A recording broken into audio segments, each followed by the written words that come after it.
FM HD2 Houston. Insider access, exclusive content. Sports Radio 610. The Texans play here. An Odyssey sports station.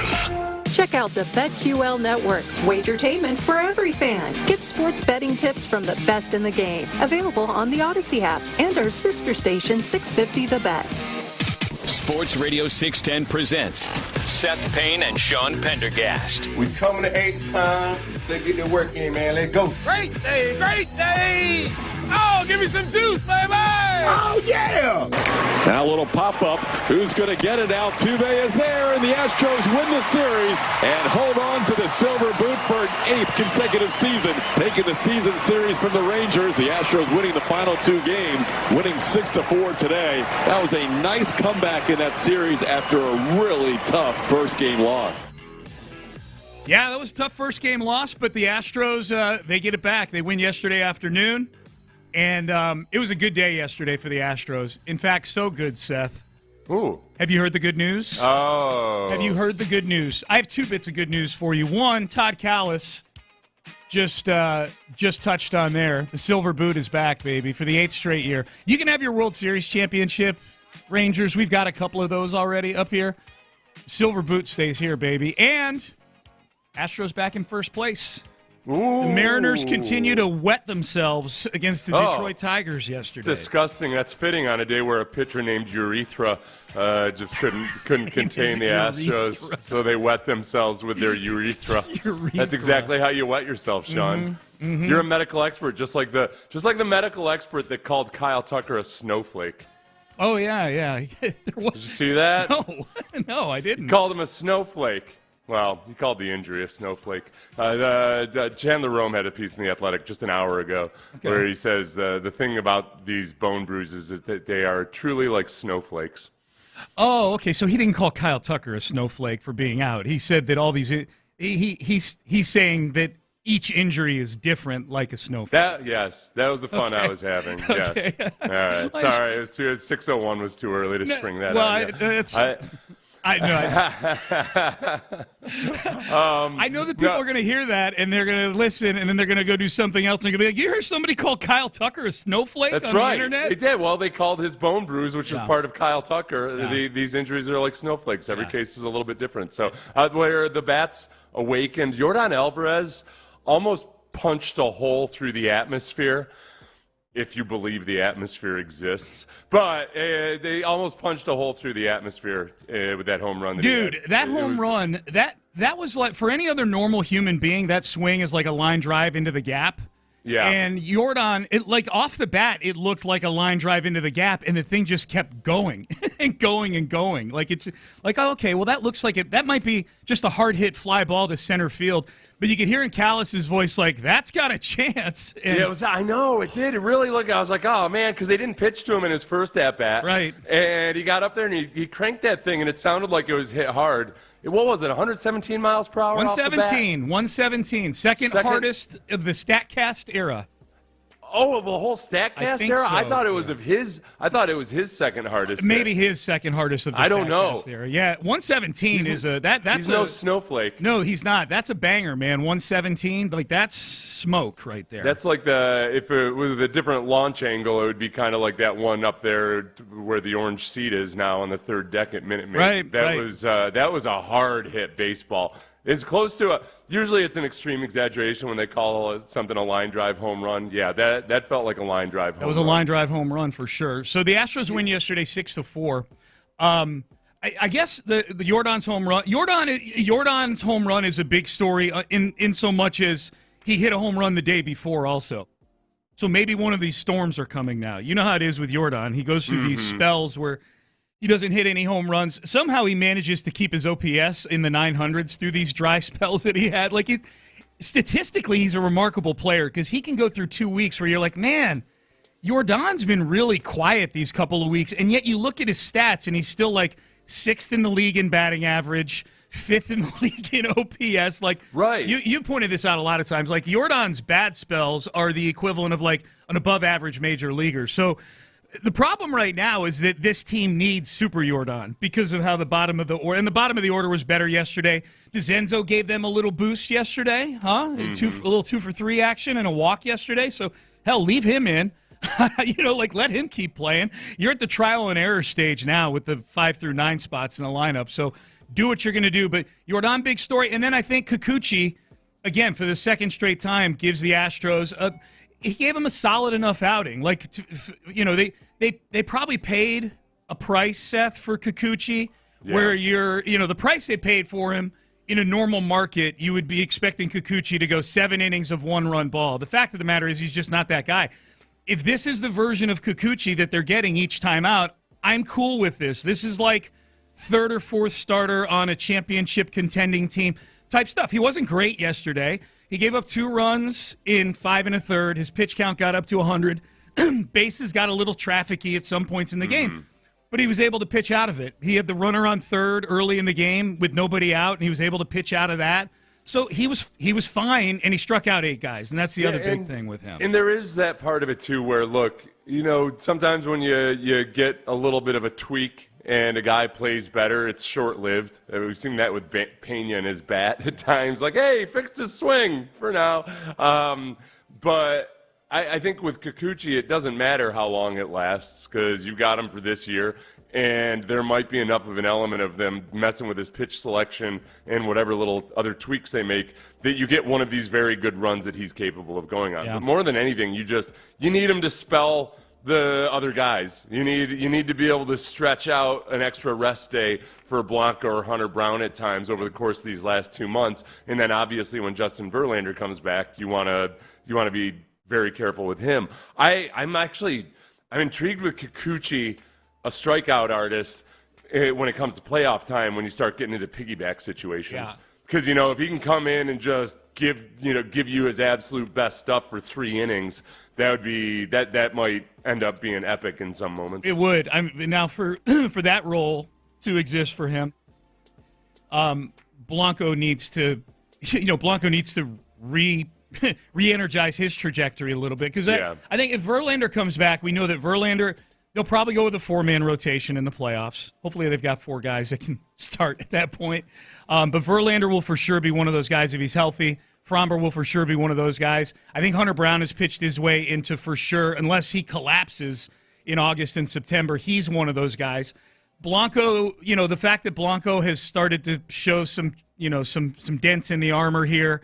Kikuchi's brand new to the team. Arrighetti, I think, is kind of on the outside looking in this whole thing. Like, there's a chance that if Blanco continues to kind of deteriorate a little bit, Kikuchi's going to be your 4th starter in this thing if he pitches the way he pitched yesterday. Blanco's given up 10 runs in his last 3 starts. Yeah.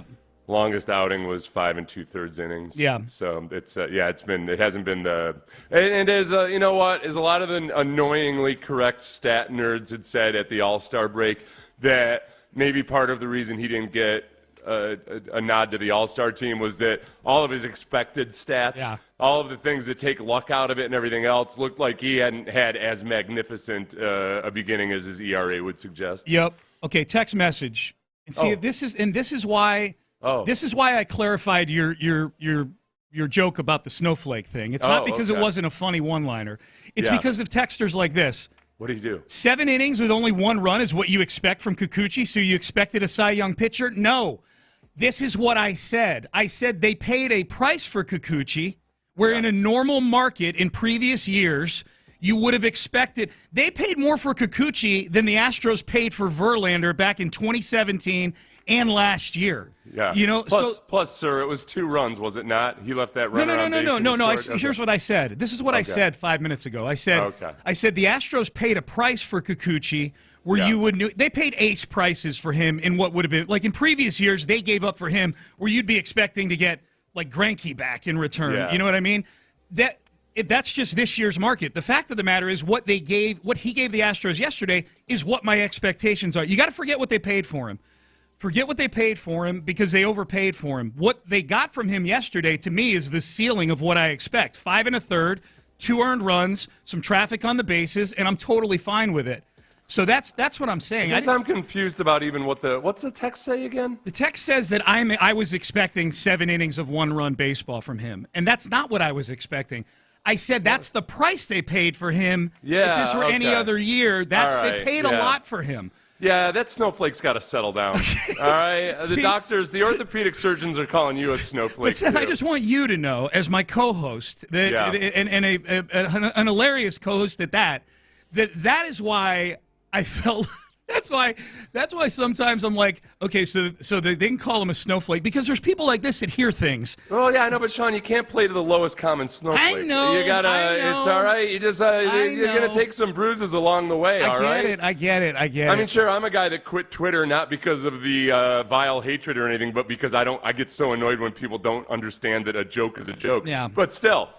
I don't get upset when people think that I'm making a racist or sexist joke or something inaccurately. It's like when they just don't understand that I'm joking. Right. They're there's too many. The problem with Twitter is there's so many idiots on Twitter. Yeah. Just like our snowflake listener there.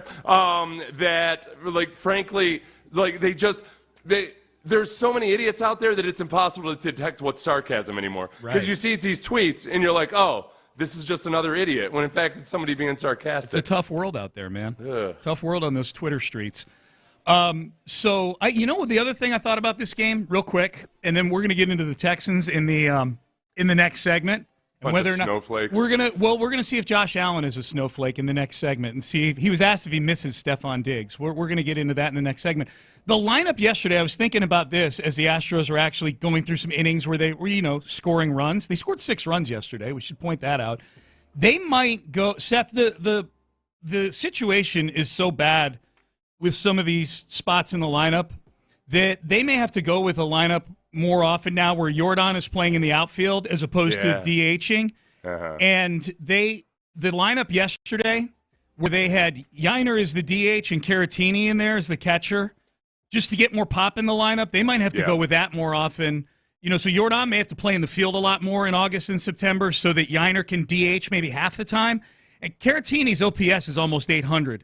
The OPS of the guys that are cycling through the outfield are Jake Myers, 683, Mauricio Dubon, 666, and Chaz, 574. Dubon with the sign of the beast the satanic OPS, yes. Oh, that's a bad sign, Sean. He's got to get off of that now. Yep. So, look, I do think as bad as Dubon has been as of late, it's been worse than his average. I know you were kind of pounding on Dubon the other day, talking about how he's a garbage snowflake and all that. But it is it's worth pointing out that this most recent slump has been way worse than what his career average is. Not competitive. He's just Yeah, I know. It's been really but at the very least, I'm not trying to say this is the savior or anything. It as they've been in that offensive slump as a team, it's not going to be that bad all the time with Dubon. No. I say the old long lost dream of Jordan at first comes to fruition this last couple months. No. Just stick him out there at first, Dude, damn it. Keep DeCenzo out there, man. Can put him out there another day tomorrow. He was they're scratching 2 sticks together at this point in the back end of the lineup. Were you? I kind of. It was fun waiting to find out if his first hit was going to be actually scored a hit. Yeah, it looked like it should be, but you never know. I was praying. Some come on, stupid drunken scorekeeper decides that was an easy catch to make in left field. Yeah, I was thinking they were showing his family too. I'm like, man, they're going way too crazy for a play that might not be a hit yet. You gotta wait and see. It was hard contact though, so that was good. All right, Payne and Pendergast with you. We're off and running on a Thursday. Texans back at it tomorrow. They're off today. They're traveling to Pittsburgh. Josh Allen was asked yesterday, does he miss Stefon Diggs? We're going to play the answer, and then we're going to determine, does he miss Stefon Diggs? This is a relationship that we've got to dig into here. So we're going to do that coming up next. You're in your car right now, though, and if you're heading into work, there's a really good chance. If you're not driving past the Shipley Donut right now, you're going to drive past one pretty soon. And if you're like me right now, you've got major hunger pangs going on. I might have to have somebody deliver a Shipley breakfast kolache up here because I'm starving right now. And just doing this live read is making me hungrier because I'm thinking about the melty American cheese and the buttery scrambled eggs and the savory sausage and just how gigantic these kolaches are. They're delicious. $2.99, so it's a beautiful price point for a delicious breakfast kolache. It's a new take on breakfast. It's Shipley. They've had the kolaches for a long time with the fluffy dough, but now they've put the eggs and the cheese inside of there, and man, it is delicious. So go get yourself some at your nearest Shipley Donut or online at shipleydonuts.com. The Texans are headed to Pittsburgh for their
Sports Radio 610 presents Payne and Pendergast.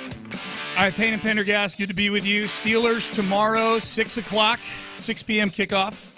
You can hear the game here on Sports Radio 610. Seth and I have you for pregame. Texans countdown starting at 3 o'clock tomorrow afternoon. Should be fun. Steelers are going to be starting Justin Fields in that game. Mike Tomlin revealed yesterday. We'll have some Mike Tomlin audio a little later in the show. Talk about the matchup, some of the things that we're going to be looking for in the game tomorrow. Josh Allen was asked at Buffalo Bills camp yesterday. There's a big story up there is no Stefan Diggs. He's with us now. They asked Josh Allen, do you miss Stefan Diggs? Here's what the Bills quarterback had to say. Steph's a great player, and what he brought to this team was special. So miss is I don't know if I'd say miss. He was a guy that was reliable. You can look to. He's going to have the juice each and every day. I'm sure he's bringing it over there in Houston. So definitely, you can't say that you don't miss that. But I am very happy with what we got going on here and how hard the guys have been working. And yeah. All right, Seth, rate, if you will, Josh Allen's effort to dance around the fact that I think he really does miss Stefan Diggs. Okay, I have to give him a C in that the biggest problem he made is that whenever a journalist uses a triggering word or something like that, you don't have to restate the word. The most infamous example was, do you consider this season a failure? With with Giannis Antetokounmpo, yeah. Yeah, like you don't have to actually answer. You don't have to answer the question. You can reframe it. And in that moment, Josh Allen is just trying to be diplomatic. This is the problem. These damn freaking headline writers and sports radio hosts, not you, Sean, don't get, is that like whenever you ask a guy about somebody who's not on their team, the athlete knows that that's going to be framed as, a comparison between the guy that used to be there and where he is now, or some kind of insult towards the guy. So Josh Allen was trying to do the right thing and be diplomatic and basically not sell out the guys who are on his current team. Yeah. He doesn't want to sell out his current receivers by saying like, I don't know how we move on without Stefan Diggs. So, but then the headlines become, either Allen says he doesn't miss Diggs as he continues to progress on. Josh Allen had interesting answer when asked if he misses Stefan Diggs on the Bills. Josh Allen sounds like he couldn't wait to get Stefan Diggs out of the Bills locker room. That was a headline. Are you actually reading headlines? Yes, right now? I'm reading headlines. Okay. This is not AI or anything. Right. This was a headline from that quote right there. Yeah. Where hold on. Let's replay it and then listen to these. Okay, so play it one more time. The question was, do you miss Stefan Diggs? Steph's a great player, and what he brought to this team was special. So miss is I don't know if I'd say miss. He was a guy that was reliable. You can look to. He's going to have the juice each and every day. I'm sure he's bringing it over there in Houston. So definitely, you can't say that you don't miss that. But I am very happy with what we got going on here and how hard the guys have been working. And yeah. Okay. Yeah. So he's living it. He says I can't say I don't miss him. Right. It just he kind of said he was dancing around the word miss because the headline. I feel bad for him because he was trying real hard not to have a headline that says Josh Allen misses Stefan Diggs. Okay. That's what that D-bag writer was hoping for. Yeah. That he could plant it on there and talk about the woeful state. And I don't know how Keon Coleman's doing in camp. So Josh Allen knows that, and he's trying to think, all right, well, I don't want these guys to make a big, huge the sports talk segment out of. And then so he dances around it. He actually at one point says you can't say you don't miss him. Right. Headline on Fansided, this internet rag. Josh Allen sounds like he couldn't wait to get Stefan Diggs out of the Bills locker room. That was I did not hear that unless there's another quote floating around out there from Allen yesterday. Yeah. No, they're talking specifically about that quote. Yeah. That's brutal. That is brutal. Josh Allen apparently doesn't miss having Stefan Diggs around is one of the subtitles. And then they list this actual quote that we just listened to. He would have been just better served saying, I'm really happy with the guys that we have, and just not even mentioning Diggs' name. You know what I mean? Like, just give a 10-second answer about who's actually – I'm only going to talk about the guys who are here, and I like these guys. There's a part of me, Sean, that selfishly, as a Texans fan, I hope that Stefan Diggs actually doesn't read the article. I hope that he doesn't. I hope he only sees the headlines, so that when the Texans play the Bills, it's a little bit of like, oh, you don't miss me, huh? Yeah. You don't miss me, huh? Yeah. Yes. Yeah. Don't find the video. Just go look for the headlines. Feed Texan fans. Diggs is on Twitter. Feed him the headlines. Make sure don't feed him the video. I don't know. I want his mental health to be as good as possible. Probably. Plus, I want him to be able to go in and play the Bills and perhaps not have to. If the Bills anticipate that the Texans are going to try to feed Stefan to make Stefan happy in that game, he'd be a nice little decoy for a little bit. Yeah. Maybe for at least the first quarter. Yeah. That's going to be my. He loves that. Yeah. Well, no. If you tell him that, like, hey, listen, Stefan, we know that they know that we know that they know that we're going to try to make you happy and give you the ball because you're so much happier here than with that scoundrel. That scoundrel Buffalo Bills team, Sean McDermott. Yeah. So we're gonna make it look like we're trying to air it out to you early, and we're gonna feast on some underneath stuff, open some stuff up, and then when they get wise to it, if and when they get wise to it, then you'll get your opportunities. Maybe later in the second half. Yeah, okay. Sorry, it might just be the game-winning touchdown or something. Yeah, there you go. Like even in that article, the quote, he was a guy that was reliable and you can look to. He's going to have the juice each and every day. I'm sure he's bringing it over there in Houston. So definitely you can't say that you don't miss that. Right. And it's, the headline part of it is one thing. I'll tell you what, and Josh Allen touching on it there, saying he's probably doing that in Houston. I've thought about that in watching Diggs kind of conduct himself with this team, with the Texans in practice, and the way he's so front-facing out there. You know what I mean? Like, he's everywhere. He's talking to guys on the offensive side of the ball and the defensive side of the ball. You do feel his presence out there at practice, and it has, you know me, I have a hard time living in the moment and enjoying the moment. There's times where I've let my mind wander a little bit and go, man, if Diggs isn't back next year, there will be a void that you feel a little bit just based on these first 10 practices that we've seen. You know what I mean? Like he's got a presence out there, you know? If Josh Allen was going to answer honestly, like there's yes. He's right. Like, so he's got to be careful about that. And because the answer, of course, is yes. They're a better football team with Stefon Diggs there, and just as of the moment. But you got to keep building. So it's a really hard. That's why you can't answer the question directly. Yeah. So when they ask you, do you miss him? You give some kind of. You got to give some platitudes about. Look, we're in a growth industry and things change every year. So guys leave the team every year. I love Steph, and I think he's going to be awesome for the Texans.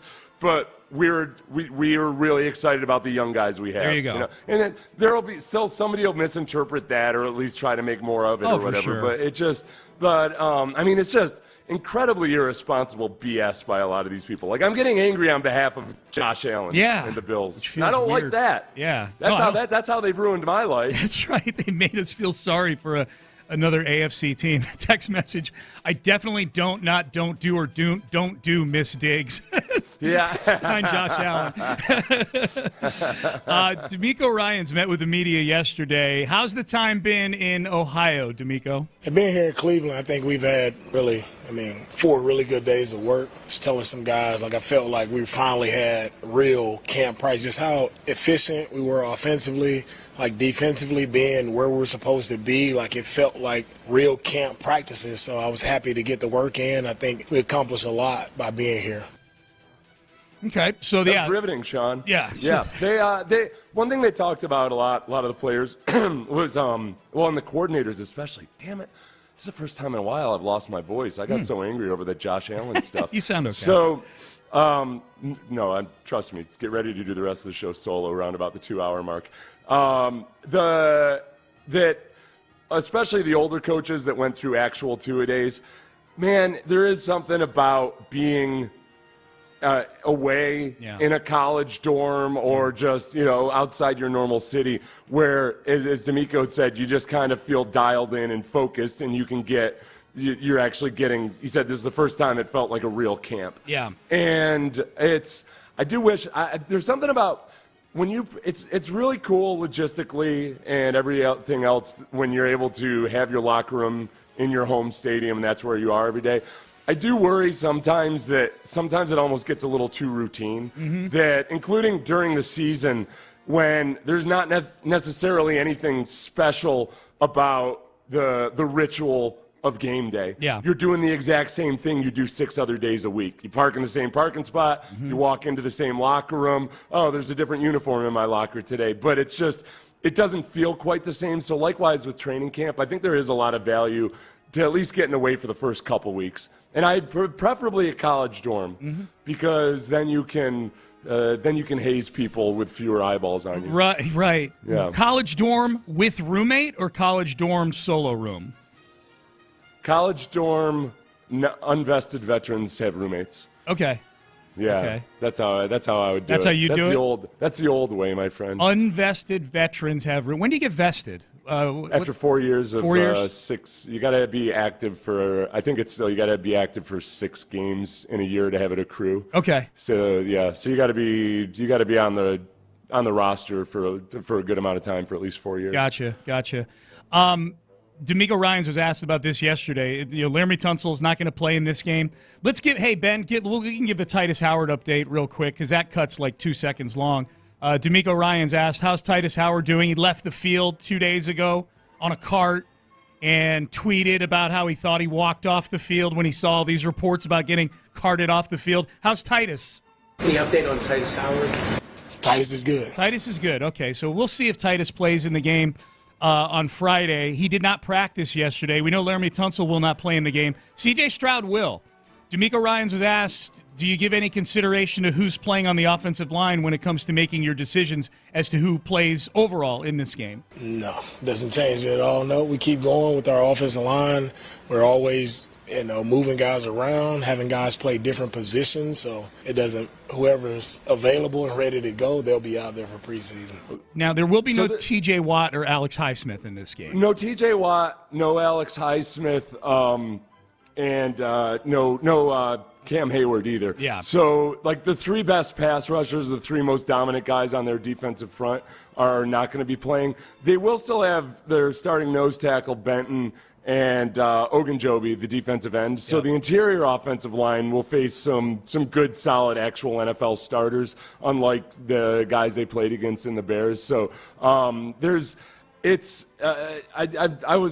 a little less excited now because the offense doesn't face as good a test. I'm actually really excited about the test the defense will have because, frankly, I think in the preseason, especially where you're not game planning and you don't have any film on these quarterbacks in this system, I think they're going to face a more important test versus Justin Fields than they would versus Russell Wilson. They've been running zone read and everything up there, and Justin Fields was the 2nd leading rusher in the league last year at quarterback.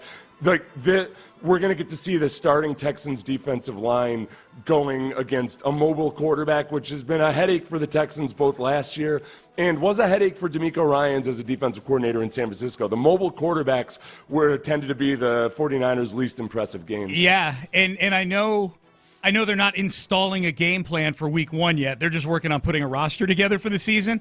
But the fact of the matter is they play a really mobile quarterback in week 1 that tore them up in week 2 last year in Anthony Richardson. So the more of these guys, the more of the Fields types that they can face in the preseason, the better. They play the Steelers, mobile quarterback with Fields. Daniel Jones they play. I'm assuming Daniel Jones will play when they play the Giants next week. He provides some of those elements as well. So that's a good point. Yeah, them seeing these guys will be defensively, the Texans will be a really good test. I'll be honest, Seth, I was glad to see they weren't facing Watt or Highsmith or Hayward in the news yesterday, just purely because it's less risky for C.J. Stroud.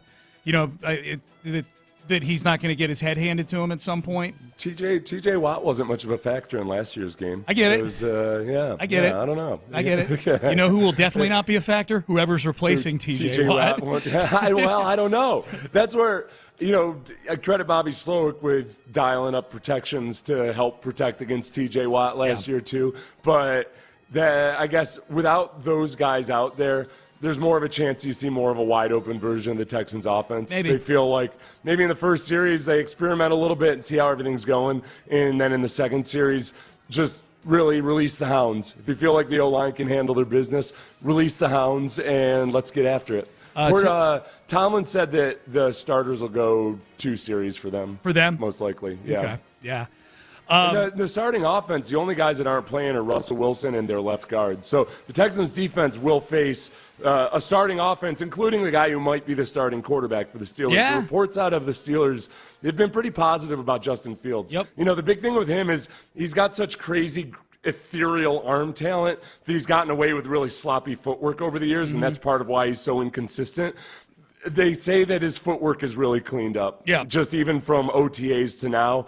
You got to see if it holds up in game situations. That tends to be when some of those adjustments change. But I'm excited to watch just as an experiment. I am too. I mean, Arthur Smith is the OC there now. I mean, I don't know how good a head coach he was in Atlanta, but he's a good offensive coordinator. So we'll see what he's got dialed up. We'll get our first taste of it on Friday, tomorrow. 6 o'clock kickoff here on Sports Radio 610. Let's get to headlines coming up next here. The Astros get a big win yesterday in conjunction with the Mariners' loss, so they're back in first place. We do have some reports from Dana Brown on 2 of the key injured Houston Astros, and the reports seem positive. We'll have those for you.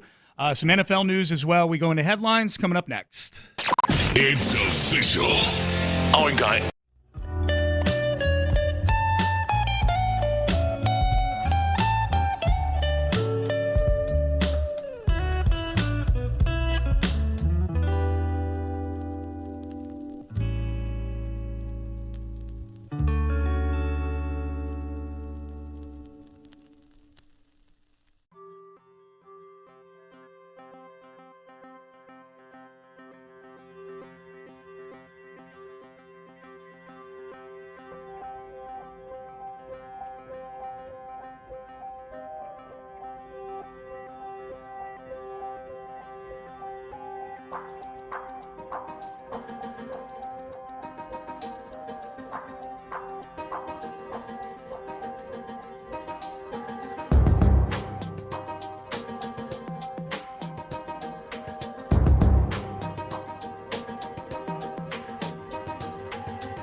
and Pendergast with today's headlines.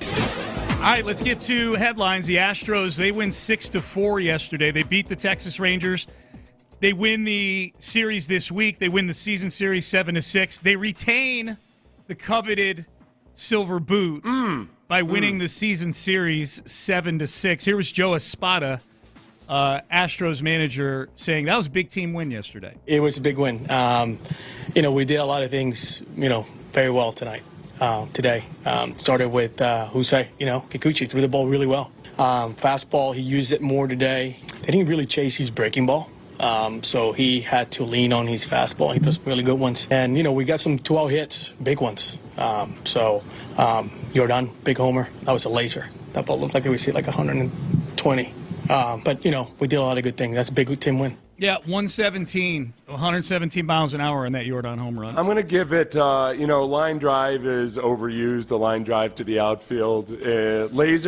Laser's almost, that's a little too straight, Joe. I'm going to go artillery shell. That's an artillery shell. Okay. It's got some arc to it eventually, it's going to come down. Mm-hmm. That was an artillery shell up into the right center field of Arlington up there. Dude, yeah, Just almost wiped out all the airborne syphilis up there. Right. Big issue. They've developed such a resistance to it. Yeah. So many people have hosted it that now it's gone airborne. We have to be very careful. Yeah, and it's going to take artillery shells to kill it, yes. Yeah. Bodies everywhere after the Jordan home run. So that was good yesterday. The Astros are in first place now. The Mariners are a mess. And they lose to the Tigers yesterday. So the Astros take a half-game lead. They've got a game. They have a one-game lead in the loss column. They have a half-game lead in the standings. They still played one less game than the Mariners. That'll rectify itself over time. But Astros off today, and then it's off to Boston to face the Red Sox. This is where the schedule starts to pick up some steam for the Astros. They've been kind of struggling, sort of, over the last 10 days, and it's been against the Pirates and the Rays and the Rangers, and now they're kind of stepping up in weight class a little bit. You know what? Honestly, it's as we've seen from Astros teams in the past, usually when they're a better version of this Astros team, but they have a tendency to sometimes play down to their opponents. They do. So this is when we find out what they really are. Or will they play up and with their relative equals, at least in terms of division standing? Yep. I also hope that they wear their I hope they wear their rodeo gear from that picture yesterday they showed on the broadcast. Oh, yeah, yeah. The Astros in their Cavender's gear. You're the Silver Boot champions. Don't be afraid to wear that up in Boston. Man. Yeah.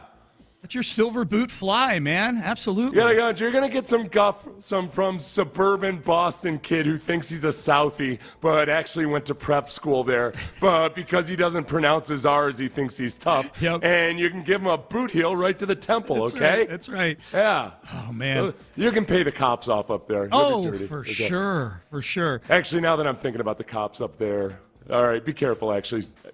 Most Astros. Don't do that.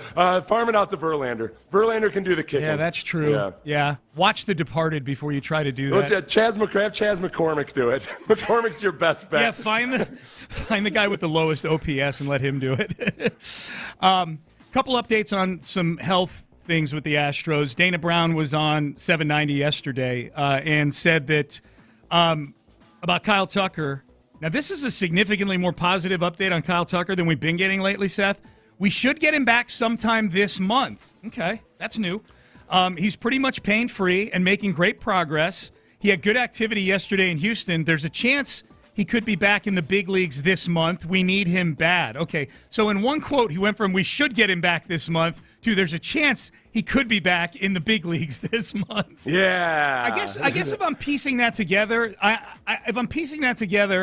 and trying to read between the lines, they sound very confident, or Dana Brown sounds very confident that he could begin a rehab assignment of some sort this month. And then maybe he gets back to the big club. And Chandler Rome has a good piece in The Athletic this morning where he interviewed 3 different orthopedic surgeons and talked about just how dicey bone bruises can be. Mm-hmm. And as one said, he didn't call Kyle Tucker a snowflake, but he said that these injuries are all like snowflakes. They're all very individual and unique. And it's just not that uncommon for them to sometimes take 3 or 4 months for a recovery, but that any kind of it's dicey when you start to try to return to activity because you never know what's actually going to aggravate it. But then when you do aggravate it, you're not back to square one, but it can be a big setback. So they got to be really, really careful about how they bring him back along. Yeah, that quote was about as confident and as positive as I've heard a report on Kyle Tucker since he fouled that ball off his shin back on June 3rd. The update on... probably the most positive report we've heard on an Astros player since Espada said that Javier and Urquidy were feeling great. Right. The day before they had Tommy John surgery. The day before TJ, yeah. So that was a good report, yeah. I don't believe a single thing he says about injuries. Yeah. I just don't. Nothing. Yep. Not a single damn thing. Do you believe this? Dana Brown also said Justin Verlander will start Friday or Saturday in Sugar Land. Also mentioned no timeline on Luis Garcia, who's been shut down. But Verlander, I choose to believe this because they have actual dates involved. Right, yeah. I believe that. That's not about an injury. That's about an actual start. Right. So I believe that. Yeah. The injury is connected to it, but that's actual baseball stuff. Yep. All right, so there's your Astros update. That's our baseball talk presented by T-Mobile. Switch to T-Mobile, and you can get tons of benefits and still save on every plan versus AT&T and Verizon. Use their savings calculator to find out how at t-mobile.com/switch. Texans, no practice today. They practiced yesterday. We'll hear more from D'Amico Ryans in the 7 o'clock hour. We'll hear from Mike Tomlin as well in the 7 o'clock hour. Start to peek in on the opposition for the Texans because they're one of the more interesting teams this offseason. They're in the Brandon Ayuk sweepstakes, and they've got a quarterback competition going on right now. And the 49ers want a receiver back or some kind of receiving threat. The Steelers are saying no way, Jose, to giving up for either George Pickens or Freiermuth, the tight end. Yeah. Freiermuth's been involved in some of these battles and scrums during training camp, too. It's been George Pickens versus Joey Porter. Very chippy training camp up there. But Tomlin listed a few others. I'm kind of excited for this game because the Texans have had a chippy camp. I think the chippiness cup will runneth over in this preseason game. Dude, how about the chippiness? I'm somewhat excited for this Giants and Lions game tonight because that's all those two teams have been fighting so much. They each got clocked $200,000 by the league. Yeah. They've been fighting so much. It's almost like you got two heavyweight fighters who hate each other, and they only get 3 rounds to fight. They're just going to go out and be like, just swinging. But as far as the Texans game, Sean, remember, George Pickens only had 25 yards in that game last year versus the Texans. Yeah. So, yes, it's a preseason game, but I could see George Pickens as being the kind of guy that's like, oh, you thought that was me? No, this is me. I see you, Lassiter, you rookie. Yep. Have some of this, and the Lassiter, bam, elbow to the head. Can you deal with legally, that? Yeah. Cleanly and legally. I'll tell you what, of all the things you just said about Pickens right there, the part that's scariest to me is him going to the 49ers in a trade for Brandon Ayuk. I think Pickens in that offense, holy smokes. That's why they're not going to do it. Right. I don't think the Steelers won't do it. No, Pickens is a really good player, and he's still on a rookie deal. And he's in a new offense that's probably going to be I'm with you. I think Arthur Smith is probably just a guy who's not a head coach. Yeah. You can tell you can look at him and listen to him and know, all right, this guy's not a head coach. Right. But as an offensive coordinator, he might be like Josh McDaniels. Yeah. Okay, this guy's a great offensive coordinator, but he just cannot be a head coach. Totally. Steelers are going to be sitting a bunch of guys in this game, including Alex Highsmith and TJ Watt. It should be, as has been pointed out throughout the week, including by Danielle Hunter himself, it should be a little easier for Blake Fisher because he won't have to go against Will Anderson or Danielle Hunter in this game on Friday. Yeah, but now at least only two of the Steelers starting defensive linemen, they run a 3-4. So 2 of their starting interior defensive linemen will be playing in the game. So I do like that Kenyon Green and Juice Scruggs will get tested in that regard. Yes. They'll see actual starters this week. Good point. Jim Harbaugh got thumped by the NCAA yesterday. Now, it may not ever matter. If Jim Harbaugh doesn't ever want to go back to college football, this probably won't matter, but the NCAA ruling yesterday, and this has nothing to do with the sign stealing. Yeah, this is all recruiting during COVID. Yeah, there's multiple things going on with Harbaugh. You can see why he ejected when he did from being the Michigan head coach. He was. Some people kind of pushed the boundaries during COVID. Harbaugh was out there tongue kissing recruits' mothers, basically. Pretty much. So he was. Yeah, he was more than line stepping when it came to the COVID rules back in 2021. So that's what he got pinched for. This will be one of those things that is almost a sports trivia question, because 5 years from now, everybody will remember this as he got suspended by the NCAA for sign stealing instead of like much more trivial, forgettable. Like, I don't even want to talk about COVID anymore. Yeah. And he did serve a suspension for the sign stealing during the season last year.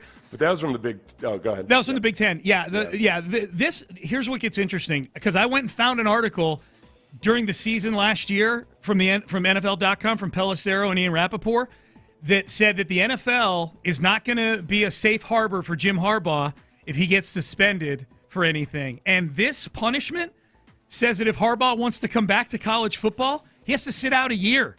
He got a 1-year suspension. He has a 4-year show cause and a 1-year suspension, which means if he wants to go back to college, anytime in the next 4 years, a school wanting to hire him has to go in front of the NCAA and explain why they should be able to hire him. And then once they hire him, he has to sit out a year. Okay. So I don't care about that. But as far as the NFL goes, you're suggesting that the NFL might be a non-extra they might be an extradition municipality? Well, the NFL here's what I'm suggesting, and I suggested it yesterday.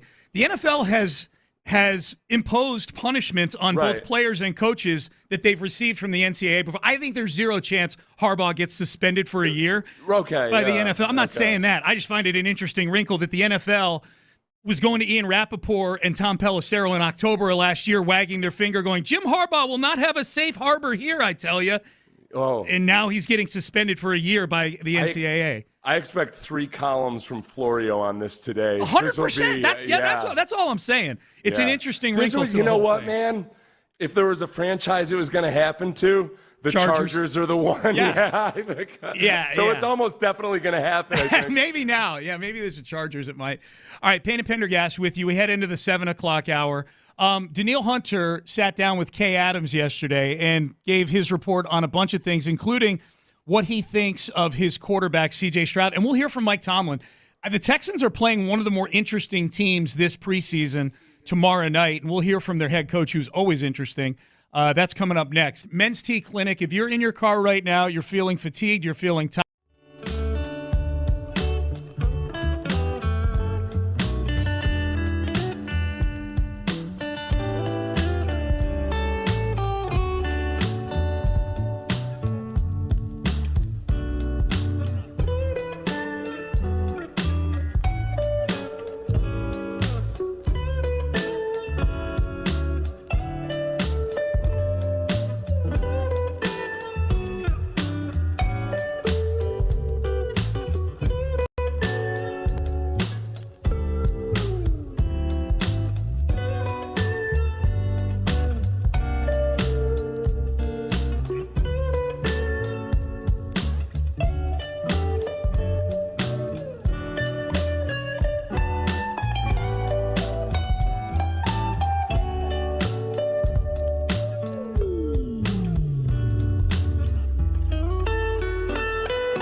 exclusive content. Sports Radio 610. The Texans play here. An Odyssey sports station.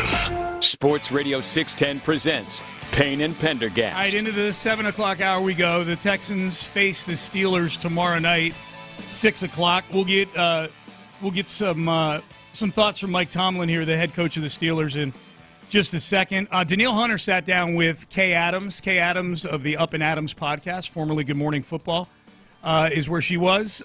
She sat down with a few Texans, including D'Amico Ryans and Nico Collins. Here was Danielle Hunter. Thoughts on C.J. Stroud? Him being able to focus down the field, and one of the things I'm mostly impressed about him is how he steps up in the pocket. He could, I don't know if he has a third eye or something, but he feels the rush coming, and he's able to step up, making it that much harder for us to get to him. But that's been really impressive, and the kind of throws he's been making in practice. Also, with the connection of Diggs and C.J., I think I've seen something like that in the Pro Bowl, because I was watching them. We were going against them in the 7-on-7 deal, and they had a good connection. So I was like, oh, wow. They seem to connect really well. That last part was interesting to me because we heard so much about the Pro Bowl with CJ and Will there, and how a lot of people were kind of finding their way to both of those guys there. Yeah. And Danielle was like, uh-oh, Josh going to lose his man. Yeah. That's what he said. Yeah. They cut that part out of the interview. Snap like this. He didn't say, now, when I first heard it, I thought he was talking about the connection on the field, like maybe in practices and whatnot. Mm-hmm. But maybe just their personalities jiving off the field, too. Who knows? I also thought, Nico, when he was talking to Kay Adams, Kay Adams was asking about what was the most impressive group or something along those lines, and Nico just flat out said the defensive line was getting after it, and he tried to walk it back a little bit, I think, because that makes the offensive line look pretty bad. I did think, even as Danielle Hunter was saying, CJ does a good job stepping up in the pocket.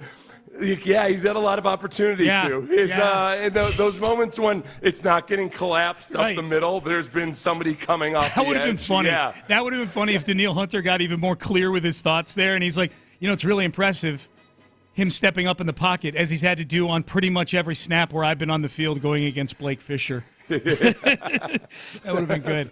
But this is, if there's one thing that CJ's had to learn, it's how to throw the ball away this camp. Is there anybody on the team whose voice and personality is a bigger mismatch than what he actually looks like on the field as a player than Danielle Hunter?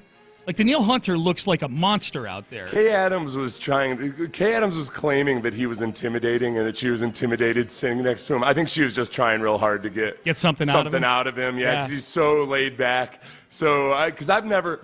You talk to him for 3 seconds. You're like, oh, this guy's a gentle giant. Yeah. Even his game is very much a technician. It's more judo than kung fu. That's true. He's not like a James Harrison type of pass rusher. Yeah. So I was actually kind of shocked when Kay Adams said that. Unless maybe she is just. He is a massive human being with big veiny arms. Yeah. It's hard to. I don't know if intimidating is the right word. Almost like awe-inspiring. He's intimidating until he talks, and then you're like, oh, okay. Well, this guy is he's very chill. This guy, Danielle Hunter. Unless he's one of those gentle guys who snaps. But then you look for that, and you're like, no, I don't think it is. I don't know. He doesn't look like he has the snap in him. Did you happen to see? It looked like it was from the Steelers camp this year, this week. There was video of James Harrison just walking around in a T-shirt at Steelers camp this week. I don't know if he's on the staff or maybe it's like an Andre Johnson situation where he's just hanging out with the team. Dude, he looks. Oh, no, dude, he's the reason I've got a hernia.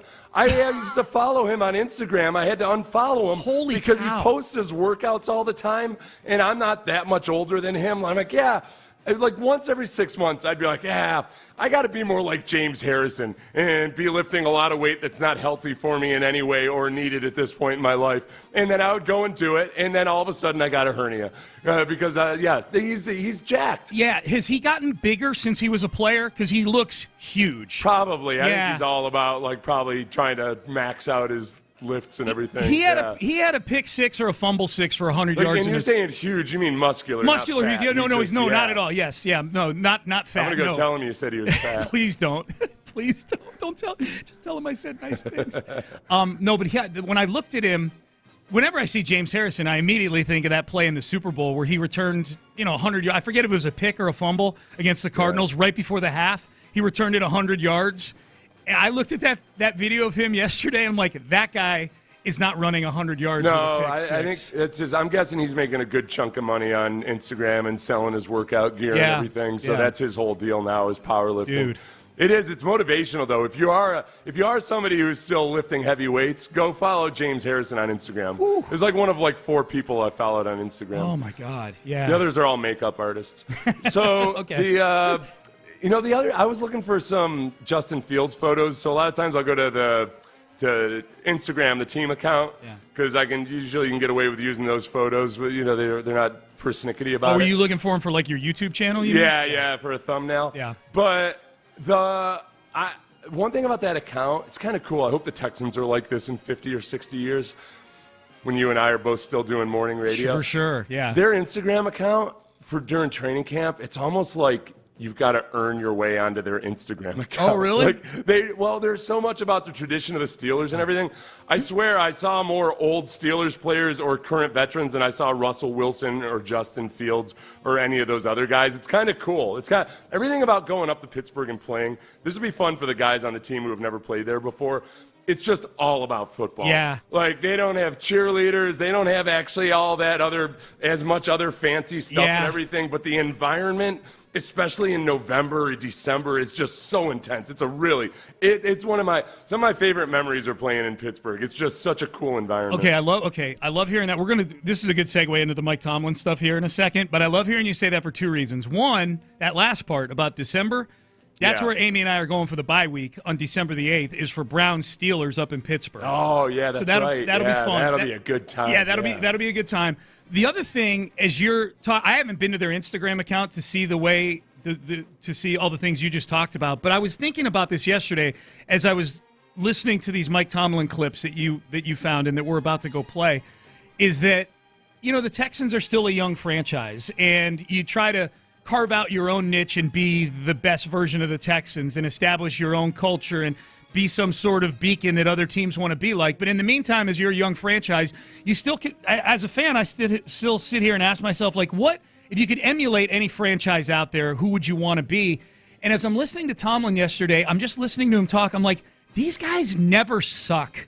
They're never bad as a team. The last time they picked in the top 5 was in 1970. They haven't picked in the top 5 literally in multiple decades. And as you lay out, Seth, just the tradition. Obviously, they've won a bunch of Super Bowls, so you want that for sure. I'm just talking about the ethos of the team, the intolerance for failure, the way they go about it, their ability to evaluate players and bring them in. And I think the Texans are starting to get good at that too, realizing what we're all about. And D'Amico Ryans is a huge part of that.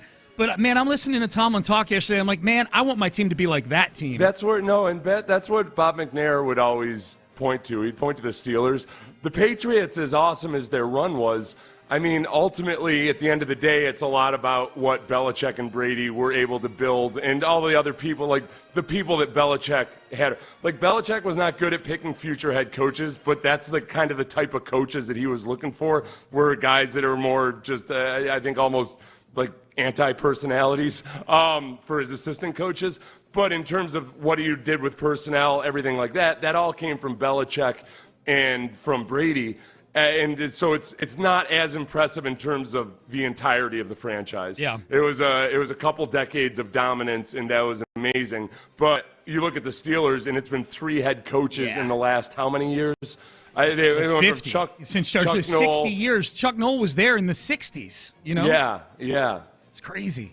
It's just crazy. So, that's why I think the McNair family has always wanted that. It obviously just hasn't worked out. D'Amico is very much that guy that if it works, he's the kind of guy you want to keep around. Absolutely. Very easy guy to be around, D'Amico is. No doubt. No doubt. All right, let's get to Mike Tomlin. I have no idea how easy he is to be. He seems like someone who at times would not be easy to be around, in a good way. Tomlin can be chippy. Do you want to lay these out, Seth? These cuts this was an interesting one. I included the questions from the reporters on this because it includes both it's a question about the quarterback competition, but then also Mike Tomlin getting a little snippy at the end. Yeah. Would you still categorize this as a quarterback competition? If it is, how do you weight what happens on the practice field here versus what happens in a stadium? Very much is a competition. What happens in stadium is weighted heavier than what happens in a practice setting because it's more game-like. Still view Russell as having that pole position and being ahead of Justin in that? You guys saw the depth chart that I released yesterday. That is real. I put a lot of time into that depth chart. Did you see the graphics? Did you see how much time and work I put into that depth chart? And you're not taking it seriously?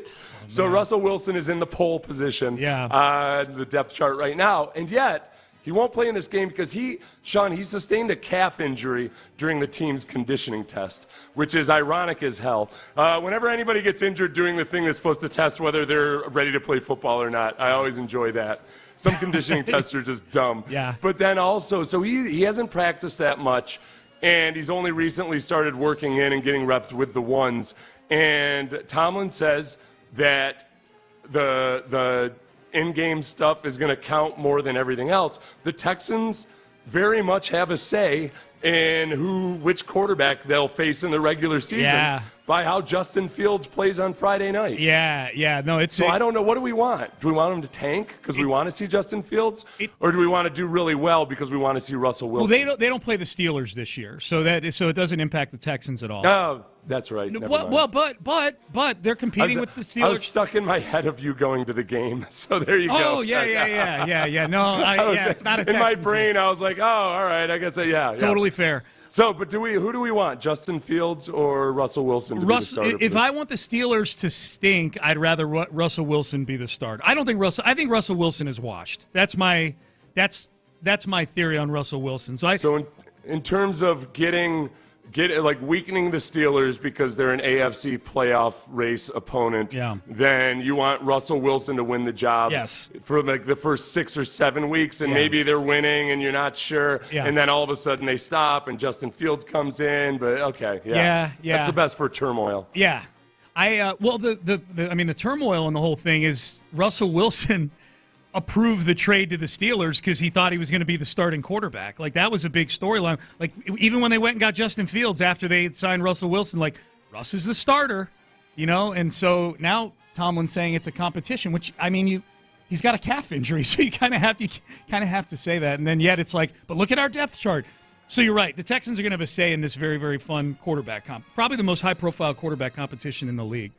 This one. And with also the one thing I would say is Brandon Ayuk is not going to play on tomorrow night. And so even if the Steelers successfully trade for Brandon Ayuk, I'd be very surprised if Brandon Ayuk shows up from the airport, strips off his traveling clothes, and puts on a uniform. That'd be awesome, though. It would be cool. Plays 3 quarters in the first preseason game. It's 9 catches. I just want it for the memes since him and Tomlin look so similar. Oh, yeah, I forgot about that. They're doppelgangers, for sure. I am looking forward to seeing Justin Fields just because he is a mobile quarterback. Yeah. And the Texans last year struggled versus Anthony Richardson. Kyler Murray wasn't really himself. It was only his second game back, and his legs weren't like Kyler Murray type legs. Yeah. They didn't do so hot versus Lamar Jackson in the final game of the year.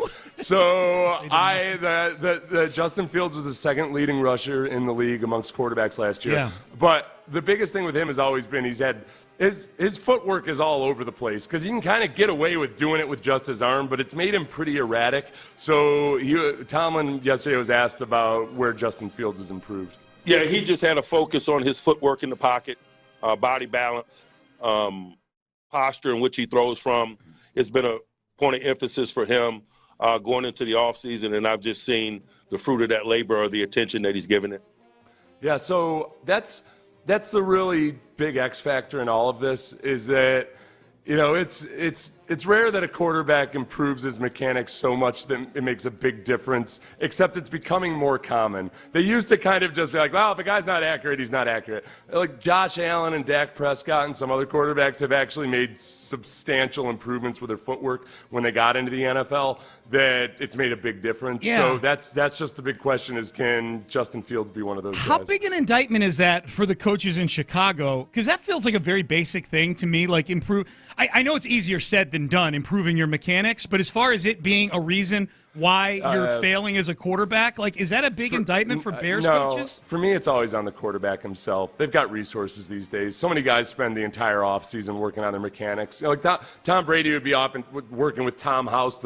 Tom Brady was the first guy that started working with a damn pitching coach to work on his throwing mechanics. So that's why I look at C.J. Stroud. C.J. Stroud had better mechanics and was better developed than Bryce Young without all of the fancy tutelage that Bryce Young had. Yep. That's why I would get frustrated with Matt Schaub, because Matt Schaub would have all this sloppy footwork. And I'm like, why? I don't understand where the excuse is when you see the other quarterbacks like Peyton Manning and Tom Brady working maniacally at their mechanics in the offseason. How do you have such sloppy footwork when you don't have the same natural ability as those guys? Yep. And who knows? Maybe he has more natural ability than Tom Brady. Maybe. It's just that Tom Brady was going to be pristine. But sometimes you need to change the scenery and kick in the butt to get that figured out, you know? You want to hit some more Tomlin here on the way out? Yeah, let's do not the on the way out. Not on the way out. We're here for 20 more minutes. Before this is a little. I did a little montage of Tomlin being a grumpy old man. Okay. You know, several years back, man, at various levels of football, man, two-a-days got eliminated. And so back when I first started, two-a-days were commonplace. Matter of fact, every day. I'm not looking for the feel-good. I want to sharpen iron on iron. Yeah. Who? He goes iron on iron. Yeah. Iron on iron. What did I say? D'Amico goes with the more, I think, literally accurate interpretation of the Bible, which is iron sharpens iron. Yes. It's on a and T-shirt. Sharpens is a better word than on. I mean, it's a verb versus a preposition. Dude. You know, that's good job, D'Amico. You won that battle. Much more already. descriptive, yes. Mm-hmm. Yes. I'll tell you what, as a media member, I am really glad they don't do two-a-days anymore. Just so you don't want to be out in there. that heat, man? Well, the reason that was the snippet I could find that probably summed it all up is that Tomlin was asked like 3 questions yesterday about, and I got disgusted myself. Hey, Mike, these players are saying this is the most intense training camp they've ever been in. What's going on? And he's trying not to be a grumpy old man. And he's basically like, listen, this really isn't anything. You know, I think is what he was trying to say. These guys haven't even seen two-a-days in their life, maybe, I guess, because it's kind of been legislated out. But this is no big deal. Sean, I can remember how bad a reputation Coughlin had for his training camps? My rookie year, Clyde Simmons, I was talking to Clyde about like this. So what's this like? You know, like NFL training camps aren't as bad as high school and college training camps in a lot of ways. In terms of high school, you get some psychotic high school football coaches that have like 3-a-days for 3 hours apiece. Dude. So I was like, okay, this is harder because the competition is a lot harder, but it didn't feel that grueling. And we were in. This was the break we got. We were in full pads in the morning. Shoulder pads in the afternoon. You got to wear shorts instead of football pants. We would do that for 3 days, then get a day off, and then we'd have 2 more days of full pads in the morning. We wouldn't get a day off. We would just get, on the 5th day, we'd have just full pads in the morning. And then for the 5th and 6th day, you'd go full pads in the morning, shoulder pads in the afternoon. Ugh. And so that was the training camp my rookie year. And I'm talking to Clyde Simmons about it, who had already been in the league a long time. He played for Buddy Ryan. And I asked him kind of like, how is this? He's like, this is the easiest training camp I've ever been in. I'm like, yeah. So when Tomlin's seen that, like, there's no way, he's not going to sit there and acknowledge, oh, yeah, this is really intense. Plus, one of the questions was, Justin Fields says this is the most intense camp he's ever been in. He's a quarterback. What the hell are you talking about? Dude, yeah, nobody in a red jersey is allowed to comment about the intensity. No. I guess he might have been just talking about all the fights. That's probably... But even that gets old because I can tell every single year they act like it's a new thing that there's fights in the Steelers camp. That's a long-running tradition of the Steelers' competitive spirit. Yeah, man. They get in a lot of scrums. Speaking of scrums, kind of a scrum over the Brandon Ayuk news yesterday. As long as we're talking about the Steelers, you mentioned Ayuk a minute ago, Seth. The Steelers Steelers are reportedly in the mix for Brandon Ayuk. However, Andrew Filipponi, who is a host on our sister station up in Pittsburgh, he's on, I think it's 93.7 up there. He's in one of the day parts up there. Very talented host. He reported yesterday, 20 hours ago, sources, the Steelers have a verbal agreement in place with the 49ers for Brandon Ayuk. All the terms of the deal and contract details are being hammered out right now. The wide receiver is coming to Pittsburgh. So that's a report that right up until the last sentence, it could have been, all right, well, there's a deal in place, but it's not certain or anything. But he says that he's coming to Pittsburgh. Yeah, up until that last sentence is what we've been hearing for the last couple of days, actually. Yeah. Like that there's a framework in place, and they just need to agree to dollars and whatever. The wide receiver is coming to Pittsburgh, and that's the part that all of a sudden kicked the bee's nest that was national reporters who are covering the Brandon Ayuk saga. Diana Rossini of The Athletic, who is a newsbreaker, she says shortly after Filipponi put that out there, the Steelers, along with other teams, are in communication and still negotiating with the Niners for Brandon Ayuk. No deal is done per sources. Then in comes Jordan Schultz, another national reporter who breaks news from time to time. Sources, there's no deal between the Niners and the Steelers on a trade that would send Brandon Ayuk to Pittsburgh, per multiple sources. The two sides have spoken. They continue to speak. The situation remains very fluid. But as of this post, there is no agreement on all sides. Then Benjamin Albright off the top rope. To recap, Ayuk is agreeable to what the Steelers are offering as an extension. San Francisco has not accepted any offer from Pittsburgh as of this morning. So a report that a deal is, quote, done from Monday is factually incorrect. We all good now? Question mark? Yeah. Ian Rappaport and Mike Garofalo of the NFL Network say that they believe the eventual outcome, that's the words that are quoted, is that Ayuk will be traded to the Steelers. Okay. So that's as far as they appear to be willing to go. It sounds like they're close and probably haggling over, a this year draft pick versus a next year draft pick.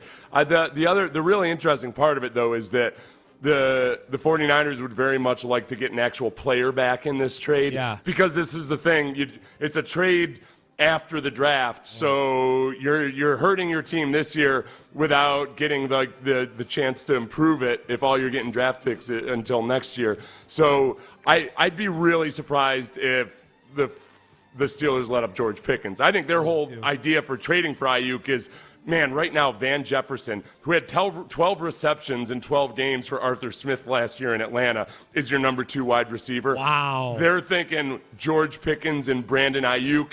That's something that we can figure out what Justin Fields or Russell Wilson are with those two guys. Yeah, and they don't want to let go of Freiermuth, the tight end, either. Yep. But that's the painful part. They might have to let go of that. Yeah. No, it's a great point. Now, the other thing the Niners could do if they get this deal done pretty quickly here is take whatever draft capital they get in the trade for Ayuk and then go try to find, there's nothing stopping them from then three-way trade. Yeah, kind of. Three-way. Yeah, like not even if it's not actually. Yeah, like not maybe not an imminent three-way trade, but it functionally it over the long haul, that's ultimately what it becomes. So they could do that, I suppose. I hope it turns into a player-for-player Dak Prescott for Brock Purdy trade. I'm here for it. Oh man. Imagine Jerry, as much as Jerry's as hated in Dallas right now as he's ever been. Yeah. If he traded Dak Prescott away and then Dak became an even better quarterback because of Kyle Shanahan. He would, and too. Brock Purdy turned into a pumpkin. That's the chalk. I would love to say that he would never do it, but I think he might do it. I think he's lost it a little bit. Oh, my God. And he already never really had it. No. Yeah. All right, I hadn't seen that Rappaport and Garofalo report that they think it's going to happen. Yeah, that was 15 hours ago. Okay. Yeah, I don't like that. That's an AFC team getting better. I send Ayuk. I liked him going to the Patriots because he was zero threat there. The Patriots are going to win 3 games this year. They trade for Ayuk, they win 4 games instead of 3. Like that gets really interesting in Pittsburgh if they've got Ayuk and Pickens out on the field with whoever's playing at quarterback. So yeah, see about that. D'Amico Ryan sat down with Kay Adams of the Up and Adams podcast from FanDuel. This was fun. She asked D'Amico Ryans, "Are you a player's coach?" When it comes to being a player, I think you have to ask the players. But for me, it's all about relationships, right? Whenever space you're working in, right, being the leader of this team, it's just about the relationship building piece. And for me, being a leader, it's all about serving. So how can I help players? Okay. As players on the field, but it's also off the field, just caring about guys as men, not just as his player number, whatever it is. Like, it's no, how are you doing off the field as a man is genuinely caring about them, right? Taking their input into what we're doing, right? It's about us collaborating together. It's not about I'm the guy up top and I have all the answers. I don't have all the answers, but together we can figure out the answers, and that's what I believe coaching is. It's truly about, you can coach guys, you can push them hard when you know them, and when they know that you genuinely care about them. That's how we have a great relationship with all our players. You know, that's actually, D'Amico did two things there. One is he did a good job. The lesson I'm trying to teach Josh Allen is that you don't have to answer the question that's asked of you with a yes or no. It's not, because then it becomes, you're getting pigeonholed into something you might, giving an answer that doesn't actually explain how you feel about things. But two, I think one common theme with both D'Amico and C.J. Stroud when they talk about leadership or anything else like that is the importance of establishing trust and a relationship before you can actually lead somebody. And that's why when I heard that story about Caleb Williams telling the team to clean up after themselves, I'm like, yeah, it's a good message, but that's one that, man, you gotta be sure that you're already regarded in a certain way and have a relationship with guys before you start telling them to clean up their messes. Because the quarterback, people might not realize this, the quarterback doesn't automatically get looked at as the leader of the team. The guys on a defense the quarterback can go die for all I care until he actually does something for the team. So that's not something, man, when a young quarterback comes in and starts telling me to pick up my trash, even if it's a good message, I'm like, you're not the one, dude. And I might ignore that red jersey of yours. Have you seen the offensive line you're playing behind? Oh, Seth Payne Justice. Yeah. I like it. So I'm skeptical that Caleb Williams has established that kind of relationship yet. So I think that's where D'Amico, CJ's had some good influences from Ryan Day and the coaching staff at Ohio State because they preach that to him. And I think it gets more reinforcement probably from the way D'Amico looks at things. Yeah. So it's always just good to hear. Is D'Amico's whole vibe as a head coach that he talks about there? Because I think he's genuine. I think he does all the things he just talked about, building relationships with guys. That doesn't feel normal to me in the NFL. The NFL feels way more cutthroat than D'Amico lays out. That's the whole thing is that it just you have to be true to the greater purpose, which is the team, though also. So Pete Carroll, his first go around in the NFL, the basic take on him as an NFL coach was that he was too soft, wasn't tough enough, all that. And he realized the second time when his go around that he's not going to change his personality, but what he did have to do was be brutally honest and 100% authentic in creating competition, because the competition is the motivation always. Even if for the hard-ass coaches, they're not actually motivating. Guys' fear of losing his job is the hammer that the hard-ass coach holds. So D'Amico still does have that. Guys are going to lose their jobs. Jalen Petre's got benched last year. He's not afraid to make those decisions. If he was an ineffective players coach or people skills leader or something, he wouldn't have high standards. But maintaining high standards and holding guys to it is where the actual enforcement comes from. Next one from D'Amico Ryans with Kay Adams talking about C.J. Stroud. What makes C.J. so hard to stop? Here's what D'Amico had to say. What makes him hard to stop on the field is just, when the ball is snapped, right? He's one of the best at putting the ball wherever he wants to put it. You talk about accuracy, he's pinpoint, and he puts it exactly on the money. And he has some really good guys he's throwing the ball to who makes him shine. So, but it's just that's one piece of it, but I think the biggest part is just his leadership and his competitiveness. It rubs off on everyone in our locker room. Like, even if they're in the locker room shooting hoops, like they're in there going at it. It's a big ruckus, like everybody, because he's just so competitive. And competitive, he always wants to win. Whatever the situation is at practice, he wants to win the play, win the down, win the period.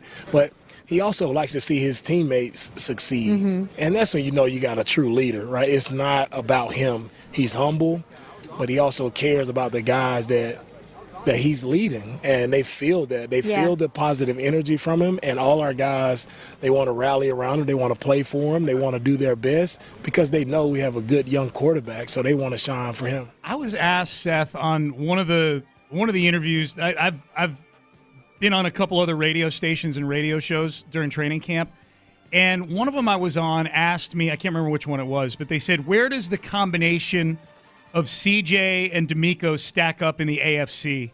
You know, that combination of head coach and quarterback. And I put him third. You can't put anybody ahead of Andy Reid and Patrick Mahomes right now. I think John Harbaugh and Lamar Jackson, it's really tough to put. You can't put the Texans ahead of them because they beat the Texans twice last year, and Lamar is the reigning MVP of the league, and John Harbaugh is a very well-respected head coach. But everybody after that, I would take the combination of C.J. Stroud and D'Amico Ryans. And just listening to D'Amico describe C.J. sounds like D'Amico describing his own style in the previous cut that we just played. Like I think they're very aligned in their leadership styles. The interesting one's Jim Harbaugh and Justin Herbert. And Justin Herbert. I almost said Bobby Hebert. That would be an interesting pair. That would be, that would be a really good. That'd be fun as hell. Yeah. I can't possibly go with Saleh and Aaron Rodgers, although that's going to be the most entertaining potentially. Yeah. I can't do it with anything involving Will Levis.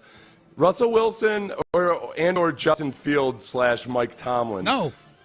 No, I mean, but that's one to watch for sure. If Justin Fields ends up unlocking something new, then with Mike Tomlin as his coach, especially where the argument is always can't have a defensive-minded head coach, no matter how many Super Bowls they've won this century, because of the quarterback and developing him and everything. That would be interesting. And Mike Tomlin has an offensive coordinator in Arthur Smith, who I think is a really good offensive coordinator, but I don't think anybody's going to give another shot as a head coach. Yeah. And so he might have Arthur Smith locked in for a while. He might have him for the next 10 years. Yeah. For sure. The ones that I kind of gave, paused before I said in that interview, I put him at 3, would be Joe Burrow and Zach Taylor. I mean, they've been to a Super Bowl together. Josh Allen and Sean McDermott, just because Josh Allen's still a really good player, and they've been one of the most successful teams in the AFC, even if they haven't gotten to a Super Bowl. Those are the two that kind of crossed my mind, where I kind of said, okay, no, I'll still take CJ and D'Amico. But the Shane Steichen, if Anthony Richardson stays healthy this year, that's a good one. I think there's a really good chance that in most rankings they would have Shane Steichen and Anthony Richardson above D'Amico and CJ, just because Steichen is the mastermind behind that. Yeah. And if he pulls it off with Anthony Richardson, this will be the third time he's had an influence on Justin Herbert and Jalen Hurts.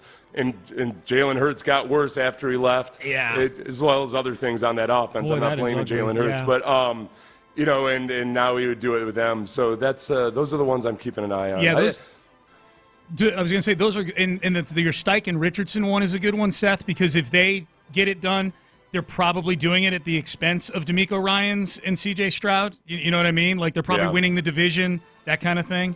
I'll tell you one thing. Listening to it's all very nice audio by D'Amico Ryans with Kay Adams and everything, but they got it. My God, this preseason's too long. I can't take any more of the human interest BS, man. It's like, it's been 2 weeks of, man, isn't CJ a swell fella? Hey, isn't this defensive line awesome? Like, let's ignore the fact that the interior offensive line is getting their spleens handed to them. So are you rooting for a bad outing by the Texans on Friday then? So no. We got a lot of nice. No, I want to see either a good outing or a bad. I want to see something actually productive. Something yes, I remarkable. hope the starters all go. The Steelers aren't playing 7 of their starters, but one of those is Russell Wilson. So we don't know for sure if he's an actual starter. Yeah. But most of the Steelers' starting offense is playing. Their only non-quarterback who's not starting as of now is their left guard. Mm-hmm. So we get to see the Texans starters versus an offense that is not your classic offensive, Steelers offense yet. And the Texans defense is going to be, as far as we know, mostly starters out there. So I'm excited about that. And the interior offensive line will be going against a couple of the Steelers' starting defensive linemen. So that'll be a bigger test for him than last week. Okay, so this is actually a good segue into what we got lined up in the next segment. National host makes a case as to why the Texans will be a big disappointment in 2024. No human interest story here, baby. Why the Texans will be one of the biggest disappointments in the NFL. You're going to hear why coming up next. But first, if you've been disappointed by your insurance company because they just sent you a notice that they denied your claims,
SportsRadio.com. Live from the Twin Peaks studios, Sports Radio 610 presents Payne and Pendergast. All right, Joe Fortenbaugh is a former radio host in San Francisco in the Bay Area. He's on ESPN now. He's probably one of their top gambling experts out there.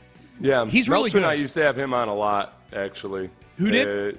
Meltzer and I. Oh, did used you? to have him on a lot in the midday. Yeah, he's really good. Some of our listeners, most of our listeners back then were probably college kids. So some of those guys actually wake up in the morning now and probably listen to the morning show. Maybe. I hope so. Yeah. It'd be good. Joe Fortenbaugh is excellent, I think. He's really good. He was on it looked like he was substituting on First Take yesterday. So he was on First Take, and they asked him which team do you think could be a big disappointment this year? And Texan fans, if you want to avert your ears, it's up to you. But he says you're Houston Texans. I'm going to take the Houston Texans. I'm going to say they missed the playoffs this year. You start with the fact that everybody loves the Houston Texans. Yeah, that's how they built Caesar's Palace out in Las Vegas, because everybody with the exact same opinion often works. But that's just the joke part of it, right? They're a 10-win team from last year. You peel back a lot of what they did, there's reason to believe some regression could be coming. Everyone is very fixated on C.J. Stroud's fantastic. D'Amico Ryan's fantastic. Sky, 5 years, it's stock you want to own. Next year, I think there's a step back. Number one, 7-3 in one-score games last year. That's an outlier performance. That regresses to the mean. It means you end up losing more games next year. Number two, top 5 in turnover differential. There's no stat that predicts wins and losses more than turnovers. The turnover differential falls back, and they were on the outlier side of the spectrum. If that falls back, you have losses there as well.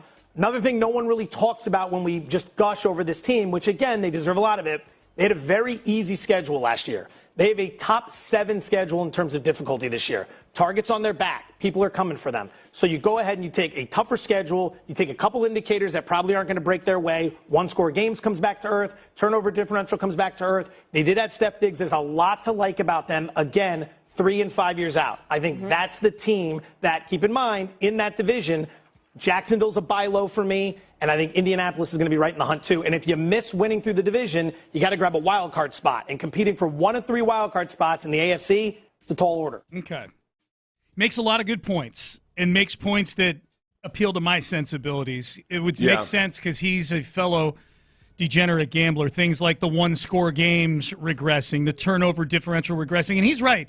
Right. I'm surprised how few people point out the difficulty of the Texans' schedule when they analyze the Texans. You know, one thing that's kind of strange this year, Sean, and why I'm not as worried about the relative strength of schedule stuff, is that most of the teams that you look at as potential contenders or teams to worry about in the AFC actually they're in the top in the difficulty of schedule segment.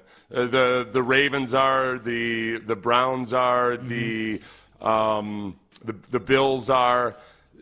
Kansas City is just on the easy side. They've got the 12th easiest schedule. Yep. But there's not a lot of the contenders in the AFC that have a really easy schedule. So some of that balances out as iron sharpens iron around the league. The other part of it, too, is that the preseason strength of schedule usually changes drastically by virtue of a couple bad teams being good and a couple good teams being bad. Yes. So I don't worry about that right this moment. Now, if you're trying to predict out into the future and gambling and setting a line, then yes, that does matter. So I appreciate everything he was saying about the one-score games. I think that sometimes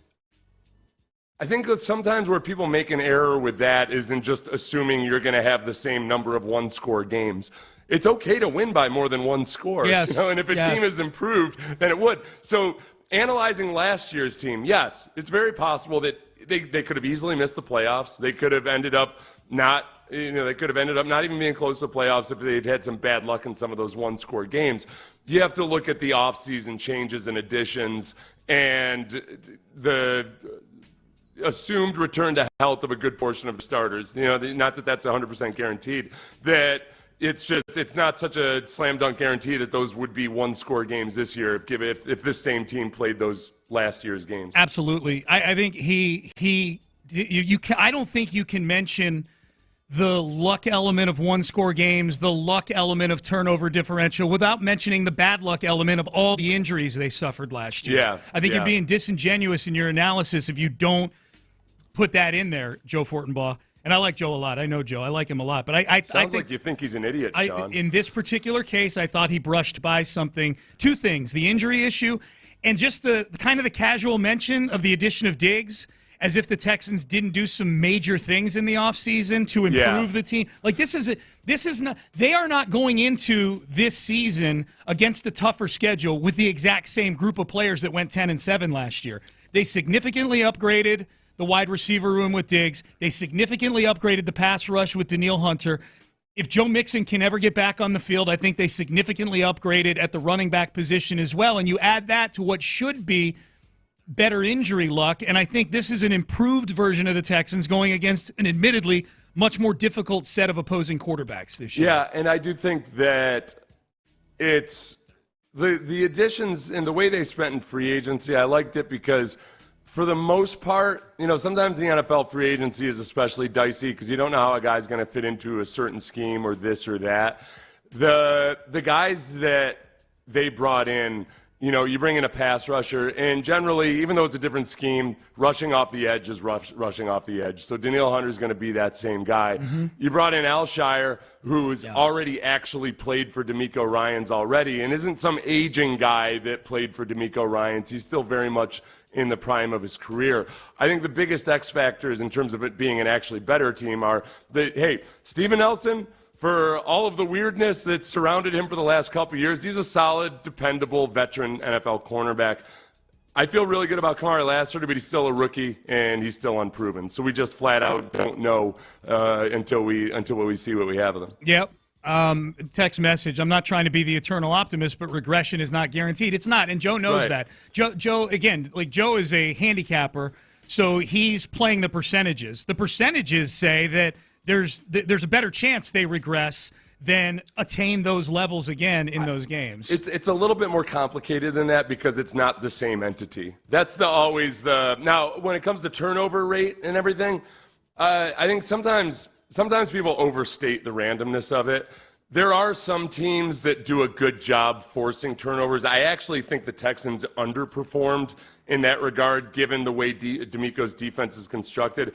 I think, if anything, they'll actually create more takeaways this year because of an improved pass rush, which is a big turnover yielder. Yeah. And then also, if you've got that good pass rush, aside from the strip sacks, you're playing a lot of zone and guys can pounce on it. And the other side of it, something that's very consistent year over year, is quarterbacks and how much they turn the ball over. Yes. And I don't think it was an accident that CJ didn't throw many interceptions last year. He got lucky a few times, like every single quarterback does. Every time I bring this up, people will point out some dropped interceptions. Yeah, it happens with every single quarterback in the league. He was very careful with the football last year as a rookie, so I don't worry about that. I don't, but I think if there's a regression that's negative for the Texans, I think on the turnover side, I actually think there's a better chance that CJ turns the ball over more this year just because he only threw 5 picks all last year. Like, it was a remarkably efficient year in terms of protecting the football. I just think that's a really, really hard number to be at again this year. The one-score games, when you brought up the one-score games also, and it's a great point that they don't have to be one-score games. Some of those games that they were involved in during that stretch, that 8-game stretch where it came down, literally 8 games in a row came down to the last minute, if not the last play of the game. So many of those games, I think a more experienced team would have put teams away. Like, that Bengals game had no business being a one-score game. They're up 10 with the ball, and CJ throws a near pick 6. The Denver Broncos game, which wound up having to be saved by a Jimmy Ward interception, if the referee doesn't botch a strip fumble 6 by Desmond King, the Texans are up 23-3, and that game takes on a whole different complexion.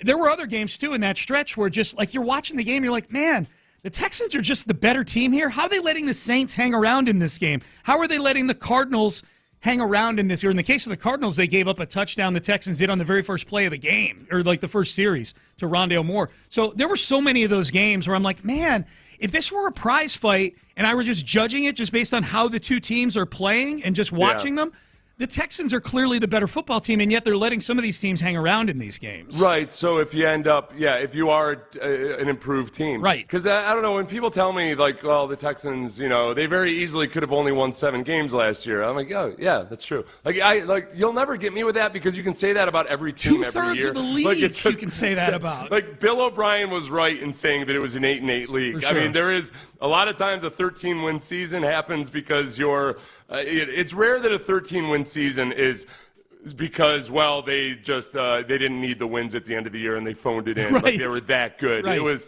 It could have easily been 10 wins. Yeah. Sometimes it could have been 15 wins. That's the way the NFL operates. All right, John Harris is probably either in Pittsburgh or on their way to Pittsburgh pretty soon. Texan sideline reporter, founder of footballtakeover.com. He's been joining us at 8 o'clock throughout the week to give us his impressions of what he saw from the Texans. We will talk to him. What did he see at practice yesterday? And we'll get Johnny's thoughts as we head into the Pittsburgh game tomorrow, which you can hear right here on Sports Radio 610. Pregame starting at 3 o'clock. Kickoff at 6 o'clock. John Harris joins us next. If you have been in an accident that wasn't your fault and you got injured, talk to Mocaro.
KILT FM HD2 Houston. Insider access, exclusive content. Sports Radio 610. The Texans play here. An Odyssey sports station. Sports Radio 610 presents Payne and Pendergast. All right, the Texans are done with practices in Ohio. 3 of them, Monday, Tuesday, Wednesday. They're off today. Taking a bus. Traveling to Pittsburgh, taking a bus. It's only an hour-and-a-half trip, apparently. Yeah. I didn't realize Cleveland and Pittsburgh were that close. Yeah. That is a heated rivalry, I guess. Big time, man. I mean, I knew it was a heated rivalry. I just didn't. I didn't realize that geographically it was that intense. Yeah, it's damn near a border skirmish. They're very close to each other there. Over the whiskey tax, the pernicious whiskey taxes they used to charge back in the day. And the big thing standing in between them is Youngstown, which I don't want to mess with anybody from Youngstown. You watch out for Youngstown. Yes. Well, isn't that where Frank Ross is from, or yes. he went to Youngstown State? No, he went to John Carroll like the rest of them. Oh, that's right. He went to John Carroll, but he's from Youngstown. He is, man. That's a tough town. The DeBartolos are from there, man. It's rough in Youngstown. Let's go out to the hotline right now. Somebody who had eyes on all 3 Texans practices, someone who you can hear on sideline duties tomorrow night for the Houston. Actually, no, not tomorrow night. Johnny Harris joining us right now, founder of footballtakeover.com as well. Johnny, I don't want to speak out of turn. Is tomorrow not a sideline night for you? Is tomorrow a TV night for you? Tomorrow is a TV night. I will be up in the booth with Indy Clue and Kevin Kugler, so I am looking forward to that. And there might be a little bit of rain, so I get to avoid the rain, so that'll be kind of nice. But I love going to Pittsburgh. Last time we were in Pittsburgh, it was 2020, so it was the COVID year. So they basically drove us to the hotel, drove us to the stadium, then drove us to the airport. Didn't get to go out, do anything, so I'm looking forward to getting there to Pittsburgh. Yeah, I'll be up in the booth with Indy and Kevin tomorrow night. That'll be kind of fun. So, John, reading some of the reports of practice yesterday, it sounds like John Mechie's got an issue with drops this training camp that continued into yesterday's practice. Yeah, I mean, I guess you could say that. I mean, some DBs have made some nice plays against John, but he made a nice catch in 7-on-7. I think it may have been the last play of 7-on-7, and you just never know how one play can kind of flip it for a guy.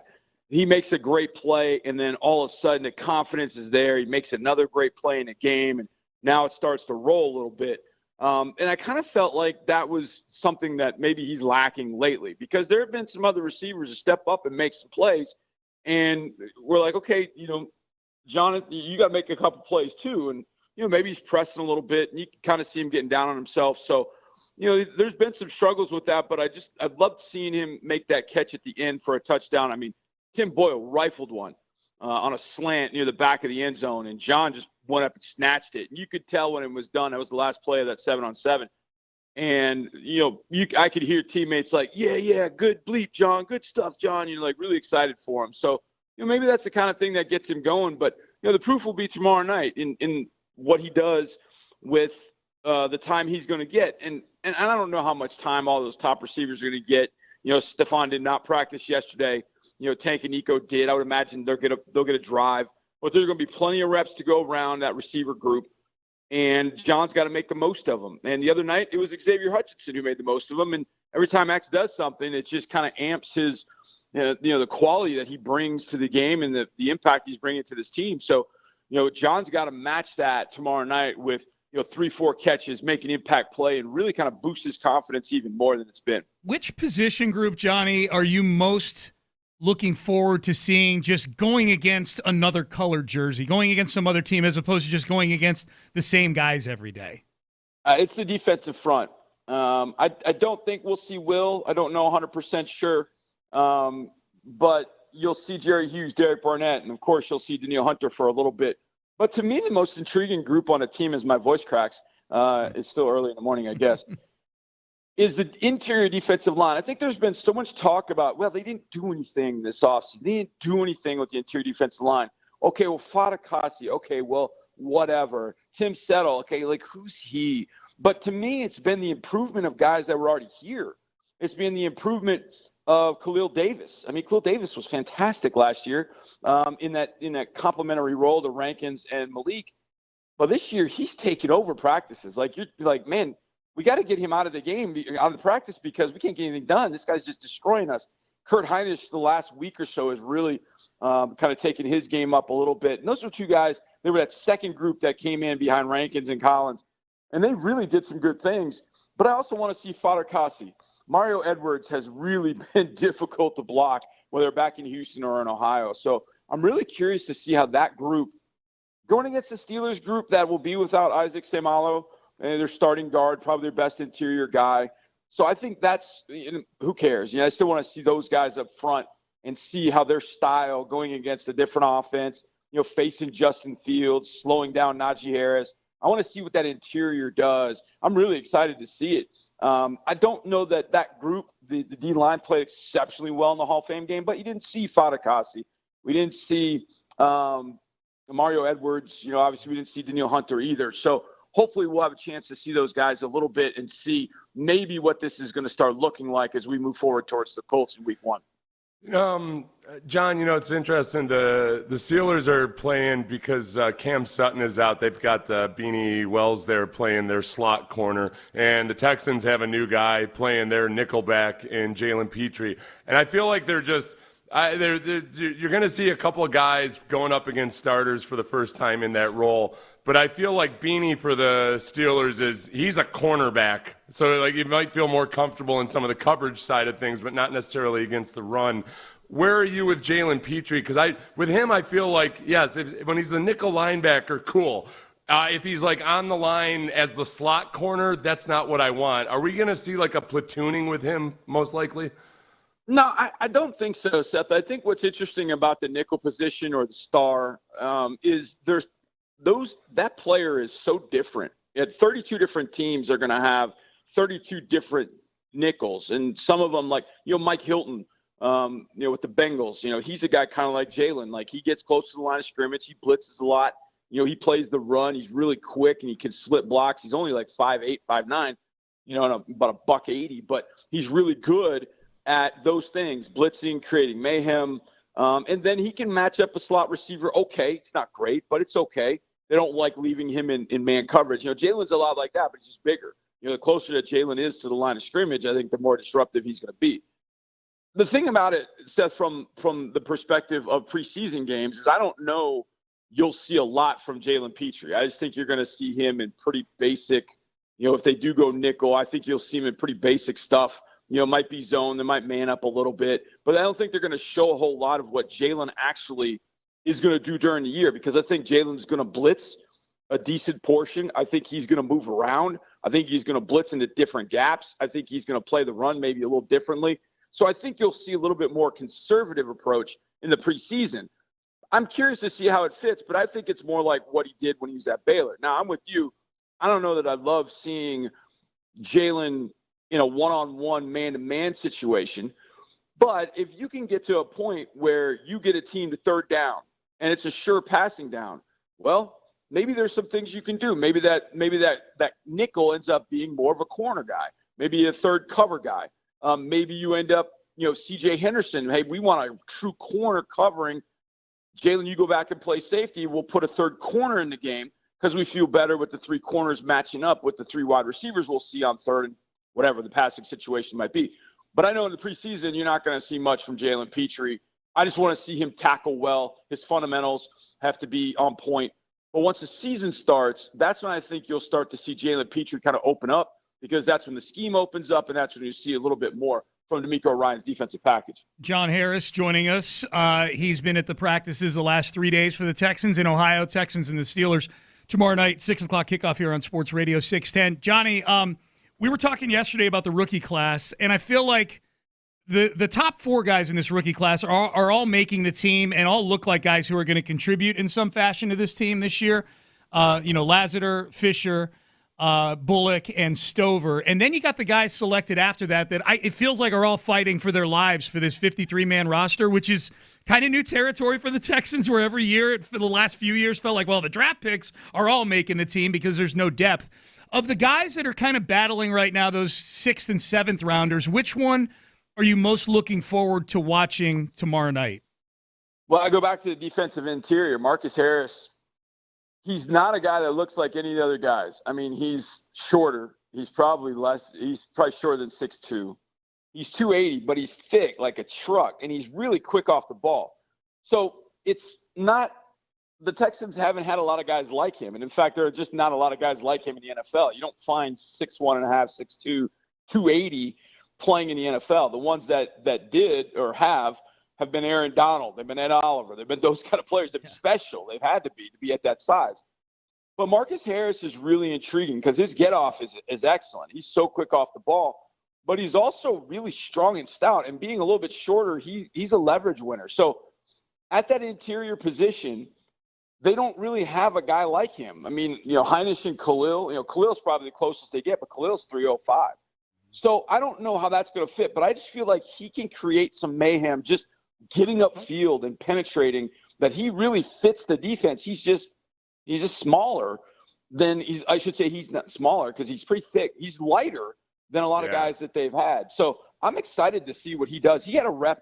It was on Tuesday, and it was the slippery field, if you will. But he had a bull rush against Kendrick Green, and Kendrick knew, okay, I'm going against a shorter guy. I got to get down. So he's trying to get his pad level down, and Marcus just bull rushed him, and Kendrick's feet just slid right out from under him, and he basically face planted. But that's because Marcus Harris can play at that particular level, that pad level, and I think he could be very disruptive. I think the guy that's got to make some plays is Jamal Hill. He's got to make it. I mean, the linebackers, you're already limited because you're probably only playing 2 most of the time anyways. So that linebacker group, Jamal Hill's got to crack into it. And it's going to be tough. If Jake Hanson's ready to play, D'Amico talked a lot about what he sees from Jake Hanson, really likes him. You got some versatility with some of those other guys. Neville Hewitt's probably going to make it because of what he does on special teams. Mm-hmm. Jamal Hill can run, but he's got to start making the right moves in coverage, which he didn't the other night. And that's something that's got to change. And if he's going to make this team, that's where it's really got to start coming into fruition for him at that position. But I'm really intrigued about Marcus Harris to see what he does against the Steelers. Yeah, you know what? I'm gonna slip Marcus Harris some forbidden pictures of Jerry Ball. I have a dream of turning a 6'1" dude into a 340-pound run stuffing machine. The thing about guys like Jerry Ball, for the kids, Jerry Ball was 6'1", listed at like 340, but bigger than that, and an absolute machine. You have to be incredibly athletic to be able to carry that much body weight, and I think Marcus Harris can pull it off. Yeah, it's not even his real name. They just called him that because he looked like a ball. Like, yeah, he's an immovable rock, is what he was. Man. Yeah, but Jerry Ball was a fullback in high school. Right. If I remember correctly, he went to Beaumont Westbrook, and he was a fullback. Yeah, most of those guys. He's massive. Right, Keith Traylor also was like super, like a track runner when he was. Those guys that to be able to carry 350 plus pounds, you have to be you have to be fast enough that by the time you're slowed down, you're still kind of fast. Yeah. So I mean, what am I saying? Vita Vea was a tailback in high school. Oh my God. He was 350. So he ain't yeah, fat. I mean, it can be done. Yeah, he's not fat. He's big boned, as they say. Okay, so tell me this. This is where I'm trying. I wish the Steelers weren't in the AFC because there's a part of me that is just fascinated by the Justin Fields pairing up with Arthur Smith and also potentially Brandon Ayuk and George Pickens. That, like, what are my chances that Justin Fields actually ends up being a different version of himself this year? 0%. He's going to be the same guy.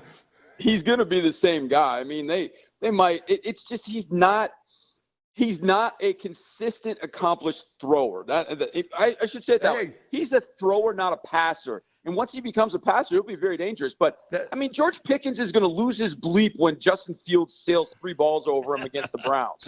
Tomlin said that Justin Fields' footwork is much improved. He doesn't have the happy feet in the pocket and everything. He's one of these guys like kind of Josh Allen would have been in college, where he's just got such crazy arm talent that he's never had to learn the actual right mechanics. So if you could just, if maybe getting kicked in the butt and a blow to the pride a little bit of being traded does that for him to motivate him, maybe that'll be the thing. Okay, I'm gonna ask this in all seriousness because I'm kind of thinking myself. Think about a quarterback that came from college that had bad mechanics, but good athlete, but bad mechanics. That eventually Josh Allen and Dak Prescott are the guys that like actually improve their footwork and stuff, not like bad. I would say those are the two. Those are the two. And the thing is, the answer to that question is those two, and that goes to show you how often it doesn't happen.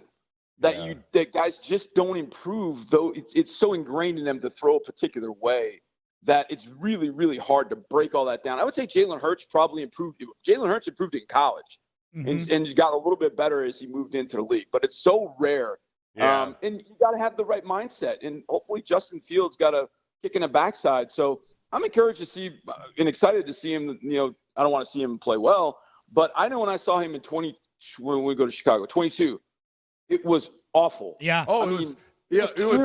Yeah, that was ridiculous.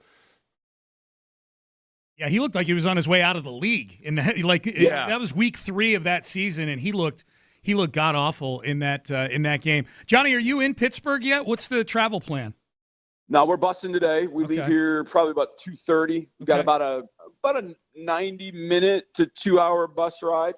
It's not a bus ride I've taken before, so I don't quite know, but we're getting on the bus, 7 buses or 8 or whatever we got, and then we're going up there, and we'll get up to the hotel, and I finally get to go to a TV production meeting tonight. So it's kind of fun. So I get all the inside info. It's going to be awesome. I'm really you guys will probably stop at a Shoney's along the way. Yeah. And you stop at a Shoney's. Yeah. Maybe D'Amico will take you to McDonald's. If you guys win the game, you can take the bus to McDonald's afterwards. That'd be big. Yeah. Or a Bob Evans. I mean, Mark and I have eaten at Bob Evans 3 straight days in a row. Stuckey's. Like that's Stuckey's, Bob Evans, Shoney's. We'll definitely hit. I don't know if we'll hit a Wawa. I think that's more Eastern that's more a Philly thing. Yeah, it's Eastern Pennsylvania thing. Yeah. So I'm excited. Going to go to Permane Brothers at some point to get a sandwich. Probably tomorrow. That might be breakfast. I don't know. Who knows? That might be the pregame meal. But I'm excited. I love Pittsburgh. Pittsburgh's a really cool city. I think it's totally underrated. So we're getting on a bus and taking off in a little bit here. Good deal. All right. Well, Johnny, we'll let you get back to that. We will talk to you tomorrow in the pregame show. It'll be the next time that we chat with you. Hey, man, appreciate you making time for us all week long and giving us the insight on the things that we didn't get to see out at training camp. Really appreciate you, man. Absolutely, boys. Miss you. We'll see you soon. All right. Take care. Yep, we'll talk to you soon. See you back in Houston. We'll talk to you tomorrow during the pregame show, Texans Countdown. John Harris joins us right out of the chute at tomorrow to be at about 3:15 or so. So tune in for that. He'll be right there on site. And, he's on the TV. He's excited about that. He should be. Him and ND Kalu and Kevin Kugler on the Channel 13 feed tomorrow. So, cool. Yeah. So this is NFL Network showing are they doing their own broadcast or are they showing Pittsburgh? It's a good question, Seth. I think at this stage they're pulling local feeds from games, and the Texans Steelers game is the one that they're advertising on the ribbon that goes, or the ticker that goes across the bottom of the screen. So I don't know if the NFL Network is pulling our feed or if they do it, maybe they just do it like from the home team. And that would be Pittsburgh in this case. So, I don't know. We'll see. All right, Payne and Pendergast with you. We'll circle back to the Texans, but the Astros had a big night last night. Got the silver boot, retained the silver boot. I think more importantly, yesterday, it seems like there's good news on the injury front for this team. We'll see. Can we believe what we're hearing when it comes to that? We'll dig back into what happened with the Astros yesterday, and we'll do that coming up next. If you are planning on building a custom home, you know how important it is to find the right builder. Go with the 2000.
Sports Radio 610 presents Payne and Pendergast.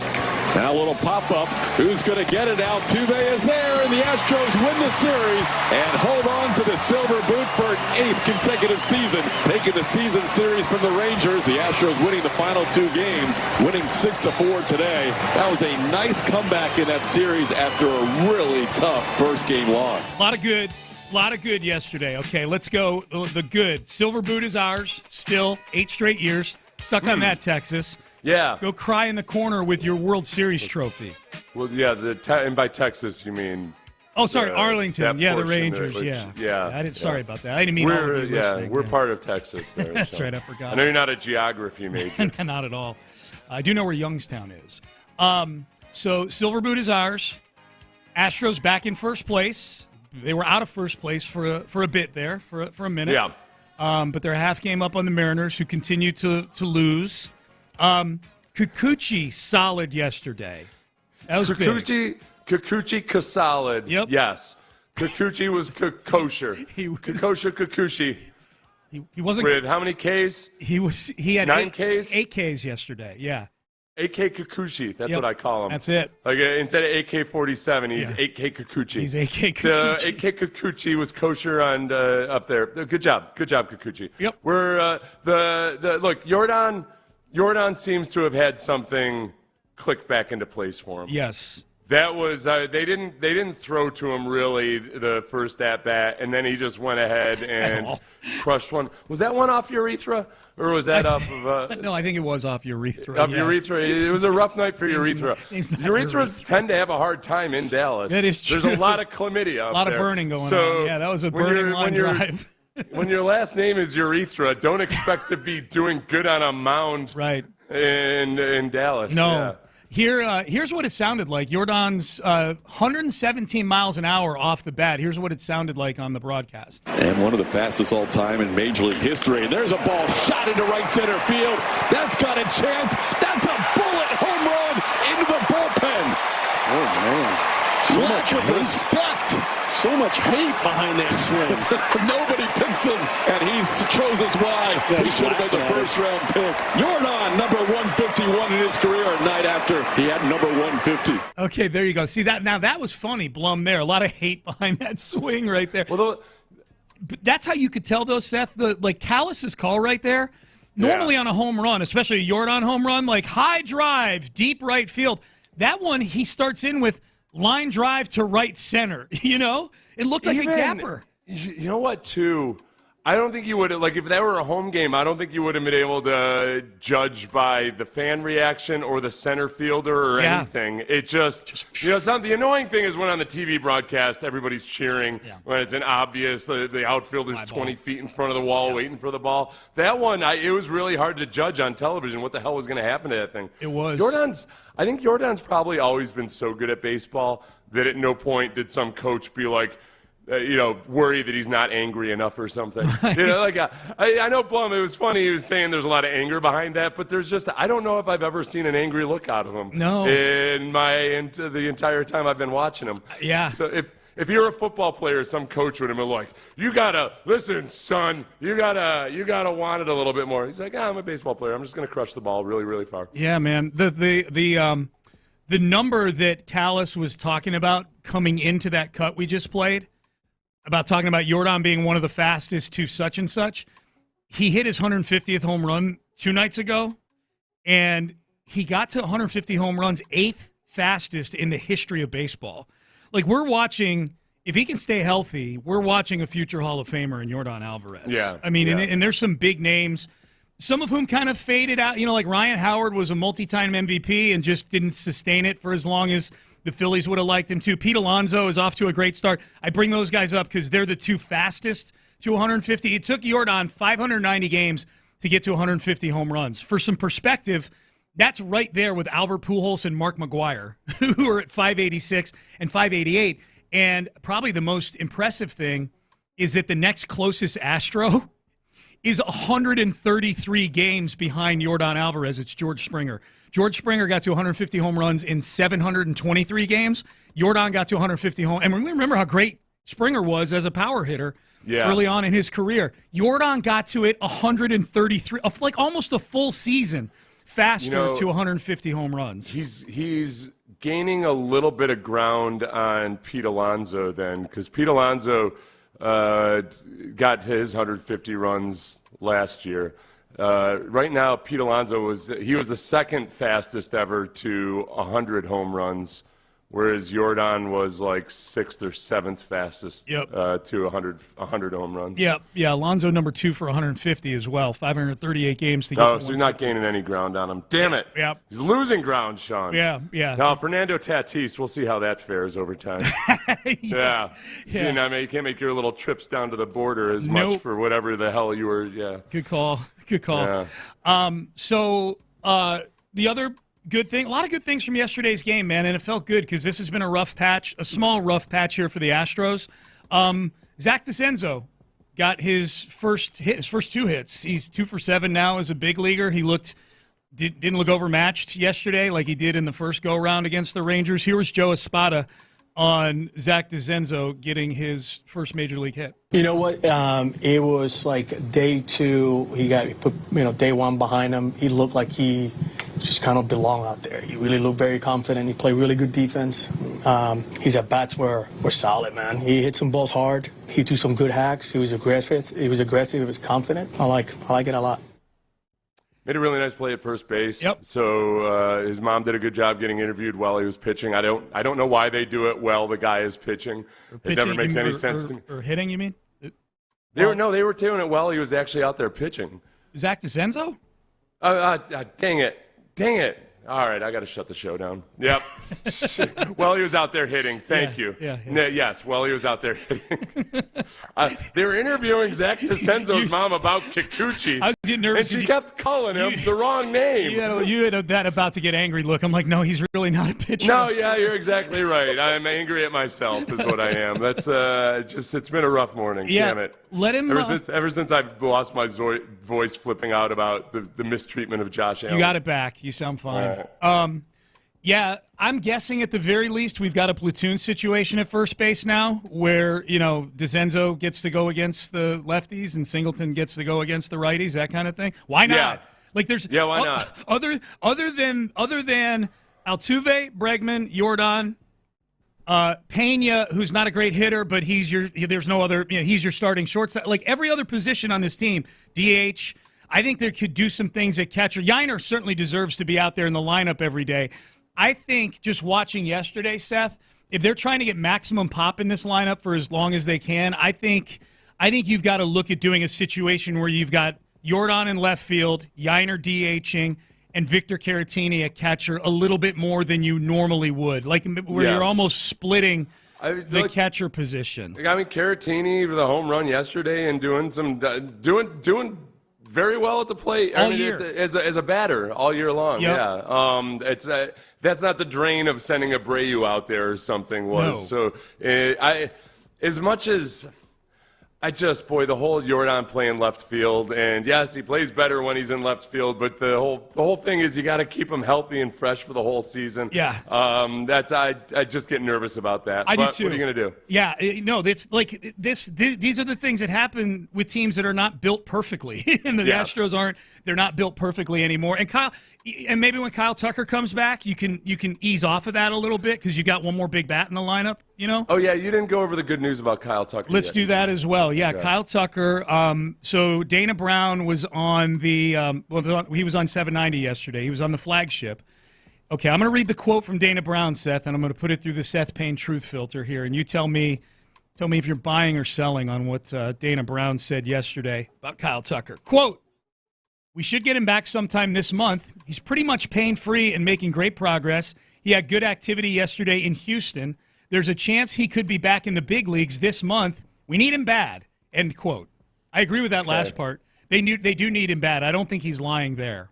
It's either next month or the last month of the season or this month. Right. Okay. Yeah. Yeah, I'll believe him then, I guess, because he basically said next month or this month. That was a turd sandwich disguised as a nice Arby's roast beef. Well, that was maybe next month, but also maybe this month. Yeah. Well, there is a chance that it's none of the above. You know what I mean? Like 2 days ago, you and I were talking here on this show about how nervous we were that he might not be coming back at all just because of everything that we've been hearing about Kyle Tucker and just how dodgy they've been about everything or flat out dishonest they've been at times about some of this stuff. Read the very first part of the quote again. I'll read it again. Yeah. Quote, "We should get him back sometime this month. He's pretty much pain-free and making great progress. He had good activity yesterday in Houston. There's a chance he could be back in the big leagues this month. We need him Okay, back." you said this month both times. Both times. I'm sorry, I heard next month. Okay. Yeah, that makes you more said this sense. month All both right. times. Yeah, but okay, I'll take it back then a little bit. I thought I heard next month, so okay. No, then now I definitely don't buy it. Right. No. Because he goes in the very same quote. Dana Brown starts off by saying, "We should get him back sometime this month," which to me, when you say "should," means it's a favorite. That's the favorite.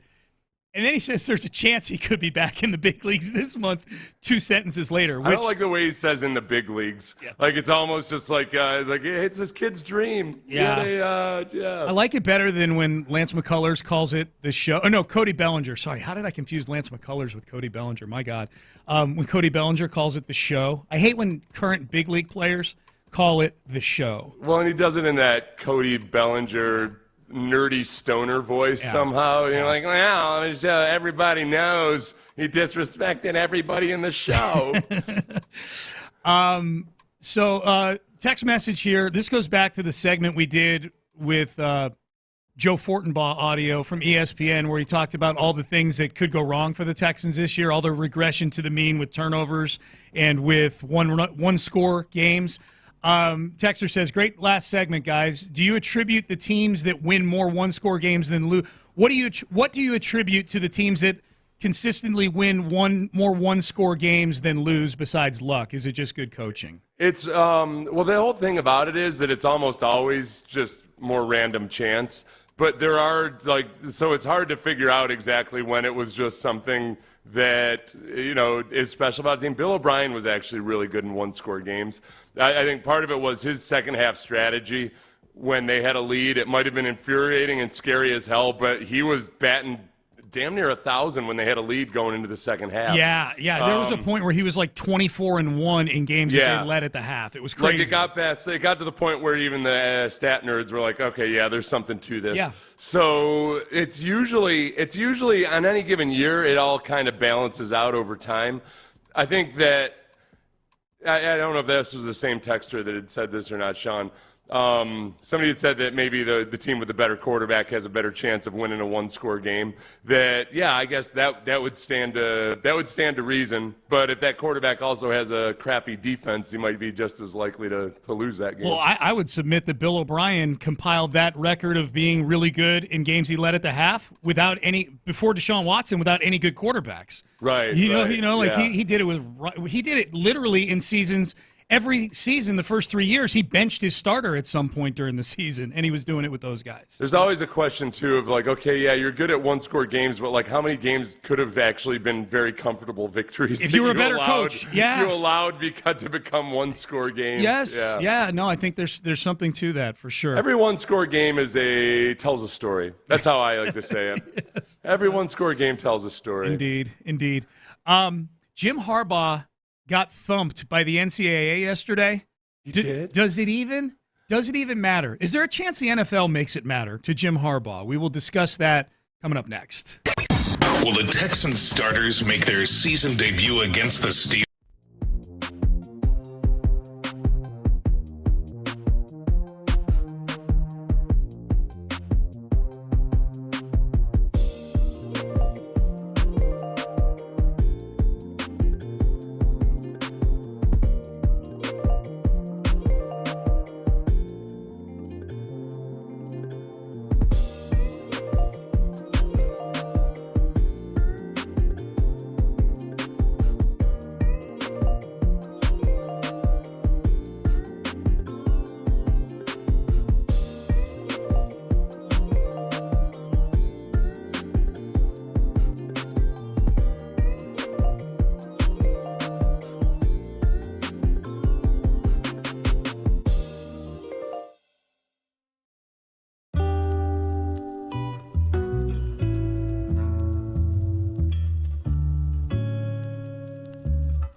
Live from the Twin Peaks studios, Sports Radio 610 presents Payne and Pendergast. Thing I do where I get angry and tell people to go die. Yeah. It's fun. That's fun locally because people know me and they know for the most part I'm not attaching a deadline to when I want them to go die or anything. Right. We were just talking about whether that should become my shtick. Is really hoping for really nasty, violent deaths, not advocating it or trying to incite it, but forcing just openly the issue, telling very famous people to go die, as publicly as possible. That'll be my little gimmick. Is that the guy who wishes death upon people? Right.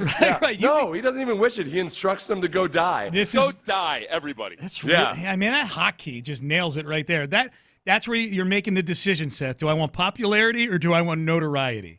That's the balancing act. Because eventually the public would learn to grasp it, and they'd be like, oh, he doesn't mean it literally, as far as we know, and he's just a grumpy old man. I'm old enough now that I think I can kind of be like I'll be like the new Ed Rooney, except more violent, more physically intimidating, and a bigger schlong.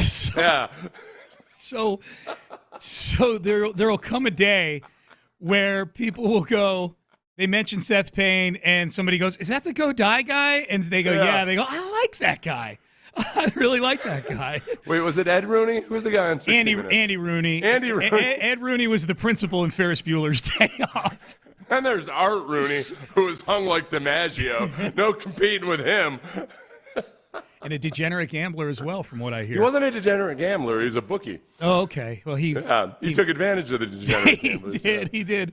Both the Maras and the Rooneys were both bookies, professional. Like back then, it was legal in New York, I guess. Because I think what you telling me that worm John Mara comes from a long line of bookies? Unless, was there another founding family with it was the Maras. No, I'm just a little incredulous based on the Mara that I saw in Hard Knocks moping his way down the hall that he didn't get to keep his little toy, Saquon Barkley.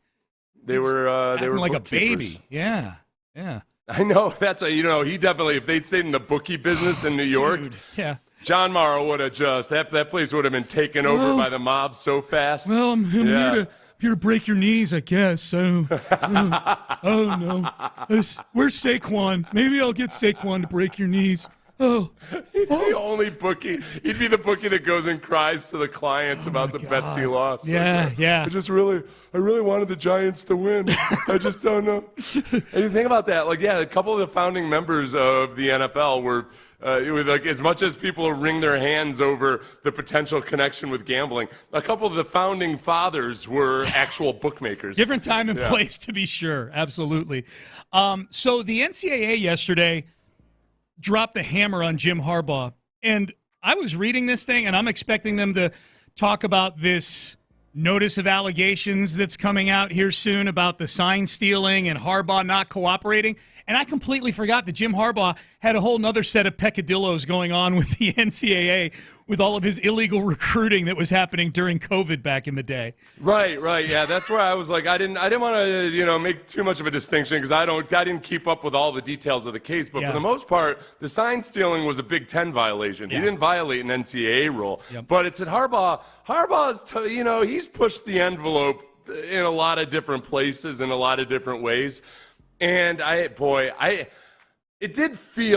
felt like those last couple of years where he flirted hardcore with the NFL, like maybe he felt like the walls were closing in a little bit. Yeah. He timed it perfectly. He did. He timed it just right. It was like he pulled off a big heist, and just jumped on the wheel of the plane as it was leaving the runway to make it to Argentina. But it was like just by the skin of his teeth. Well, and because he won a national championship, I would submit that in your analogy there, Seth, it's like he pulled off a heist and his family is the one that now has to serve the jail term. They're the ones his family is left behind and they're the ones paying the price. And his family being Michigan fans, the Michigan program, Sharon Moore, the head coach.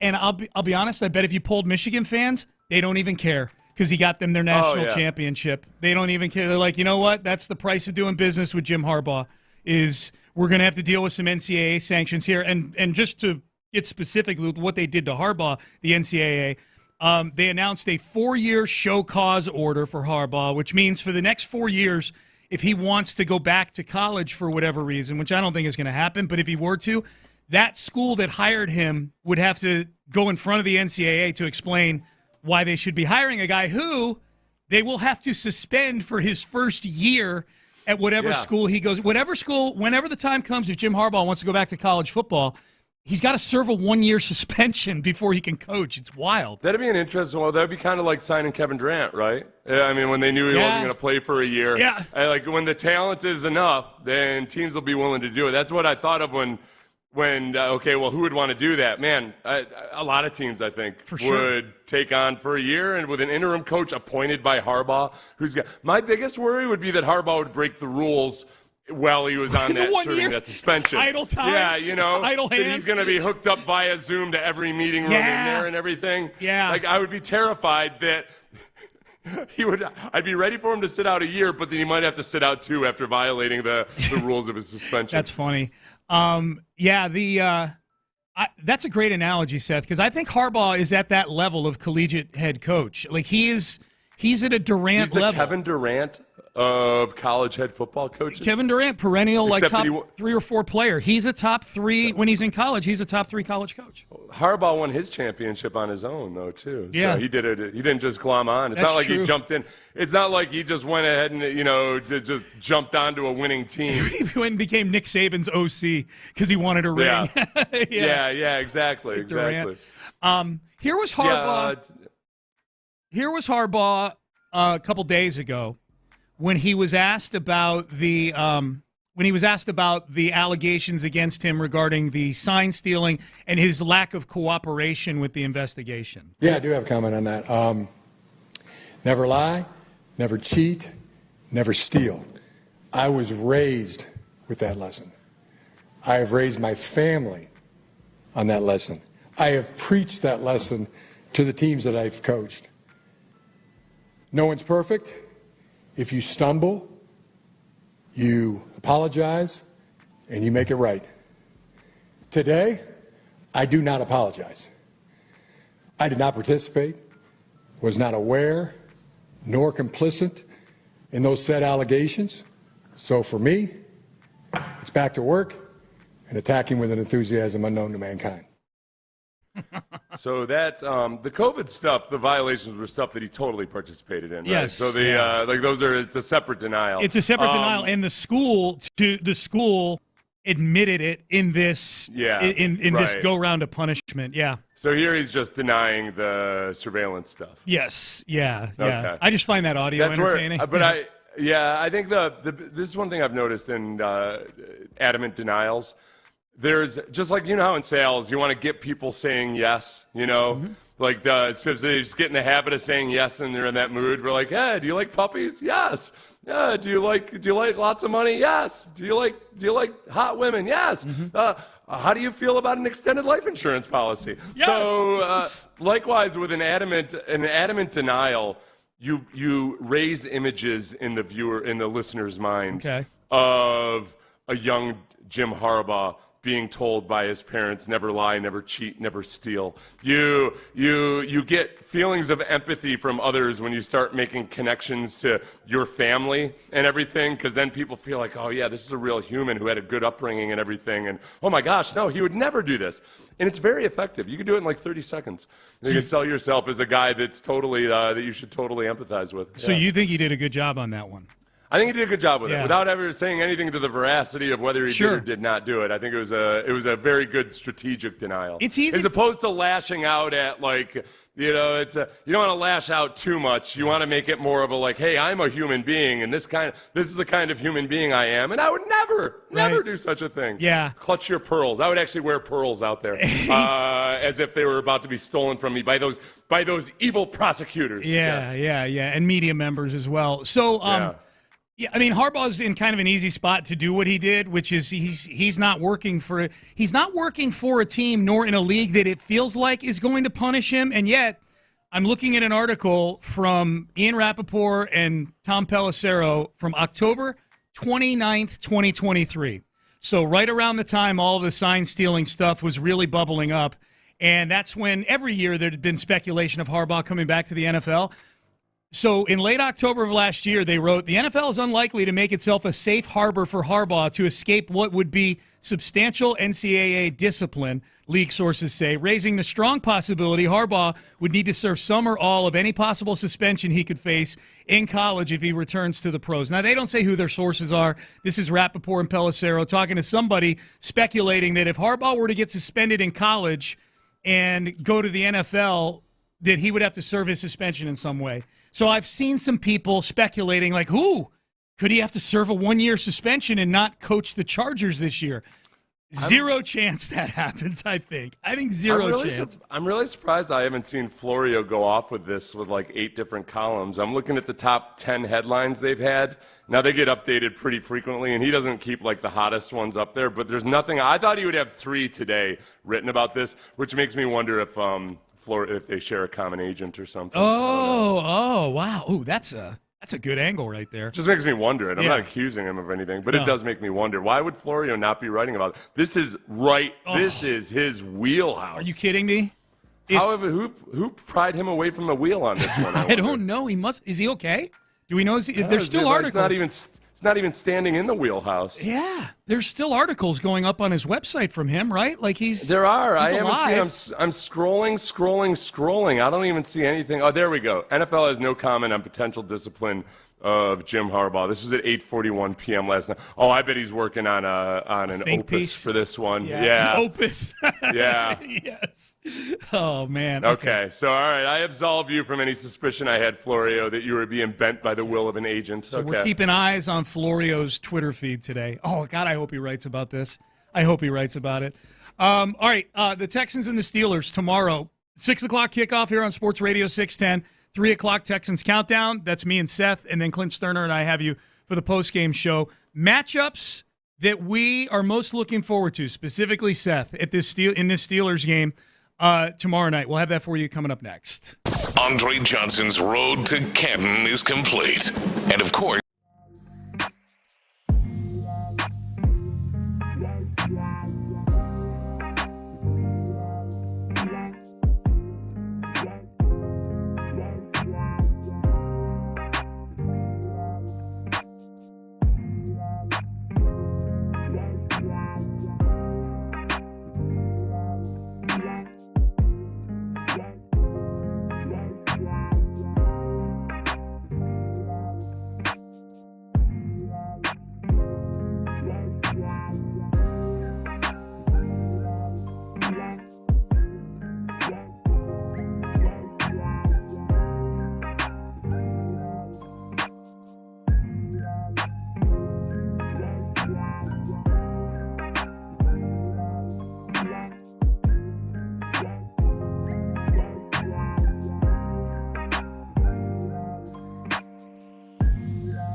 Insider access, exclusive content. Sports Radio 610. The Texans play here. An Odyssey sports station. Sports Radio 610 presents Payne and Pendergast. Would you still categorize this as a quarterback competition? If it is, how do you weight what happens on the practice field here versus what happens in the stadium? Very much is a competition. What happens in the stadium is weighted heavier than what happens in a practice setting because it's more game-like. Still view Russell as having that pole position and being ahead of Justin in that? You guys saw the depth chart that I released yesterday. That is real. Okay, so that is real. It is real. That was Mike Tomlin. It is spectacular. Russell Wilson is your starting quarterback. That's it. Yeah.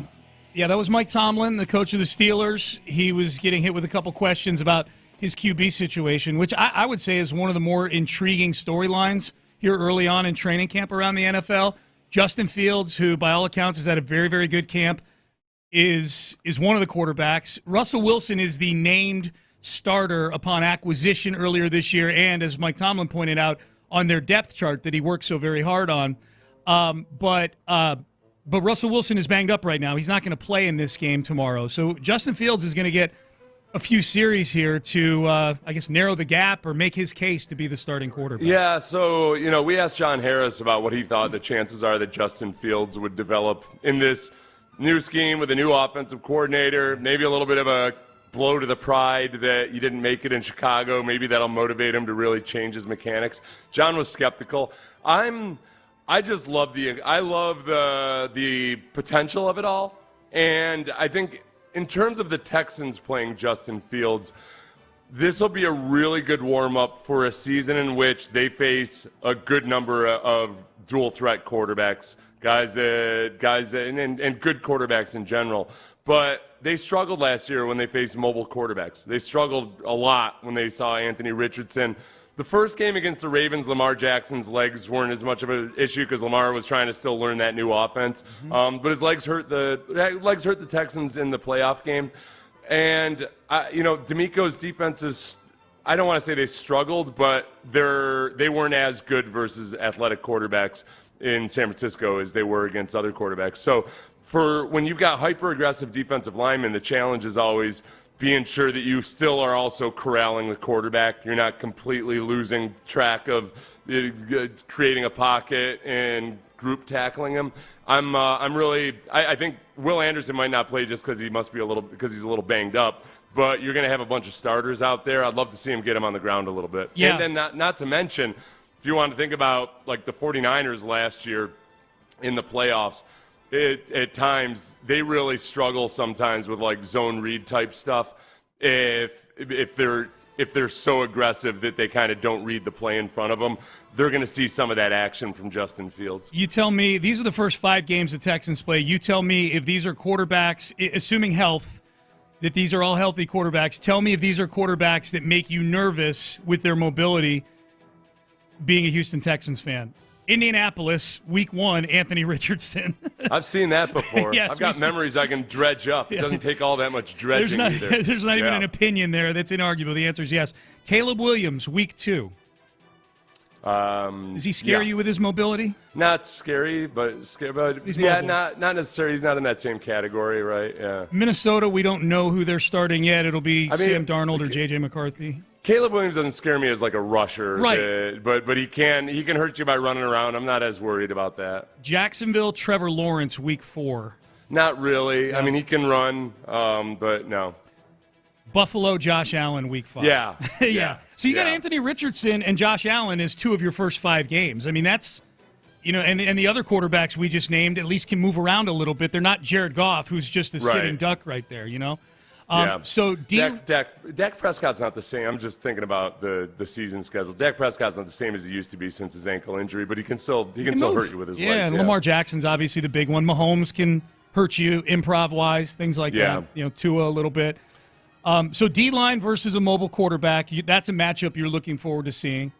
What's the next one here? Which one? Kamari Lassiter versus George Pickens. Okay. I hope they get to – now this is the thing. George Pickens only had 25 yards receiving versus the Texans last year. Yeah. So I think that, knowing George Pickens wired the way he is, even though it's just a preseason game, he's going to be playing pretty hard. Yeah. I wonder if he'll – not that he necessarily has a say in the matter, but I wonder if he'd rather dial it up against Derek Stingley or if he wants to beat up on the youngster. That would be his mind. I hope that he wants to beat up on the youngster, and Kamari Lassiter gives him a bit of a poop sandwich.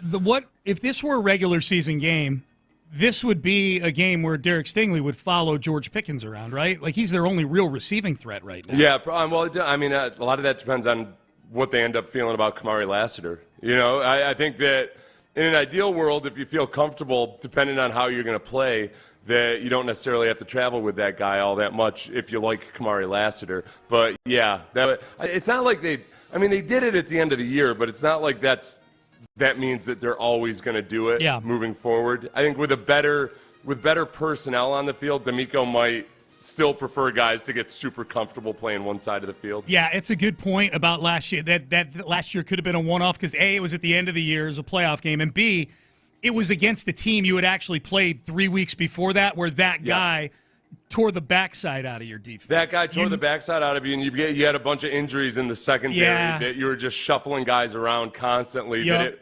That might have been a break glass in case of emergency type For sure. situation. Yeah, that makes sense. So Lassiter, if you were D'Amico Ryans, would you have Lassiter follow Pickens around just to get him tested as a rookie and see what he's made of? Or do you just play your regular defense? That's a good question. I would say no, because Lassiter's only played on the right side. Okay. So I don't think all of a sudden they're going to have him just be like, oh, and by the way, you're going to be playing on all over there. We've gotten you comfortable with this half and this 1/3 of the field. Yeah. But now we're going to have you cover the whole field against that guy. Right. And Lassiter doesn't strike me as a guy that needs to be humbled in some way. That feels like something you would do. Like, all right, this rookie's getting a little full of himself here. Let's let him follow Pickens around and see where it's at. But it would be a good kind of a baptism by fire, you know? It just, okay, make it as hard as you possibly can on him the first time he's in. But I also don't think that this coaching staff feels that way about it. Like, they want these guys to have success. You want to challenge them as much as possible, but you don't want to overload them to the point where their minds are blown. Yeah. So I think they're not going to game plan too hardcore. Plus, remember, you don't want them to see if they thought Kamari Lassiter could do that, they wouldn't show it in the preseason. Good point.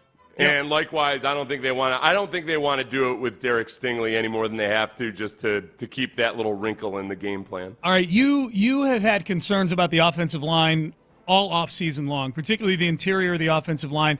This line will not see T.J. Watt and Alex Highsmith or Cam Hayward tomorrow, but this is every test right now for the interior of this offensive line, every test is a good test right now. Right. And two of their starters are playing. So, and they're not. It's not like Casey Hampton out there at nose tackle or anything, but it's Benton and I always screw his name up. Ogunjobi, is that how you say it? Yeah, I think so. So they're two of their starting interior defensive linemen are going to be playing. So Juice Scruggs and Kenyon Green will get some work against starters this week. So if they have a good performance, we could take last week and say, all right, you did some good things. It was versus backups, but let's see if you can build on it. Then that would be a really good thing. I'd be really excited about that. Likewise, if they don't play well, then I got to start to wonder about, just how good have Foley Fatukasi and Mario Edwards been? Yeah. How much of it is that they've actually been just new versions of themselves, or is it just been that they've beaten up on guys that aren't quite ready for it? That's what I'm most excited for, Seth. I think it's just some truth. How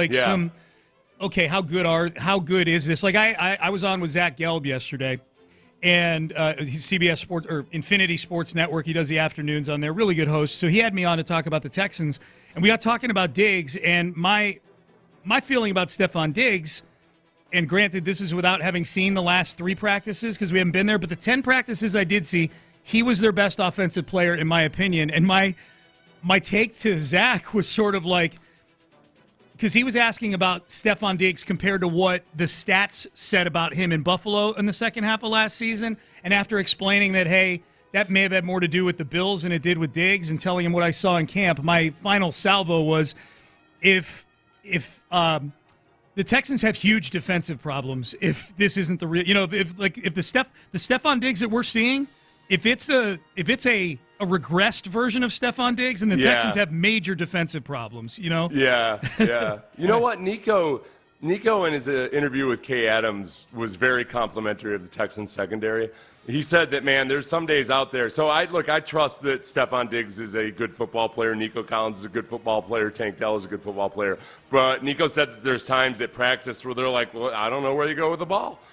So I take that as, and Nico's not necessarily a guy that's trying to say flashy things in the media at all. Yeah. I feel pretty good about the secondary. Yeah. And I obviously feel good about the wide receivers.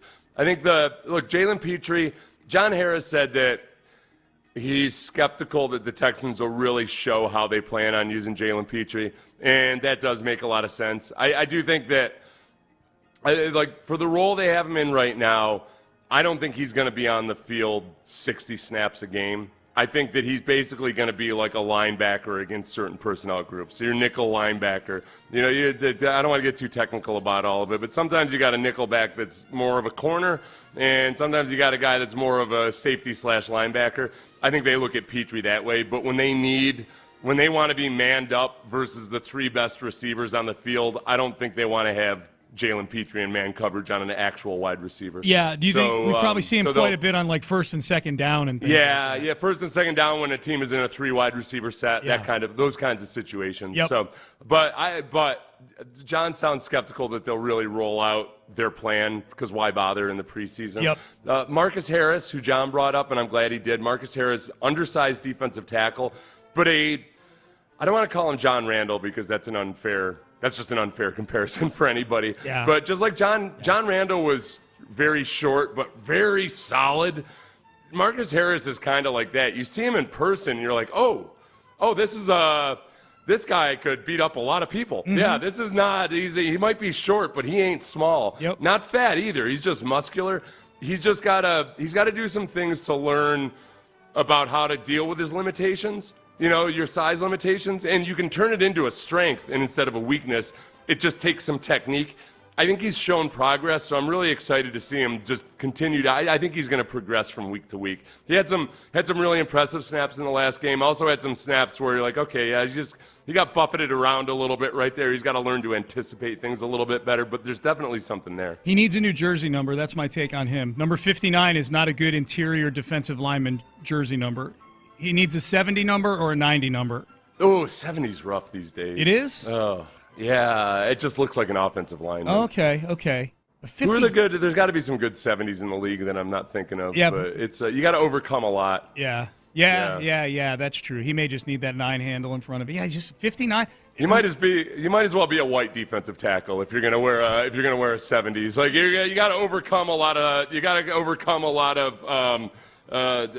stereotypes to break through. Yeah. You know what he looks like wearing number 59? He looks like if they were making a movie, like a cheesy movie, and the Texans were somehow involved, and the people casting certain roles just didn't have any grasp of what body types were in football, it would be a really poorly cast DeMeco Ryans. Like they went and got some 280-pounder to play DeMeco Ryans in the movie. You know how that happens in movies? Like, okay, there's zero chance that this person should be playing that guy. I've got to get your daughter's take. So for those of you who don't know, Sean's daughter was a very, very good college cross-country runner.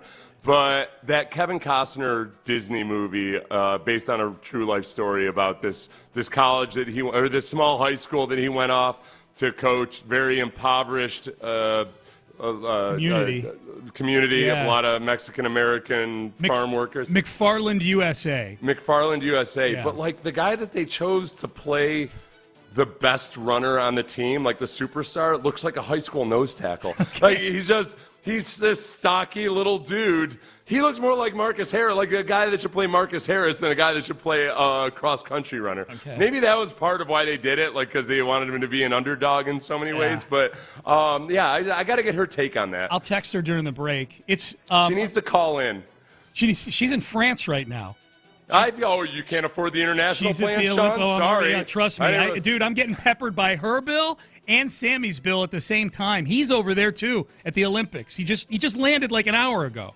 I've got my college student is doing a summer session in Barbados. So and I just got hit with the maxed out the data limit on the international plan.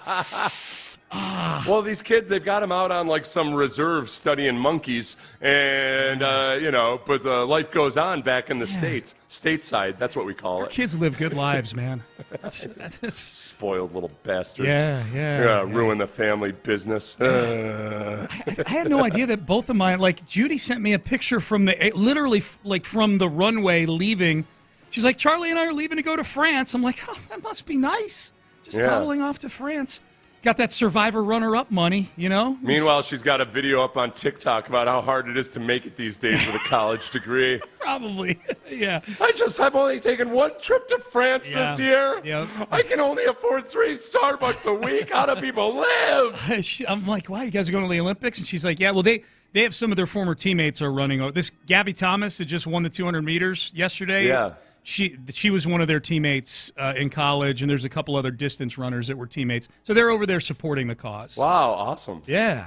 Where does an actual runner want to be during the race, like to watch a? Oh, that's a good question. Well, they're in the stadium there because there's no cross country track, there. It's just 3,000. Yeah. Yeah. So they're over there. Sammy's over there, I think, to watch the Olympics, but he's meeting a bunch of buddies, and they have an Airbnb, and he's probably going to come home with some girlfriend named Babette that doesn't speak any English or something like that.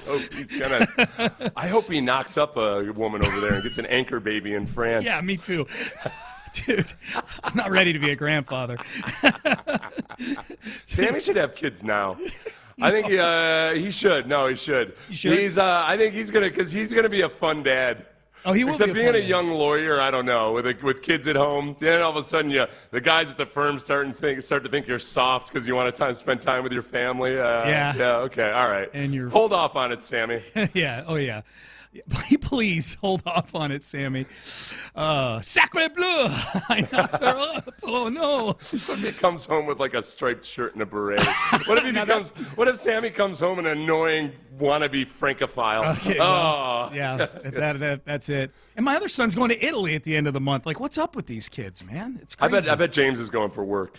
No, pleasure. Oh, he's had this. Yeah, he's had this plan for a while. Yeah, he is going to some wineries over there, and that's part. He works for a big liquor distributor, and he handles some of their big wine accounts. So I think he is getting the hookup over there at a couple of places at some wineries. So it's tangentially tied to business, but it's for pleasure. He's going with some buddies. What does he work on? Well, he works on the accounting side of things. It's not like he's. I was going to say, is he more of a wine or a beer guy for that distributorship? Or yeah, he's really into wine lately. He is. He actually went and got that certification that you get. I forget what it's called, but there's a certain certification. A sommelier? I don't know if he's officially a sommelier, but it's a certain level of certification with wine where he can speak and tell. It's I guess it's more of like a validator for clients and things like that. Like, oh, this guy knows a lot about wine. He's got this degree or this certification or whatever. He's not like me when the waiter shows me the cork and has me taste it, and I'm like, man, if this is anything other than vinegar, it's going to be good. All right, and me both. I've never sent a bottle of wine back, and I think I've powered through some bad ones. I just don't have the confidence to do it. Same. All right, Josh Allen was asked yesterday, does he miss Stefan Diggs? Man, he gave an answer, and that thing is being parsed out and chopped up by TV today. We will do the exact same thing and see where he went wrong with his answer. Do we think he misses Stefan Diggs? That's next. But first, West Point Lincoln.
Sports Radio 610 presents Payne and Pendergast. All right, here was Josh Allen, Buffalo Bills quarterback, when he was asked yesterday, do you miss Stefan Diggs? Steph's a great player, and what he brought to this team was special. So miss is I don't know if I'd say miss. He was a guy that was reliable. You can look to. He's going to have the juice each and every day. I'm sure he's bringing it over there in Houston. So definitely, you can't say that you don't miss that. But I am very happy with what we got going on here and how hard the guys have been working. And yeah. Yeah, this like you could tell right there immediately. He's asked if he misses Stefan Diggs, and he knows. I would say that he knows that's a headline bait question, because the word miss has so many connotations to it that it's very easily turned into, boy, Josh Allen says he misses Stefan Diggs, and then it becomes an insult to the current crop of wide receivers you have. So in that very same quote, he says, I wouldn't say miss, but then he says, what's he say? It's hard not to miss. A guy like that. Yeah. Yeah, the cut, it's really interesting. On Good Morning Football, the cut that they took out of that and made into a caption across the bottom of the screen was, quote, I don't know if I'd say miss, ... He was a guy that was reliable, end quote. Yeah, that's so messed up, man. Because the headline that I had grabbed, and I searched the headlines. Out of the first four that popped up, the most egregious and irresponsible was, Josh Allen sounds like he couldn't wait to get Stefan Diggs out of the Bills locker room. Yeah. Like, what the hell are you talking? If you take the substance of that quote, if anything, he said a lot more about the good things about Stefan Diggs. It's just because he kind of tried to tiptoe around the word miss that it opened it up to people to interpret that any way they wanted. They can take a snippet of that quote and make it look like he hates his current wide receivers. They can make it look like he couldn't wait to get to get Stefan Diggs out of the building. I'm angry. I'm angry not even for Stefan Diggs, although because I think Stefan Diggs has been through it so many times, and he's put himself there. I'm not going to act like he didn't put himself there because of it. But it's just that they are dead set on creating drama out of this, whether it's there or not. Oh, yeah. There's no that article was going to be written almost no matter how Josh Allen answered that question. Yeah. The only thing, and this is why, the damn writers themselves, they hate cliches when athletes give cliches. This is why they give cliches, you stupid English literature dropouts. Because the right answer there is, hey, we're always moving forward in this business. We've got a growth mindset, and things change every single year, so you can't spend too much time worrying about how things were in the past. I love the guys we have right now, yada, yada, yada, yada. But because he tried to give a thoughtful answer and be fair and diplomatic, and he was trying not to pour fuel on the fire because he didn't do it perfectly. It turned it into a kerosene fire. I want to play it again, and we'll hit it here in a second, Ben. But I'm just looking. Seth, all I did was put in Google. I put in Josh Allen, Stefan Diggs. That's all I put in. Yeah. No words that are going to steer it one way. Just their two names, and the headlines that come up. Bills QB Josh Allen again opens up about Stefan Diggs trade. I think that's pretty accurate. That's pretty benign. The next two are hilarious. Josh Allen's odd response to whether he misses Texans Stefan Diggs, which I didn't find his response really odd. I mean, he was dancing a little bit. This is a beautiful one. Did Josh Allen take subtle jab at former teammate Stefan Diggs? So play it one more time. Is there anything that you hear when you listen to this that's either odd, their quote, or that can be construed as a subtle jab at Stefan Diggs? Steph's a great player, and what he brought to this team was special. So miss is I don't know if I'd say miss. He was a guy that was reliable. You can look to. He's going to have the juice each and every day. I'm sure he's bringing it over there in Houston. So definitely, you can't say that you don't miss that. But I am very happy with what we got going on here and how hard the guys have been working. And yeah. I can totally see, especially if what you're looking for is an answer where he's throwing shade at Stefan Diggs. I can totally see where maybe even if this is a rare this is one of those instances where if you read the transcript, you would totally read it that way. The way I read it is I'm putting myself in the situation of the athlete, because this is the same thing that happens whenever they ask you about an injured player on your own team. A guy's injured on your own team. You don't want to talk about how much you're going to miss that guy. This happened. I remember when Kylie Wong got hurt and Deshaun Polk was going to replace him. And so Kylie Wong's the linebacker, gets hurt, really ugly injury in the Seattle game. But they asked me how much will the defense miss Kylie Wong, and you're put in this position where you're like, man, I really want to give Deshaun Polk as much support as possible. He doesn't need to be reading quotes about how devastating a loss it is, but at the same time, I want to do right by Kylie Wong. So you gotta just spit out the cliches, you know. And it's a hard spot to be in. Like, the way I interpreted it was miss is a loaded word. Like Josh in that moment when he says miss.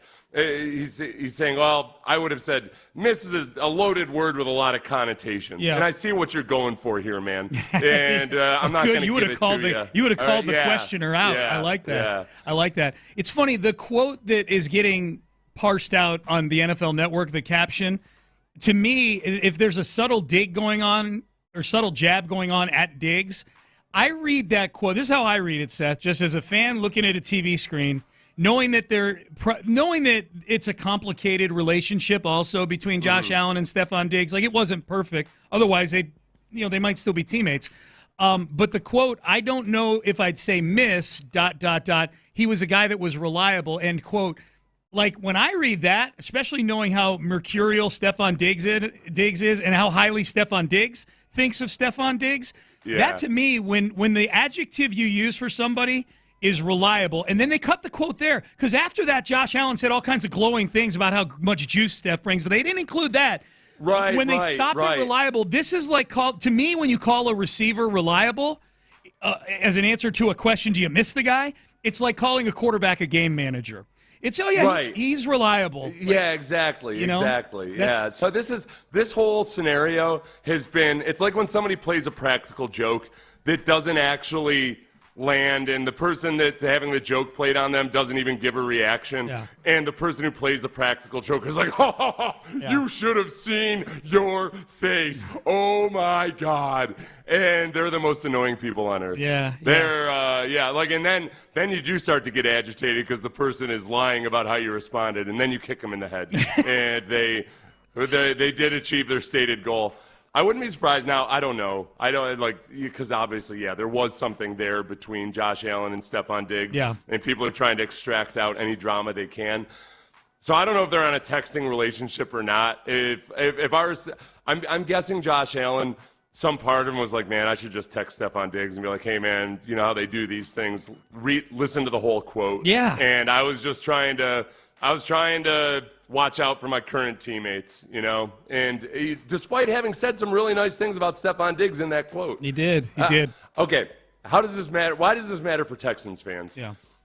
Do we want Stefan Diggs to see the actual full quote, or do we want him to only read the headlines and kind of be like, all right, so this is how they feel about me up in Buffalo, huh? Okay, so the question then becomes which is most conducive to winning? Having Stefan Diggs, and we're talking probably specifically Week 5 is what you're talking about here against Buffalo. What's more conducive to winning? A Stefan Diggs that feels like Josh Allen took a jab at him, or a Stefan Diggs who maybe is thinking a little more clearly because he knows the truth and he's not ready to go on a 7-state killing spree in that game? Yeah, I need Stefan Diggs to be in as clear a headspace as possible. I'm with you on this. I think this is... You know, the old trick sometimes people will play in high school and college is they'll like have it used to be easier back in the day before the internet. You like write up a fake story. Yeah. And like a coach would like say, this is what was in the paper today back over in Chickasaw County or something, and it would just be a fake story. But everyone's like, we're going to kill him. Yeah. Can't do that anymore. But that can backfire with the wrong guy. Yep. You don't want to do that to guys who already have a permanent chip on their shoulder, because sometimes it can push them over the edge. Yeah. So I think with Stefan, I would feel like, look, he can find enough motivation out there. You don't need anything that like might land a little too close to home. So no fake news stories for Stefan Diggs. Do you think the Texans make Stefan Diggs available the week of the Buffalo Bills game? For media. I think they do. Yeah. And I think that, Stefan, usually he's really good in press conferences. He's excellent. You listen to people up in Buffalo, he has awesome press conferences. He's very entertaining. It's just that every now and then, he goes into there was something on social media or what have you, and that's where things get screwy. So I'm guessing that they probably will, because that's something he can prepare for too. Like, it's just like, look, I know people are going to be saying a lot of stuff. I'm just going to get up there and say the nicest things I can think of, like he did in his first press conference. He had nothing but nice things to say about everybody in Buffalo. He did. I would submit that the other two big acquisitions this offseason, Danielle Hunter and Joe Mixon, said things that are going to be more headline porn in Minnesota and Cincinnati than Diggs said it would be headline porn in Buffalo. I mean, Danielle Hunter was gushing about this new scheme that he's in, and you could construe that as somehow the scheme he'd been in Minnesota was holding him back all these years, Yeah. And I'm not construing it. I'm just talking about what the internet can do to it. And Joe Mixon literally said that it's going to be night and day compared to how it was in Cincinnati this season, Yeah. And again, that's something that can get construed a number of different ways. Bent this way and that way. Yeah. I looked for it in Cincinnati after he had said that, and I think, the full quote there was more about how this scheme is going to be good for him, because I think people in Cincinnati, for the most part, know that the Bengals scheme changed a lot last year, and it turned into something that's not necessarily Joe Mixon's strong suit, just running out of gun. He's not as good running out of shotgun as he is just classic downhill, running back 7 yards in the backfield and get ahead of steam as you're taking the handoff. That's what the Texans do a lot. So, but you're right. It does they take the little snippet. They take the snippet. Yeah. They got to do more of that. Yeah. Sometimes I fear we're too responsible, Sean. Do you think so? You think that would be good for the show if we started being a little more... Let's abandon all of our ethics and, integrity and just go for it. Just go for headline porn. Yeah. We would not be. You and I would not be in a good headspace with that. I don't think. I think No. I might be able to handle it a little. You have told me sometimes. Like, I'm able to handle the Twitter smoke from things I tweet. You don't like that stuff. I don't like it. If it's just I get too personally involved in arguments. Yeah. And it just, especially when it's especially when it's just either unjust or irrational. Yeah. So all of these talking points about the Josh Allen stuff, it's unjust and it's irrational, and it's honestly it lacks integrity. Yeah. If you're writing headlines like that, if you're only taking one snippet of the quote or something, you're a bad person in that moment. You're doing what bad people do. It's messed up. D'Amico Ryans, good person, sat down with Kay Adams. Who is the number one wide receiver on this team? She asked him the question. I love D'Amico Ryans' answer to this, and he also talked about Stefan Diggs. We'll hear from the Texans head coach who sat down with Kay Adams from FanDuel up in Adams. We'll do that coming up next. Oh, you want to talk about integrity and people are going to do right by you. Trajan Wealth, family-owned and veteran-led. Trajan Wealth has advised.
Live from the Twin Peaks studios, Sports Radio 610 presents Payne and Pendergast. All right, good to be with you, Payne and Pendergast. Guys from In the Loop will be popping in here in just a little bit. Here's D'Amico Ryans with Kay Adams. Who's the number one wide receiver on this team, Coach? Who's number one? Whoever gets the ball, that's number one, right? I think when you have as many talented guys as we have, Tank, Nico, Steph, I mean, you have three of the top guys in the league at the position. So it's just a matter of, CJ just going through his process and hitting whoever is open. That's number one. The whole concept of the number one wide receiver has become just much more about fantasy sports, fantasy football, than it has to do with anything on the way the actual team operates. As soon as you have two good wide receivers, like obviously you're game planning for, the guy that you think can do the most damage, but it's not like in the old days you wanted a classic Andre Johnson-looking X-receiver that if if a team went one-on-one with him, you're screwed. But that was before the slot and every other position in football became a very viable receiving threat at any given time. I mean, and it's been over the last 20 years. Really, I mean, the tight end was kind of an afterthought in a lot of ways, other than rare exceptions, where now it's a staple of a lot of offenses, where at times the wide receiver or the tight end is your WR1. So these guys get these questions all the time, and I think sometimes people think that they're dodging them, but it's really just a non-factor. When you've got a wide receiver room like this, there's no part of them that goes through and has like a depth chart in their wide receiver room of who the actual number one wide receiver is. The craziest part about what you just said is when you have a wide receiver room like this, because a year ago this was this was thought to be the worst wide receiver room in the sport. You can go back and find it. Go Google position group rankings, and you'll pull up. You can't find anybody that thought the Texans' wide receiving room last year, which was largely these guys minus Stefon Diggs, was anything better than like 30th. And now you've got national reporters at Texans camp in Ohio sitting down with D'Amico Ryans asking who of the three guys that they got now are the number one wide receiver on the team. Yeah. And it's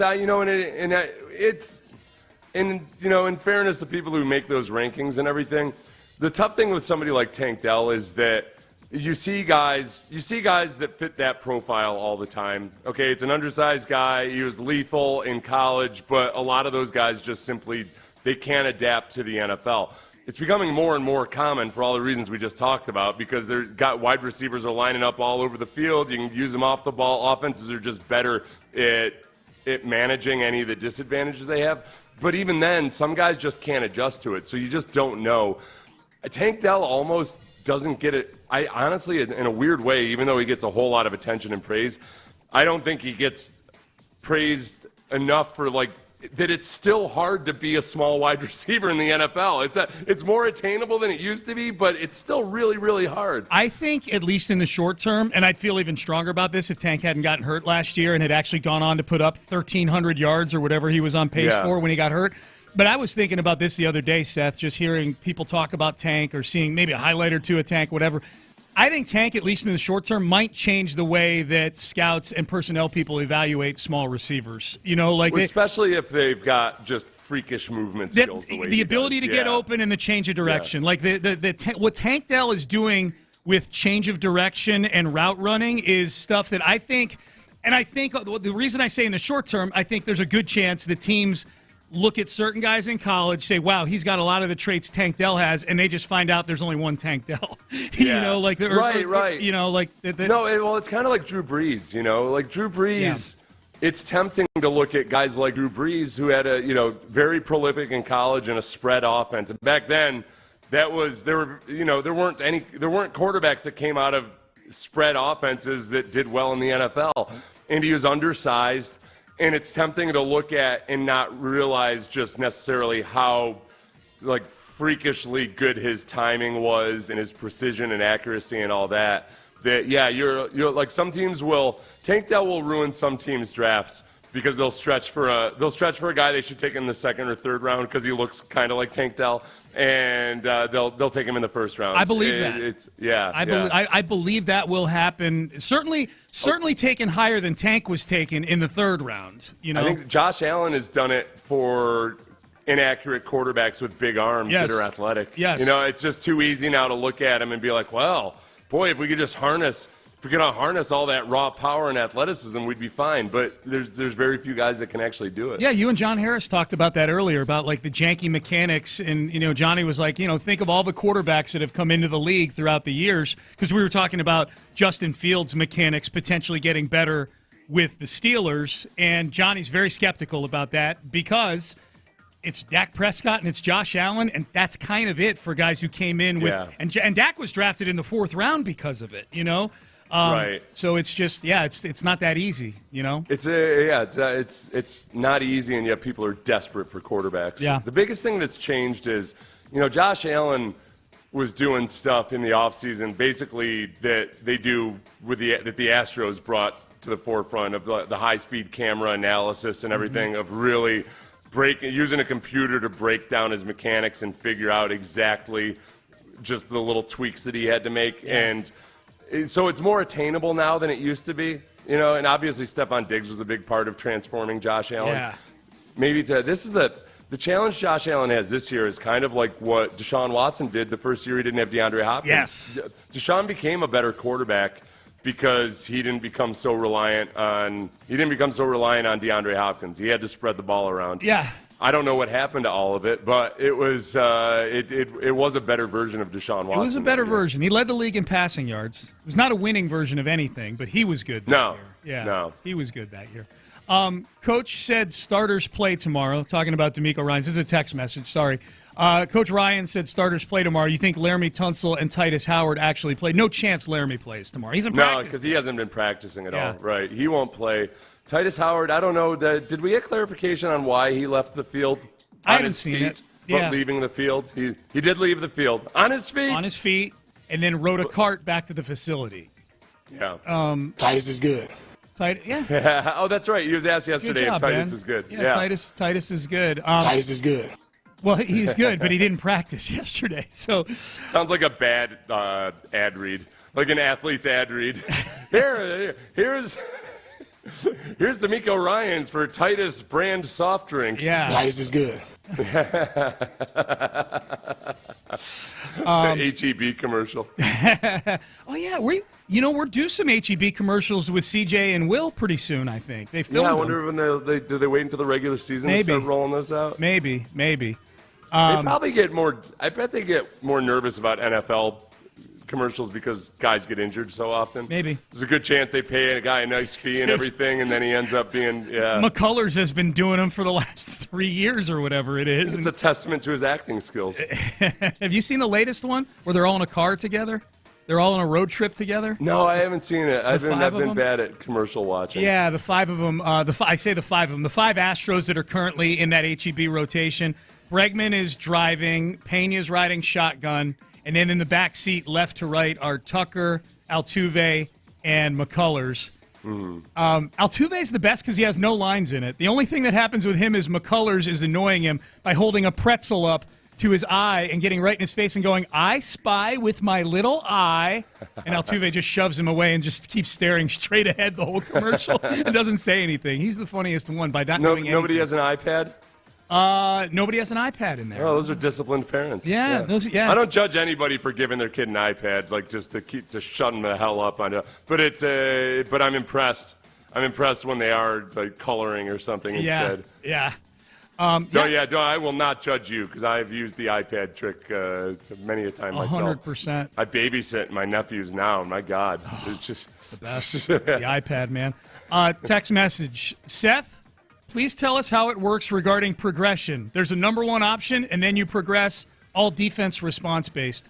So this is someone wondering how the whole progression reading thing goes on. Oh, okay. So like on any given play when they talk about going through the progression, on a given play, you're kind of like versus a certain, whatever the quarterback judges the coverage to be before the snap, you've got a receiver that you think is going to be open on that coverage. If he's not, or best chance of being open, and that's where you're looking, And then if he's not, you move on to the next one. And then if that guy isn't, you move on to the third one. The way that's evolved in a lot of ways, like it used to be like the freakishly intelligent dudes that can do it, but now it's more of an expectation. Is that you also if the coverage changes after the snap, you don't always have to go 1, 2, 3. You're like, nope, 1 to 3, nope, yep, running or whatever. But so when you hear about rhythm offense, when you watch the quarterback go to the back of his drop. When he goes to the back of his drop and he's on his back foot, he's looking at the first read as he's like kind of taking a gather step forward. If that read's not open, he's taking another step forward. If that read's not open, he's taking another step forward. So all of the timing of the routes really matters. And this is when we talk about receivers being in the timing of an offense. They want to be hitting their landmarks, getting in and out of their breaks at a certain timing and rhythm, so that you are where the quarterback needs you to be to make his read when he's on that third hitch step. Yeah. And it's one of the things that they got back to in Dallas last year that made Dak Prescott a better quarterback. They became a much more of a West Coast rhythm offense. So Dak didn't have to freelance as much. So Dak was doing the whole he's not making decisions on when to run. The play kind of leads you to it. Yeah. That you're just, all right, step, nothing's there, I'm running. Yeah. And that was where Mike McCarthy did a good job as a coordinator last year with Dak Prescott. That what you're describing there, that precision, that route running, might be the least sexy thing in the receiving realm that is so hyper important, especially in this offense. And that's where I feel great about those three guys, Diggs, Dell, Nico, they are near elite, if not elite level route runners. They're really good route runners. It's one of the things about sports that's really interesting. Like you go to any sport, my wife's a volleyball coach, so I watch her and she's talking about, when she's looking at film and everything. There's so much to the rhythm of any given play, and then things that you can do to disrupt their rhythm. That's why like a really good hard jam at the line of scrimmage against a rhythm offense can really screw things up. Because even if you don't end up covering that guy perfectly, the play's all out of rhythm. Yep. It's all out of whack. You've disrupted the clockwork to a certain degree. Yeah. So it's that's the cat and mouse gets really interesting with the guys that do it really, really well on both sides of the ball. John Lopez, Figgy Fig, they are here. Hey, were you guys worried like I was that Jordan's home run yesterday was going to come smashing through your window? Yes, that was How crazy was that home run? Bullet, it looked like a line drive right above the second baseman's head, and the thing just kept going and going. That's Jordan for you.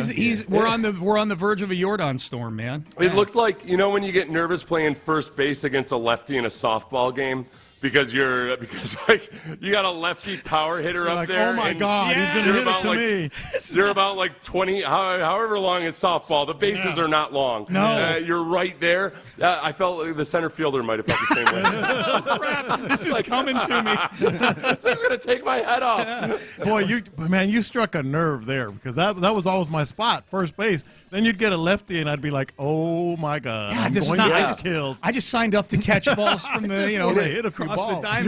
You're at the end of a long tournament, like a long day at a tournament after you've had a case of beer too. So you're like, there's alcohol involved with that sport. That's a great point. Or what about the person that's trying to throw sidearm? Oh, nah, come on. From shortstop, show off. Show off. How you guys doing? Really good. What's happening? Really, really good. I don't know why I went to another pitch there, but really good. Hey, John, I'll tell this story. Yeah. Sorry, I'm disrupting the rhythm because I feel like you could appreciate this. When Vince Young, I think it was when he was in the NFL already, but he, obviously not playing in Houston, but he was back here for the offseason. The softball league that my wife used to play at down there at the Sportsplex south of the Vince Young showed up one night just because he had a friend on one of the teams, and he was so they needed him to play shortstop, so he played shortstop. Oh, wow. And so he got out there, and, he's got to be careful about injury. He's like 10 feet into the grass at shortstop, and people are like, what the hell's he doing?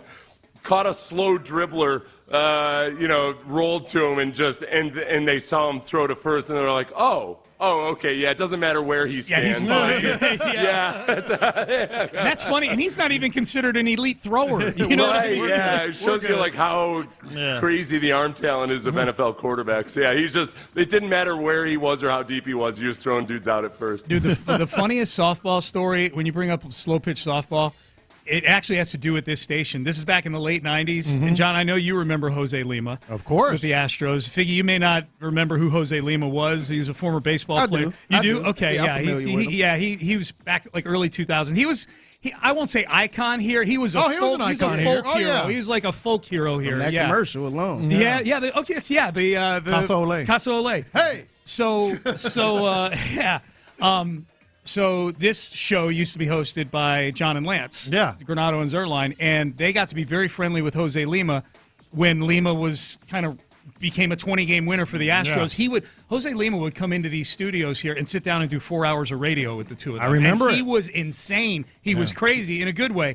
He would show up at Lance's softball games to play during the season wearing his Jose Lima number 42 Astros jersey or whatever it was. And play. That's a born star right there. That is wow. He was, he would show up That's and a baseball player. play Right there. slow pitch softball in his jersey and never pitched, obviously. He wanted to play shortstop and outfield and everything else. My favorite guy on that team was Derek Bell. And it wasn't close. What was his nickname? Operation Shutdown. Operation Shutdown. Operation Shutdown. He would when I say every day the Astros played, he would go to this barbecue restaurant in the 3rd Ward and get 3 sausage sandwiches. That was his routine. And eat them before the game. 3 sausage sandwiches. We didn't know as much about nutrition back in 1997. He was a good player, too, for them for a while. Big time. I mean, I don't know. He didn't work at all. He was just one of those guys that just hit baseballs. You're right. Was he ever considered technically a killer bee? He was one of the integral ones. Okay. Yeah. I always think of Bagwell and Biggio. It was Berkman, Bagwell, Biggio, and Bell. Okay. Yeah. Okay. Yeah. And Brandon Backey. I like to put him in there. God. G-Town through and through. All right. Well, you guys got a show to do, so we're gonna get out. Hang around for 30 seconds. You want me to hang around for 30 seconds? I got something that happened. I got to get off my chest. Okay. Oh. Okay. Did I do it? That I think you both. Seth, if you want to hang around for 30 seconds, you can. Okay. Well, let's do the station ID. You're listening to KLT and KLT HD2 and Odyssey Station. I'll give Seth premature antibodies here. Okay, go ahead. I have a very important question. Okay, Figgy Fig, John Lopez, Chris Santiago producing today. They are in the loop, and they start now. Okay, so I know you guys are gonna have something good to say about this. Okay. If not funny.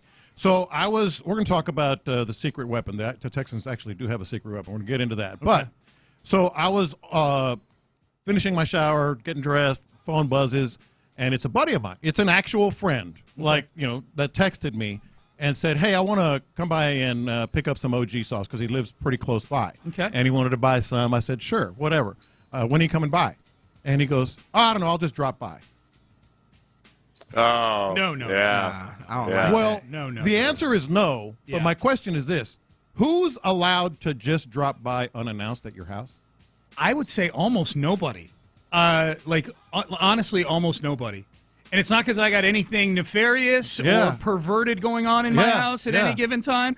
It's I do not like the surprise of people showing up because then you've got it can be somebody that's super close to you, even like my kids. This guy's a friend. Or my in-laws. And no, man, I need to know if you're kind of coming sit over. around and wait a little bit. You don't want to be waiting all day. Well, no, but he said, I'll just drop by. Today, tomorrow. But you're just talking about the random pop-in. But especially that's worse than a random pop-in because then all of a sudden you're kind of put in this position of all right, well, now I got to make plans for staying here or whatever. I guess and you're not, it's not like you're in a neighborhood where you've got a mailbox or something. You can just leave it in the mailbox, right? Yeah, I would say my list is nobody. My list is Amazon. Yeah, that's it. And even they give you a 2-hour window. You know what, though, John? I do miss. I was actually thinking about this the other day, back before cell phones and everything. I mean, that was you would just drop by people's I remember people just showing up. My friend, guy somebody you hadn't seen in a while, or your cousin or somebody just drops by, and it was nice. You would have, I do kind of miss that. But now that I've lived without it, I can't open the door back up. But also, you used to go through the things where you pop up at somebody's house and ain't nobody home. Yeah, you'd ring the doorbell. So you damn, they drove all the way over here. And you weren't even bothered by it. See if Billy's home. You weren't even bothered. By the time you get home, you get on the landline, be like, I stopped by. Oh, I'm sorry, I was at the grocery store. Anyway, so I don't even think my mom. No, if she was still alive, I would say, Mom, you got to call. I say this knowing full well that the people I say this knowing full well that the people who would even be in the conversation to pop over are probably listening right now. Yeah. My sons listen to the show. My in-laws listen to the show. No, there's no list. There's no VIP list where you can just pop in. We need to know you're coming over. I popped in on my grandfather one time. This was the guy arrested, so I popped in one time. He went to the window. He like, hey, how you doing? I'm like, good. You gonna let me in? He like, nah. Appreciate you stopping by. I'm like, I drove all the way to the west side to see you. He's like, all right, appreciate you stopping by, man. That's kind of a soul crusher right there. That's the problem is that even the grandparents have the internet now, so they're like, I'm reading something. He I don't was want. old school. Yeah. Like if you pop up at 8 o'clock at night, nah. Well, that's where the ring the ring comes in handy, right? The doorbell. Do you have one of those on your house? Yeah. See, we don't. All we have is a little peephole on our apartment door. Yeah. Well, anyway, I don't want to pay you guys overtime. No. Now I'm fishing around in my brain to see if I'm disrespecting anybody. But Figgy, I really was, Chris. I thought, okay, my mother, if she showed up now because she's been dead for about 5 years, I would probably say, hey, that would be something. Yeah, that would be. I would open the door for her. I would open the door for mom. Yeah. I don't even want my kids. Right. I'm with you. And I think they understand, too. I feel like the younger generation probably embraces this ethos like we do. All right. I'm glad we had this talk. Good talk. Good talk. Chris, anybody? Nope, nobody. I need a text or a call. Yes, ahead of time. I think half the time, too, we don't even be dressed like that. We just be around the house chilling. It's just me and the wife. Yeah. Like, don't just pop up, and now we got to run around, get dressed. Yep. Clean up. All right, boys. All right. Have a good day. So, I started thinking about this too. I had all kinds of crazy thoughts going through my mind this morning. So everybody else talks about don't sleep on this guy, or they're sleeping on that guy. And I was listening to Kay Adams. I listened to far too much of Kay Adams. She's making the rounds, man. This morning, which it's good to look at Kay Adams. Sorry, I know that's sexist and whatever, but she's really a good interviewer. And so I was listening to her, and she was talking with Daniil Hunter. And he's like a really quiet dude, not really a good interview or whatever, necessarily. I mean, he's pretty basic. But his numbers are off the charts, like off the charts. So I actually dug in a little bit. And I looked at the active leaders in sacks, Figgy. Like the active leaders in sacks. Khalil Mack, 34 sacks in the last 3 years. Myles Garrett, 46 sacks in the last 3 years. T.J. Watt, 47 sacks in the last 3 years. And then 2 years ago, Daniil Hunter only played 6 games, so I did his last 3 full seasons. The last he played at least 15 games. 42 sacks. 42 sacks. Yeah, he's good, man. I think we're sleeping on this. Like, we're taking him for granted already, and he hadn't even played a game. Yeah, I've been thinking about that too, because we kind of brung it up on when we was talking about the Hall of Famers. Yeah, and I'm like, man, if he play a couple years here and they win a Super Bowl, that's a for sure Hall. That's a Hall. Of he got a Hall of Fame career right now. He's in. If he keep going the way he's going, that's a Hall of Famer. And so, like Nico Collins was talking about him with Kay Adams. We really got to give her a lot of credit today because she was doing a good job. She enjoyed herself making too. the round. She's good. She's really good. She said she never seen the GM like Nick Caserio sitting out there at practice like that. Yeah. Like we've been seeing that for the past 3 years. Yeah. So this was Nico talking about Daniil Hunter. Yeah, well, we win there. Of course, I'm gonna say Daniil is so scary. Yeah, sure. Why is he so? I've never been so tense in an interview. Man, it's crazy, especially like when I line up in the cut split and I see him like arms width apart from me. I'm like, yo, just don't touch me. I saw those arms. I was like, get away from me. Dude was a beast, man. Amazing. You know, but I'm glad he's on my team. Okay, yeah, I'm glad that you're on this team and that you're smiling and happy and ready. I'm telling you, man. Like we talk about obviously we talk about the offense, and obviously we talk about, hey, what about Will Anderson? Hey, Kamari Lassiter and Azeez Al-Shaair is taking a lot of Daniil Hunter. We see him out there, and he is just a monster, and he's not stealing headlines. Yeah, I would say this. I don't think we're sleeping on him. I feel like we know what he can do. But I feel like the NFL is sleeping on him because I almost never hear his name mentioned at all. Well, yeah, the other guys. Like if you say who are the best people in the NFL, who are the even if you didn't know the list and open the list, like who are the best sack masters or whatever in the NFL, they would say those names. They say, oh, well, Myles Garrett, T.J. Watt, Khalil Mack. They wouldn't even mention Danielle Hunter. Yeah. They wouldn't even mention him. And so, Texans play tomorrow, and I'm really excited about that. Not as excited as Matt Burke. Matt Burke, he's a good interview, but you don't really hear him kind of go over the top like this all the time. It's funny. I mean, you talk about like Will and adding on weight, and he stands next to Danielle, and you see the length difference. So like for a guy that's that long and explosive, it's you almost have to like change your like perspective, because like he's so explosive. He covers so much ground his first 2 steps. It sometimes doesn't even look like he's launching out, and then you pause the tape and he's 4 yards in the backfield. You know what I mean? So like it's a very He's done it for a long time. Obviously, he's very natural at doing that and rushing, and just the ground that he can cover and the length he has from an extension standpoint, it's pretty special. He's pretty unique. So excited for him to keep going for sure.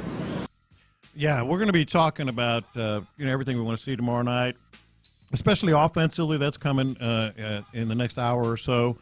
But I want to see Danielle Hunter. Yeah, I want to see Danielle Hunter. I want to see him, 1 series, 2 series, whatever it is. Yeah, he's going to have a good year, man. I think he's going to I'm super. And, look, I know we had Grenard last year, but to me, this is 10 times better than Grenard. He had 16.5 sacks last year. And part of it was Minnesota. That's part of the reason that people don't go, didn't they put him on that same list? Because, Minnesota is just not the market, And I think he's kind of quiet, too, man. Yes, because for sure. the other people we named are pretty much, I don't want to say loud, but they'll be out there. Yeah, they put it out there that, hey, I want to be paid. Yeah, and I never really heard him, be super vocal like that. He's kind of laid back. He's kind of listen to this. To me, it kind of reminded me of Andre Johnson, like almost monotone. He's talking about Will Anderson, which, by the way, Danielle Hunter on one side, we can only imagine what kind of year Will Anderson's going to have. But I kind of caught like an Andre Johnson vibe, very low key, monotone, but the words he says they resonate pretty good. What does Will Anderson bring? We saw what he brought last year, but in your eyes, as being that person opposite you that can sort of do the same thing, maybe? I think with Will, he's a far ahead of the game for somebody that's going into year 2. I see it every single day, how he carries himself as a player and as a human being. And I'm very impressed, because my years of being in the league, I've never seen anybody do such a thing. And the year he had last year, it was a phenomenal year, but I felt like this year, only the sky's the limit for him. And being able to have the defensive line that we have with who we have inside and whoever's on the end, I feel like opposing offensive lines, they'll have to pick their poison. Because I feel like we got pretty much technicians all around the board. So we rush together as a unit.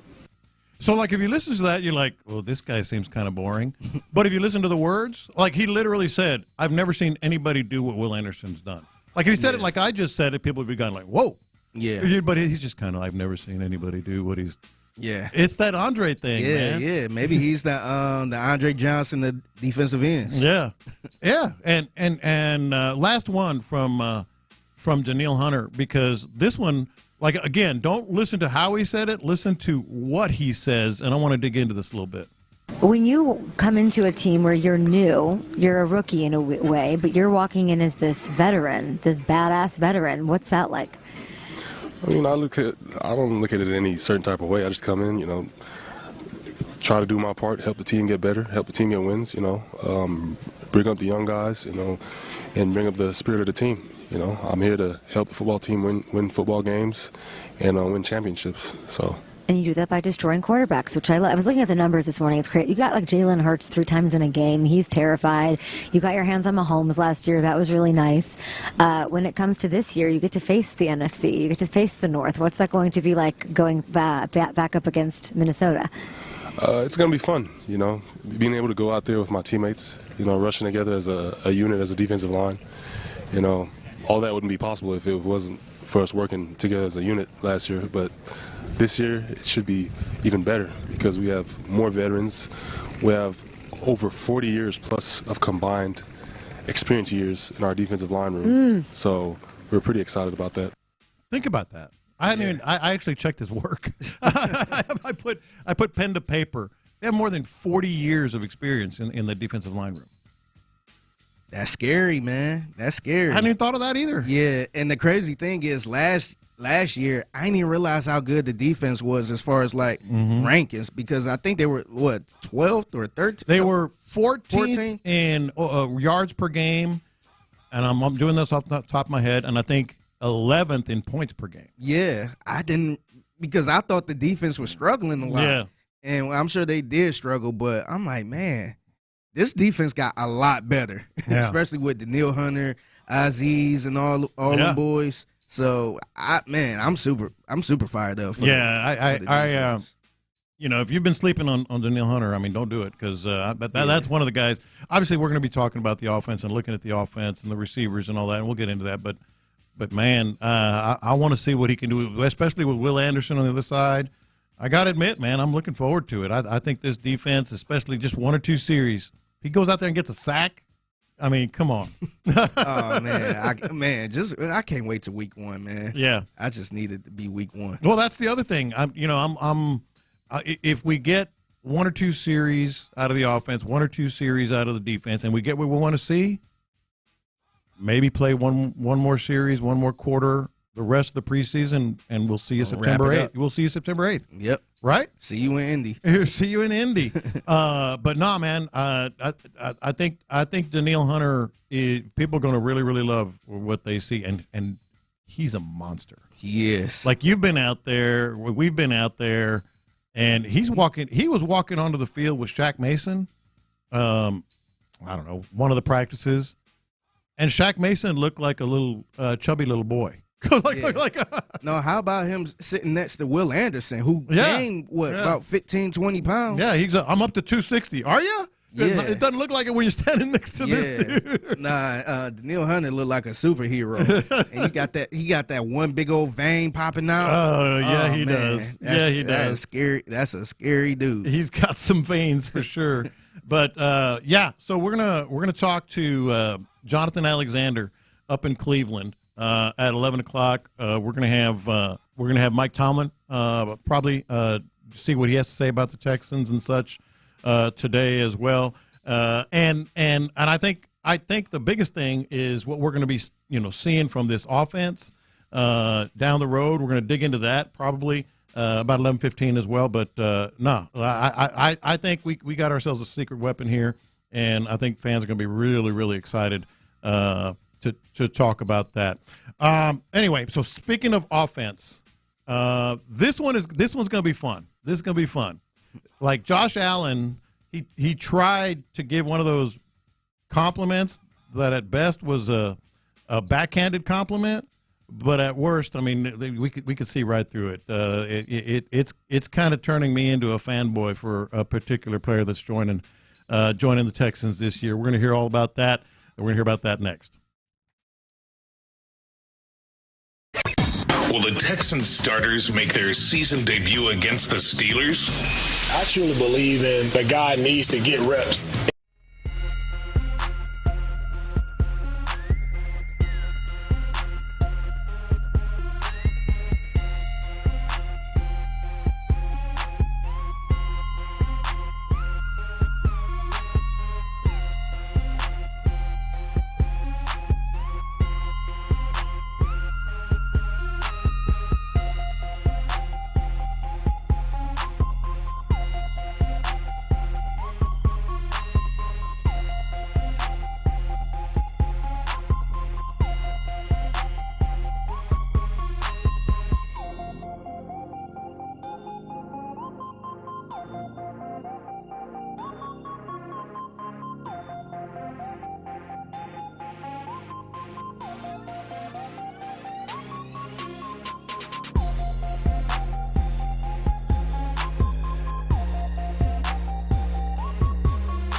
Sports leader. Sports Radio 610.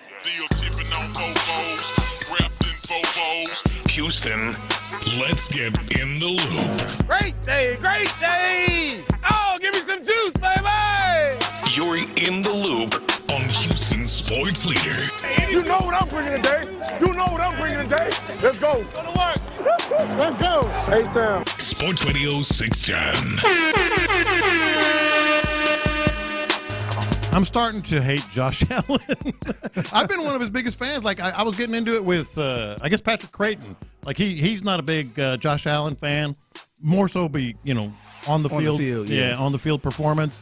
And I was like, no, I like him, man. I think he's legit. Obviously Stefan Diggs helped him and all that. But it's just like he just won't let it go. Like this whole thing about Stefan Diggs is a problem. Nobody ever blamed Josh Allen. Yeah. How come nobody ever blamed Josh Allen? I don't know. Yeah. I think they will once they see him this year. Yeah. And, the stuff at Minnesota. I mean, I feel like it was real that there were some issues, but I think it was overblown. It's like when they had the fight here, and that dude, we talked about it, posted, hey, there was a fight at Texans practice with Stefan Diggs in the middle of it. Is anybody surprised? Nah, he didn't have anything to do with it other than he got hit. Yeah. Then he walked away. So Josh Allen had his media availability yesterday and was asked, well, let's hear the whole thing. At any point during camp, have you missed Stefan? I mean, I think Steph's a great player, and what he brought to this team was special. So miss is I don't know if I'd say miss. He was a guy that was reliable. You can look to. He's going to have the juice each and every day. I'm sure he's bringing it over there in Houston. So definitely, you can't say that you don't miss that.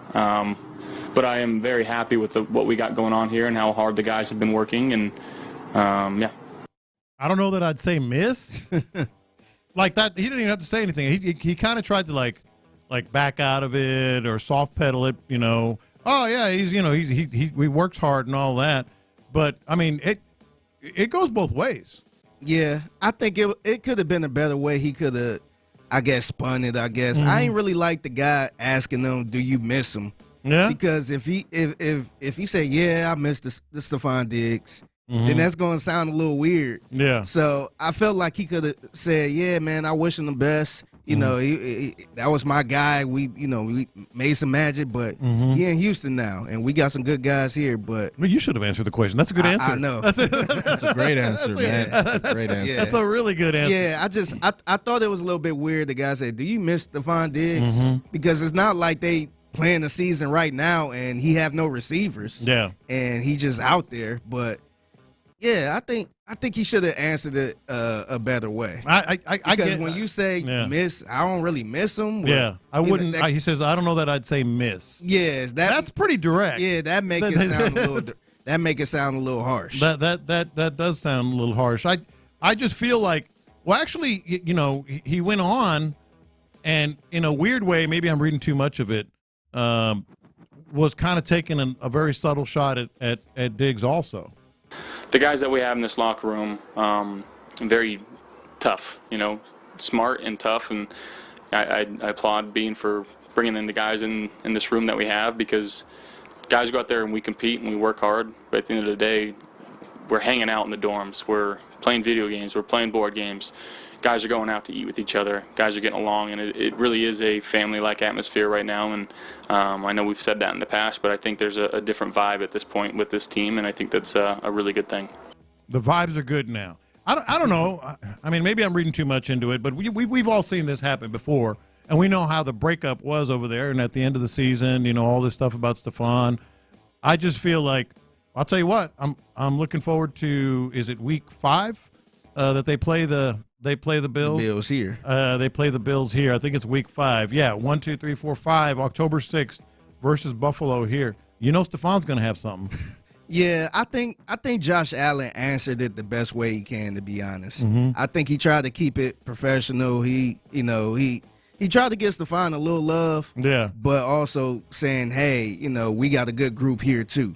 So he ain't want to really bleep all over the wide receiver room he got right now. But that's kind of like if let's say you left the show. Yeah. You had a new show and somebody say, "Do you miss John Lopez?" Yeah. And if I say, not really miss, I would be insulted. Miss. I would be insulted. Yeah, that would sound like a shot right there. Yeah, that's why I think it was a shot. Yeah, I think he could have said it a little different, but I think the guy asking the question kind of set him up a little bit. Maybe a little bit. Saying, "Do you miss him?" But the second one actually kind of hit me even more, because he'd already known what he'd said. Yeah, and he knew that the headline writers, were going to have some fun with that. But then he's like, "Yeah, man, I know we said it last year, but the vibes are good now." I'm like, "All right, who are you talking about?" Like, okay, who are you talking about? So how were the vibes, exactly with Stefan Diggs? How was it differently? Yeah, that's my thing. The second one we just heard, to me, was like even more so, because like he's saying it without saying it. Yeah, hell, just say it. No, I see what you mean. So once we get a new show in 2 weeks, if you said the vibes are good, less than 2 weeks, August 19th. Less than 2 weeks. If you say the vibes are good, that means you taking a shot at what? At you? I don't know. No, I'm just playing. August 19th, by the way, in case you haven't heard. We'll be getting the show going on August 19th. So let's go to D'Amico then, because like everything that we've seen, like from that fight to his performance, to what teammates are saying, Bobby Slowick are saying, we're not seeing any of that or any hit. Now, I know it's early, and maybe by week 12 or whatever, we're going to be going, damn, Stefan, or whatever. But we're not seeing that now. He's a leader, man. Yeah. He coming off as a leader, and that's what this team needed. And you never know. Like, maybe it could be some problems towards the end. I don't know, but I don't think so, man. Yeah. I don't think so. The way he came in and at camp and all that stuff, I think he's good, man. Yeah. And he's good for them. Yeah, I don't really pay attention to what happened in Minnesota or how it ended with the Bills. That's a whole different situation. Yeah, and D'Amico said exactly that. And honestly, I think the Bills are about to blow up anyway because I think that head coach is a dead man's walking. I do too. So I think coming in with D'Amico and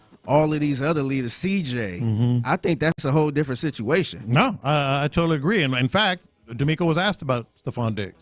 When I hear so many stories of Steph, I don't see him all the time. I see some of them, but I hear so many more of him after practice, working with DBs, working with receivers, talking to linebackers. It's just that's what a leader is, right? And Steph shows that every day. He shows up every day with the unbelievable energy, right, to him and about himself. I love him. He brings it, right? I love him. I love what he's shown to our team so far. But he's a leader. You're saying Stefon Diggs is a leader. No doubt about it. There's no doubt about he's a leader, right? And I told our guys, like, when you feel his passion, you feel his energy, he sees how much he cares. Like, everybody needs to get that in their spirit. And we all know people like that might rub some people the wrong way with how they're intensely into, whatever it is that they're into. But once you get to know him, you're like, he's a good dude. That's just how he is. It's funny. I always have friends like that for some reason. I always connect with people like that. I got my homeboy back in Cleveland named Mike Betts, and for some reason you either love him or hate him. Yeah. and people always say, man, he just get on my nerves. He just say whatever he want to say. Okay. But I'm just like, I'm actually fine with it. He cool with me. Like, I think he's passionate. He, whatever he want to do, he do it to the fullest. Yeah. But some people just get rubbed the wrong way because he speak his mind. I got friends like that. Yeah. Where all of a sudden, people will go, that's your buddy? Like, yeah, he's awesome. He's awesome. Yeah. No, I feel like everybody does. Yeah. It's just like not everybody's gonna like somebody, but it's just like we feel different about them. Yeah. And you also have to know what they are. Like everything about Stefon Diggs, and I'm just gonna say it right now. We might get into this a little bit later. I might be pulling for him more than anybody else on this team. Yeah. Just because, I get it, man. Maybe he's got some issues. Maybe he's got some problems with some people. But I don't think it's just his problem. And that's why I wanted to play that. I think Josh Allen was as much a part of it as anything. Yeah, and I think it's a lot of people looking from the outside in. Just looking at how it ended in Buffalo. Yeah. Say, oh, yeah, he's a diva. He's a problem. Yeah. It's like, nah, you got to actually once you hear and get to know these guys, then it's like, oh, he's not the problem. No. Or he's not a bad guy. Yeah, and you also related, this is what sold me on Stefon Diggs. Nobody's ever going to question, John Mechie's character or what kind of guy he is, or Tank Dell, or Nico Collins. And all three of those dudes are like, man, Stefon Diggs is special. He helps. You just heard D'Amico. He's a great teammate and all this other stuff. I'm really pulling for him. I've been very adamant about he's the number one guy. I hope he gets 1,300 yards. Me too. Yeah. And I honestly, I can't predict the future, but I hope he stays a Houston Texan for life. Yeah, we'll see about that. It might be a little tricky because they got a couple other receivers too. But they got to pay him. Yeah, but man, I hope he make this home, man. Yeah. 713-572-4610 if you want to get in. This is going to be fun because that Kikuchi was good yesterday. But also this, have you ever had a brush with greatness? Figgy, I was thinking about Figgy this morning. When we were talking about this, I'm talking about a huge celebrity and you didn't even realize it. It was pretty embarrassing for me, but we're going to talk about that.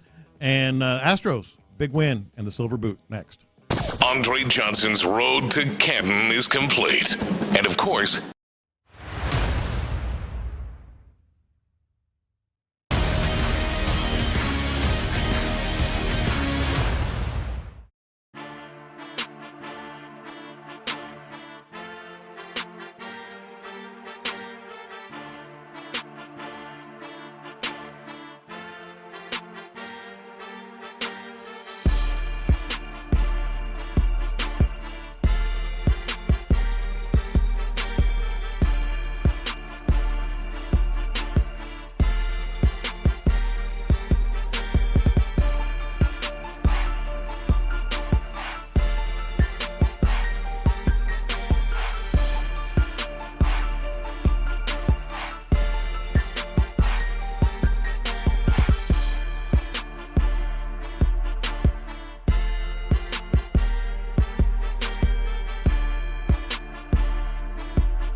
MadeSimple.com.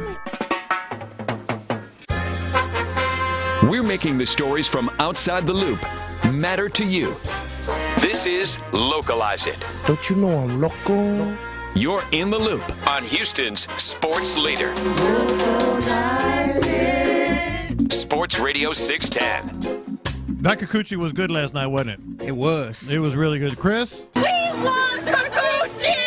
It was good yesterday, I should say. Yesterday. Slept good after that. Whew, man, needed a sandwich. Hell, a cigarette. Go make me a bologna sandwich and grab me a beer. That was good.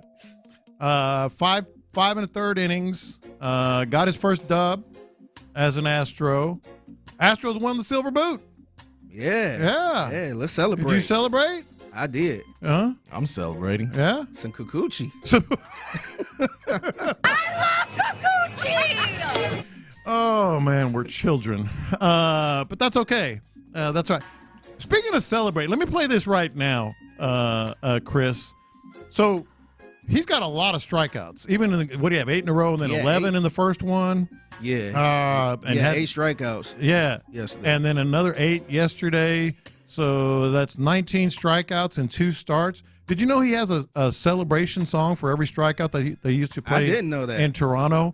Like every time he has a strikeout, they just bang in with this jam. They just bang in with this jam. I mean, he gets a strikeout, boom, hit it. You say I only hear what I want to. I don't listen hard.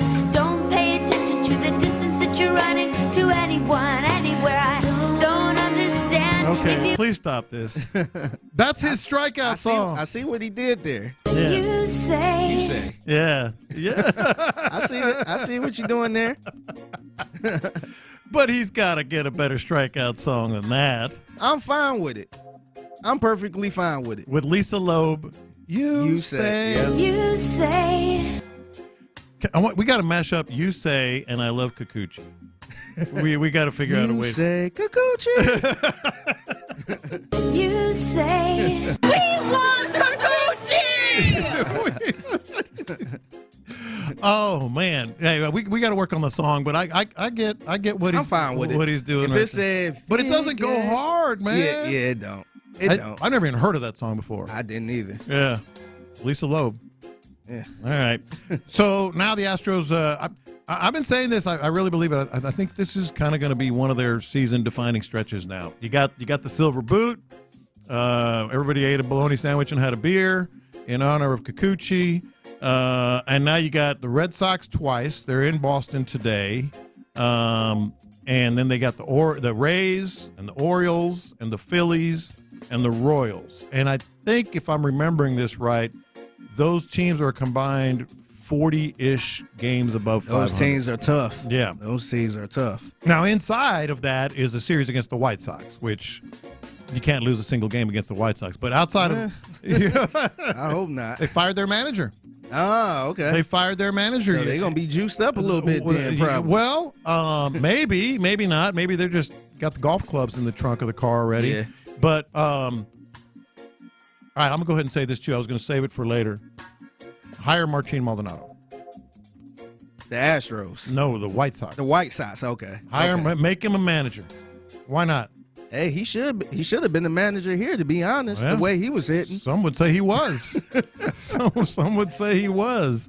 So, yeah, pretty important stretch here. And if you're looking at the standings, it's going to be a race the whole time, man. I mean, it's going to be a race the whole time. I will say they're going in the right direction, man. I know the last couple of days the offense wasn't really doing anything, but the pitcher been money. The pitcher's still money right now. Yeah, and they picked up the hitting a little bit. Yeah, so they going in the right direction. So had that Jordan laser last night. Yeah, man, I had to duck. That thing was rising. Yeah, when I jumped under the table like, whoa. So the Red Sox are 61-52, 9 games above 500. Orioles are 68-47. The Rays are 57-56. The Royals are 64-52. And the Astros are a half game up in the division at 59-55. Now this is it. Yeah. Guess what the White Sox record is right now? I wonder why they fired their manager. What is it? Guess. I'm gonna say they couldn't have won no more than 25 games. Well, guess what their record is, Chris? About 21 and something. 28-89. 61 games under 500. Man, what took them so long to fire the damn coach, the manager? Why it took us so long? Man, what was y'all doing to fire the guy? Man, they must have been going through HR and all that stuff. Yeah. They must have been taking their time on the paperwork. Exactly. So I mentioned this a second ago. Let me ask you both. Have you ever had one of those brushes with someone really, really famous, a brush with greatness, and you didn't even know who it was? I'm trying to think. I'll give you a couple of examples. My son was on an airplane and had a long conversation with the dude next to him. He had gotten an upgrade, so he was in first class, and he was talking with the dude next to him for probably an hour. And he asked Jacob what he does, and Jacob asked, "Well, what do you do?" He goes, "Well, I'm a country singer." And he goes, "Really?" It's Charlie Pride. The legendary Charlie Pride. And Jacob knew Charlie Pride, and he knew he was a legend, but he didn't know that was him. Yeah. He didn't know that was him. I kind of had a similar situation like that. Now, I don't know if this group is it's not a legendary group just yet, but they're very popular in Texas. So Midland, it's a country group called Midland, and it's a guy in that group named Cameron. Okay. And when I was working on the street team here, I had to go pick him up at the airport. Yeah. So mind you, I had no idea who this guy was. So they just told me to pick up Cameron from the airport. Yeah. So I'm like, all right. So I picked him up. He was talking. He was cool. He was doing some stuff on his phone. And I'm just like, all right, cool. And I'm like, how you like doing music? I'm just trying to make up anything. So what do you do? Yeah. So after I dropped him off, the drinking problem song, came right on as soon as I dropped them off, because he told me the name of the band. I'm just like, all right, I'm gonna check y'all out then. As soon as he was like walking inside. He probably could have made this song come on as he was leaving just to mess around with me, but he took off in the hotel and that song came on. I'm like, oh, I know that song. I was like the Leonardo DiCaprio meme where he was pointing at the TV. Yeah. I'm like, oh, I know that guy. Yeah. I had one a long time ago, like when I really, it was early since I got the Sports Radio 610. And this one wasn't like a brush with greatness because she wasn't herself. She wasn't as big as she is now yet. But they had a little private concert here at the Verizon studios. I guess it was Mix or somebody. And I was walking down the hallway and I said, "Who's in the?" We always ask that, like, who's playing today? And it's always up and coming acts. Yeah, it's Taylor Swift. Taylor Swift. Believe it or not, little trivia: Taylor Swift has played a show in this building. Dang. It was one of those little private parties, but she was like 19. Wow. You know, how old, whatever she is now. But so I don't blame myself for that one as much. But John Smoltz, he's got his picture on the side of the Atlanta baseball stadium. He's in the Hall of Fame. His number is in the rafters. His jersey has been retired. And he shows up to Atlanta yesterday, where he is a legend. And this is his story. So I came in, I parked. They told us where to park. We park where the cone is. Well, there was an open spot. I parked where it was open, and I was on the phone talking. Imagine that. And I was waiting for Frenchie, you know. I was waiting for him to come so we could walk in together. And one of the valet guys came to the window. I rolled it down. I said, can I park here, or do you want me to move the cone? And he goes, well, what are you doing? I said, well, I'm calling the game. He goes, are you an umpire? I'm like, I thought, all right, right away I looked for cameras because I know, you know, you're getting punked. I guarantee it, this is what's happening. And then I realized he straight-faced me and has no idea who I am. And I said, no, I'm... How old was he? Well, this is what I said next. I said, I'm broadcasting the game. And he looked at me like, well... I said, you must be very young. My picture's on the side of the stadium. My number's retired in the rafters. My favorite part you tell that story is when you're like, I'm sure he's a nice kid. I'm sure he's a nice kid. I actually like that a lot, man. Some kid's like, who are you? Yeah. Sometimes I feel like these guys just need one reality check once in a while. Like, I would love to see Andre Johnson trying to get in the NRG and somebody say, wait, you got where's your your pass? Yeah, you got to pass. Wait, hold on. I don't care who you are. You need a pass before you get in. I got this yellow windbreaker on for a reason.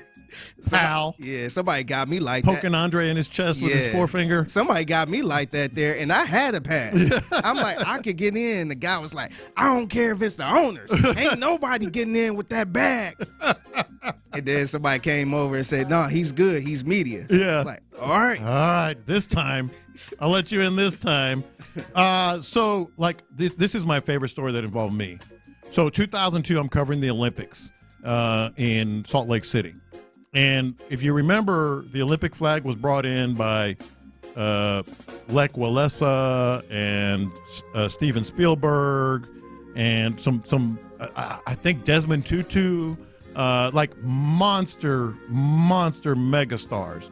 So I go up to the press box for the interviews with the guys that brought in the flag, the Olympic flag. And I end up standing next to Steven Spielberg. And you've seen it. I actually got him. You've seen the ticket I had signed by him? Yeah. I had my opening ceremonies ticket. I said, I normally don't do this, but, you know, you're a legend, blah, blah. And so he signed the ticket. But we were chatting for like a good 5 or 10 minutes because there was another press conference going on. So we're standing in the back of the room. And I'm standing next to Steven Spielberg just in awe and just chatting it up with him. And he was great. We were talking about not even really movies, just talking about a bunch of stuff.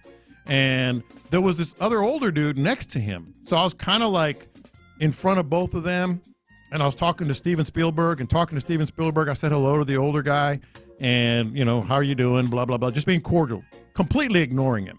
Like completely ignoring him. And so we're chatting for about 10 minutes. And then it's his turn to go up to the podium for the interviews. And the older dude goes up there too. And then I said, I didn't even really get a good look at him. I know who that is. So they started introducing everybody. Here's Desmond Tutu. Here's Lech Walesa. Here's Steven Spielberg. Here's John Glenn. Damn. Oh, man, you blowing off. I was standing in front of the first man to orbit the Earth. You sitting there like, hey, old man. Hey, what's going on? I gotta talk with Steven here, man. I gotta talk with Steven here, man. Yeah. Oh, man. It is a senator at the time too, or maybe he was even running. I don't know. And dude, I felt this small. Like this is like. What was that movie? Not The Greatest. What is it? Whatever that movie was that was about the first 7 astronauts and all that stuff. It was freaking John Glenn. Man. And he was just looking at me like, He was kind of enjoying it. Like it's kind of like this poor SOB has no clue. Who This I dude am. has no idea who I am. He has no idea. Have you ever been around somebody that was talking about how much they love Sports Radio 610, but didn't realize you were John Lopez? I'm like, yeah, that's a great show. I usually listen from 10 to 2. Yeah. And yeah, man, I love it. You like that show? Yeah, I love it. Okay, cool. All right, man. Cool. Yeah, it's kind of a good feeling when you don't blow your cover. That's pretty. John Glenn. God. The Right Stuff. The Right Stuff. The Right Stuff. Okay. Was the movie. All right, so let's go to Cleveland then now, man, because the Texans play tomorrow. We've had a week of practice up there. We got just the guy that's going to give us all the insight on the starters, the offense, what's going to be a perfect way for this day to go. We're going to talk to Chronicle beat writer Jonathan Alexander, give you the perfect scenario with the Houston Texans and Pittsburgh Steelers next. The Texans are headed to Pittsburgh for their second game of the preseason.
Radio 610 presents In the Loop. Yes, sir. In the loop right here. John Lopez, Figgy Fig, the great Chris Santiago joining us. And speaking of great, how about we go to Cleveland?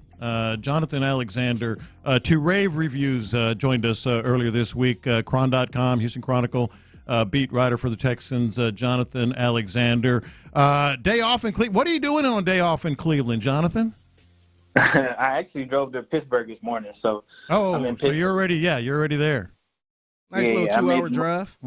Yeah, it's not bad. Nice views too. So I just got here like literally 10 minutes ago. Oh, okay. Yeah, those days off, man. When you're on a beat, and I've been on the beat for a long, long time back in the day. You got to just figure out how to have fun, man. Like you just got to find something to do. Oh, absolutely. I'm going to a Pirates game later on tonight. There we go. All right. Nice. Okay. We could. Skeens isn't pitching, is he? Actually, I don't really even know who's pitching, but you might get lucky. It don't even matter, man. Yeah. you might get lucky. Young rookie, the big guy. Skeens. That's Skeens. I think that's Skeens. Yeah, that's right. That's right. I have heard of him. Dude, you got lucky. Like he's going to be rookie of the year. He's all-star starter, all that stuff. I'm looking at the Pittsburgh probable pitchers tonight. No, it's Randy Vasquez. But, so I got yeah, you got Randy Vasquez. All right, man. So Texans got 3 days of work in Ohio. What are we expecting tomorrow? Like D'Amico says, we're going to play the starters, but then there's a lot of starters that haven't practiced. What are we expecting? Yeah, I think the starters who suffered injuries, particularly like Titus Howard, maybe Stefon Diggs, and guys who weren't at practice all week, like Kamari Lassiter, Will Anderson Jr., those guys probably won't play on Sunday, but everybody else who was there, C.J. Stroud, Derek Stingley, guys who have been consistently at practice, they'll get first-team reps today. And D'Amico said despite the injuries that they've had to the offensive line in particular, they're still going to go with their starters today tomorrow against the Steelers. So you brought up Titus Howard, and D'Amico actually addressed Titus Howard sort of. He just said Titus is good. What's going on with Titus Howard? Did you hear anything else? No, it appeared to be like a head injury. He went back to the blue medical tent, and usually when players go to the blue medical tent, they're being checked for concussion-like symptoms. It hasn't been confirmed, but he ended up, after being checked out at the blue medical tent, what I saw was him, get on a golf cart. He wasn't carted off. I think that was misconstrued earlier.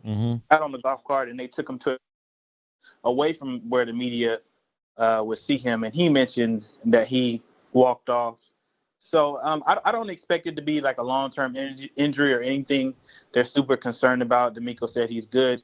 I just wouldn't expect him to play on Saturday or Friday. I just want to be clear on Stefan Diggs. You do not think he's going to play? No, I think that they would take a cautious approach. I think probably there would be a slight chance. I don't think he's hurt enough that you would have some concern where you have to sit him. Like if there was a game to play, a real game where it counted, he would certainly play. But I think they've been taking a cautious approach with most of their injuries because of the vast amount of injuries they had last year. And he got the wind knocked out of him when he collided with Jimmy Ward. It didn't practice, walk through. And usually when guys don't practice in the walkthrough, it usually means that they're not going to play. Yeah. So I think they don't necessarily have to play him. They know what he can do. They don't feel like he needs a ton of reps. So I could see them sitting him, especially given the fact that he did not practice in the last practice on Wednesday. But Tank and Nico, we should expect it. Yeah, we should expect Tank and Nico. They were there. They went through everything with the walkthrough with CJ. It was a pretty they were out there for a lot of the snaps, so I would definitely expect those two to play.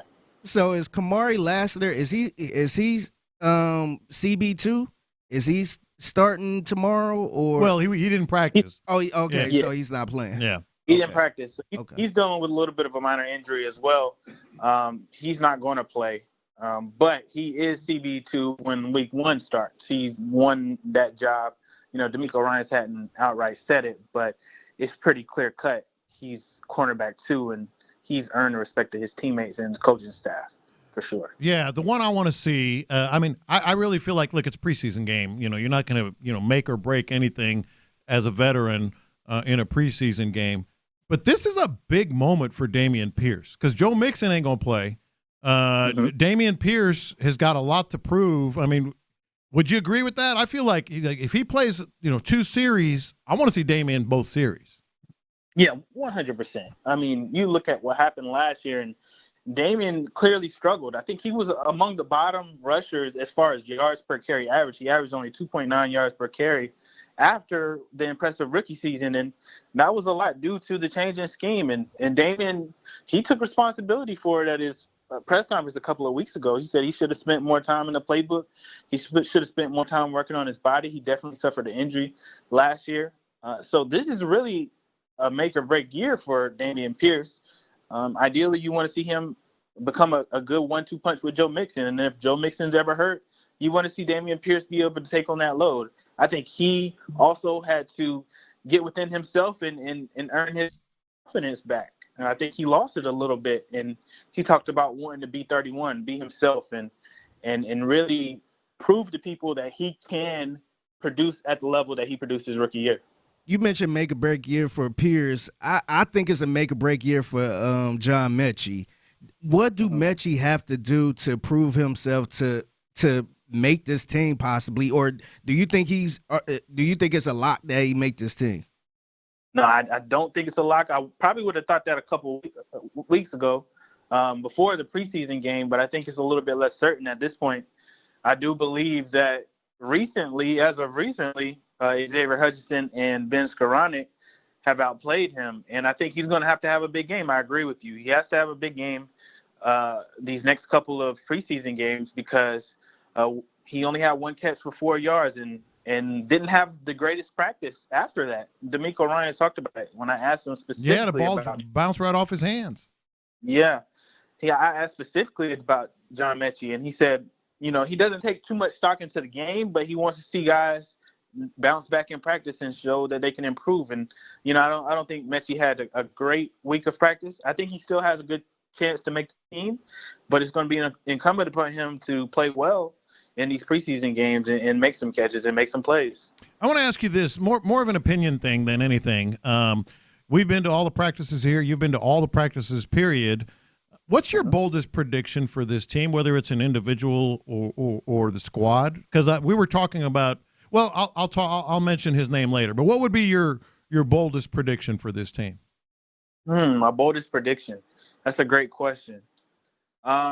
My boldest prediction would be that the Texans could get to the AFC Championship game and take down the Ravens. And if the Chiefs are hurt, I think they have a chance to get to the Super Bowl. The Chiefs are the one team that I think the Texans would struggle with in the AFC. I think if the Texans would remain healthy, then they could, and everything else went well, then they could have a chance to go to the Super Bowl. That would probably be my bold prediction. Yeah. I do think they have Chiefs. I'm with you on that, but I didn't want to contaminate your opinion because we were talking earlier, and I just feel like, and this is a common trite cliche, but I feel like people are sleeping on Danielle Hunter. Like, if you look at his last 3 full seasons, because he only played, I think, 6 or 7 games a year before last, or relatively recently, like his last 3 full seasons, dude's got 41 sacks. I mean, Myles Garrett and T.J. Watt have 46 and 47. I mean, he could be a monster that we're kind of sleeping on just because he's kind of quiet and such. Yeah, that, along with the fact that Will Anderson is a guy that a lot of Texans fans are familiar with, who could also have a big year, is probably one of the top 3 most underrated defensive players in the entire NFL. You don't hear much about him. He played in Minnesota, which isn't one of the top markets. They don't get a ton of attention. And like you mentioned, he's not a big talker and not a huge personality. He's a low-key guy, and I think he likes it that way, and he is able to fly under the radar. And I think you're right. He's been healthy throughout this offseason. He's been showing dominant traits against the Texans offensive line. I think given the fact that he has another great rusher on the opposite edge of him, I think him and Will Anderson could really eat this year. So I want to ask you about the tight end position, man. So you got Teagan, you got Kay Stover and Brevin Jordan. What is that battle like? Is it who got the edge for that number 2 spot? Yeah, I think Brevin Jordan has the edge just given what he was able to do late last year. That 76-yard touchdown in the playoffs kind of showed the Texans coaching staff what he's capable of doing. He did not participate in any of the practices in Cleveland, so that's a little bit of concern. You know, I mentioned last time the best ability is availability, and he's got to stay out there. But I think he's definitely ahead of Teagan Quatoriano, who has been hurt for all 3 years of his Texans career, and I think that's going to eventually hurt him. He had that touchdown last game and then ended up getting hurt, and I think that's what's going to ultimately probably likely get Teagan cut, unfortunately, because they got Kay Stover in the 4th round, and Kay Stover has looked pretty good. Yeah. He had a catch DJ yesterday, so I think it's Dalton, of course, Brevin, and Kay Stover are the likely guys going to make this team in that order. Do you see them using Brevin Jordan in a different way rather than as a traditional tight end and maybe having Kay Stover as the traditional tight end?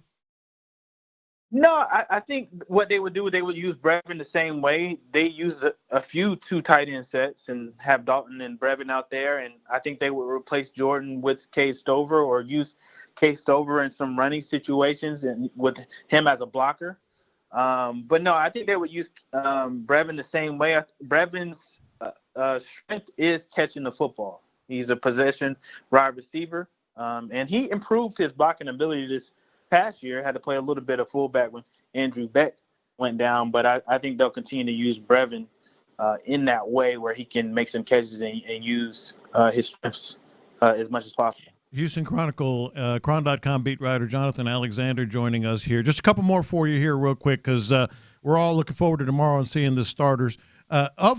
Speaking of that, what would be the perfect 2 series or series, because I think D'Amico said 1 or 2, but let's say 2 series for the offense? What would the coaches and what would you want to see out of this team? I mean, ideally, you would like to see the offense move without any mistakes. 2 touchdown drives.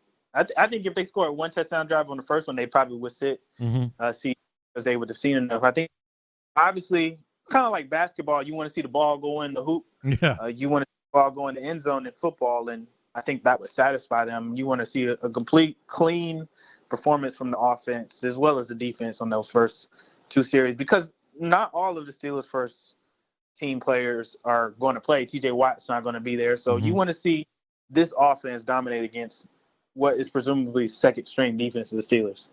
Awesome. One more for you here from me. I don't know if Figgy has anything for you, but Danico Autry obviously suspended.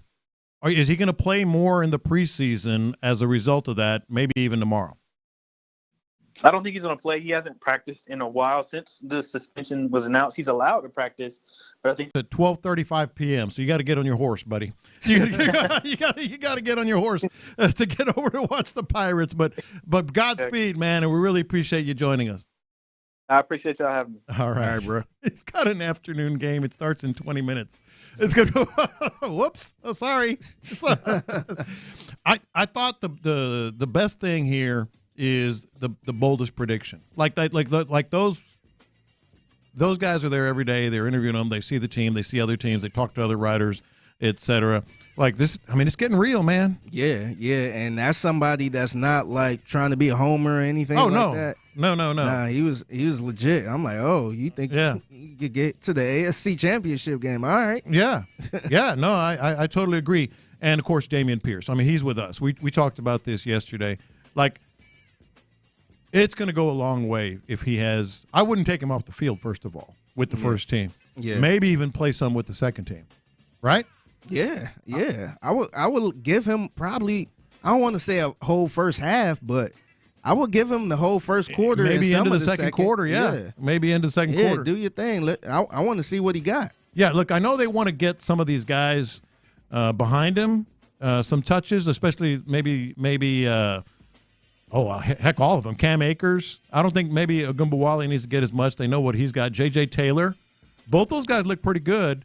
I mean, it's on, and Dameon Pierce didn't play in the Hall of Fame game. So, like, I'm with you. I'd go at least through the first quarter with Dameon Pierce, and then let the play second with the half. play with the first team and second team. Mm-hmm. I totally agree.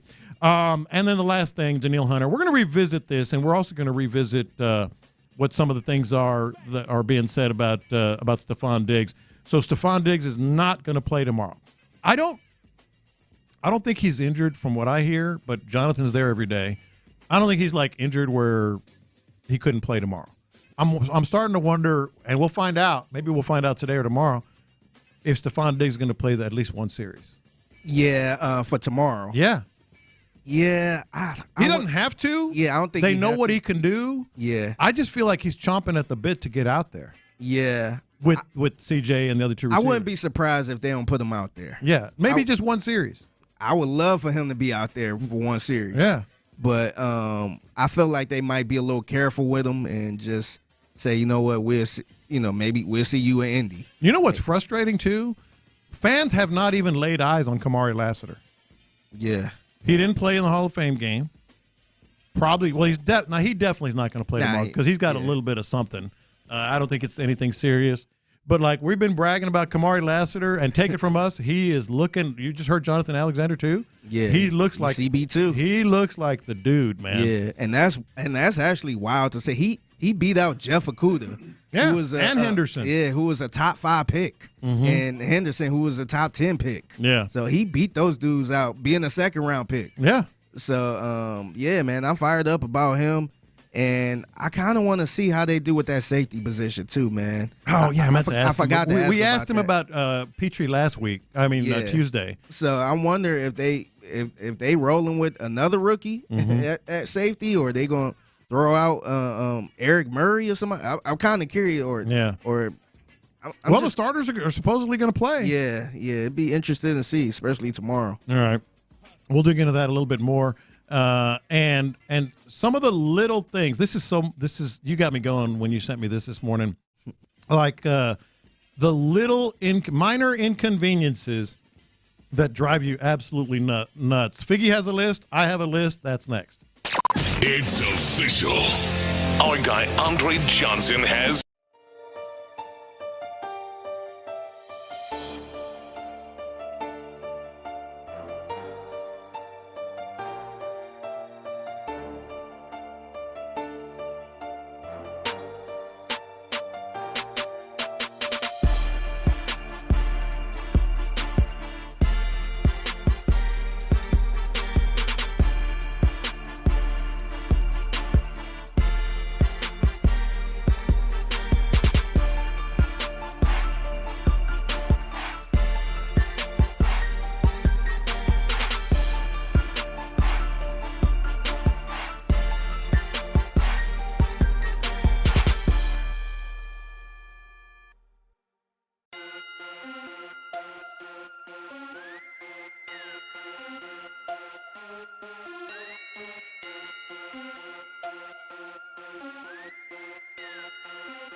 Sports Radio 610. Live from the Twin Peaks studios, Sports Radio 610 presents In the Loop. Yeah, man, Figgy Fig, John Lopez here, and Chris Santiago as well. All right, so I still want to go back to that, but I want to get to what you brought up to my attention. I know the listeners are going to have their own lists as well, but I want to go back to our conversation with Jonathan Alexander, because if you didn't hear it, you can go back on the Odyssey app and listen to it. Like, he clearly, I mean, Stefan Diggs, he doesn't think Stefan Diggs is going to play. I think it's a possibility, but I'll take his word for it.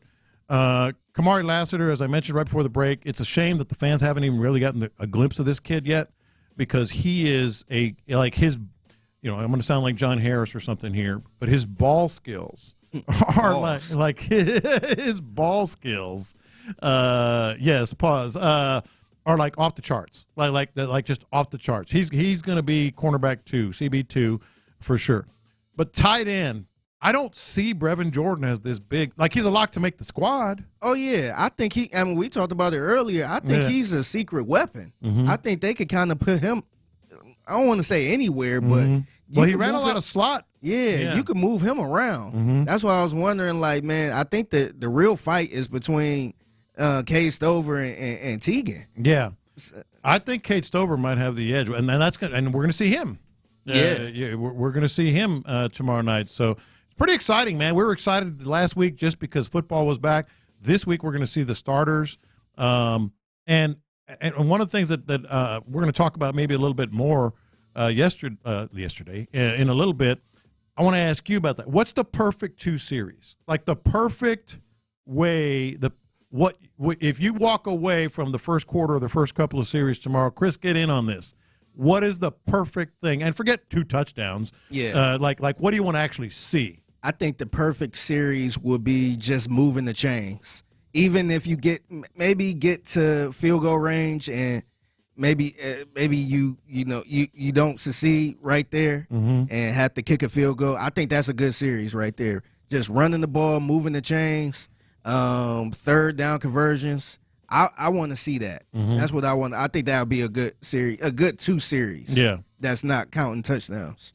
I want to see no false starts. I want to see just a good offense that's able to move the ball and not get stalled. Like, just like you said, move the chains. Passes are good. They're running the rock well. Just like perfect offense. Now, of course, we probably won't get that. It's week 2 preseason, but still, that's what I want to see. Just a flow of the offense, that the offense is flowing, if that makes sense. Yeah, no, those are both good, but I'm gonna be a little greedy. I might have mentioned this last week, like 2011 going into the preseason, when the starters were playing for the first time, just like tomorrow night. You had Matt Schaub playing well, Andre, you had Arian Foster, you had weapons, Owen Daniels, you had studs on that offense. That was a really good squad, the best squad since until this one. And I remember watching the first couple of series, and I walked away, and I was like, as long as they stay healthy, they're going to be in the hunt. So I'm getting greedy. I want to see a little wow. Okay. I want to see a little wow. Like, we've been teased with Stefan Diggs and Nico Collins and Tank Dell and Joe Mixon. Mixon's not going to play. Stefan might not play. But I want to be able to walk away with CJ throwing those dimes. Efficiency like you're talking about, but I want to see, like, okay. Yeah, okay. So you want to see a little, maybe a razzle dazzle? No, not like a trick play or anything. Just like this offense where like you go, where you go, Like, it's going to be hard to stop. He just took the top off. Yeah, it's going to be hard to stop these guys. I want to see a little bit of a wow. You think they're going to go deep? Like they go whether it's deep or it's just like 3 guys are wide open, and he's back there patting the ball behind the offensive line with time, and you're like, all right, this is a squad. We've seen it at practice, but it's against themselves. Yeah, this is the Steelers. It's a real preseason game. It's ones versus ones, as many as can play, and I want to see that hint. Little hint of okay, I got you. Yeah, they're legit. Yeah. They're legit. All right, so. And you can weigh in with what you want to see, 713-572-4610.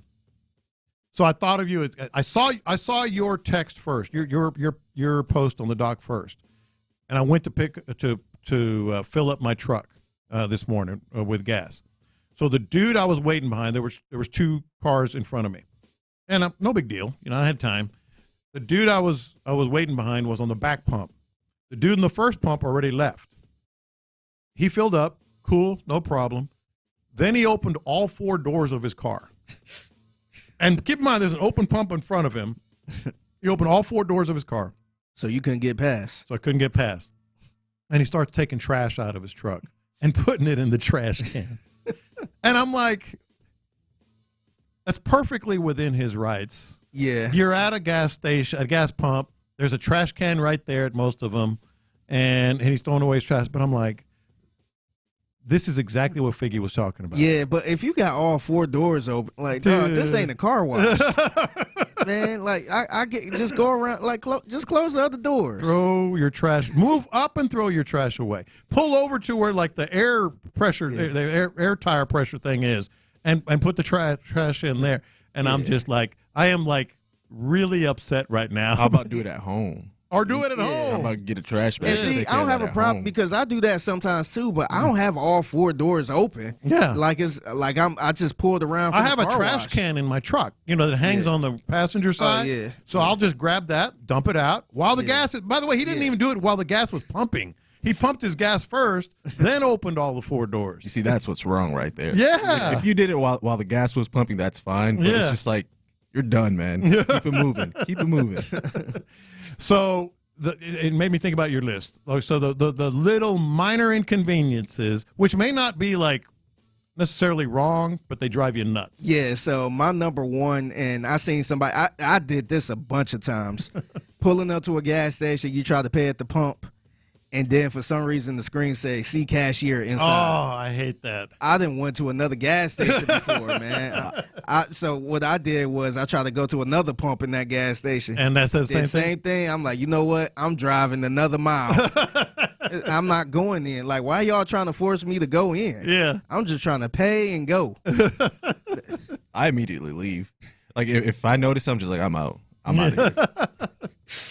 We're so spoiled. Go ahead. Oh, it's irritating. But another one that kind of bugs me, just a little inconvenience, is the Netflix "Are you still watching?" screen. Like it does. I'm too lazy. I think you can adjust that, right? I don't know. If you can, I've never. I'm too lazy to adjust it. Yeah, but man, sometimes I'll be in the groove, binge watching, and I'll be sitting there cool, comfortable, and then that screen pop up where I'm like, man, now I got to find the remote. Like I have no idea where the remote then fell down in the couch and all that. Yeah, that is sometimes I'm like, man, just let me be. I'm rolling. I'm grooving right now. Like, don't pop that screen up. Another one is, this one is very irritating. This happened to me a lot, especially in this building. But when your pocket get caught on the door handle, oh, it rips your pocket sometimes. Yeah. Like I got a little coat on right now. Yeah. The pocket's kind of sticking out, Mm-hmm. and whenever I go to the bathroom, you got that door handle that just hang on. Like, get your ass back here. It pulls you back. Yeah, it pulls you back. Oh my God! Like, where you going, boy? Oh my God! No, that's the worst right there. Yeah. Another one that's a little irritating, and we pretty much go through this when it get cold outside. Mm-hmm. But when the tire pressure light come on, first cold front. Yes. First cold front. And it's just pop on. You just like, oh my God. And you get scared too, like, oh crap, I'm gonna have a flat. Yeah, you think you got a leak. Yeah. And it's just like, no, you good. It's just cold. I'm like, just put some air in them. That's the worst. Another one, I don't know how often y'all go through this, but I go through this pretty often, especially if you shopping in like the hood or something like that. Man, when the toothpaste is locked up, Dude. Like, why are y'all locking up the toothpaste? And I get people steal. I get some of the stuff is expensive, like razors, like those really good razors. Yeah. I get the Gillette Mach 5 or whatever. I've been getting them for years. And they're expensive. So I get that. But toothpaste? Yeah, it's just like, man, like I'm just trying to grab some toothpaste and go. And now I got to find a worker around here that's not around. Yeah. So now I got to make a whole scene about getting this toothpaste. Mm-hmm. You know what's crazy? I went to the Target. I think it's over by River Oaks or whatever, and they had the razors locked up. They had clothes locked up. And then some guy was trying to buy razors, and he was just standing there like, okay, so is anybody going to come and help me? And then I went and I pressed the assistance, and nobody ever came and helped him. Yeah. It was just like, it's the worst. It's real bad in Walmart, too. Like, the electronic area is pretty much a ghost town. Yeah. You could be over there, and you be like, man, I want to get this mouse or whatever it is. Yeah. Good luck. Yeah, it's like, man, they don't even have a button over there. Like, I'm over here looking through every aisle. I'm like, I don't see nobody to work here. Toothpaste. Like, don't lock up the toothpaste. Come on, man. Another one that's a little irritating is when you go to like a fast food spot and you pull up and they be like, cash only. Oh no! Like, oh my God! Like, I don't walk around with cash. Mm-hmm. And when they say cash only, it's just like, oh, so I can't even get nothing. I gotta go somewhere else. Mm-hmm. So, and I understand the card machine might be down, but oh yeah, but it's just irritating. Yeah, like I said, all these things, most of these things, or you get it, but it's just irritating. Yeah, very irritating. Another thing that's super irritating too is, I don't know how often y'all go through this, but when I drive, sometimes I have my phone in my lap. Mm-hmm. And then when you get out, you forget it's on your lap, right on the concrete. Well, you got to fix that. That's a you problem. Yeah, it is. That's a you problem. But right that's there. so irritating when I'm like, oh my God, it just fell flat on the concrete. And if it falls flat, that's a wrap on the screen. Yeah. This one is another one. This might be a me thing too, but I get so irritated whenever I'm trying to unlock a door and drop my keys. Yeah. When you drop your key, when you at the door, you trying to get in, it's hot, and then you just drop the key, just drop it, and you start oh cursing God. And getting mad, and it's your own damn fault. Yeah, one time I dropped my keys 3 times. I picked them up, try to open the I think it was the mailbox. Yeah, and dropped the key. I'm like, oh my goodness, like, am I having a stroke? Exactly. A couple more. This is very irritating for me too. When you have that one sock that just keep falling in your shoe. It gets under your heel. Oh my goodness. I feel like such an old man when I do that. Like, 'cause you see old men walking around, like, pull your damn socks up. Yeah. No, when the sock keep going inside your shoe, man. Mm-hmm. And you can feel it on your heel. Yeah. It was one time I felt it. I'm like, this sock feel like it could go down. I'm like, let me walk around the house a little bit to see. Yeah. You know, I'm like, all right, I think I'm good. I left the house, started walking down the stairs, man. That sock just rolled right to my toes. Like, man, so now I got to take my shoe off to pull my sock up. Oh, that's so irritating. But the last one is this one. I actually got caught up with this one. Mm-hmm. So when you go to the self-checkout line. Yeah, I love it. And they say you have an unexpected item in your cart. Or the bagging thing. Yeah. I'm just like, no, I don't. Yeah. Like, I'm just scanning and going. Yeah. And one time it actually stopped what I was doing and showed. Oh, and they have to call the. No, they showed the camera of me trying to accuse me of stealing. Oh, that happened to me once. So they like zoomed in on me holding the item. Yeah. Like I was like, like I put it in my pocket. I'm like, what? That happened to me once. I think they're trying to check, like, did you actually scan it or whatever? Because then the screen went out and I put it in the bag, but I just was holding because it was just one thing. Yeah. You know? Yeah. I had a couple things and I held it. I was getting ready to scan it and it just stopped and it made like a scene. And it showed it did a little instant replay. Oh. And it just showed me like holding the item like I was stealing it. Yeah. I'm like, what is going on? This is another one we might have to revisit because a perfect text, 713-572-4610. People buying and playing the scratch-offs while they're in line. While they're in line with you? Oh, man. My God. Take your ass to the car, man. Oh, my God. Going in the car like a normal American. They stand there. It's, okay, well, give me a number 27. You know, give me a number. I'm like. And then they sit there just, they're just scratching in. It's just like, all right, dude, I'm trying to get I just want to buy a Gatorade Zero. That's all I want to do. Yeah. That's irritating. all I want to do. And they're standing there like they think they own the place. All right, let's play the hits, man. That Kikuchi was good last night. It sure was. And, of course, the White Sox fired their manager. Texans have an off day. But I want to find out something from Figgy Fig about how he's going to be watching this Texans game. That is next right now.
Bill credits end if you pay off device early. See details at T-Mobile.com.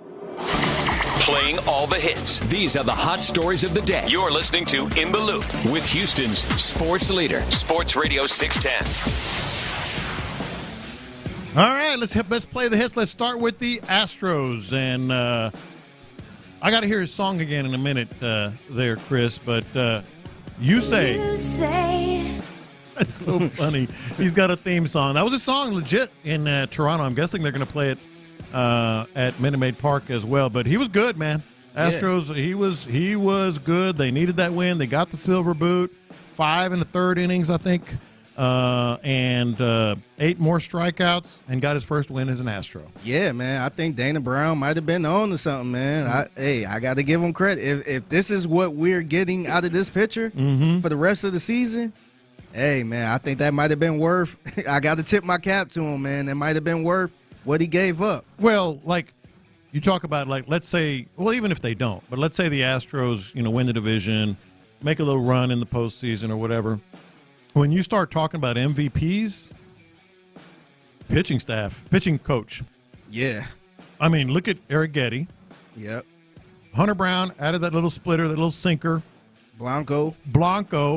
Yep. And Kikuchi, they added a changeup, or they told him to throw his changeup more, and he's just mowing down fools. Yeah. Salute to them, man.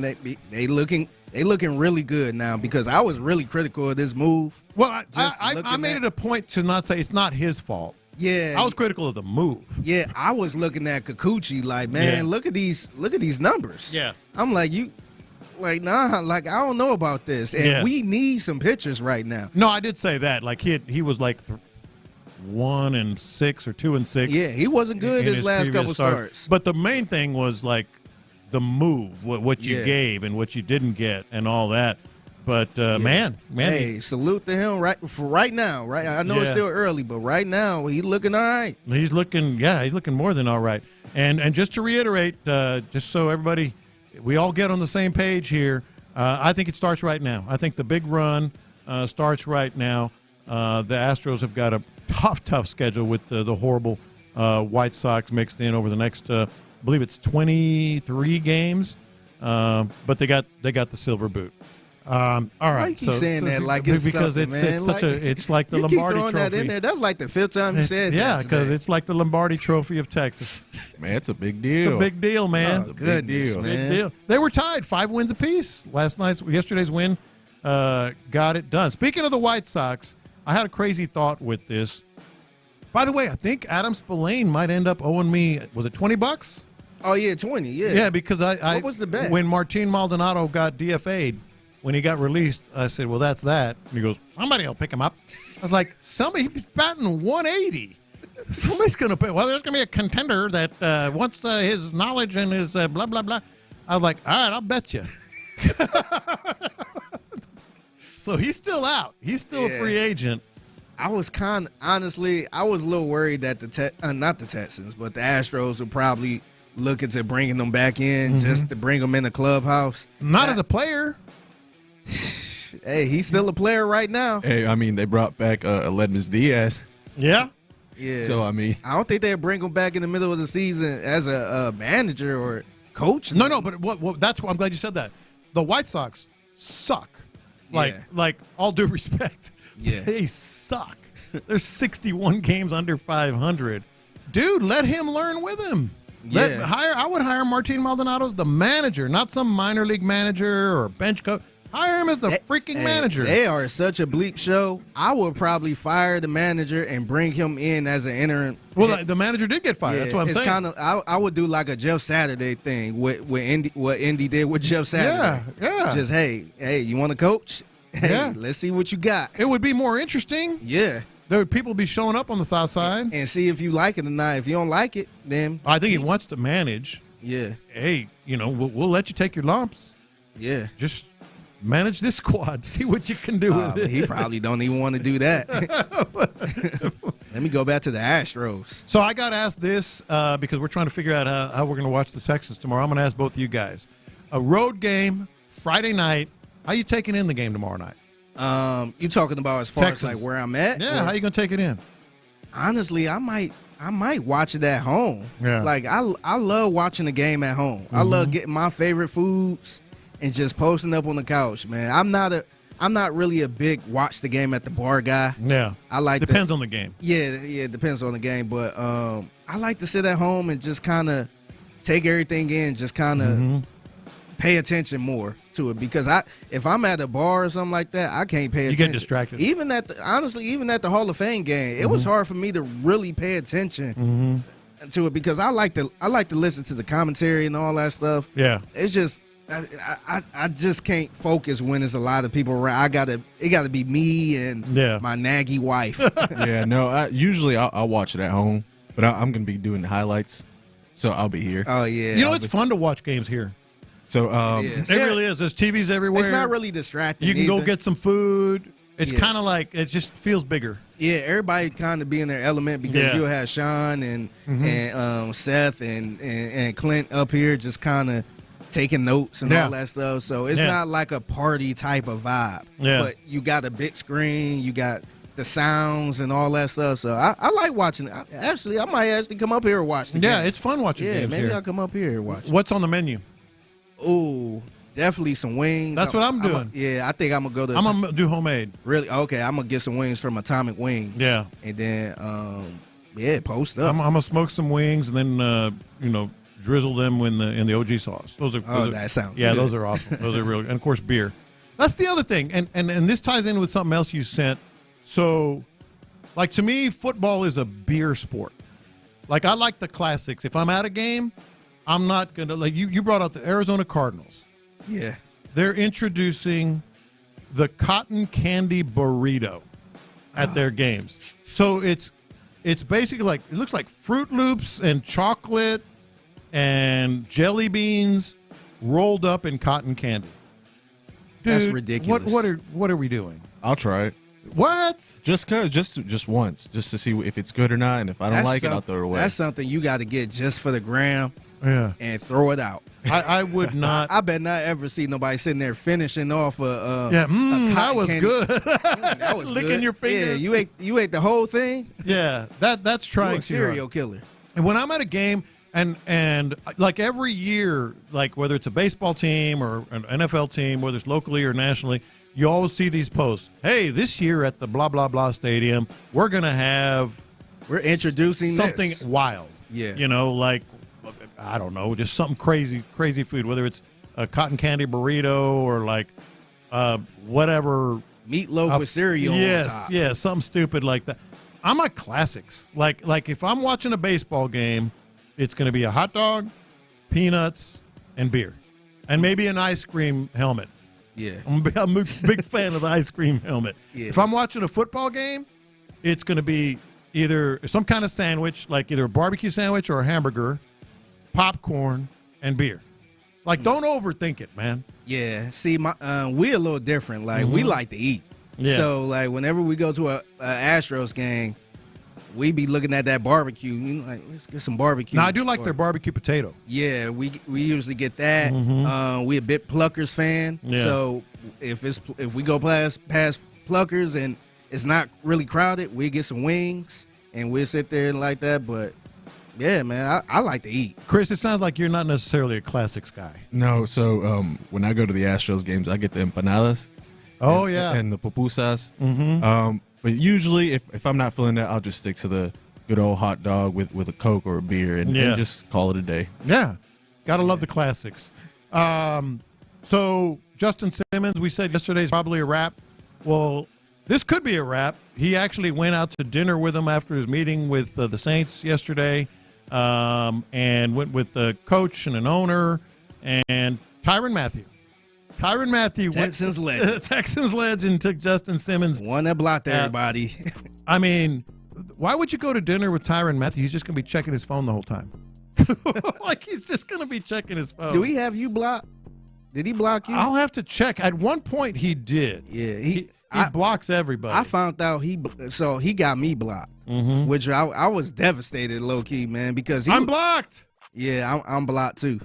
What did I do to block? To get blocked by him? I have no idea, and I know exactly what I said for him to block me because this was right. I want to say right after.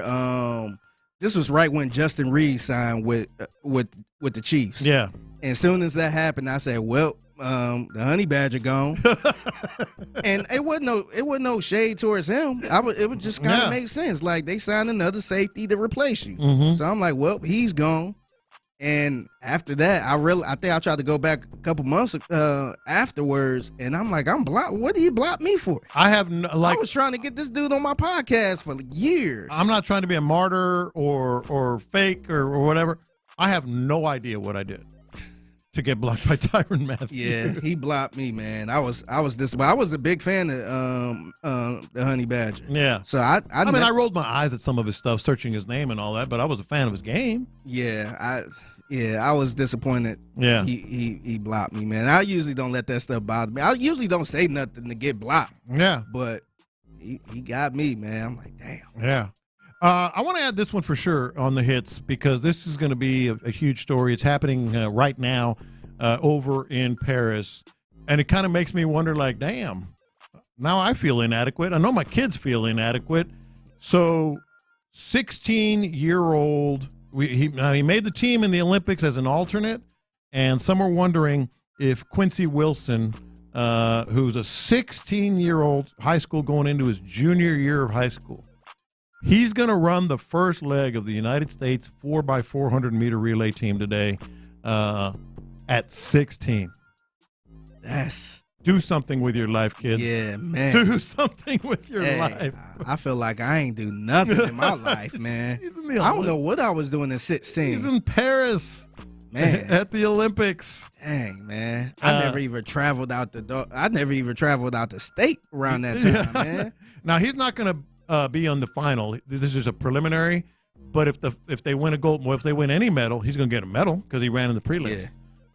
Dang, just imagine going back to school. Like, look what I got, y'all. Yeah, you think you'd get a date? Gold medalist. You think you'd get a date? I know. Dang, that's cool, man. Yeah. Salute them. Absolutely. All right, got a question for our listeners, 713-572-4610. Got a question for Figgy and Chris. And I got an answer for this one.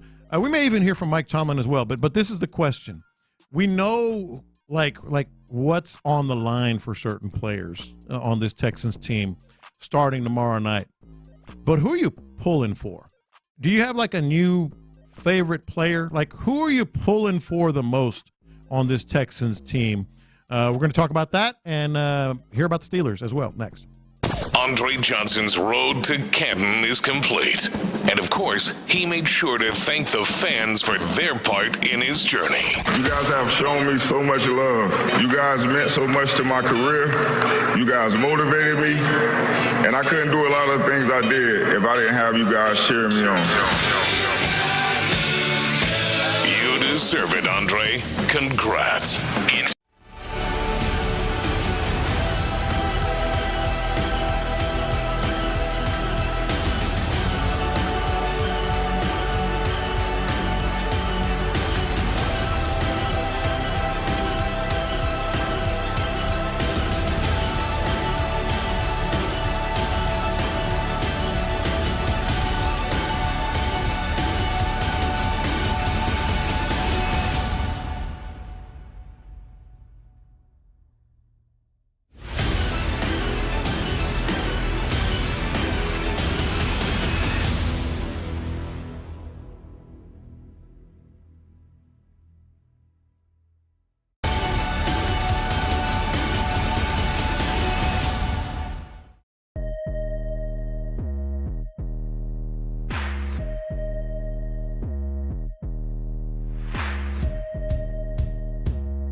HD2 Houston. Insider access. Exclusive content. Sports Radio 610. The Texans play here. An Odyssey sports station. Sports Radio 610 presents In the Loop. I darn near forgot about it till you just mentioned it, Figgy, during the break. We got NFL games tonight. Yeah. As Clint Stoerner like to say, some NFL boys. Some NFL boys. Lions and NFL Giants. games, boys. That should be played in an octagon. Like Lions and Giants. Yeah. They each got fined $200,000. They had like man, yeah. 2 or 3 fights. Freaking Malik Neighbors was punching dudes' helmets. I forgot about that. Yeah. Because at first I was thinking, I'm like, man, they ain't about to play no. I know the Lions ain't about to play nobody like that. Mhm. And then the Giants, I don't even know who on the Giants, but you bringing that up, it just reminded me. I'm Yeah. like, oh, maybe I should watch for a fight. A little bit. Lions Giants at 6 o'clock and Panthers Patriots at See 6 a little o'clock. Drake May. Yeah, a little Drake. Well, I think we Drake will. May. I think we will. I don't know if I don't know Bryce playing, but yeah, man. I haven't seen yet. He should. If they're going to play their starters. He absolutely should play. Yeah, yeah. And then, of course, Texans Steelers tomorrow, along with Falcons Dolphins. We're going to be watching the Texans Steelers, but Commanders and no, that's Saturday's Commanders and Jets. Eagles Ravens is tomorrow as well. It's just good to have some football back on. Got a full man. schedule too. Yeah. Like you can bounce around if you're at a bar or whatever. Yeah. And especially Saturday, you got some good games coming up. Packers Browns. Yeah. Is going to be Saturday. But let me ask you guys this, because like we all, I'm not even like embarrassed, not embarrassed or self-aware of like, oh, you were talking earlier, I said we. That's fine. If you're comfortable saying we, that's fine. I generally don't. Yeah. I say we the city, like this we are all in. We are all in with the Texans or whatever.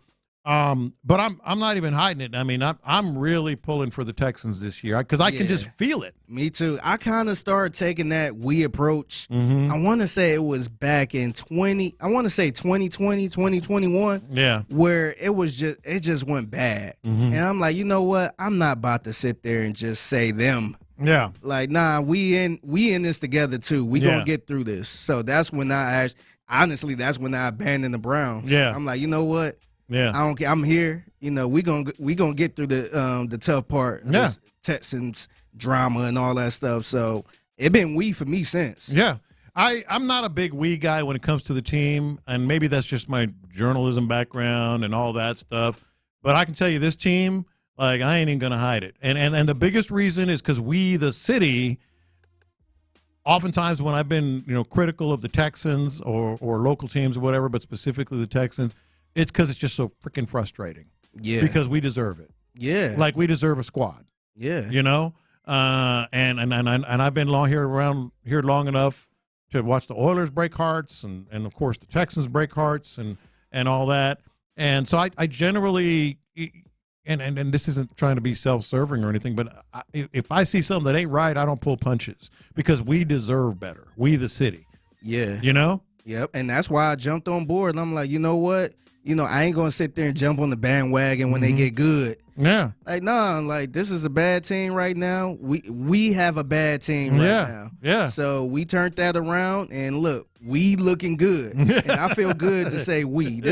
I'm in it too, man. Yeah. Are you a we guy, Chris?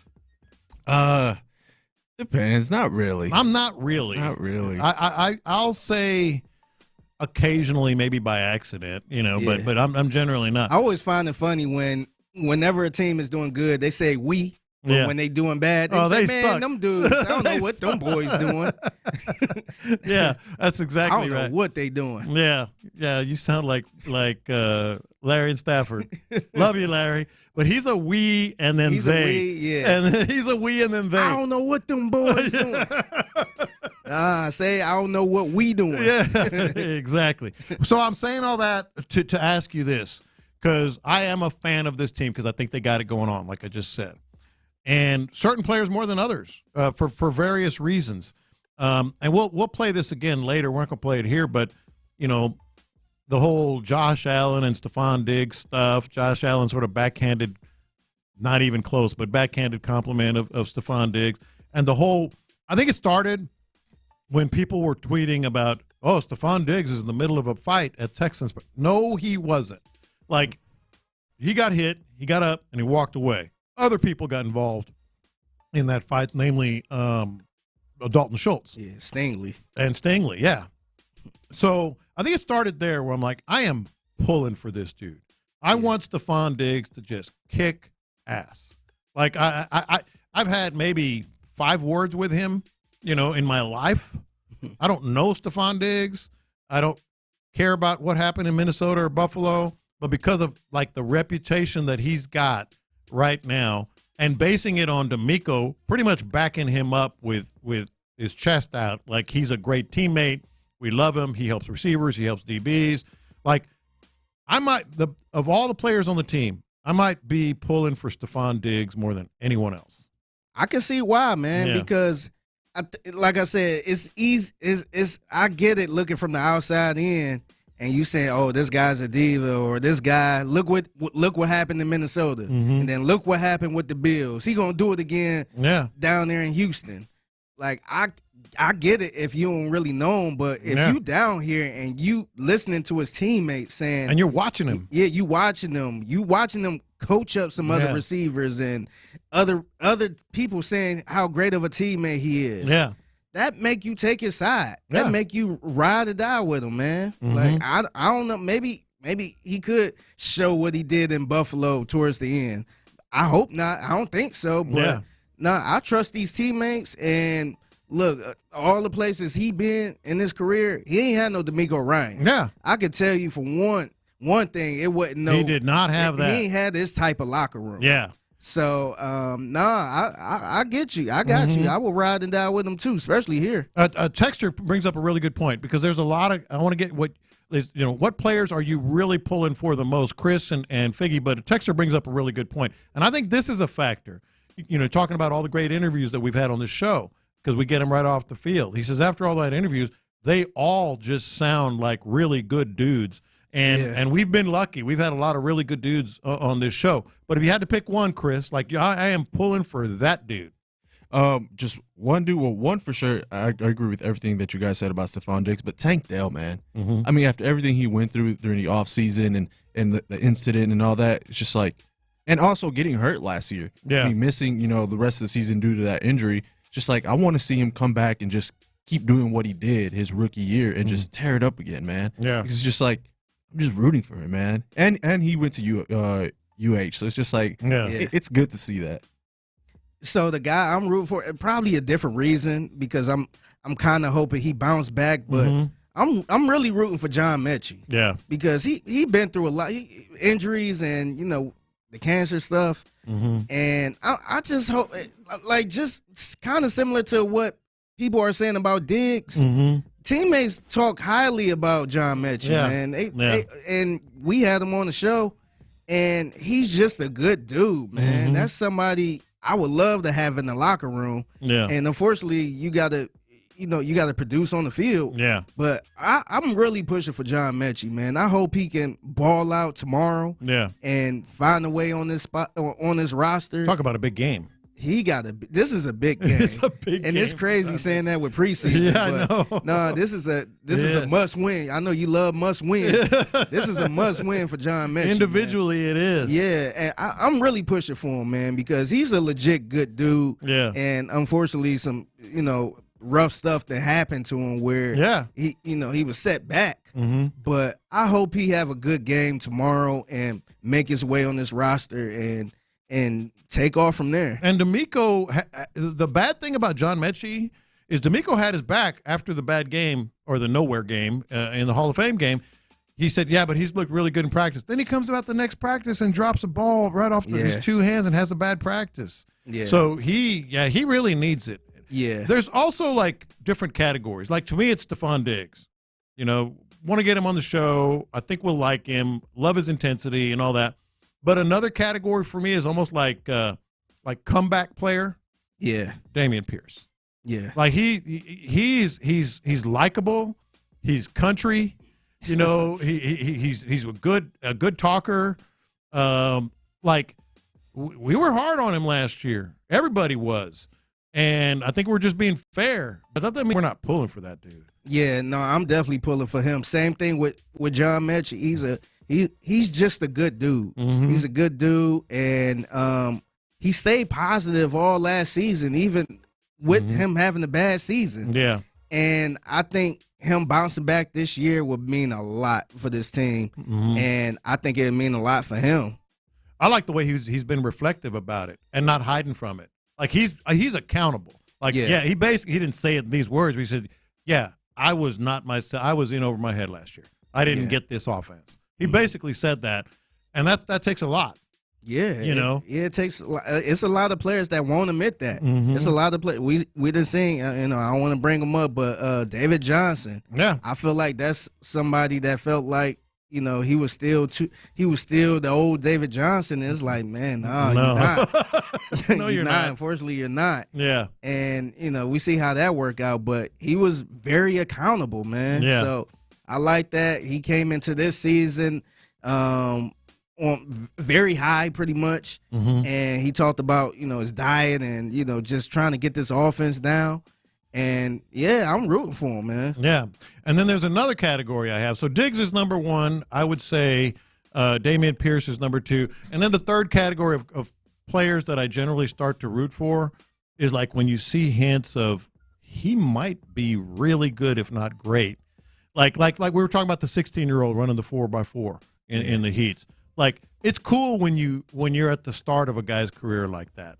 Like when you see the first few games or the first few moments of a guy that's going to be a star.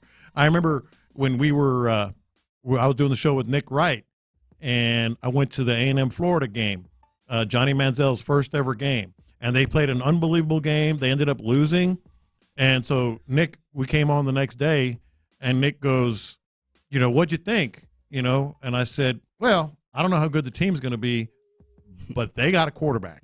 They got a quarterback. Like, just when you first see like the hints of a new guy, kind of, just sort of bursting onto the scene. Yeah. So my guy's Kamari Lassiter. I think it might be real good. I think he might be real good. I think so too, and I said that I want to say in minicamp, and I was just like, man, something about this guy. I think that guy is going to be great, and I didn't think he will end up cornerback number 2. I was kind of hopeful, but I'm like, man, to me he did way more than what Jeff Okudah and C.J. Henderson did. Yeah, like he's sticking out way more. So. He's been cornerback number 1 since he stepped on a field. Yeah, it wasn't even close, man. Yeah. It wasn't even like a debate. Yeah. I seen a couple things from Jeff Okudah. I forgot C.J. Henderson was even on the doggone team, man. Like, I know he was probably hurt a couple times, probably didn't practice, but Kamari Lassiter, he came in there he fighting for Stingley's spot. Yeah. Yeah, I want to see it. I want to see it happen. So those would be my 3. It's weird, though, because I was putting together my list. Like, these are dudes that I'm pulling for. I couldn't quite figure out why I didn't put Jalen Petrie on that list. I don't know if it's just frustration with his game, or I just feel in my heart it ain't going to work out. But all the things we've said about these he's a good dude. Yeah, he works hometown hard. Guy. Yeah, hometown guy. He's a good dude. Works real hard. D'Amico and the defensive staff loves him. And I'm like, nah. I can't. I don't know what it is either. I guess I'm thinking too, because it's ain't like, I think it's throwing me off with the whole nickel thing. He gonna play nickel, and all this other stuff. That's kind of throwing me off. If he was at safety, and maybe we were hearing more about him improving his game at safety, then it's like, all right, maybe there's something. Maybe there. he was new. I want to pull for that guy. Yeah, maybe the defense last year was new to him, so he did a little more studying, diet, and all that stuff.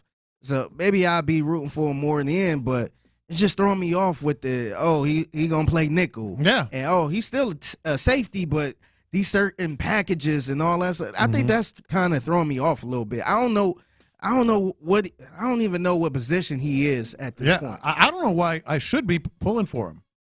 I really should be. He should. To me, I felt like he was the defensive Dameon Pierce. Yeah. Had a good rookie year, had a rough second year. Yeah. Text board says Christian Harris. That's a good one. Another good dude that seems to be ready to burst onto the scene. Somebody said Khalil Davis. Okay. He might. Maybe. I mean, sure. He could be if that's your guy, that's your guy. He could be the Pixie Dust guy. Yeah. What's weird about Khalil Davis? So I was playing with the Texans in Madden last year, just franchise mode, and I do a lot of simulation and all that stuff. Yeah. He was like one of the best defensive players on the team. I'm like, how? Like he the one that grew the most out of everybody. I'm like, damn, is he that good in real life? And I hate to compare Madden versus like the real life players, but he was the one that was actually sticking out the most. I'm like, hey, he's actually pretty good on this game. He's a player. Yeah. He's an actual player. So let us know, 713-572-4610. Let's get to some confessions. And I mentioned this earlier to Sean Pendergast. If you weren't listening, it is a confession, and it's also a question for all our listeners. Who's allowed to say, hey, I'll just drop by? Next. The Texans are headed to Pittsburgh for their second.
Sports Radio 610. Watch this. These are my confessions. All right, let's get to the confessions here, and we're going to have cap or no cap. We like that at 12:40, and then around the NFL with the update on Brandon Ayuk and a new indoor stadium in the NFL. But let's get to confessions. Watch this. These are my confessions. All right, the confession is, this just threw me. Like, generally, you'd like to think, we all do, that you're kind of quick on your feet and you'll have a reaction if somebody kind of puts you on the spot. You'll be like, oh, well, blah, blah, blah.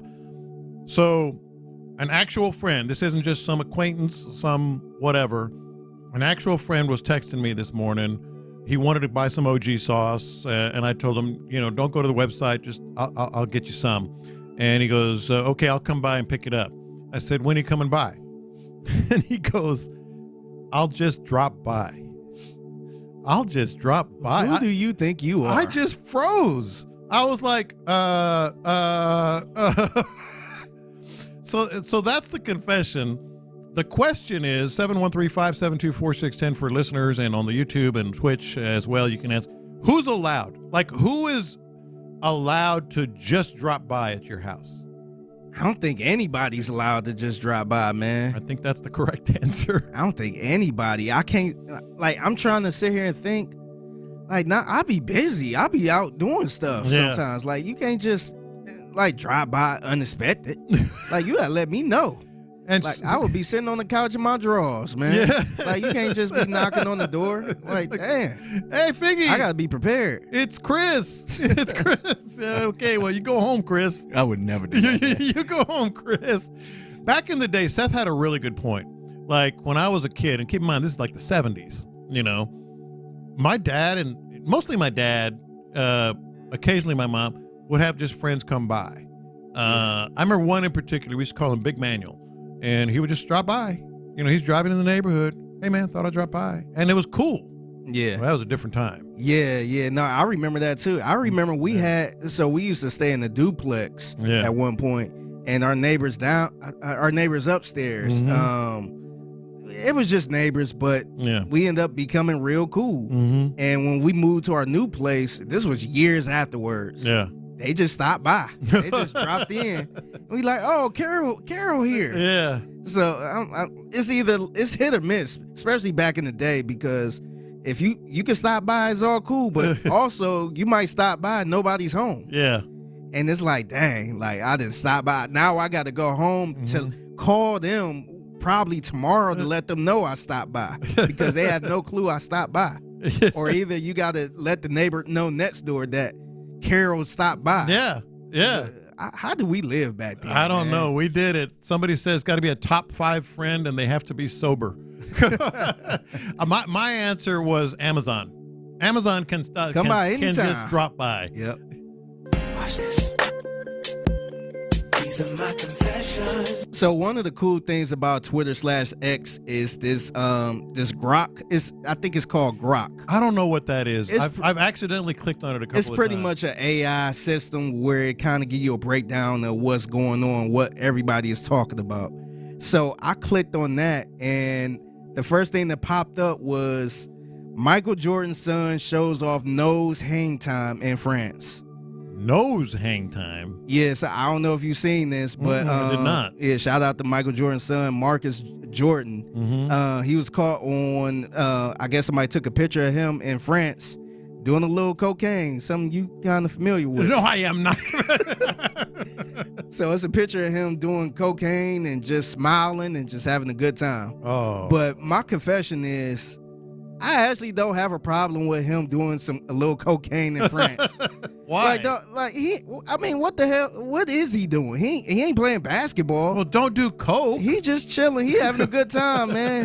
His daddy is Michael Jordan. He got money. Yeah. So hey, if we sitting here off the lake or somewhere out and about, hey, do a little cocaine. I don't care. And I think my favorite part of this tweet was he was smiling and chatted with his friends.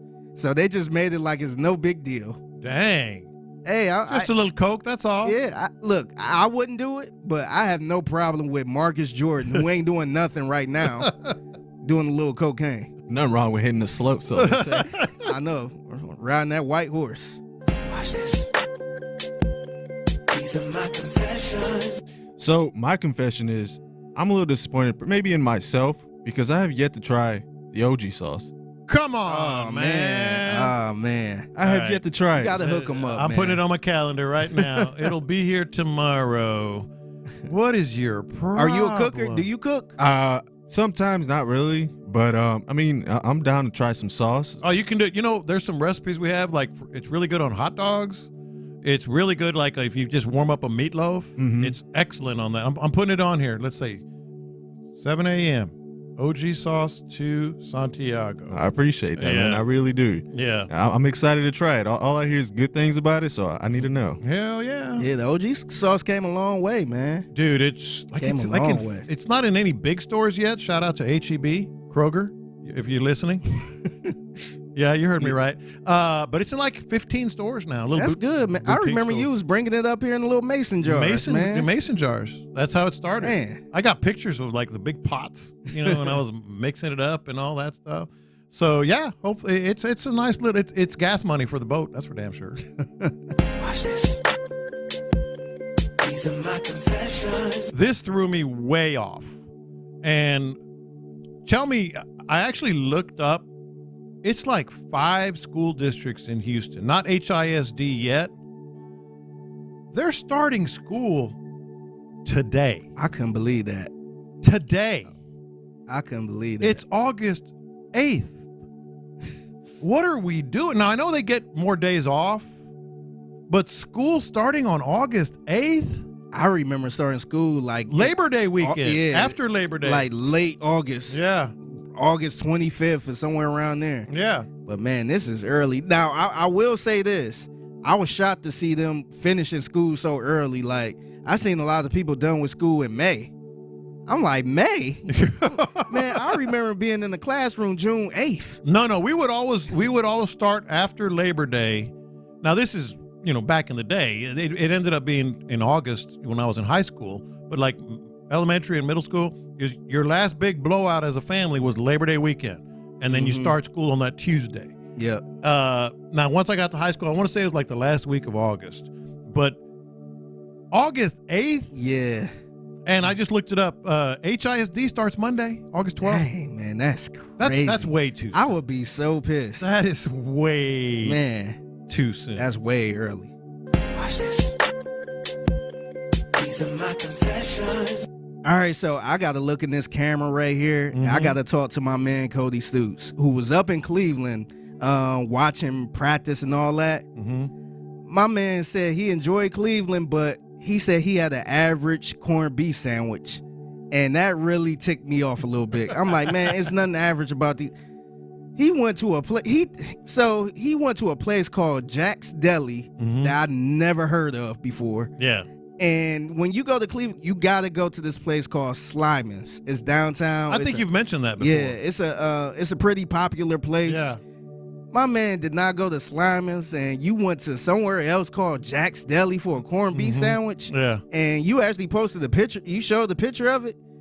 My man, you did it all wrong, man. What, did it not look good? It did not look good at all. Like, you should have went to Slyman's, man. If you up in Cleveland, for any reason, you got to go to Slyman's for a good corned beef sandwich, and they have good breakfast too. So all right. I was a little I gotta admit, I've been there a few times, but I've never been to that place. Yeah, no, that place is pretty good. They have a really good breakfast, and they have really good corned beef sandwiches. Yeah, a lot of celebrities went through there, man. Really? It's a small little place, but it's one of them good places where you got to stop by. I can't believe he didn't stop there, man. Yeah. You can't just settle. That's like, to me, that's like coming to Houston and just settling on a regular barbecue spot that don't nobody really know of. You're going to you got to go to the top notch ones. Yeah, no, I agree. Watch this.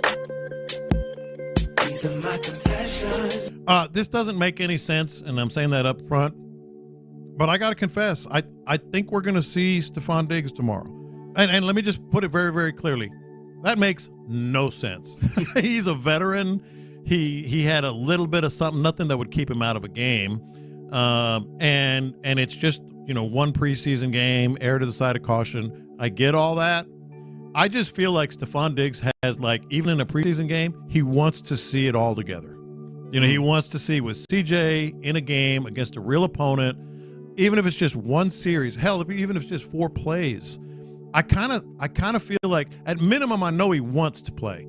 I think we might see him for a series or two tomorrow. Do you think D'Amico wants to see this too? Absolutely. But he's smart. I mean, he's gonna. He's gonna. Of course, he ain't gonna put nobody in harm's way. But I feel, and D'Amico mentioned this a lot too about starters getting them reps in preseason. Yeah. So I'm wondering if D'Amico wants to put him out there, more than Diggs wants to be out there. Yeah. I think in his heart he wants to. Yeah. His brain might keep him from, and the plan might keep him from playing. But I think if Stefon Diggs says, "Hey, coach, give me a series," he might play. I'd love to see it. I would love to see I know that. fans would love, all 3 of those dudes out there with CJ. Yeah. I mean, give me a nice pass to Diggs. Yeah. After that, man, shower up. That's it. Yeah. Watch this. These are my confessions. So I brought up Twitter/X up a little earlier, and hell, Cody in the last segment. I'm gonna combine these two together because one of the best features on X is the mute conversation feature. Oh yeah, I love it. I'm like D'Amico Ryans. I love it, man. So I guess Cody tweeted about how I think it was the collision between Stefan Diggs and Jimmy Ward. Yeah. And shout out to my guy Walker from the Beltway Boys. He was pretty upset about Jimmy. He was pretty upset with Jimmy Ward saying, "Hey man, this practice you can't be doing that." Yeah. And so I guess he was going back and forth with somebody for a long time in the comments. And Cody or whoever was tagged in that was getting all the notifications. That's frustrating. So they was going back and forth. Like, I have nothing to do with this conversation. Yeah, so I seen Cody tweet after a while, "You want me to settle this?" I'm like, that's the perfect time to just hit the mute conversation button and just go on about your day. I love sending tweets out and then, it might be a hot take or something like that, and just mute it and just don't go back to it ever again. That's one of the best things ever, man. That's hilarious. By the way, we got the text of the day so far at 713-572-4610. Hey, Chris Santiago, just drop by and pick up the OG sauce at Lopez's house tonight. I was thinking about it. Just swing by and be like, hey. Just whenever. Whenever. The shades will be drawn shut, just so you know. I'll bring some tomorrow, I promise. All right, cap or no cap? In other words, you buying this story or is it cap? That's next right here on Sports Radio 610. It's official. Our guy Andre Johnson has his gold.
toilet paper towels, and kitchen grease and soap scum. Use as directed.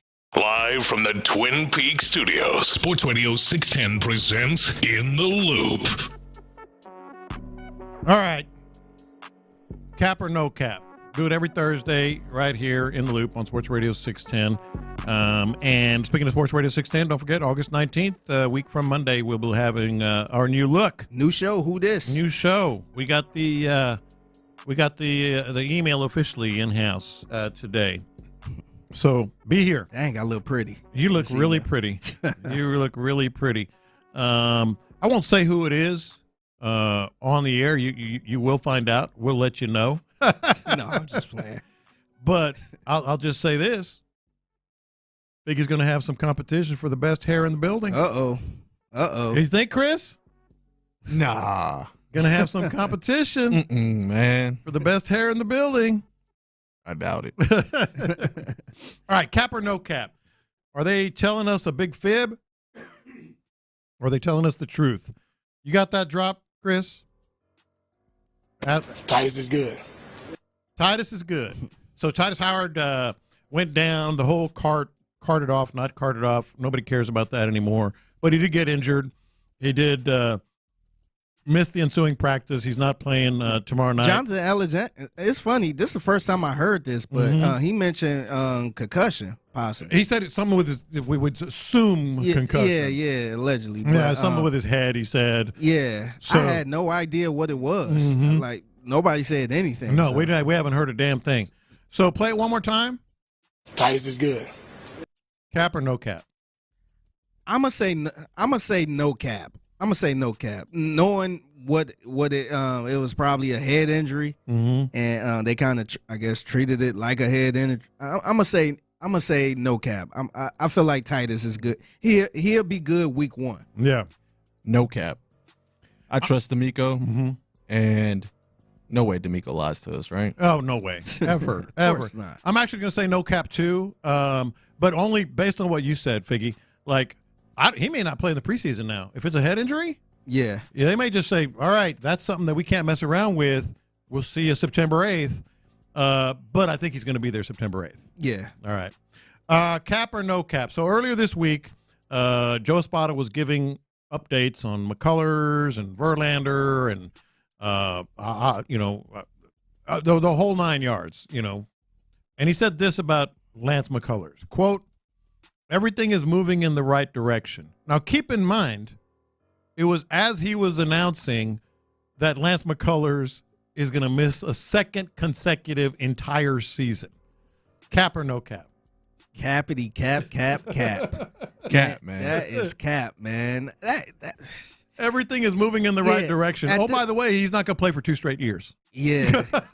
And look, I get you got to say something positive. You can't. Like, I never heard a coach or manager say, yeah, it's not looking good at all, and never really said anything positive. Yeah. But come on, man. We got to call it how it is now. I like when you say cappity, cap.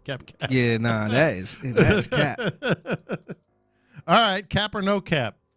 NCAA came down big time on Michigan, and I don't think they're out of the woods yet because the head coach deleted, Sean Moore, deleted 52 text messages from Connor Stallions, who was involved and in a disguise on the sideline of an opponent, trying to get whatever information he could, all under the watch of Jim Harbaugh. The NCAA investigated and said, we're going to give you a penalty for 4 years, a no-cause penalty, and basically you're out. And if you ever come back to college football, you are not going to participate, and this was the word they used, in anything. Like, you're not going to participate. So Jim Harbaugh stood up there. He was asked about it. He stood up there and said, nice and loud with his chest out, I didn't know anything about it. I was not involved.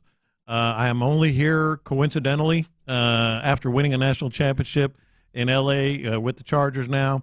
Cap or no cap? He denied anything and everything. Cap. Cap, that brother is capping. Cap, man. Cap. Come on, man. You took off out of town, man. Yeah. You was first thing smoking out of there, man. You was doing something. Not only is it Cap, but he's known for wearing that cap nice and low. Yeah. He's always wearing that cap nice and low over his forehead. Yeah, that's Cap. All right, so I want you to hear this audio first, because this is one that I got a couple questions on too. Cap or no cap, Shaquille O'Neal. I have a confession. I've never watched a Seinfeld show. Not a single episode? Not a single clip? No. Wow. You should be ashamed of yourself. I watched 2.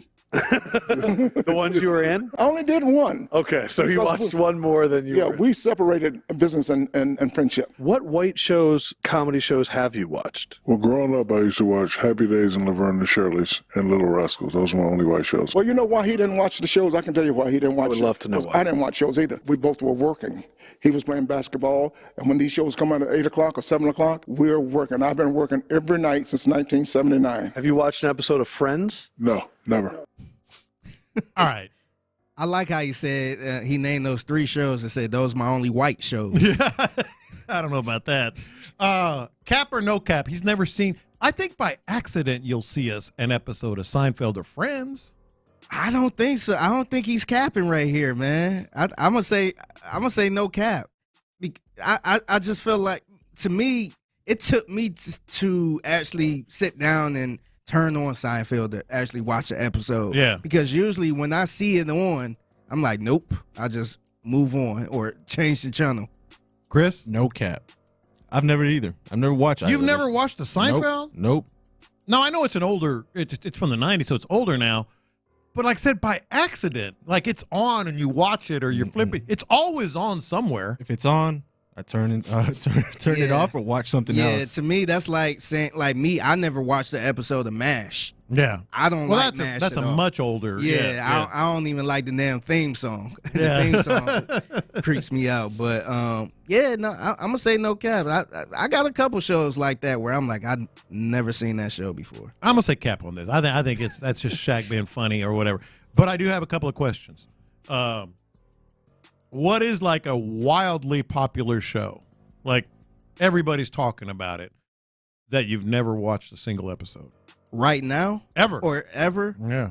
I'm gonna take Game of Thrones out of it because I actually tried. I got it to like 5 episodes. And you got to be into that genre. Yeah, you know? yeah. But as far as like sitcoms, I never watched the episode of Cheers. Mm-hmm. And Cheers used to always come on in reruns. Yeah. But it used to always come on. I was never into Cheers, man. Mm-hmm. I did love Cheers. Mine, Power. Oh yeah. Power. I've never seen, and it's not that I don't want to see it. I just never got in time to like watch it. But yeah, that's one show that I've never seen and never really like. Oh, let me go watch it right now or anything like that. There's a couple of shows that I never watched when they were out, like being week to week, but I watched them in reruns and watched every episode. Like, I want to say Friends was like counter to Seinfeld in the time frame. Maybe not. It was counter to, right? It was in the 90s too. Yeah. Yeah. So I never really watched Friends while it was being released, but I watched every episode after. Yeah. I honestly. Same thing with Everybody Loves Raymond. Yeah, I never watched those shows. I think I watched one episode of Everybody Loves Raymond, but Friends, my wife is a big fan of Friends, so by default, I was watching some of them, but I was never a Friends guy. I never liked that show. I never seen an episode of Curb. Curb Your Enthusiasm? Yeah, I know you like Curb. It's the best. I never seen it. And it's not that I don't like it. It's just I'm so far behind where I'm just. I'm glad you said that because then there's some. Yeah, there are some. Because it's still going. There are some shows that you never really got into for whatever reason, and you never watched. And then there's like a point of no return where, like, I guess I'm out. Like, I'll give you a good example. I have never, and I'm kind of embarrassed to say this, I've never watched a single episode of The Wire, which some people say is maybe the greatest show, one of the greatest shows in history. But I kind of reached the point where it's like years have gone by. I never saw a single episode, so I guess I'm out on that one. And sometimes the shows be, especially that show was made in like the early 2000s. Yeah. So it looked kind of old. It don't look as fresh as newer shows. So it would be. I would understand how hard it is to get into it, but I actually went back a couple years ago and watched it for the first time. You watched The Wire? I finished the whole season. It was pretty good. Yeah, it was. No, it's supposed to be great. Yeah, it's supposed to be great. But are there any shows like sort of the statute of limitations passed, and you're just like, I'm not going to watch that one. Even though you maybe want to. Like The Wire, it sounds like it's right in my wheelhouse. Like it's one of those shows that I would really, really like.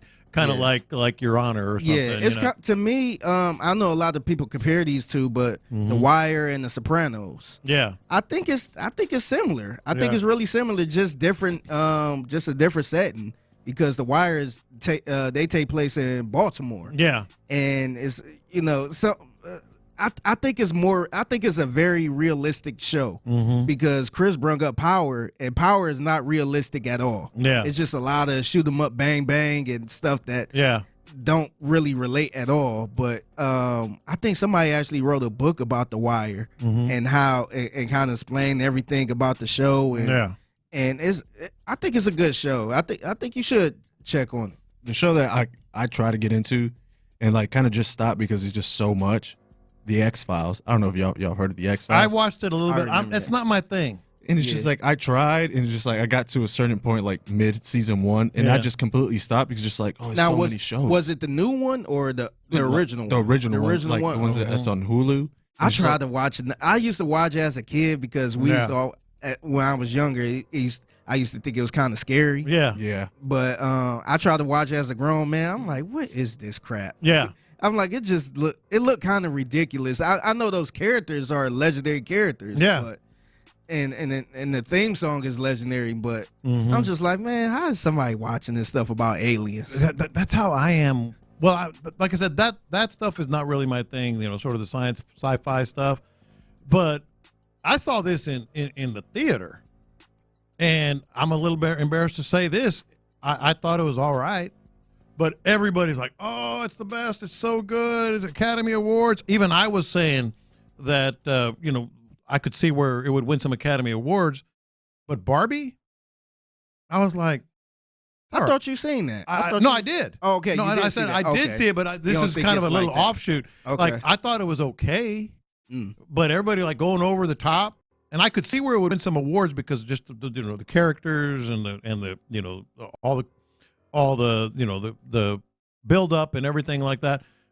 People were like, go over the top on Barbie, and I'm like, it was okay. Yeah, it was all right. I'm right there with you, actually. Yeah, I went and saw my girlfriend, and she was just like, "Oh, this is so good." Oh my god, she was crying a little bit, and then I was just like, "Well, it was okay." Yeah, it was good, but it's not like, "Oh my god, I need to go watch it again." And people will watch it like 3 or 4 times. Yeah, no, I'm fine. I'm good on that. From the 832, somebody said 53-year-old black man never watched The Simpsons. No cap. Now that's almost crazy. Impossible. Yeah, that's cap, crazy. Man. That's cap. You think that's cap? Crazy? Yeah, man. I think that's cap. Especially as a kid too. It's been on for 35 years or more. It's older than me. Yeah, I think it came out in like the late 88, 87, something crazy. It's older than me. That is almost impossible. And as a kid, first episode, December 17th, 1989. That's crazy. I was 1 year old. I wasn't even born, y'all. That is crazy. Like me being a kid with no cable, that was the only cartoon you gonna get. Yeah. I used to watch that one, and I don't know if you remember Malcolm in the Middle. Oh yeah. I used to watch that on I think it was like CW. I can't remember, but yeah. I watched that with my kids. Yeah, Malcolm in the Middle. No Simpsons? Dang, that's crazy, Come on, man. That's kind of impressive. Because it's crossed over. It's mainstream. It's kids. It's adults, etc. Somebody said, Lopez, what about Breaking Bad? I did watch Breaking Bad. I watched Breaking Bad. It did take me like 4 or 5 years to start watching The Sopranos, and I think it's one of the greatest there's ever been. I just got to the party late on that. Yeah, I got to the party late too, and I'm actually didn't finish it. I need to catch up on it, but that was one of those shows I didn't really catch either till late. Yeah. All right, let's go around the NFL, man. Brandon Ayuk updates. The top breakout quarterback at every position in the NFL. The quarterback is from the AFC South. Is it C.J. Stroud? We'll talk about that next. Will the Texans starters make their season debut against the Steelers?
Texans play here. An Odyssey sports station.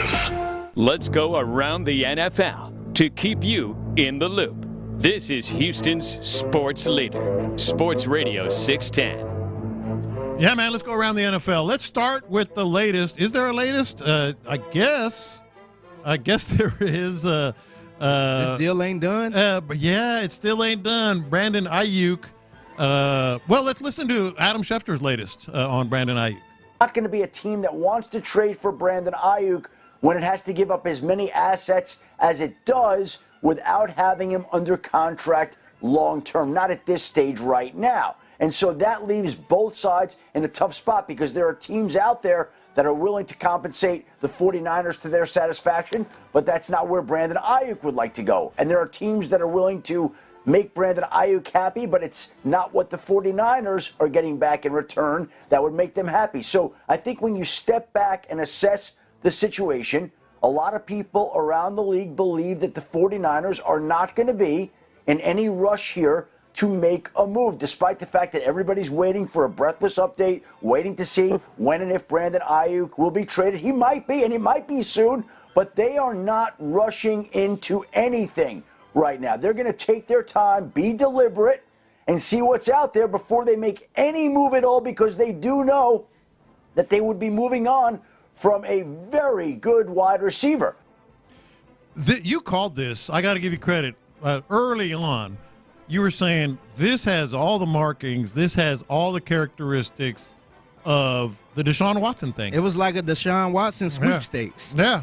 Hey, let me get all of these teams bidding for me. Yeah. Let me try but to I get ain't the going most unless money. I get a guarantee. Yeah, let me go to the best place that's going to offer me the most money. Yeah. I'm trying to get the most guaranteed money. It's and the Browns are going to mess around and get screwed again. They are the ones that will get screwed out of rather than Pittsburgh. Yeah. Pittsburgh, they point to their logo and be like, look, we ain't paying nobody all that money. Yeah. But you going to play for the Pittsburgh Steelers. That's your money right there. We a brand. Yeah. So I think that's what's taking so long. I think maybe Ayuk trying to get more guaranteed, or maybe try to get over $30 million or something like that. And Pittsburgh really don't do stuff like that. Well, I mean, but the Browns do. Yeah. The Pittsburgh, obviously, they all pay money, real money. But Pittsburgh isn't going to be told what to do. They don't overpay for people. And they're not going to be told what to do. Yeah. They're like, we'll pay you. This is what we're paying you. This is the line right here. So Cleveland don't have that line, unfortunately, because a lot of people don't want to play in Cleveland, so they have to overpay people to get them there. So I don't know. It just smelled like a whole Deshaun Watson sweepstakes all over again, but the receiver version. It's it doesn't really affect the Texans or us very much. Ultimately he'll be in the AFC with Pittsburgh and or Cleveland or either or can have them. They ain't better than us. Yeah. That's what I'm saying. So that's cute. But it's just fascinating, and it's so reminiscent. Like the Steelers, whether it's Mike Tomlin or whomever, they're playing the role of Nick Caserio. I ain't going to be pushed around. This is what we're going to do. Yeah. And then Ayuk and his representation is playing the role of, no. We know you got you over a barrel. We know we ain't ever playing in San Francisco again. Yeah. So it's just butting of heads. Yeah, and not to mention the Browns still have Amari Cooper. And so I know he got to feel some type of way seeing that he could be traded to San Francisco. Yeah. And now at that point, let's say the deal don't go through and he do go to Pittsburgh. Now, if I'm Amari Cooper, I'm like, man, I don't want to be here. Exactly. Like, and he's trying to get a contract too, by the way. So now I'm like, man, like, why do I want to play here then? Yeah. Maybe he's the ultimate professional where he's just going to go to work and play and go somewhere next year. But yeah, that was kind of similar to what happened with Baker Mayfield. Yeah. Also around the NFL, also in Cleveland, and this is not necessarily like huge NFL news. It just got me thinking about us here locally. A couple things that I mentioned. The Browns are getting a brand new stadium. It's been released. It's going to be an indoor stadium. I'm sure you looked at it. Yeah. It looks pretty damn sweet. It looks nice. It looks pretty damn sweet. It's not going to be as frigid in Cleveland anymore. And what it got me thinking about, again, kind of localizing it here, I've mentioned this a couple of times, and I'm not on anybody's payroll over there. It's just me saying what I think. I'm just going to double down. I really feel like it's time for the Texans to do some major upgrades because everybody, it's all about making it the fan experience, and getting fans to the stadium, not in their man caves, which are so elaborate now, and bars and all that. I'm not even mentioning, let's forget the Astrodome. We all know how I feel about that, how a lot of Houston feels about that. I'm just saying, I think it's time. It's one of the older stadiums in the league now that has not been renovated or redone. I really think in the next year or so, we need to start thinking about that. I know the Texans probably will. Yeah, I think so too, because the Browns, when they built their stadium, they came back in '99. Mm-hmm. The Houston Texans came back in '02. Yeah. So it's not that far off. Mm-hmm. And I think Cleveland was in a tricky situation too, because they want to get a dome. Yeah. Because you could do a lot more, events and stuff like that if you have a dome.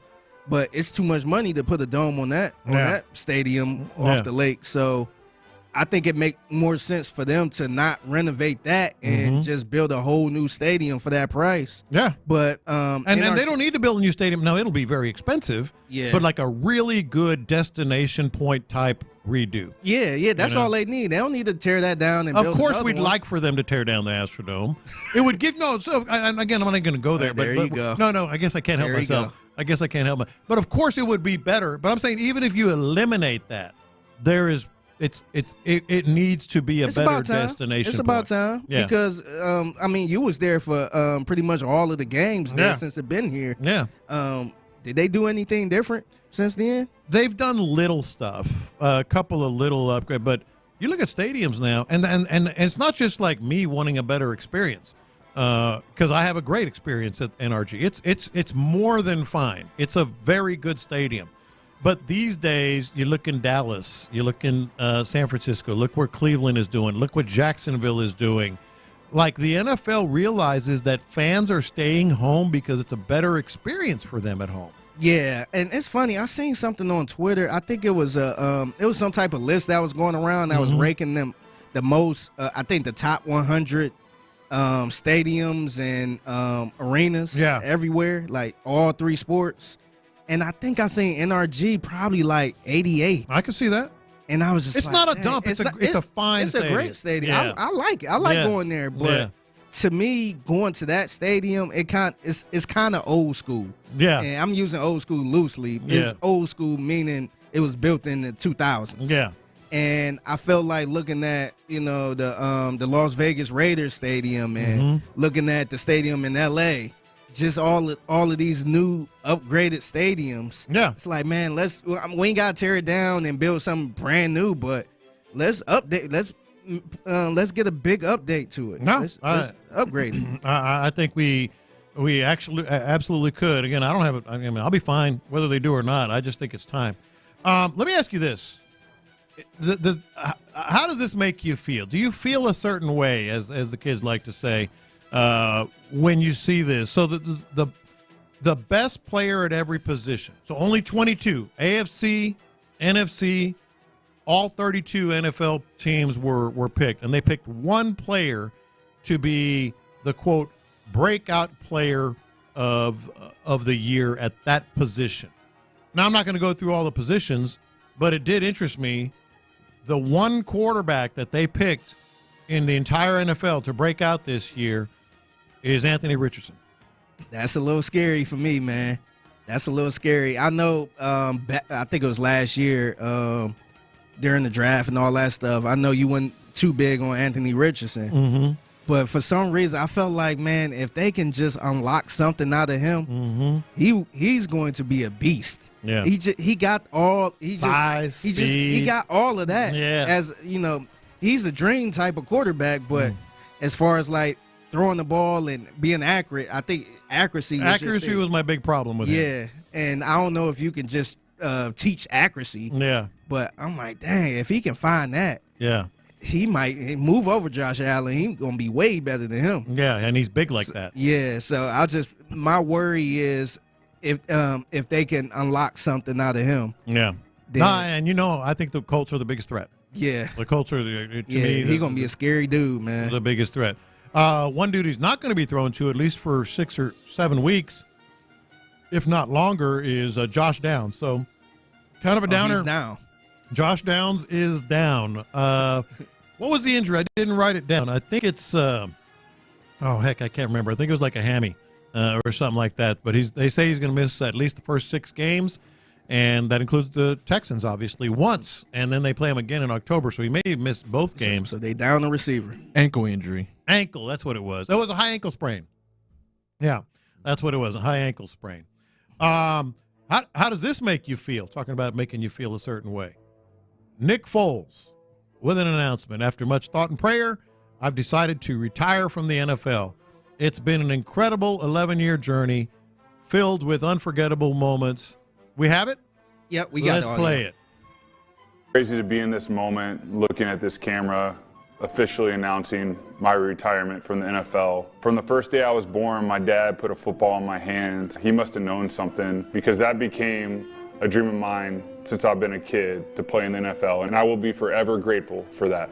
It's been such a special privilege to play for Philadelphia, St. Louis, Kansas City, Jacksonville, Chicago, and Indianapolis. To the fans of the NFL around the world, thank you for making the game so special. Y'all are the ones that bring the energy in the stadiums. I don't know. Thank you. Specifically, thank you to the Philadelphia Eagles fans. Thank you for all your support from 2012 when I was drafted to 2017 when I came back. You truly made playing in Philadelphia the most special experience in my football career. To all the coaches. All right. So Austin's own, Austin Westlake High School, Nick Foles. How's he going to be remembered? He going to be remembered from that Philly special. That's it, right? Yeah. That's all I could think of. He's set for, now he played a long time. And you know, he bounced around. He bounced around, played but pretty that well. Philly special. Yep. He came in and it was Carson Wentz. Remember Carson Wentz having an MVP type of season. I think he got hurt. Yeah. Nick Foles stepped in and pretty much took that team to won a Super Bowl. Man. Yeah. So this goes back to that conversation we had with Sean and us about, you know, would you rather have Andre's career or Edelman? I wouldn't rather have Nick Foles' career, but I think what it does illustrate is you win a Super Bowl, and if you're intimately involved in a big play that wins a Super Bowl, set for life. Yeah, no, he's good, especially in Philly. He ain't got to buy anything else in Philly. No, he's set for life. Yeah, but me personally, I just rather take that gold jacket. No, jacket, man. Yeah, no, we obviously I disagreed with Edelman. No question I would take the gold jacket over Nick Foles, but I'm just saying that dude is set. Yeah, he had his one shining moment, so to speak, to cross-reference. And obviously he ain't no Hall of Famer, but I mean, if I knew I wasn't going to be a Hall of Famer, at least let me have a moment like that where I took a team to a Super Bowl. Yeah, and it was part of that Super Bowl run. And that incredible play. As well. I settled with that. So, would you rather have Andre Johnson's career or Jameis Winston's? I'm kidding. But Jameis is a national treasure. Like he is a goofball and just does Jameis things. So today, I think it was today, he had his moment. He had his moment in front of the media, and he was really breaking down the X's and O's. He was really talking hard-nosed football, the pigskin. Well, let's hear him. I think that's one of the things that a lot of people forget. When you can go out, you can see practice, you can knick-knack, this, that, paddywhack, give a dog a bone. Deshaun Watson is going to turn it on. He always going to find a way to shine when the lights come on. Man, I just rhymed. Can I leave off that one? I know that one going to hit. Nick Caserio dropped the ball, man. He should have signed Jameis Winston. Oh, he should have released Davis Mills. Get Tim Boyle out of here. He should have signed Jameis Winston, man. Just off of this alone. Yes. That dude is so entertaining, man. He is the best. One thing I appreciate about Jameis Winston, too, is he was the number 1 overall pick. Mm-hmm. And I felt like once he left Tampa Bay, he just became this, like, he just became this guy that was willing to be the backup. Yeah. He didn't hang his hat on, I'm the number 1 overall pick, or I choose where I go. He's himself. Yeah. He's himself. It looked like he's totally happy too. He doesn't care. I like that. When you get football insight from Jameis Winston, there's a pretty good chance you're going to get him saying you can knick-knack this, that, patty-whack, give a dog a bone. like you can pretty much guarantee that you're going to get that. He's just a treasure. Let's hear that again. It's incredible. He's the best. Jameis Winston. Oh man, you can knick-knack this, that, patty. Knick-knack this, that, patty-whack, give a dog a bone.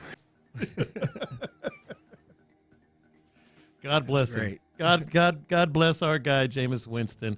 All right, so let's get to the internet going nuts. And, I mean, it's like a serious story. It's a very serious story. The most serious story. But, of course, I might have to ask a question that is maybe not so serious. And I think Figgy Fig and Chris Santiago are going to agree with me. The internet is going to go nuts next. Andre Johnson's road to Canton is complete.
Houston's sports leader. Sports Radio 610. I got the internet going nuts. Yeah, man. So not a very pleasant story, not a very fun story. In fact, a very scary story. But the internet is going nuts, and this is what we do. And I'm going to try to not make light of it, but maybe bring up something that I think you're going to agree with. So Taylor Swift, you saw this, of course. Yeah. Was it 3 concerts in Austria that were canceled because apparently there was a legitimate threat? In fact, there were arrests of potential terrorists that were planning or hoping to do something at the stadium venue. Like, first of all, this is like we all know you can never be totally comfortable in big environments like that. Yeah. But it's very real and very scary. Very scary.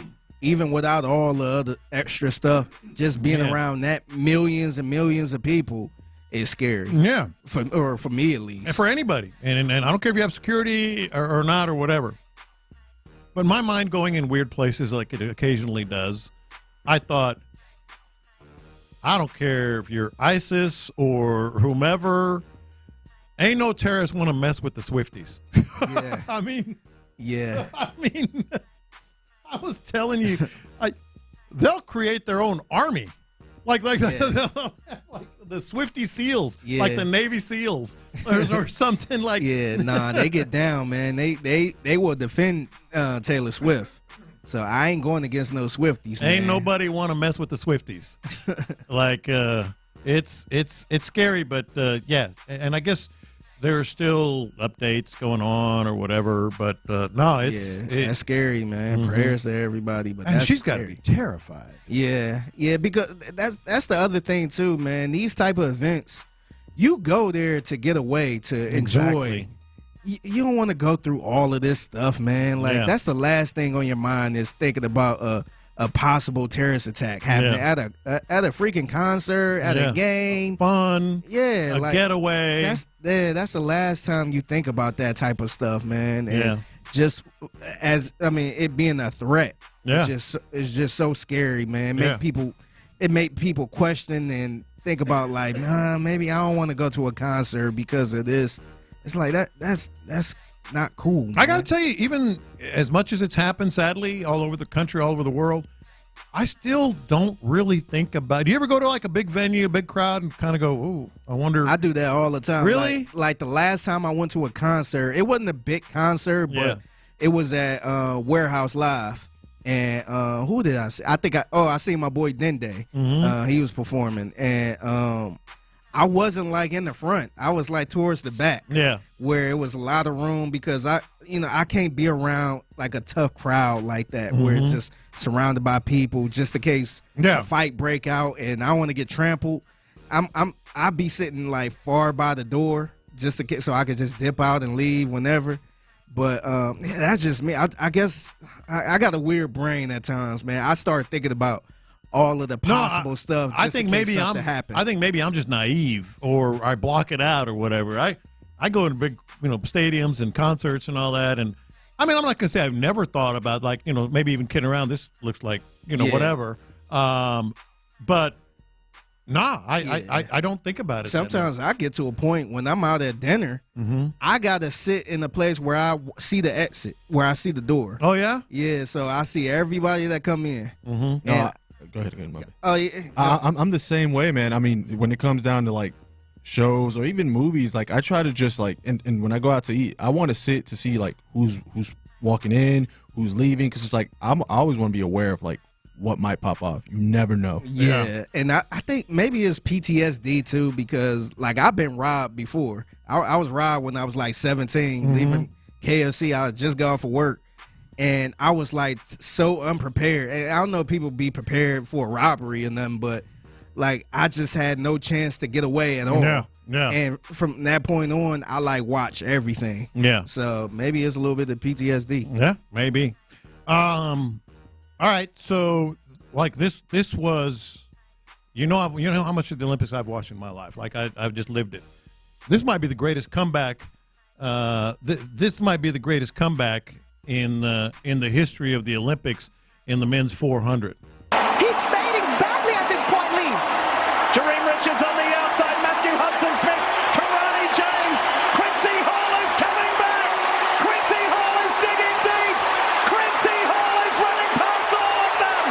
Can he get there? He does. It's gold for the USA. Quincy Hall with the most epic comeback. My goodness. I love it.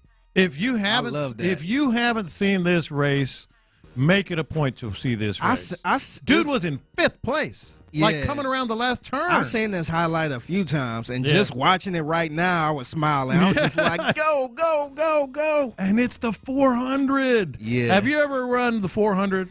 No. It is the hardest race. I don't care if you're It's the reason why I never did that. middle school. I had to run it in high school, man. Oh, man. And you get around that last turn, and that trailer just jumps on your back. And this fool is just picking them off. Hawked them, man. He was just picking them off. He was looking like DK Metcalf to Buda Baker. Yeah. I'm telling you, that might be the greatest comeback I've ever seen. Yeah. It's been some epic comebacks and performances in this Olympics for Team USA. Yeah. You see what he said afterwards? What'd he say? Perfect. The perfect quote. They were asking about the big comeback, and I couldn't find the audio, so I'll just read it. He said, "You can't outrun a dog. A dog will chase you forever." Hey, that's facts, man. As a kid that been chased by many dogs, you cannot outrun a dog, man. You cannot. The most you could do is jump on top of a car. A truck. Get in the bed of a truck. Yep, just jump on the car. Get in the bed of a truck. That was awesome. I'm probably going to watch it 10 more times before I get away from that. So what's up with rapper Nelly? So 50-year-old rapper Nelly, who is currently waiting on his child to be born by singer Ashanti, was arrested in possession of ecstasy and lack of assurance. And the first thing I thought about is, this dude is still doing ecstasy? Like, that's so 2000-ish. Like, I didn't think people was doing ecstasy still. I've never done it. I didn't know it was still around. I didn't either. Until, I guess he keeping it in business. Yeah. But, dog, what is you doing, man? He's doing X, man. Man, you 50 years old, man. He's doing X. Yeah, this was a bad look for him, man.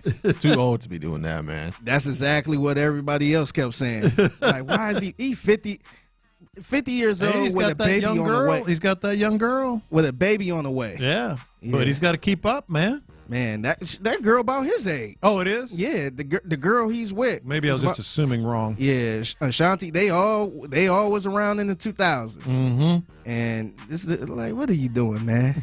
Like, you too old for that. Yeah. Sometimes you gotta look at people when they get caught up with stuff like this. Like, dog, you too old to be doing What are this. you doing? When I see somebody older, like, trying to fight. Oh, like, God. dog, why is you trying to fight, man? It's kind of funny sometimes, but. Yeah, if you over the age of 25, you should not be out here trying to fight. Like, I'm not saying, look, you can defend yourself, of course. Yeah. But people that's just out there trying to just want to pick a fight. Like, dog, there's a lot of aggressive people out there. Yeah, sit your old ass down somewhere, man. Why are you trying to fight? A lot of aggressive people out there. I finally saw the pictures of Marcus Jordan. Explain this. Dude, that is embarrassing, man. Yeah, so Marcus Jordan, son of legendary NBA player Michael Jordan, was seen with a white powder, snorting the white powder during the poolside lunch in south of France. So, yeah, he did it. He smiled and was having a good time with his friends. Dude's doing coke, man. That was a lot of coke, too. That was a spoonful. That man. was a lot of coke. That was like Scarface coke. Yeah. That's a little scary. Somebody on the text line brought it up a little earlier. Mm-hmm. Like, why do people still be doing coke like that, especially with that amphetamine going on? Yeah. Oh, like, yeah. That's scary. Oh, what do they put in it? What's that drug that kills people? Yeah. No, is it? What is it? It's something. Not that. Fentanyl. Fentanyl. Yeah, that's what I'm thinking. Fentanyl. Like, yeah, I would not be doing that. No, you can die. Like, you could die where you're sitting. A lot of people die instantly because of that. Yeah. So him getting a spoonful like that. Yeah. No, thank you. Yeah, I can't even do the little spray stuff for my allergies in my nose. I can't sniff up nothing. That's the other thing. I don't even like doing that. I don't like putting nothing in my nose. When you get like congested or something. Yeah, that little spray. Mm-hmm. Yeah, I can't even do that, man. I can't see how people do coke. And this has got the internet going nuts, and it turned into a whole thing earlier about like famous people that you didn't know you were in the presence of. You had another story. What was the other story you had? Yeah, so my wife back in Cleveland, my wife used to work at Starbucks, and every day, a guy used to come through named Dave, and he used to order the same thing. And one day they were talking, and he was like, "Hey, you guys want to go to the Cavs watch party? They watching the Cavs game at Quicken Loans." Yeah. I'm like, all right, cool. Yeah, I'll go. And so got the ticket. I'm like, dang, we were in a suite. Yeah. So I'm like, these some good tickets. Who was the guy? She was like, I don't know. Dave. Dave. He just worked for the Cavs. I don't know what he do. Yeah. And then so later on, she came back to me. She like, oh, I know what Dave do. He's the general manager. What? And I'm like, the general manager. And I'm like, the GM? I'm like, the GM is David Griffin. Yeah. And I ain't put two and two together, so I Googled his name and showed her. And she looked at the phone. She said, yeah, that's Dave. Oh, Dave. I'm like, that's the general manager. GM's giving you sweet tickets for a watch party. I'm like, I know exactly who that is. Mine was, and I'm still embarrassed about it, although he probably just had a good laugh. So 2002, I was covering the Salt Lake City Winter Olympics, and they brought in the Olympic flag, and it had legendary, iconic people in culture carrying the flag, like Desmond Tutu, Lech Walesa, Steven Spielberg, et cetera, et cetera. And so I was up at the press box area, above Rice-Eccles Stadium in Salt Lake, and I was in the back of the room, and Steven Spielberg stood next to me. And I'm like, well, damn. And so there were two dudes standing kind of in front of me, a little bit to my side. It was Steven Spielberg and this older dude. And I said hello to the gentleman and didn't really give him the time of day after that. I mean, Steven Spielberg was there. Yeah. So I was chatting it up with him. Move out the way, buddy. Yeah. Can you move out the way? The real stars I'm right trying here. to talk to a star here. Somebody that's more important. Yeah. And so I'm talking to Steven Spielberg. He couldn't have been nicer. And it wasn't even really about movies, just chatting it up. He was asking me about what I was doing there and all that. It was just really cool, like a good 10 minutes, because the press conference was still going on, the previous one. So finally that ends. I actually get him to sign my opening ceremony ticket. I still have it in my office, signed by Steven Spielberg. So cool, from the Olympics, from the day that he was carrying the flag. So they go up to the press box, and it's Steven Spielberg and the old dude. And as soon as I saw him really in good light, I'm like, oh crap. I snubbed John Glenn. The first dude to circle the earth. From the right stuff. One of the greatest test pilots in history. A senator, ran for president. Like, I was just like, I was like elbowing him. I want to talk to Steven. Well, something similar happened to John Smoltz. In Atlanta, by the way. In Atlanta, this happened to John Smoltz. So I came in, I parked, they told us where to park. We park where the cone is. Well, there was an open spot. I parked where it was open, and I was on the phone talking. Imagine that. And I was waiting for Frenchie, I was waiting for him to come so we could walk in together. And one of the valet guys came to the window. I rolled it down. I said, can I park here, or do you want me to move the cone? And he goes, well, what are you doing? I said, well, I'm calling the game. He goes, are you an umpire? I'm like, I thought, all right, right away I looked for cameras because I know, You're getting punked. I guarantee it this is what's happening. And then I realized he straight-faced me and has no idea who I am. And I said, no, I'm... How old was he? Well, this is what I said next. I said, I'm broadcasting the game. And he looked at me like, well... I said, you must be very young. My picture's on the side of the stadium. My number's retired in the rafters. My favorite part you tell that story is when you're like, I'm sure he's a nice kid. I'm sure he's a nice kid. It happens, man. I need to see JJ Watt get snubbed like that. Oh, that'd be awesome. Hey, sir, do you have a pass? You can't come in here. Sir, you can't come in here, sir. Can't come in here. Who do you think Where's you are? your pass? Who do you think you are? All right, guys. This is a good one. We're going into tomorrow. We're playing football. Game day. Tomorrow we're playing football, and I think there's something of a secret weapon that we haven't even been talking about. Let's get to that next. The Texans are headed to Pittsburgh for their second game of the preseason.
Stu Very. Live from the Twin Peaks studio, Sports Radio 610 presents In the Loop.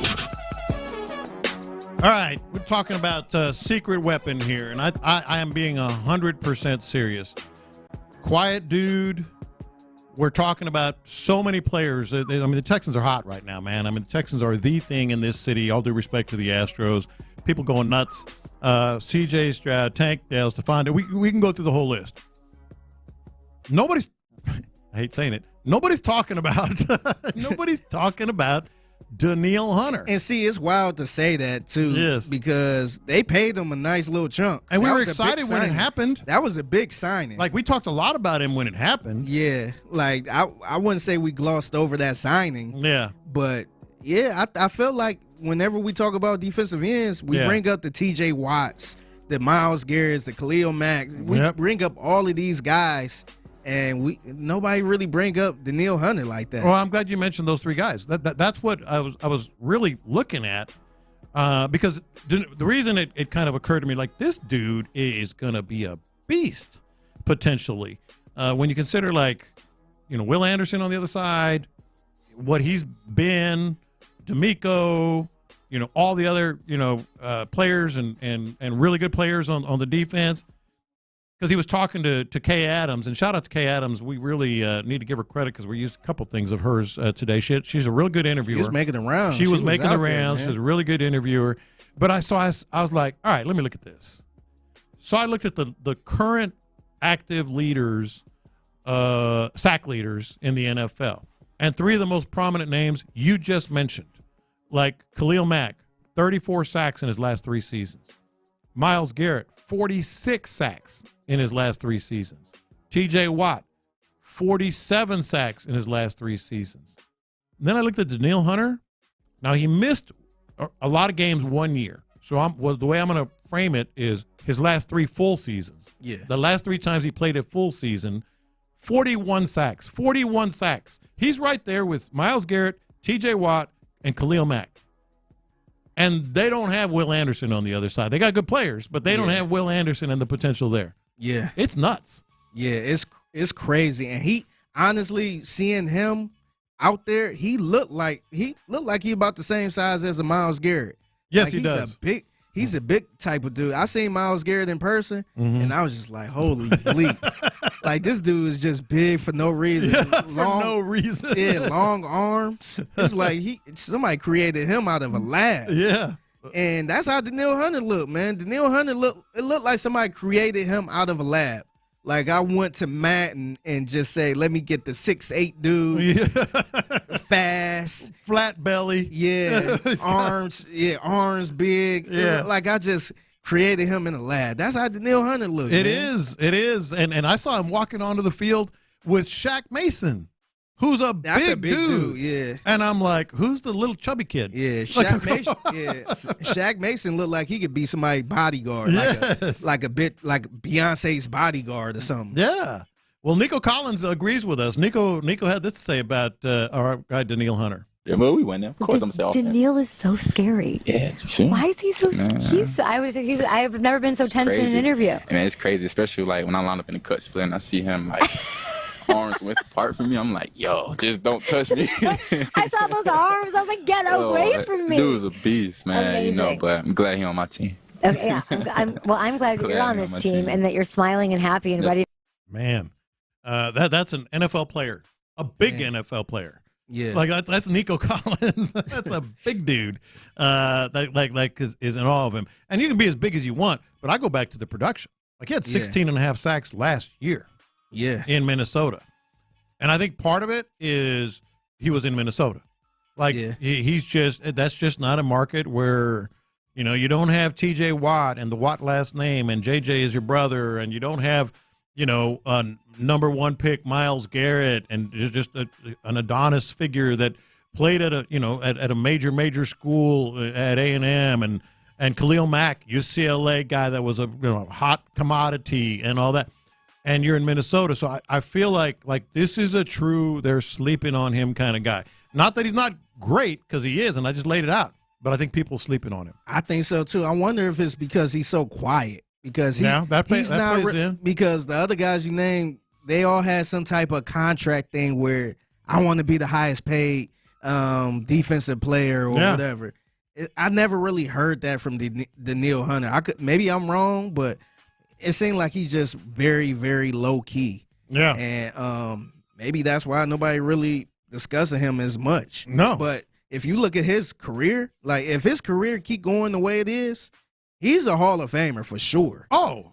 He's a Hall of Famer. Especially if they start winning here. Yeah. If they start winning here like crazy, for sure. Yeah. See, he might, like, if they start winning here and they win the Super Bowl here, and let's say he stay maybe 2 or 3 more years or something like that, he's probably going in right after JJ. Like, he'll be the next person after JJ to go in as a Hall of Famer. Well, it's hard to say, but I mean, he's already in the midst of his career. Yeah. So he's going to be ending it sooner. But I'm telling you, all the things we're going to see tomorrow night.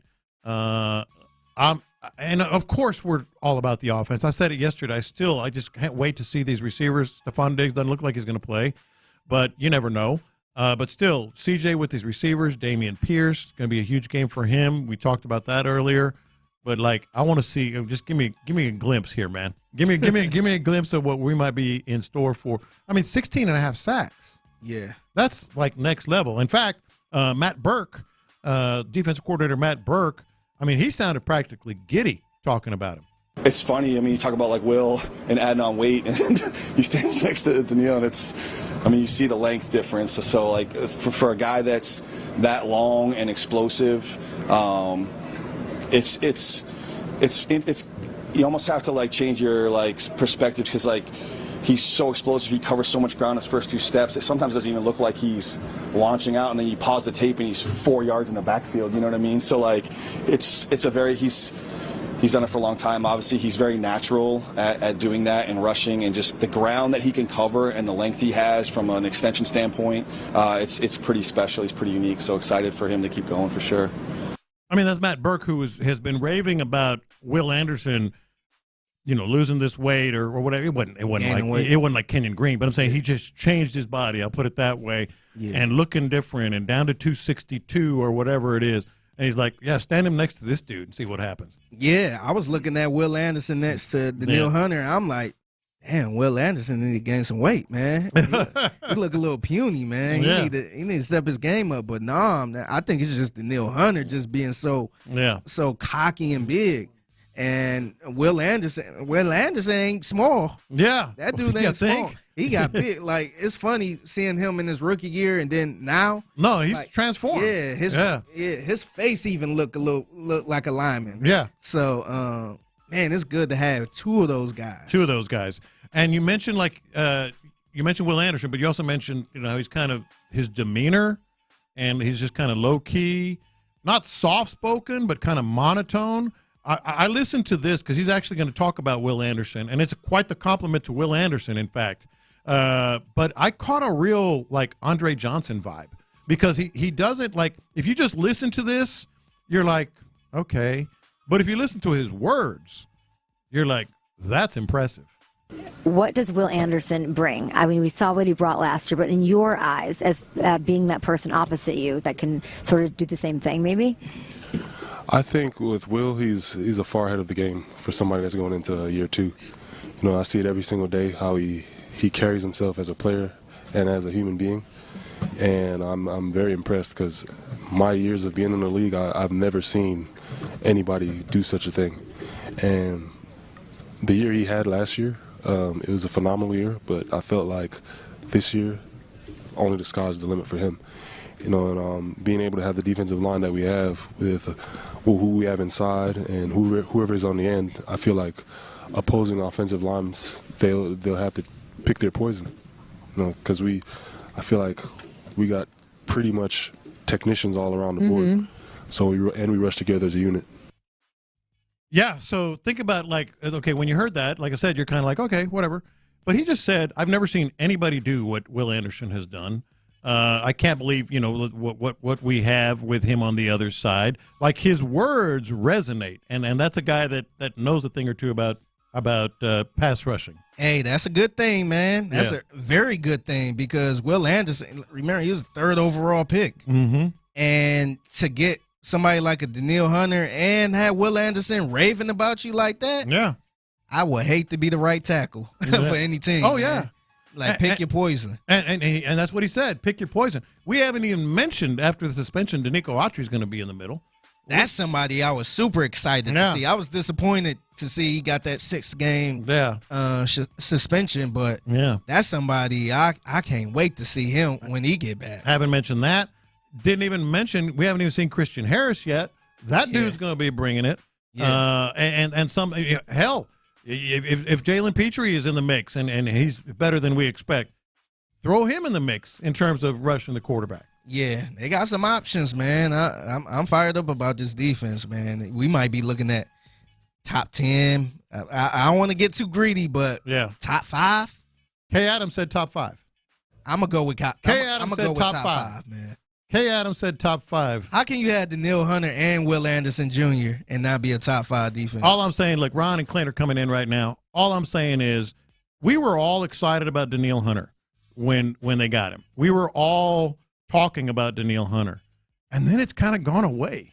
Like, we're not, like, I was listening to his interviews. I was listening to D'Amico and Burke talking about him, and they're talking about this dude. And when you look at the numbers, his sack numbers compare extremely favorably to, and not just like per game or whatever. No, his total sack numbers. Like, his last 3 seasons is full seasons. His last 3 full seasons of playing football, he's had 41 sacks. Myles Garrett had 46 in his last 3 full seasons, and T.J. Watt had 47. That ain't taking a back seat to those guys. Yeah. That ain't taking a back. I don't care what anybody says. See, Figgy, this is when you put me in these positions, Figgy. Oh man, what did I do? Where I gotta be the a-hole. You're not. And I gotta be the one from Kansas City. And that I'm jealous. Oh, we're gonna talk about Chris Jones. We're gonna talk about Chris Jones. You ain't from here. Saying, like, let's slow You down. ain't from here. Top 5 defense. No. We didn't say that. Oh, I thought Kay Adams said that. Okay. Oh, I thought. Figgy No, he said maybe. I thought Figgy said how. Yeah, Danielle Hunter. How could you not be a top 5? I said maybe top 10, and to get ahead of myself, I said maybe top 5. She said top 5. Yeah, she said top 5. I mean, we got to hold our horses. Well, you got to realize Kay was just sitting right next to him, and she was in the moment. He is one of those human beings that when he sits down, kind of like Myles Garrett, when he walks in a room and sits down or just walks in and you're talking to him, you're like, are we the same species? Well, you're right. Like, wow. I doubt if I'm the same species when I see a guy like him. I was cheated. I was cheated at birth. Yeah. I mean, what in the hell happened? Hey, real quick, I'm not going to be like these other guys, Lopez. Yeah. And sit around here and talk to you. You got a booger hand at that left nostril. Right there, now that's a friend.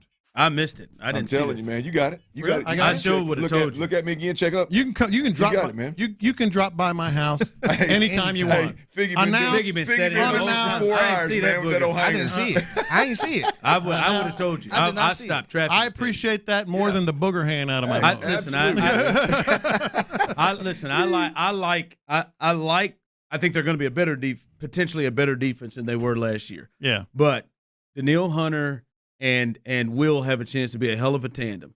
That inside is still to me something very much to question. The second cornerback situation, the overall. Absolutely agree. Before we get to, like, if you remember, especially like last, we're talking top 5. That's like Baltimore. Yeah, that's like what. San Francisco. I totally agree. My point on this, Clint, is like we're talking about. C.J. Stroud might take another step. Stefan Diggs might, kind of reach that level again. Tank Dell might this. He might that. He might that. Danielle Hunter is. He might not might this, might that. He already is. Yeah. Like one of the best pass rushers in the game. I mean, look, it's hard to deny. Yeah. I mean, when you look at the production, Mm-hmm. it's hard to deny. So we'll see. I mean, hopefully he can continue that in a new place, which is H-Town. We'll see how all that works out. Yeah, man. It's pretty exciting times. What's going on? Yeah, it is. Just trying to get my computer to work, baby. It's on the last legs. Hey, man. Buy a new one. It's last legs, baby. I just bought a new one. What'd you get? I got I forget the name Is of it it. an iPad, laptop? Is it just a laptop? Yeah, laptop. Okay. It's a Microsoft one. Gotcha. It's well worth the price, dude. It's a game changer.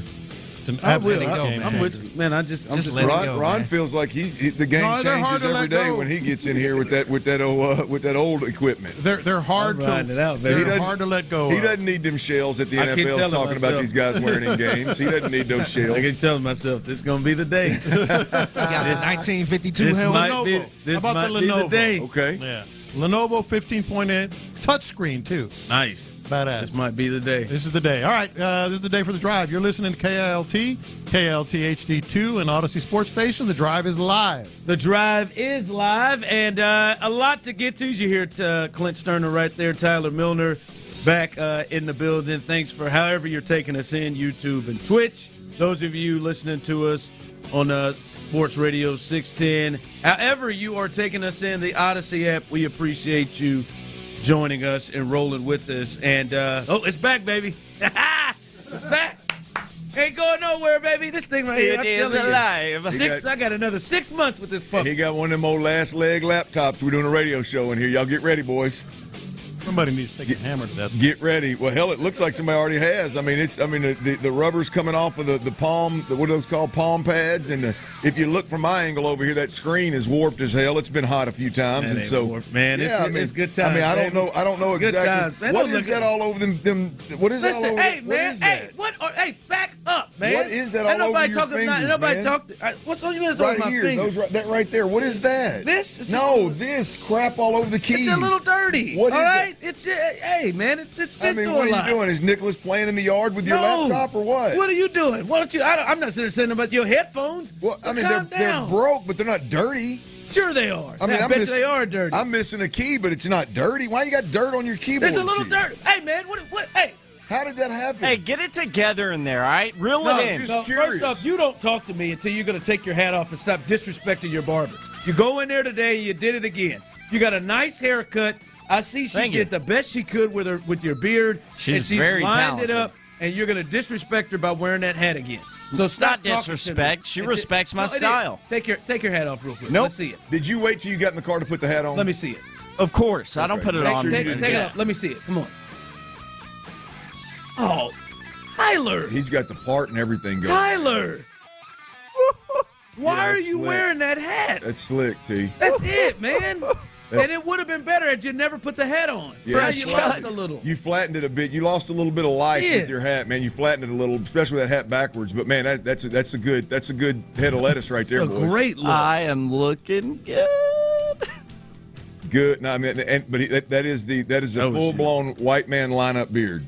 Look good, feel good, do radio mine. good. Let's get it. There you see mine. Hey, y'all need to take a picture together and show the two different worlds of beard Tell you, trimming. man, shout out to B, man. He got me right. Got me right last night. I mean, it looks good. I just look at that. Thank you. Where don't put that hat on, but that's some disrespect. Ladies. That's just some real disrespect. Hey, in the break, come in here. I'll fix that cow lick in the back, Bo. Oh, okay. Thank you. I'll hook you up, man. Nah, I'm taking care of boogers and noses and cow licks on the back after haircuts, man. I got y'all. I got a booger in my nose? No, you don't. Lopez had a nice little hanger, Lopez man. had a I bet he has some ratchet Nice little hanger, man. Down on that mustache. boogies. Oh, that's even worse. Yeah. It can get all crusty if you leave it in the stash too long. Yeah, it must have been blending in because I didn't. Well, did not he's see got a little that. salt and pepper in there, and that it wasn't a real green booger. It was a white one, so there must not have been there. I mean, he's not backed up, or he's not, he's in good shape. His snot's white. As long as it's not, when the greener it gets, that means you're sick. Right? Right. Means infection. His was a little lighter, and it blended in with that salt and pepper in that stash he had, man. The greener you get, the sicker you get. Green boogers, man. That means you backed up a bit, man. You got to may need to get a little penicillin, Might need to get you some antibiotics out here if that's the case where you are. All right. Get some penicillin. By the way, hey, we only got an hour show tomorrow. Is that it? So we got to really bring it. I got a no-hour show tomorrow. All right, that's fine. And then you should really like today's turd list. So this is going to be 3 weeks in a row. You're going to slide out of best of the week. This turd list, better bring it today. Yeah, but you better bring this. Oh, I'll bring it. You better bring that sucker today. Got to bring it, baby. Well, we only got an hour show tomorrow. Hey, game. Got a game, baby. That's Football pregame, is baby. back. Pregame tomorrow at 3 o'clock right here on Sports Radio 610. As rock and roll, meow. As the just stops me in my tracks every time, man. I can't. as the Texans, they will take on the Pittsburgh Steelers tomorrow, and Clint, our quarterback here, makes me wanna get into the quarterback conversation. All right, let's do it. Like that's the jump. Like last week, Davis We Mills, should do it more often. I think we do it good, but even more, huh? Even more, yeah, man. Even more. Really stacked. Yeah, As what did Bobby say? Stacked days on days. Stack days, man. Be consistent. Stack days, man. Give them your best. Hell, that's what I got, man. What do you say? I'm here for it.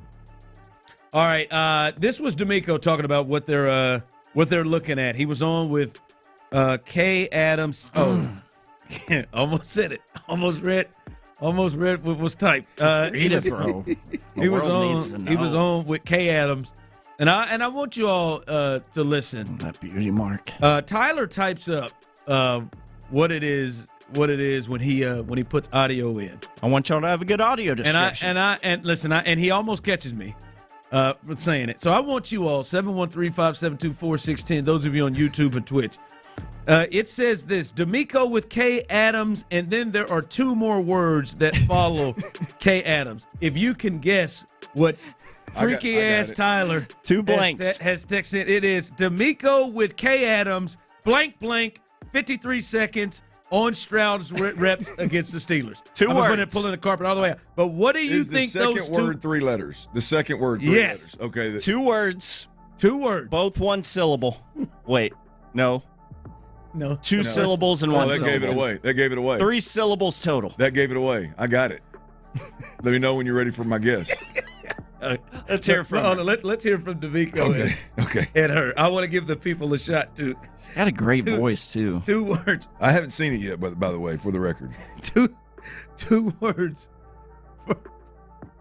Here's D'Amico and Kay Adams. Hey, Kay. Like, I know that if you give me the snaps, it will do well for me and I will go viral. I don't know why we care otherwise. Why do we care? Why are us reporters so obsessed with who's getting what and when? Football is back, right? Football is back. Everybody's so excited to actually see the starters get out and play. How many snaps they're playing? No, that's such bullshit. That is such an optimistic way to look at it. You know what it is? I feel bad for y'all because the decisions you have to make, 1 drive or 2 or whatever, everyone just wants to know so they can pin it on you if it goes poorly. Yeah. That's it. And I hate that for you guys. That said, how many drives will I see C.J. Stroud in against the Steelers? We'll see. I don't know. Right now we'll probably see, 2 drives. It all depends on how well the first drive goes, right? But I'm expecting them to go out and get at least 1 or 2 drives. And for our guys, just to get used to playing again. I know back when I played, there was no question. Like, you were playing first quarter, you were playing a half, you were playing a half, and into the third. So it was no question about who's playing, who's not playing. All right, 1 or 2 drives is what he said that they could see C.J. Stroud. Clint, do you have your guess? Because the text line and people on YouTube and Twitch have rolled in, including one that had 2 of them, and the last one said, "I know my brother." So I'm guessing Sterling checked in, and I want to say, Sterling, you're 100% correct. Nailed it. You do know your brother. So Clint, before we get into our thoughts on C.J. Stroud tomorrow, do you have the 2-word phrase that he used after D'Amico with Kay Adams? I'm going to say sex-e-ass. That's right. Nailed it. Sexy ass, yep. Yes, she is, baby. It looks like this is Sterling who says, Kay Adams, sexy ass, followed by, bro. I know my brother. A couple of close in. Another sexy ass, hot ass, skunk ass, okay, could be fine ass, got a couple of other fine ass, beautiful ass. We got love all of those. Yeah, and all of them fit. Really, 2 words, sexy ass. So good job from great job, Drive family. Really love how you enunciated that too as well, Clint. Y'all know me. That was the 2 that he said. That's what gave it away. I was going fine or sexy, one of the 2. And I was leaning heavily on sexy because Tyler's the perversion, which I love. I say that respectfully. So I was gonna lean sexy, and then when he said it was 2 syllables, I knew. I mean, it was just Oh, she's such an angel, dudes. Yeah. She's such an angel, dude. Such an angel, dude. Before we get to that one more time, because I've seen this a couple of times, because I told Tyler to take off his hat. A couple of people rolling in. It's a cap, not a hat. Someone said, "You're in Texas. It's a cap, not a hat. I would say to you. Say it again. You're in. I saw a couple people say it's a cap, not a hat. No, I completely disagree. I was going to say. I was going to say because this person said you're in Texas, Ron. FYI, it's a cap, not a hat. Are we talking about what's on his head? Yes, and I want to say I want to say there may be some folks that call it a cap.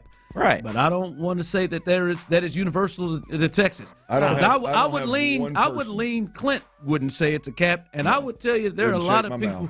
There are a lot of people that look like myself and Figgy and the new fellow who just got brought into the fold, Brandon Scott, that don't call that damn thing a cap.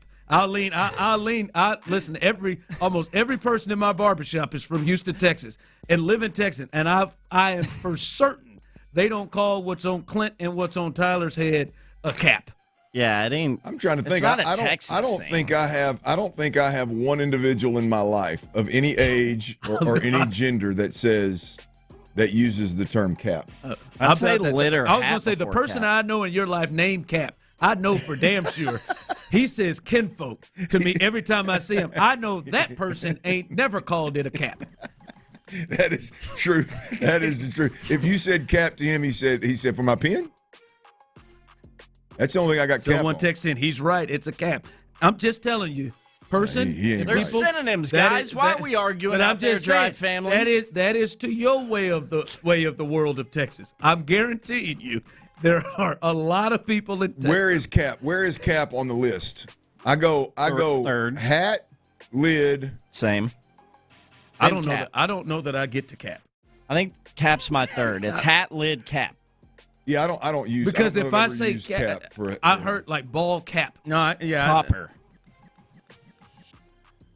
Yeah, it's just hat or I've said lid. Yeah, I never said topper. No, I never said that. All right, let's get it here. All right, one or two series, Clint, and the people you can chime in on this as well. This is a universal question. What should be the expectations for C.J. Stroud tomorrow? And I do want to put this as a point of reference.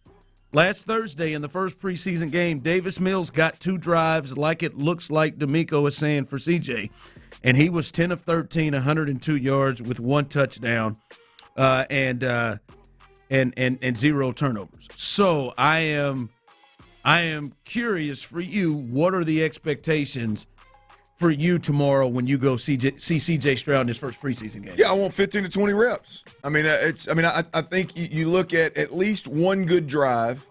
One good drive meaning, 40 to 50 yards. I don't care if it ends in points necessarily, but 40 to 50 yards, let's say 8 to 10 plays.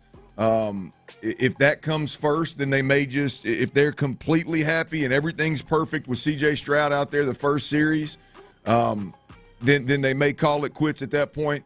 But I think it would be, I think the cap is 15 to 20 plays. I think the cap is probably 3 drives.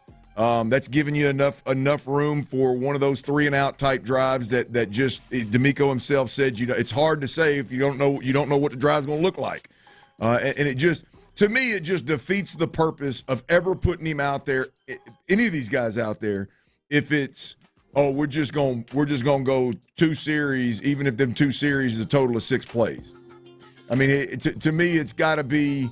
20 plays may be a little bit much, but I think the 15-play range is a good cap on 2 to 3 drives. One of those drives needs to be a 7-8 play, 40 to 50 yards. Now, if it's better than that, cool. But one of those drives needs to be a feel-good drive, so we can put our cap on and or our hat on. Coach, what I say? Put our cap on. Yeah. Put our ball cap on and get on the sideline and that don't even come out. That don't even come out fluid. Yeah, put the ball cap on and get on the sideline. You didn't say brim before though. That's one. That's a brim of my hat. I haven't said it referring to a hat, referring to a brim. Right.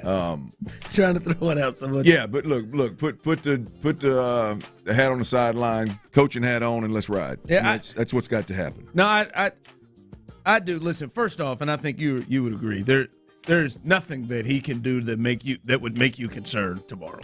Like unless something like he could come out on 2 straight drives and throw 2 picks. And I mean, I feel like I have a pretty good understanding of what CJ is. For me, one, I think the big thing that stood out with Davis last week was just how just on time and how fluid the offense looked. And that would be my expectation from CJ.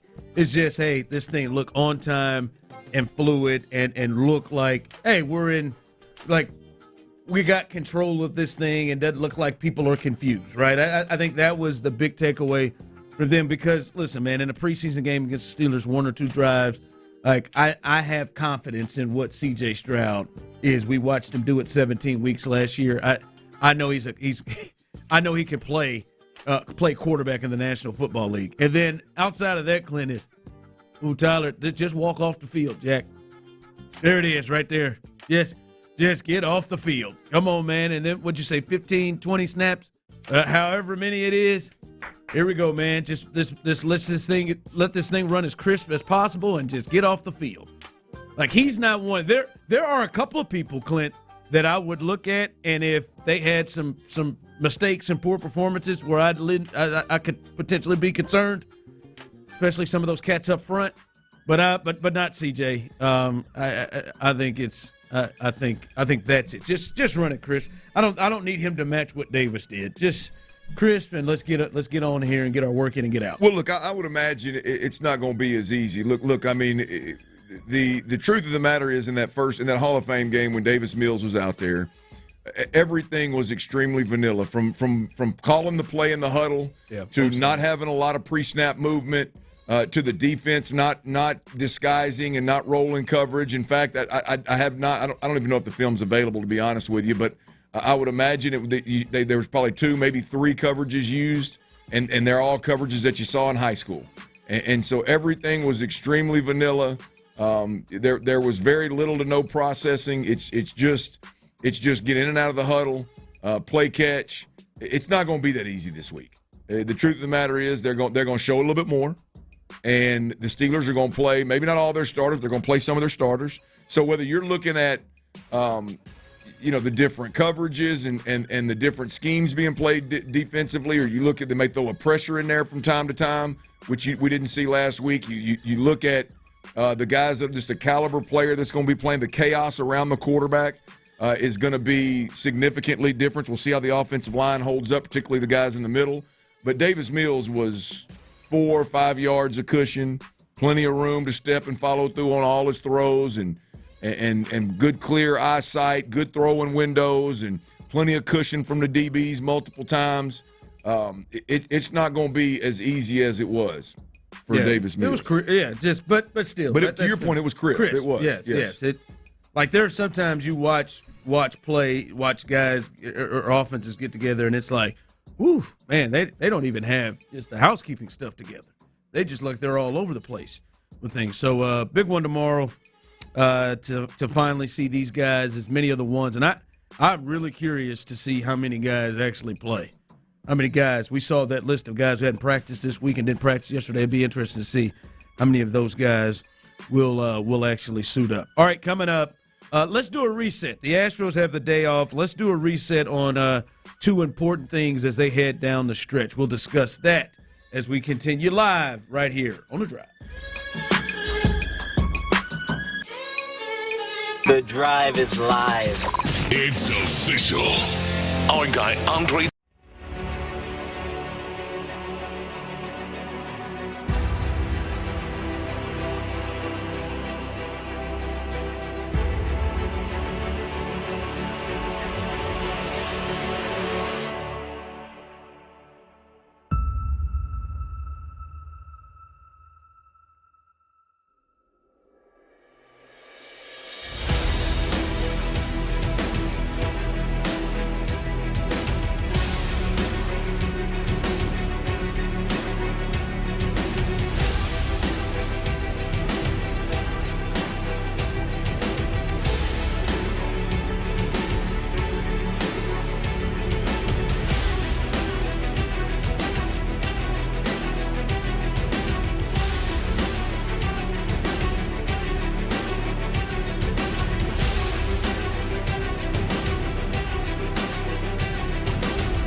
Big Orange Wagon. New episodes every week on the free Odyssey app. Houston's sports leader. Sports Radio 610.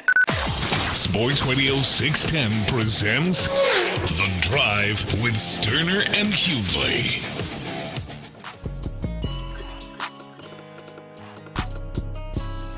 All right, welcome in. We appreciate you joining us here on The Drive. You have helped us make us the number one drive time show in all of Houston. Drive time sports show.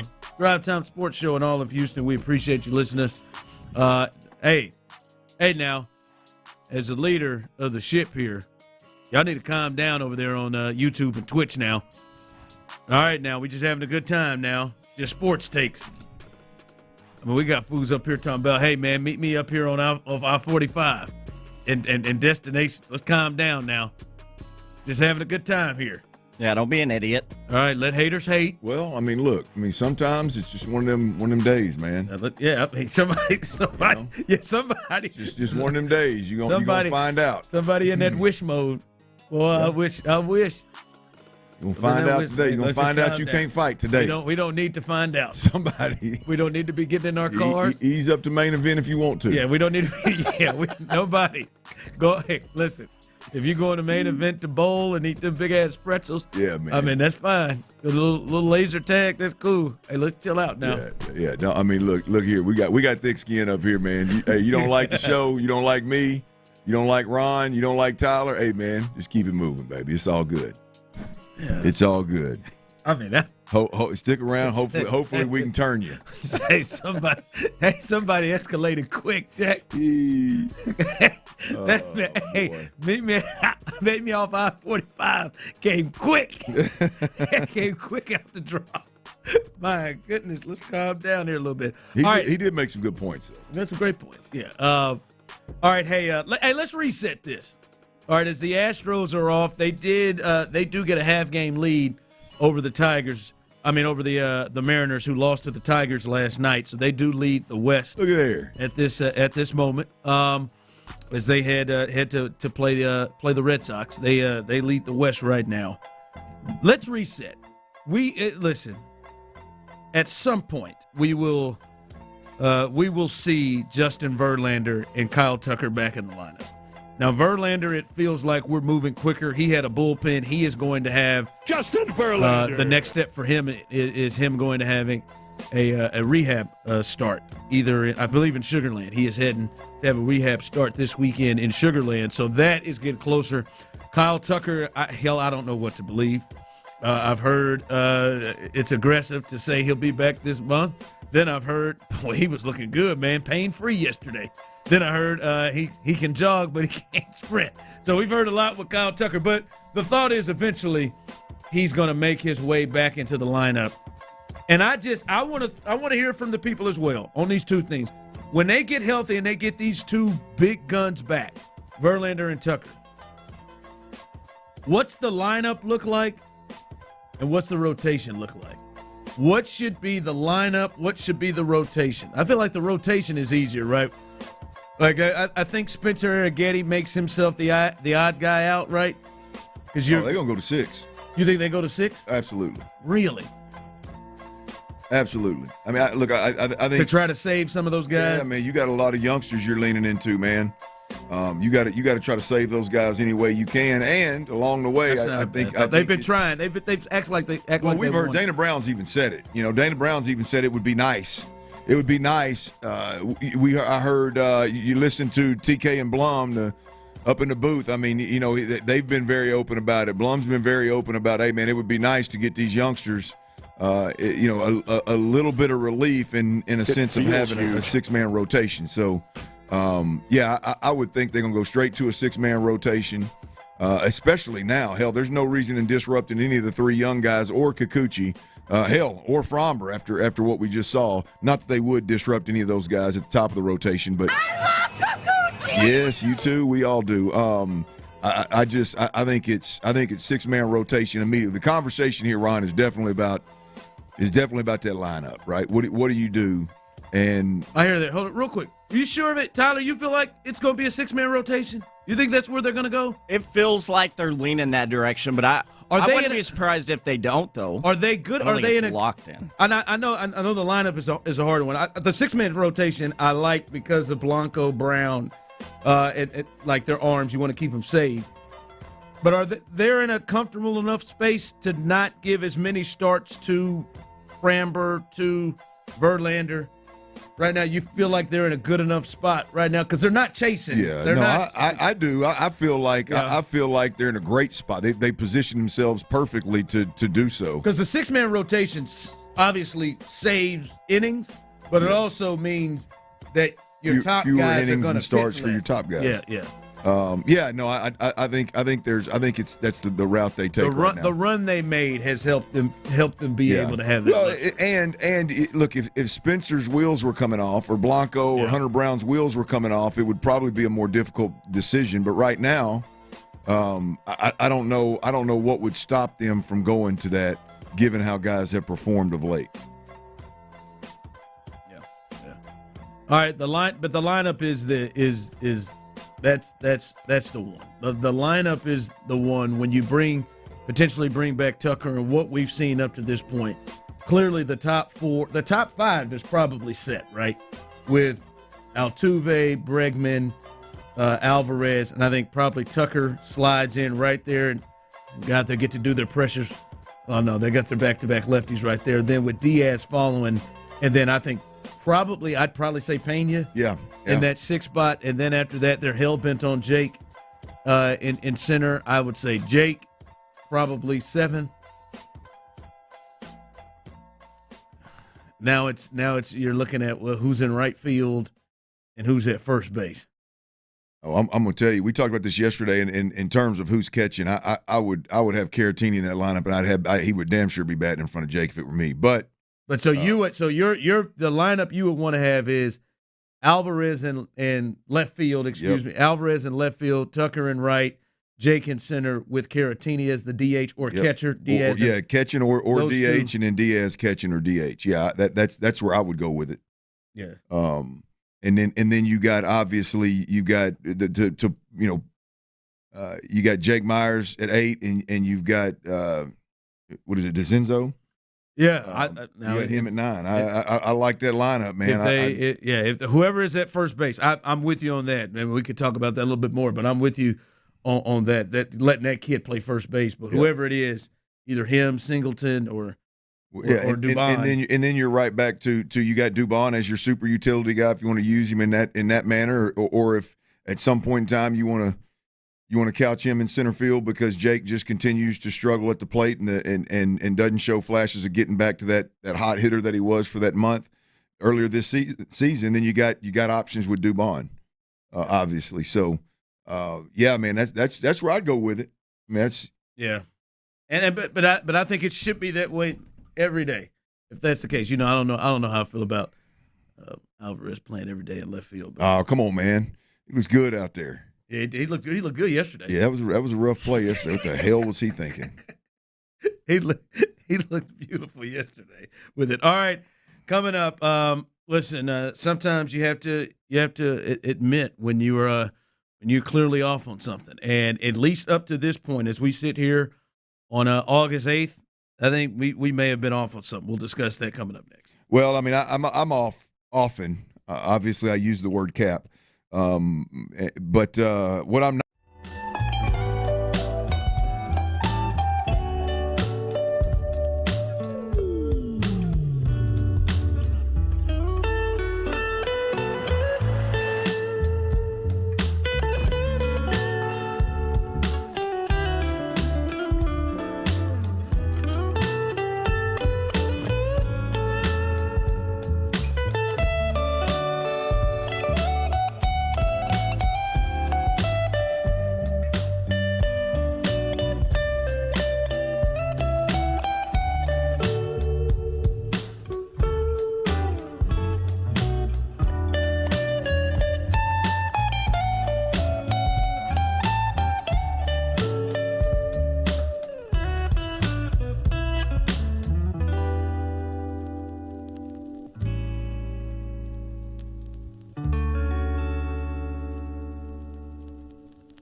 Contact us before canceling your entire account to continue remaining bill credits. Bill credits end if you pay off device early. See details at T-Mobile.com. Live from the Twin Peaks studios, Sports Radio 610 presents The Drive with Stoerner and Hughley.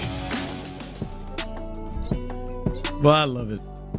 I love it when we get, Tyler, this is my favorite. No, it's one of yours. When we get texters who talk crazy as hell to you and act like, and then you give them a pretty tame response. Yeah. And then they respond to you like what they said is a normal thing. Like my man right here, he likes to call me rerun. Oh, he's special. Yeah, he likes it. He said rerun. With those little hands and short arms, you probably don't want that I-45 smoke. Just saying. So You're so clever, friend, with your rerun nickname. So many of you who say silliness to me, you know I have a patented response to you. Just to let you know that it really means is like you lame. So here you go, and you know what that is, Tyler. For you. You know what that is. My patented. Thanks for the feedback. Thanks for the feedback. And I told this gentleman who said that to me, right? Like, think about it. As a man or a woman, someone says this to you, rerun. So right off the bat, that's like you joning, you joking, you're trying to get, like, that's not a pleasant thing. You probably hate your life. With those little hands and short arms, you probably don't want that smoke at I-45. If you heard it, I said, I'm telling those two guys to chill out. Well, then that guy's clearly self-conscious. I said, thanks for the feedback. Even pure lames need to welcome it. Then my man says, well, thanks. You, for whatever reason, have a problem with constructive criticism. I'm here to help, but it's your loss. Maybe that makes you lame, Mr. Ron, a.k.a. Rerun, a.k.a. Peaches Hughley. No, that's you, texter. Like that's what I'm saying. Silly goose. Like, you think you giving me constructive criticism with that line? No, you know, as a man, anybody say something crazy like that to you, you ain't taking that no damn constructive criticism, and now you about to cry? What happened? Yeah, that's just some fellow who left his bridge for a little bit. What happened? What I missed? Somebody say something to you, Ron?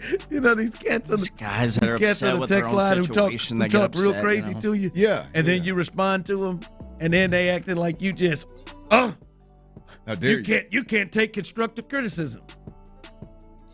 Well, I mean, I don't take constructive criticism from strangers. You are correct. I mean, I don't know what's going on here. I don't know who you're talking about, but yeah, I mean, that's. Now we don't know who you are, friend. like my man Greg. Hey man, why don't you go and try your best to be as good as Sean Pendergast? I'm just giving you criticism. Man, yeah, okay. All right, dog, you're right, Greg. Damn, man. I can tell, man. You telling me that with love. Yeah, man. You need criticism, man. It's not like you co-host the number one show in the city. How'd you get your job? Why don't you go be? Nah, man. Like if you gonna talk funky, be ready to accept funky back. And I'm cool with it. We'll get all this little funk. Don't talk funky and then be, I was giving constructive criticism. Yeah, if you get funky, we're gonna bring the funk right with you. If that's your level of constructive criticism, I believe you done had your ass kicked a bunch of times. We've told you now. Funk is a living creature. What is that again? I'm old Greg. I ain't got that one. I gotta send y'all that video. I ain't got that one either. I will say this though. Back to the sports. Clint, I gotta say, man, I was really interested, and maybe one of the most interesting things to start training camp and start the offseason was to me on how Stefan Diggs was going to fit in, how that situation was going to go about. Because, yes, as I said when they brought him in, I think this move now, when you add him to the weapons they had, makes them a Super Bowl contender and a top 4 AFC team at the very least once they got him. But obviously there was not fake, very real, we've seen it and witnessed it, baggage that came with him on the field with teammates, particular quarterbacks. And it was a wonder how that was going to fit. As of now, on August 8th, Clint, I've got to say, one, not that I thought fireworks was going to start here, but even more surprised to me that it's not just fireworks, that this dude has become one of the most important guys in the locker room to this team. Not just on the field, but just the leadership thing. Like, it's not just that he has had nothing pop up.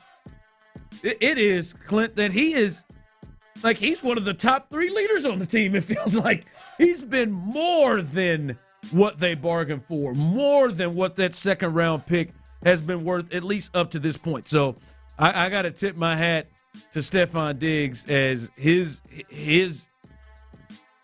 him being brought over is more than just, on the field stuff. It has become, boy, I would potentially look at this team differently if he weren't in there working with a lot of these cats. Well, look, there's so many layers here that it's awfully convincing, right? I mean, you made a comment early on, and you and I kind of went back and forth on it because I think it's the toughest kind to manage are the kind that do right 99% of the time and then cause distractions when it matters the most on the sideline, right?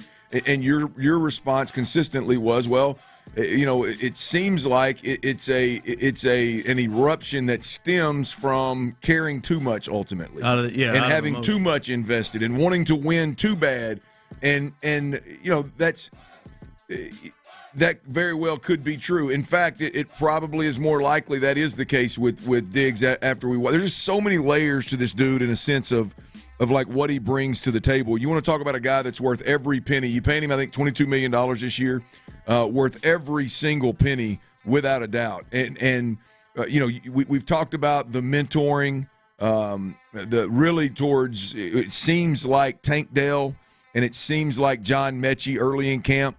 Him going out of his way to mentor those guys. We've talked about just, my old thought of if I were a coach or if I were scouting or recruiting, I'd want to sit a guy in a cafeteria by himself, watch everybody else come in, and if he doesn't have 5 or 6 or 10 guys sitting around him rather quickly, then I know that guy's not my guy. That guy's not the leader that everybody thinks he is. That guy's not as well liked, not genuinely and sincerely as everybody thinks he is. Stefon Diggs is a guy wherever you set him on a practice field in a break, that's where the crowd goes to. Everybody naturally gravitates to Stefon Diggs. We talk about how hard he works in practice. I mean, he is 100% every rep. I mean, he is a quarterback's best friend as it pertains to that. And then, we hear yesterday he's out of practice. Now I don't know how much it had to do with getting hit by Jimmy Ward or not. I don't know how much that had to do. They said he walked off gingerly, but he came back in the game or into practice. Right. I don't know how much that had to do with it, but I mean, I know that we've got to be, man, we got to be 15 practices in, and that's the first time that I've heard Diggs is taking a veteran day or taking a day off, regardless of why. And this guy's taking them. I mean, this is another layer, man. I mean, it is easy to lead. It is easy to lead when all of those things are true. People naturally gravitate to you.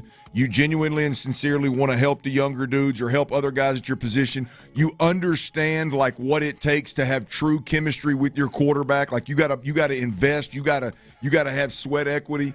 And now all of a sudden you're a dude that's accomplished more than anybody on his football team. He's accomplished more than anybody on his football team. And working harder than anybody else. 15 straight days? Man, it's easy to lead from the front, boys. It's easy to lead when you're out there in pads and you're grinding and you genuinely and sincerely care. So, yeah, not only is Stefon Diggs impressing the hell out of everybody and worth every penny, he just continues to add layers. He continues to add layers to what he's bringing to this football team. Yeah, man, listen. You was off on that, and it's one of those things, Clint, you don't realize until you get to see it on a daily basis. Oh, that's right. It's impossible. Right? You don't get to see that, and isn't it odd? I think you said this, and I agree. Like for what he gives every day, it does seem like you're able to potentially handle some of the potential meltdowns or blow-ups a little differently just because, like, you're seeing this on a daily basis.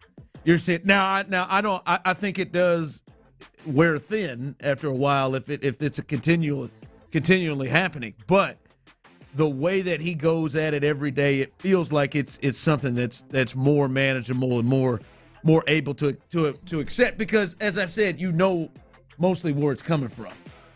Yeah, look, I mean, you just not a habit. You give benefit of the doubt, and guys can get away with things when they grind like they do, and nobody even questions whether winning is priority number one for them. It's kind of like Brady, not putting Diggs in the same category with Brady, but just I think from the context of this conversation, I think it's fair.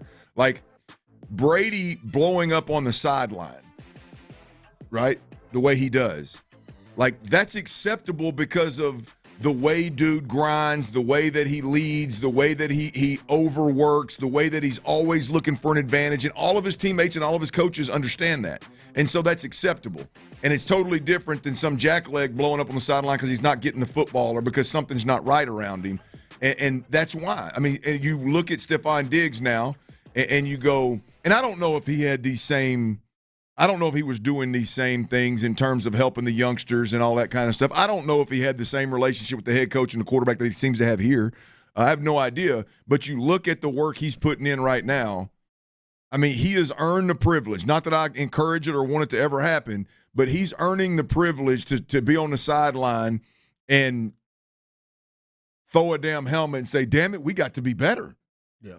Right? I mean, he's earned the privilege to do that based on what everybody's seen at practice and what kind of value he brings to this team. So it's definitely a different animal when you see it every day. Yeah, and I do think when Diggs kind of goes off, I'd be surprised to hear it be like, hey, give it to me. I think it is probably more, as you just said, we gotta do this, right? I get the sense that it's not a deal like if Tank is getting the ball or Nico is getting the ball and they're putting up points and I believe he said it in a press conference and everything is looking right and going right, I think he's good with it.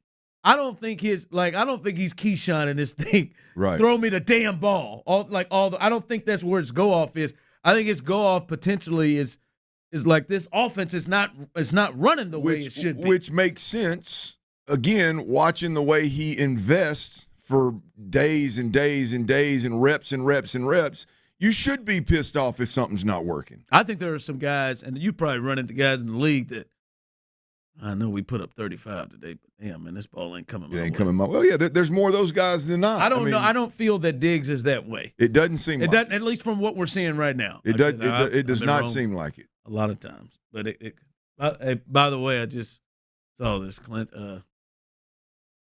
USA, the men's team. Yeah. They're at the half. They're down 11 to Serbia. Oh, boy. Serbia, that's big boy, isn't it? Yeah, that's Jokic. Yeah. They got a couple of other pros over there. They're down. I flipped over, but they were down 15. I might have to get my man Tyler to turn to USA. I mean, it beats the hell out of watching his. I mean, I can watch this, but I mean I don't have any interest in watching this Kansas City San Francisco Super Bowl replay. I mean, while USA's playing hoops, yeah, let's check it out. They're at half. I looked over. Hey, T, get Cheryl in there. Switch that up, Bob. I looked over. I said, oh my God, they're down 50. But can you imagine they lose this game to Serbia? It'd be tough. Be tough sledding. Imagine they lose this game to Serbia. I bet Steph's over there like, well, it ain't gonna fall on me. They love my ass. It gonna fall on me. All right, coming up as we get you ready for a big weekend. The Astros, they're off today, but they got a big one coming up against the Red Sox, another team that's above 500. We'll get you ready for that and look at yesterday's big W to win that series against the Rangers. Also, D'Amico expresses what he wants to see in terms of series, how many series he wants to see his ones play. We'll talk about that and get ready for the big one tomorrow between the Steelers and the Texans. All of that coming up next right here live on The Drive. Coushatta Casino Resort. If you don't know where you're watching the game, you're at the Texans or the Astros, whatever kind of action we got this weekend. How about we make it Coushatta?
WLTFM HD2 Houston. Insider access, exclusive content. Sports Radio 610. The Texans play here. An Odyssey sports station. Holy mother of God. Sports Radio 610 presents The Drive with Stoerner and Hughley. With the biggest stories of the day. It's the Big 3 at 3. Number 1. All right, number 1. Tomorrow, a big day. Yes, the Texans played football last week, but we didn't see a lot of the starters, a lot of, hell, even the second string. As Clint said, they had eight guys in the secondary just out of the game. Yep. I mean, and I believe at least 6 of those guys are guys that you would think are going to play a lot. So this will be the first time, Clint, that we get to see a lot of the guys, and we'll see who's healthy. That'll be a big one as we do the show tomorrow leading into pregame. That'll be one to find out. I'm sure we'll get more of an understanding of who is going to be in and who's going to be out of this game. But we heard earlier in the week that D'Amico said that they want their starters to play. They're going to get some reps in this second preseason game against the Steelers. Here he is a little bit more specific, and hold on to your hat, Tyler. It's Kay Adams. She's going to speak. And I ain't going to lie to you. When you said, oh, she's got this voice, I laughed, and I was thinking, that is a bit of a – that is kind of a call girlish. Yeah. Like you could hear that. She could have been working at a 1-800 number. There's a little raspiness to it, a little bit. I'm just saying, I want to acknowledge what he said. Like I thought it was a joke. Then I heard her. She had a little raspiness in there. There ain't no doubt about it. I can see that could be a fan. But this is him speaking a little bit more. I'm down, cowboy. Speaking a little bit more about what he's going to do in terms of snap counts with the ones. Like, I know that if you give me the snaps, it will do well for me and I will go viral. I don't know why we care otherwise. Why do we care? Why are us reporters so obsessed with who's getting what and when? Football is back, right? Football is back. Everybody's so excited to actually see the starters get out and play. How many snaps they're playing? No, that's such bullshit. That is such an optimistic way to look at it. You know what it is? I feel bad for y'all because the decisions you have to make, one drive or two or whatever, everyone just wants to know so they can pin it on you if it goes poorly. Yeah. That's it. And I hate that for you guys. That said, how many drives will I see C.J. Stroud in against the Steelers? We'll see. I don't know. Right now we'll probably see, 2 drives. It all depends on how well the first drive goes, right? But I'm expecting them to go out and get at least 1 or 2 drives. And for guys just to get used to playing again. I know back when I played, there was no question. Like you were playing first quarter, you were playing a half, you were playing a half and into the third. So it was no question about who's playing, who's not playing. All right, said 1 or 2 drives, by the way. You think we can cuss with D'Amico the next time he comes on with? No. I think it'd be a bad idea. She said she can get away with a lot of things that we can't, boys. she said that easy, didn't she? That's just total bull. I'm like, damn. But look, we talked about CJ and company. Who are some guys that you desperately need to see? You need to see coming up tomorrow, guys that really, like, when I say need to see, like, to me, we just talked about Stefan Diggs, Clint. I don't need to see Stefan Diggs tomorrow. If Stefan Diggs didn't suit up, I don't need to see Stingley. Like those are guys, to me, I don't need to see. Other guys that are starters, to me, I am intrigued to see and get some reps, but who are some guys you're really desperate to see tomorrow? Well, I think for the first time, Dameon Pierce is that's where I'm at. Dameon Pierce on the offensive side of the football. I think on the defensive side of the football, I think Jalen Petrie is a must-watch. And both of those guys, I think, are going to get a good bit of play. And so that's my immediate go-tos right there. I think the biggest 2 watches for me are those 2 guys. But look, we talked about the interior offensive line, Juice Scruggs at center and Kenyon Green, more so Kenyon Green at guard at this point in time, seeing him against some better talent, see if he can stack days. The coaches, the general managers, the organizations can talk about it's about stacking days, and it's not necessarily one game. But, boy, what you do, you stack 2 or 3 preseason games on top of each other this year, it's going to be pretty convincing for Kenyon Green after what he's done with his body and what appears he's done with his mind as well, and becoming more of a professional and somebody that they can lean on and depend on, and he's a little bit more accountable. So you can always go with that interior offensive line. I think that bunch is something we got to watch as well. So Dameon Pierce, Jalen Petrie, and I'll just go Kenyon Green and leave Juice out of the mix, but I'll go Kenyon Green. Those three right there. See, as I said earlier, if C.J. Stroud had some mistakes, it's not a big deal. Ain't nothing C.J. can do good, better, and different is going to change anything about it. No. Nothing. Dameon Pierce, like if we start to see, and I know you got into it a little bit yesterday at the end of the show, but if you start to see that just a level of confidence in his cuts, in his decisiveness, and he looks better than he did last year, because to me that was the biggest thing, is Dameon Pierce just didn't run with any kind of confidence or especially confidence. He knew exactly what he wanted to do.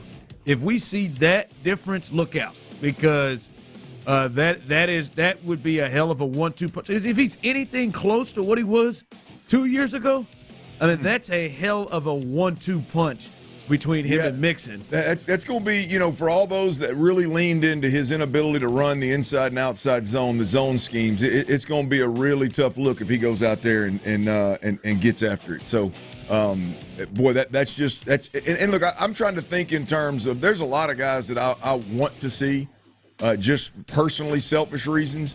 I'm trying to view this thing as guys that are fighting their ass off to play a position and get enough snaps to impact the Texans in a big enough way to where we as fans either notice or don't. You know what I mean? Like it's either one of those, like, if Dameon Pierce gets back to 2022 form as a fan, boy, you got to be stoked. I mean, you got some serious running back power in that running back room.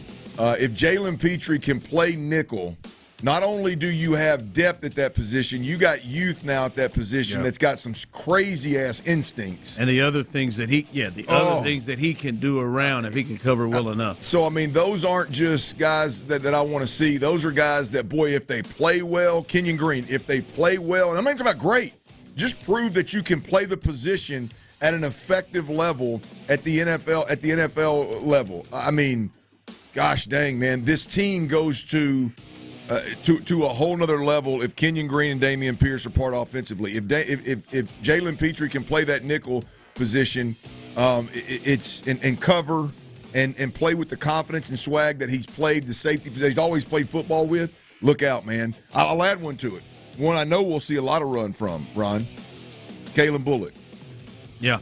I mean, I've been 2 games. I've been high on him, probably overhyped him a bit, Ron. But I think I hit the nail on the head with that one. I mean, this is a guy that since they've been out of sight for us, since they've been practicing in Cleveland, it seems like he's on the radar a lot more often. Whether it's interceptions or just looking the part and making plays that aren't necessarily hitting the box score, just making plays. That cat right there is one that I'm excited as hell to watch. Again, I've said it 15 times. His what he brings to the table, nobody else in the secondary does, and his style is just, it's entertaining. Yeah, and for me, I'm looking at some of those areas. And interior is another one. Mm-hmm. And like, listen, the Steelers, like they're not going to show a ton, but the Steelers, the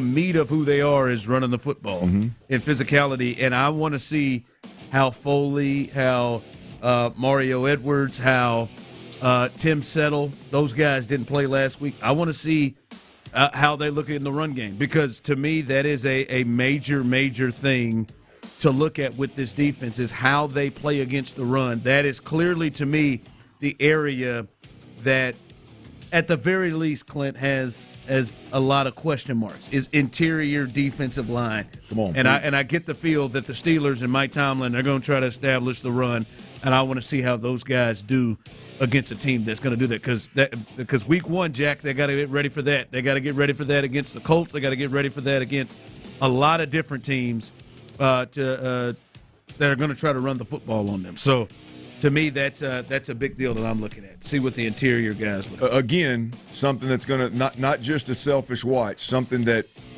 boy, if it doesn't go good, it could spell problems for the Texans. If Mario Edwards and those guys, if they bow their neck against what some believe is going to be a really good run football team in this league in Pittsburgh, then it'll be a great sign. Yeah, because like you said, a lot of things over there, CJ, Diggs, that would be alarming. If the Steelers ran, their first unit ran, it was clear that they ran the ball with effectiveness, that would sound off. Sure. So, okay, all right, how does that look? Big 3 at 3. Number 2. Now a little pop-up. Who's going to get it? Altuve is there, and the Astros win the series and hold on to the silver boot for an 8th consecutive season. Taking the season series from the Rangers, the Astros winning the final 2 games, winning 6-4 today. That was a nice comeback in that series after a really tough first-game loss. All right, the Astros, they do win yesterday. That happened towards the latter part of our show yesterday. They went 6-4, and the big thing there is the Mariners. They took an L to the Tigers, so the Astros hold a half-game lead over the Seattle Mariners, and then jump up 5.5 over the Rangers. So that's looking good right now. And Clint, this is, I think we talked about this with Roflo yesterday. I think that the Astros, and I know I threw in the towel earlier, but as we sit right here with the Mariners, with the Rangers, and the Astros, I do think that they are in the driver's seat right now, because I just think with their pitching and their ability, I think they are the team. If you say who is going to be able to create space, I think the Astros are going to be able to create space. And also, as you talked about it too, they have 2 guys that they're going to be able to add to the roster that are all-star level guys. That the Mariners, I know the Mariners, their center fielder Julio Rodriguez is injured right now, but he's kind of struggled. Yeah, and that's maybe an addition. But they've added Kikuchi, who looks right, but they to me feel like they're in the driver's seat right now. Yeah, I absolutely think they're in the driver's seat, Ron, because what they've done and positioned themselves. Obviously, they have a chance if you just look at the standings, obviously. But what they've done is they position themselves where, okay, the clubhouse chemistry matters. Okay, the championship DNA matters. Going to 7 straight ALCSs matters. Yep. Right? There's just the other teams that you're battling with, at least the Mariners right now, have not done it. And you look at the Rangers. Yes, they made a run last year, hell of a season, but it's still not quote unquote DNA. It's still not what's in their blood. I mean, it was a good run, but nowhere near what the Astros have done. So whether you're talking about getting Justin Verlander back and getting Kyle Tucker back, I mean, or you're talking about just now you got a team at the top of the division that is just, they got pelts on the wall, man. It's in their blood. The DNA is there. The expectation is to make a run, make another run, not just one for the books. So, I think they're the front runner, and I think they will be until they're knocked off. Yeah, and this.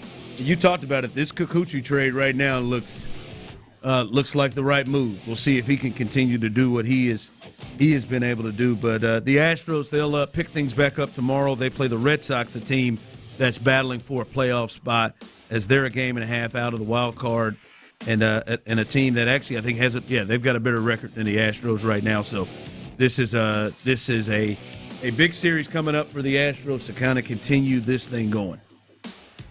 Big 3 at 3. Number 3. Clint, no surprise. The White Sox fired their manager, Pedro Grifol.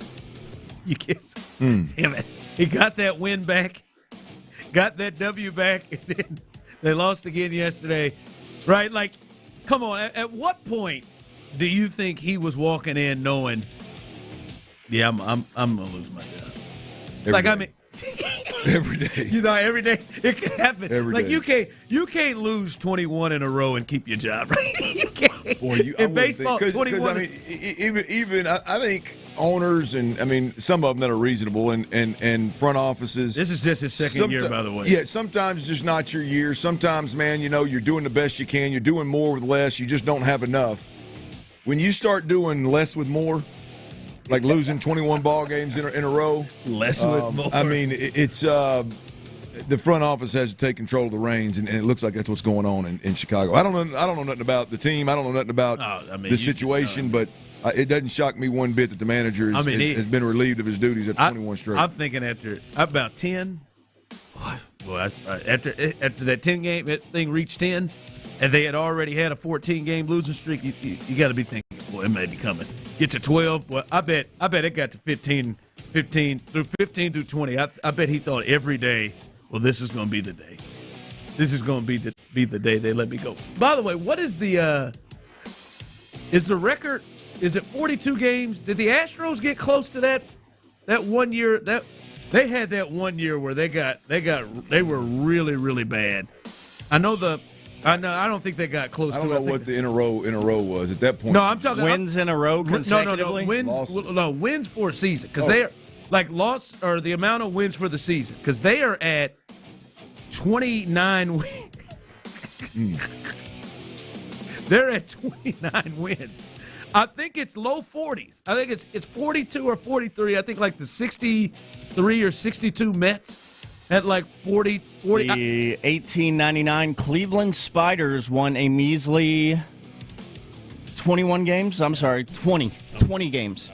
20 and 134. The Cleveland Spiders. Well, I remember the Mets had lost. I think they were like 42 or something like that in the 70s or 60s.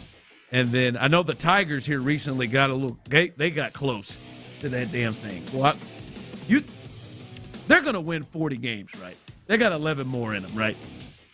Hell, I don't know. If they don't get to 40 wins, could you imagine having a 30-something as your win total? Good God Almighty, man! Yeah, I think when it gets to that point, 30, 42, what does it matter? 40 just feels just awful. All right, coming up, as we are through the meat of training camp and we're starting to get into games. Listen, the Texans were a surprise team last year. Clearly, who do you think this year can pull off what the Texans did last year? Who could surprise? We'll discuss that next. Clint Stoerner here for Twin Peaks, y'all. If you love watching live sports, man, them scenic views are called.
Download the Odyssey app now and don't miss a minute of the conversation. Houston's sports leader. Sports Radio 610. Sports Radio 610 presents The Drive with Stoerner and Hughley.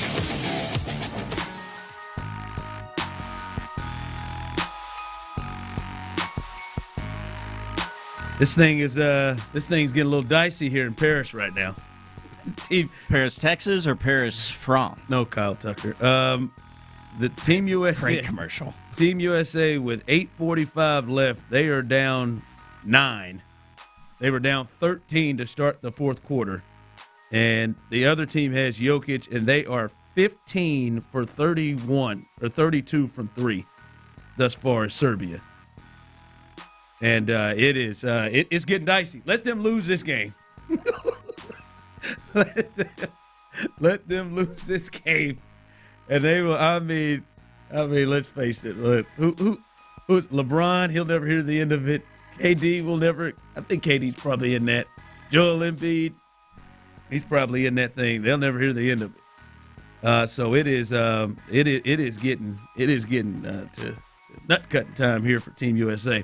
All right, listen, the Houston Texans, I think by far was the surprise of the season last year, and their season where they make it to the playoffs, they win the division, they surprised a lot of teams, and there's always going to be teams, maybe not to that point, a team that was picked to win 3 games to get to the divisional round of the playoffs. But there are going to be teams that can mirror something similar to the Houston Texans. And I see some people texting in, somebody texting in the Chargers, somebody texting in the Bears.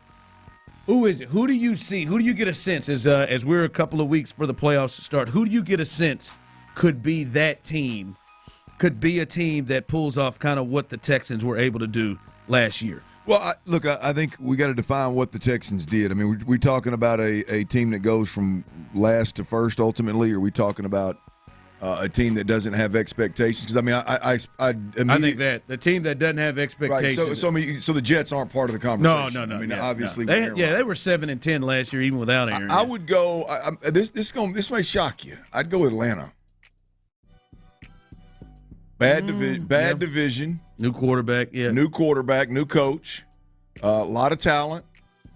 I could see them winning that division, getting to the playoffs, and upsetting somebody in the first round. Yes, I could see that. So I'd go with Atlanta. You don't have but a handful of teams. Atlanta, Chicago.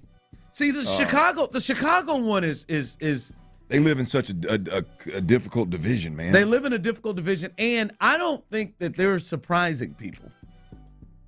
You know what I mean? Like, I think the Texans, it took a little bit before teams looked at the Texans the way that I think they started to look at them towards the end of the season. Right. I think the Texans could catch teams off guard a little bit early. I don't think the Bears can. I think people look at the Bears roster. Like last year, you think about the receivers the Texans had. Nobody was fearing that. You ain't doing that now. Yeah, not with Chicago. Not with Keenan Allen. Not with Keenan Allen, DJ Moore, and then they draft the kid from Washington. Like their talent looks a lot like somebody texted in, and this is one to me. Someone texted in the Arizona Cardinals. The Arizona Cardinals with one, I was surprised how well they played under Jonathan Gannon. I was surprised a bit. Like, if you go look at their schedule is rough. I mean, their record is rough. But if you look at it, they were in a lot of games. Yeah. There were a lot of tight games, even without Kyler. And now they'll have Kyler Murray. And, yes, the 49ers are in that division, but I don't know about Seattle and some of the other things. So I think the Cardinals could be a team that you could look up and say, oh, they don't have a ton of expectations, and they could come in and sneak up on some people. Because, as you know, I mean, Kyler is, I mean, he's not the type of leader you look at, but that cat can spin it, and he can make plays for other teams, and he can make something out of nothing. He playing the off script stuff is something he's definitely got in his bag. So yeah, I mean, it wouldn't surprise me. It wouldn't surprise me one bit. That's tough division. Again, tough division. I think. Yeah, I don't know that. I'm not necessarily thinking they win the division, but like if they could Could they sneak themselves into playoff contention? Could they sneak themselves to 9 or 10 wins? Yeah. I that wouldn't be insane to me. Someone texted in and said, "Clint, what do you think about the Panthers in their bad division?" I mean, that would be a hell of a turn. That would be Texan-like, right? Yes, indeed. I mean, I think Bryce Young is. He's not that bad, is he? No, I think he's significantly better than what. I mean, can't be. Than what we've seen to this point. I don't think they're. I think the Atlanta squad is more ready to make that jump. When you look at the weapons, they got their quarterback now. Hell, some people believe they got 2 quarterbacks now.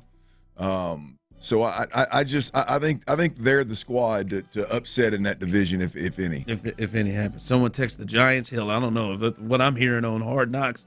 I don't know that the Giants are a team that I would trust to start. Well, I mean, look, you're talking about living in a tough division as it pertains to making a run. I mean, but you got Dallas, I would say Washington before I'd say the Giants. That's where I was going with that. Like Washington has a nice roster.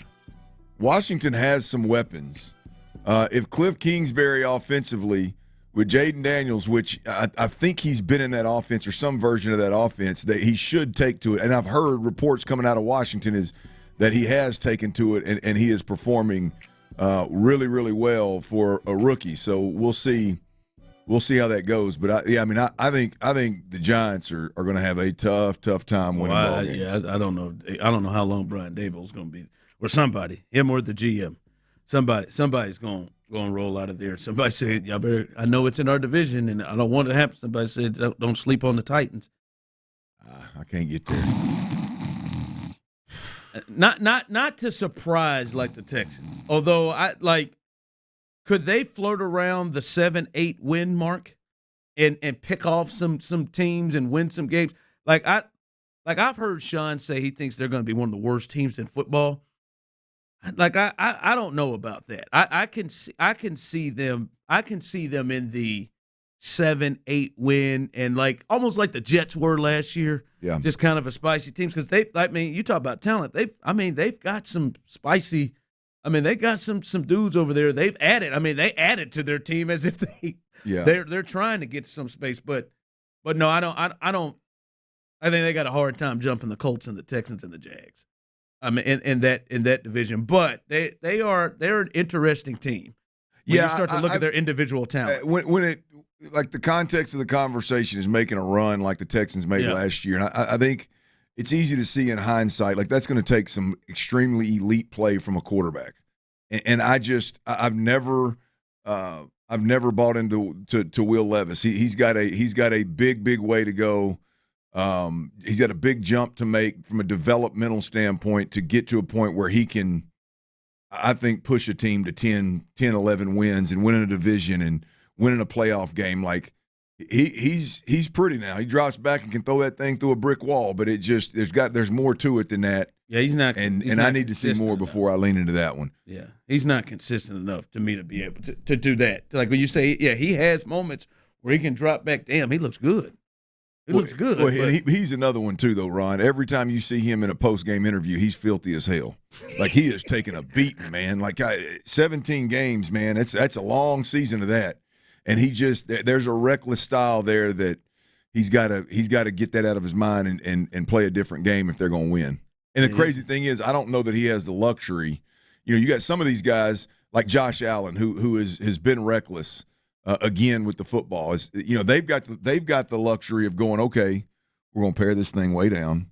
We're going to use the quarterback +1 run game inside. We're going to dictate. We're going to make this thing really vanilla. We're going to dictate defenses. If you want to sit in a 2 shell, whether it's quarters or 2, you want to have 2 safeties on the roof, we're going to feed you Josh Allen in our run game, down the middle all day long. As soon as you close the field, okay, now we got matchups outside. They have the luxury of really simplifying things with his skill set.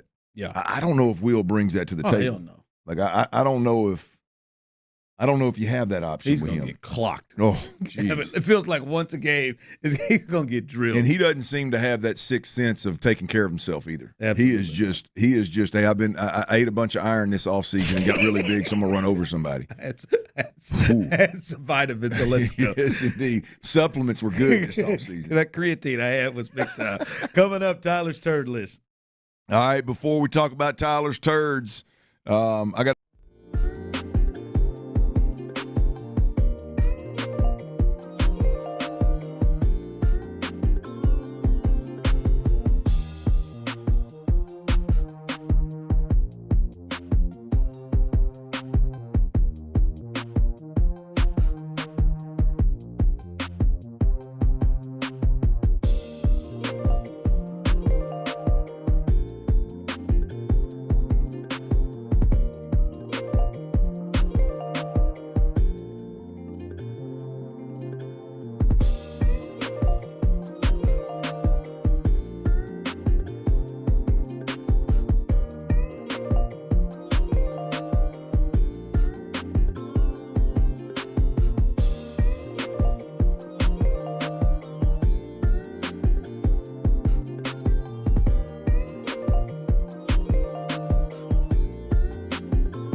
vehicles with Progressive. Progressive Casualty Insurance Company affiliates and other insurers. Not available in all states. Get a free estimate from Generator Supercenter, the nation's #1 Generac dealer. GeneratorSupercenter.com. Live from the Twin Peaks studios, Sports Radio 610 presents The Drive with Stoerner and Hughley. I'm sorry, Tyler. This thing has got my full attention. Steph just hit a 3 to go up 1. The United States have come all the way back. They are leading by 1 with the ball, and LeBron just put them up 3, and they are up 89-86 with 2 minutes left. I mean, they were down by 13 to start the quarter, and they have just gone off in this thing. What? I'm telling you, man. My Ron's over here jumping around screaming, man. Almost did.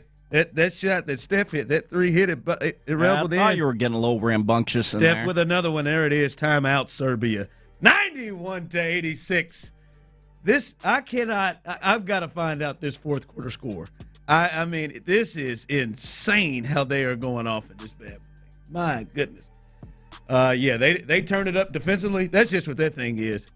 Like that's like anybody ever play pickup with guys that you know are better than you, and then that score start getting close to the end, and then they just turn up defense on you. Your ass. This is just me, probably not you. They just turn up defense on your ass, and you can't get them shots that you was getting off. That you're getting for 3 quarters. Man, you get down there, yeah, man. We playing to 11. Bet.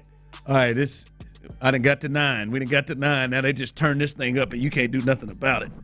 I'll tell you what, boy, that's nasty. Yeah, we'll get to Tyler's turd list coming up here in just a second. Hey, fellas, man, Clown, I'm thinking about picking up yoga. Wait, what? Is my mic on? Yeah, it is. Is my ears working right, Tyler? Did I just hear?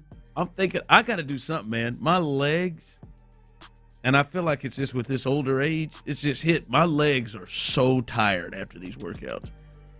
Like after I see red, and I'm not saying I'll stop, but I feel like I watch DDP yoga. I watch these people feel like their joints and everything feel a lot better. Yeah. I'm thinking about trying to pick up some yoga. Have you ever done yoga? You ever done yoga? I have. It's a much better workout than you think, especially for guys like you and me. It's you're gonna get a good sweat. Oh, I'm sure you get a good sweat. Yeah, I know you get a good workout, but I feel like I think you should probably stretch from time to time, and I think you should probably be taking some supplements that'll oil them joints up instead of going to yoga. Well, no, I think you should do. I said stretch. I mean, yoga's fine if you want to do yoga or you want to go to Stretch Lab or you want to. I think some stretching, and I think as much as you're working out, my legs, my leg here lately, like the last couple months, my legs are incredibly tired. Well, yeah. Well, I mean, I don't know. Today was an off day. I did 2 days. I did Monday, Tuesday in a row, and today was an off day. And I mean, that whatever 2 seconds ago, I walked to the bathroom. Man, I felt like I've run a marathon, and Lord God knows I've never done anything close to that. Or I just ran them stairs. I just finished a 2-a-day practice. My legs are so tired. Is it your joints or your legs? All of it. Like I got a real problem going on with my joints. It's elbows, wrists, knees, anything from lifting with my elbows and running, or if you want to call it running, with my knees. Yeah. I just got me 2 different. I got me an AM and a PM. I got some of them old joint supplements, taking them things to see if I can't get them to quit. Take some of that inflammation down, man. Yeah, someone said, Ron, try to walk 2 or 3 miles a day. Yeah, I mean, I guess I feel like they're still gonna make my legs a little. Yeah, I don't know if that's gonna help the level of tiredness, but yeah, I'm no doctor. I could be wrong. Yeah, I don't. Yeah, someone said you need supplements. You need a supplement. I've been telling you that. You've been telling me that. I just don't like to take a lot of stuff. Well, I mean, it ain't like you're taking medication. I mean, you're taking stuff that's going to allow you to recover faster and build muscle and kills inflammation. Are you shaking in your joints. head at me, Tyler? Well, I was just thinking of my 15 pills I have to take every day. You should take advantage of not having to do that and just work in some supplements, man. I was about to say, do you take supplements? Off and on. I have a B12 deficiency. I take one of those every day. I've never taken supplements. I love you, man. Love you, dude. I mean, my man cocked that chin up and said, from time to time. Yeah, it's seasonal for me, you know? Yeah, I had never done it. I have never taken. I mean, if you want me to be completely honest with you, can I say DA on air? DA, what's wrong with it? Let it rip. I mean, you're a dummy. You're a dummy for working out as much as you are, and not supplementing to some level. As though you gonna come in dumbass. Yeah, I didn't want to be that harsh because that look at you cut your eyes at, man. I mean, the thought of doing that as hard as you've worked for. I mean, hell, really since I met you, and you don't supplement is nuts. I mean, it's silly. It don't make no sense. I just never have. I don't like to put a lot of stuff in my body except for now's food. the time. 40. No, you don't like to put a lot of things in your body. You were drinking a strawberry daiquiri with 8 tons of whipped cream on top of it. I didn't eat the whipped cream. Hold on, so which makes it even crazier. God, I would have sucked it all with a straw. The showman. By the way, scoring at home 93-91, 11 seconds left. USA is winning with the ball. And Steph just got fouled. Might as well. It's over. Tack those up. They played their asses off Serbia. This may not be over. Maybe Steph misses. Oh, he's got an inbound. So, all right. No, I may. Listen. You'll have to maybe write something. Maybe write something down. Help me out. Somebody help me out. I don't know what kind of stuff. I don't even know. I'll help you out. I just my partner that I trained with when I was in the league. He's the best I've ever been around. I literally just hit him up about 3 weeks ago, and I said I need this is what I need. Well, seriously, what do they do for you before we get to Tyler's? They all do different stuff for you. I mean, like I said, whether it's like allowing your body to repair quicker, recover, or it's you can find your chi. What are you talking about? Or it's like I was talking about, where it oils your joints. That's it really takes out, heals the inflammation in your knees. There's some of it that obviously your proteins. It's just you can't. There's no way possible that you're eating enough protein on a daily basis. There's no way. No chance. You can't do it. It's impossible. Yeah, that too. All right, I'll look at it. Tyler's turd list. Pro athletes are sometimes a lot to handle. We're just not good enough. Maybe even a bit dramatic. Altuve stole an MVP from Judge. Turdish behavior will not be ignored. No one is safe. I'm not going to let it take my joy. It's Tyler's Turds of the Week on The Drive with Stoerner and Hughley. All right, let's hear it. Let's hear the bronze, baby. Let's hear the Turds of the Week. That's right. Welcome into the podium, full podium of turdish behavior around the pro sports world once again, people. And a bit of a theme this week, I think, that the Drive family will be able to pick up on out there. 2 of these 3 medals, 2 of these 3 items on the podium have something very much in common. I think you'll notice. But first, I need you to listen to this. And skies this one to right. Chaz McCormick all the way back, and the no-hitter is over. 1 out away from a no-hitter. Instead, Corey Seager connects for a 2-run home run. Farmer that close to becoming the second pitcher in Astros history to have 2 no-hitters. Instead, it's a 4-2 game in the bottom half of the ninth. Now, the Astros would go on to win that game in Arlington in front of tens and tens of fans. Because to that point, that audio you just heard, Framber was that close to his second no-hitter. He was 1 out away. And at that point, them weak-ass Rangers fans had all left that mirror image that they attempted of Minute Maid Park up there in Arlington. So the bronze medal this week is going to Corey Seager, mainly because, well, he was one of the inspirations from the get-go of the turd list. He's pretty often exhibiting turdish behavior. But, man, you didn't win the game. You weren't going to win the game. Why you got to ruin my night? Why you got to ruin my night as a Astros fan? Why you got to ruin Framber's? I mean, you know how rare those are. What, so he's supposed to get out on purpose? No, I'm not saying that. I just think he's a turd, and that was a turdish thing to do in front of your weak-ass fans that had all left the ballpark, like I said. I mean, there weren't even barely any cheers. With you, T. Just, I mean, look, okay. I still feel the pain. Yes. I mean, my man was on 1 pitch away from a no-hitter and just got it. His all his excitement and all the glory just snatched. Just left jab right to the testicles. Yeah. Yep. You nailed it, Ron. So that's the bronze medal this week. Silver medal on Tyler's Turds of the Week. Staying in baseball. Not to give this one to the White Sox, man. Chi-Town, Southside, what are you doing?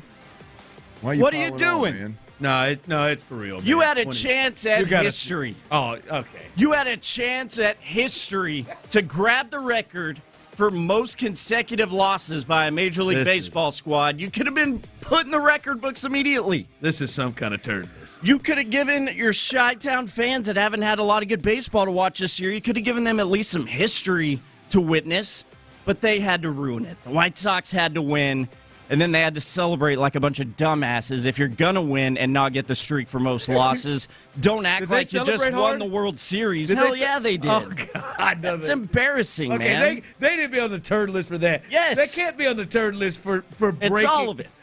For winning a game. It's all of it. Because they won, they avoided history, and then they acted like a bunch of little leaguers that just won the city title. All right, hey, yeah, you'll want to get to this. I have an honorable mention that you two will be proud of me for. Okay, I want to hear that for sure. For sure. Oh, gold medal.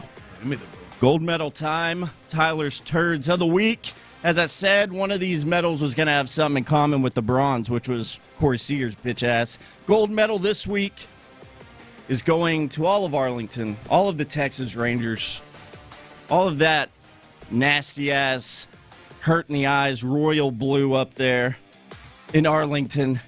We don't know what a World Series hangover is like in this city. H-Town just hadn't experienced that, really. You know, when you go to 7 consecutive American League Championship Series, doesn't seem to be any evidence of a hangover, and the Rangers are having just that in 2024. I love to see it. But y'all are playing baseball like no champions. And leave the baseball to the Astros, my friends, up in the Dallas area. 7 straight ALCSs. Yeah. 2 World Series. 8 straight silver boots. 8 straight years of beating yo ass in the regular season. Because baseball in the city of Houston runs through the Astros. In the state of Texas, runs through Houston, runs through the Astros. So Rangers, good job last year. No one will remember you. Congrats. And go ahead and guzzle some Gatorade because this World Series hangover should be quite embarrassing for you. That's the Turds of the Week. Do y'all have any honorable mentions you'd like to put out there? I got an honorable mention, and it is it's LeBron James. Oh, I'm always down for that. What do you do? He's a turd.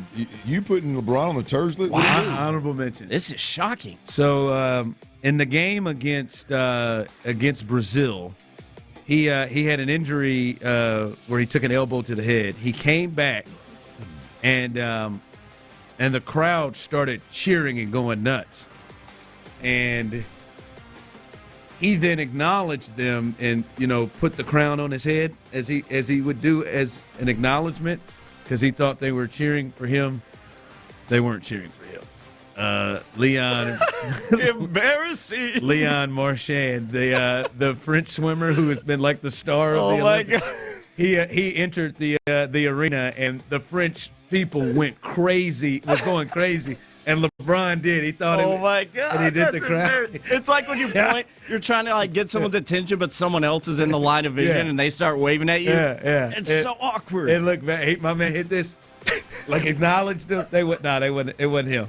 I gotta find this. My man. I said, "Damn, man. Listen, that's a good one." And listen, I'm telling you, I know that could happen to me. I know. You play it off well, though. There's no playing it off, but you just keep on going. In my mind, I would tell myself that early part of the cheer was for me.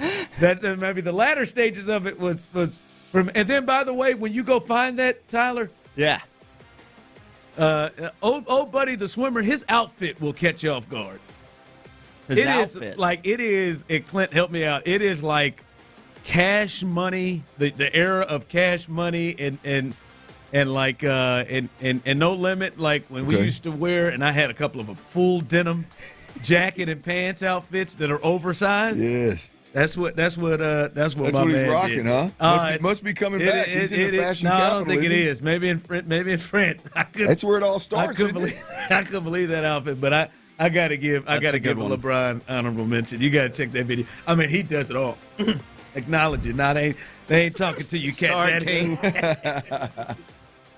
All right, we got a new layer to the Stefan Diggs value. I mean, this is big time, y'all. D'Amico Ryan speaks on Stefan Diggs, and this is really, really, really good stuff. Just keeps getting better and better for all of us here in Houston, y'all. And then I got a matchup this weekend. Ron mentioned it earlier, and I've heard a couple of comments from the Steelers and the Texans. One matchup that you'll need to watch that I'm interested in seeing. Big time after what I'm hearing is going on in Pittsburgh. I'll tell you exactly what that is, and we'll discuss next. But before we do that, I got to tell you about Verlo Mattress. Look, man, sleep better, live better. It's just reality, folks. It's a fact, man, and I firmly believe in it. And it all starts with the mattress that you're sleeping on, right? And when it's all said and done, whether you need a new mattress because you've worn yours out, you need a new mattress because maybe your significant other's not comfortable, hell, maybe it's just time. Maybe your body's changed and you need something a little different. Verlo Mattress, I'm telling you, it's the way to go, y'all. The custom fit with Verlo Mattress, it's pretty simple, man. You need to stop spending thousands of dollars and hoping that you fit an already made mattress. Stop by Verlo in Champions off 1960 near Willowbrook Mall and set up a free comfort fit appointment. Start building your Verlo that perfectly fits you. And that's what Verlo's all about.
and a new phone. Excludes digital-only games. Terms and embargoes apply.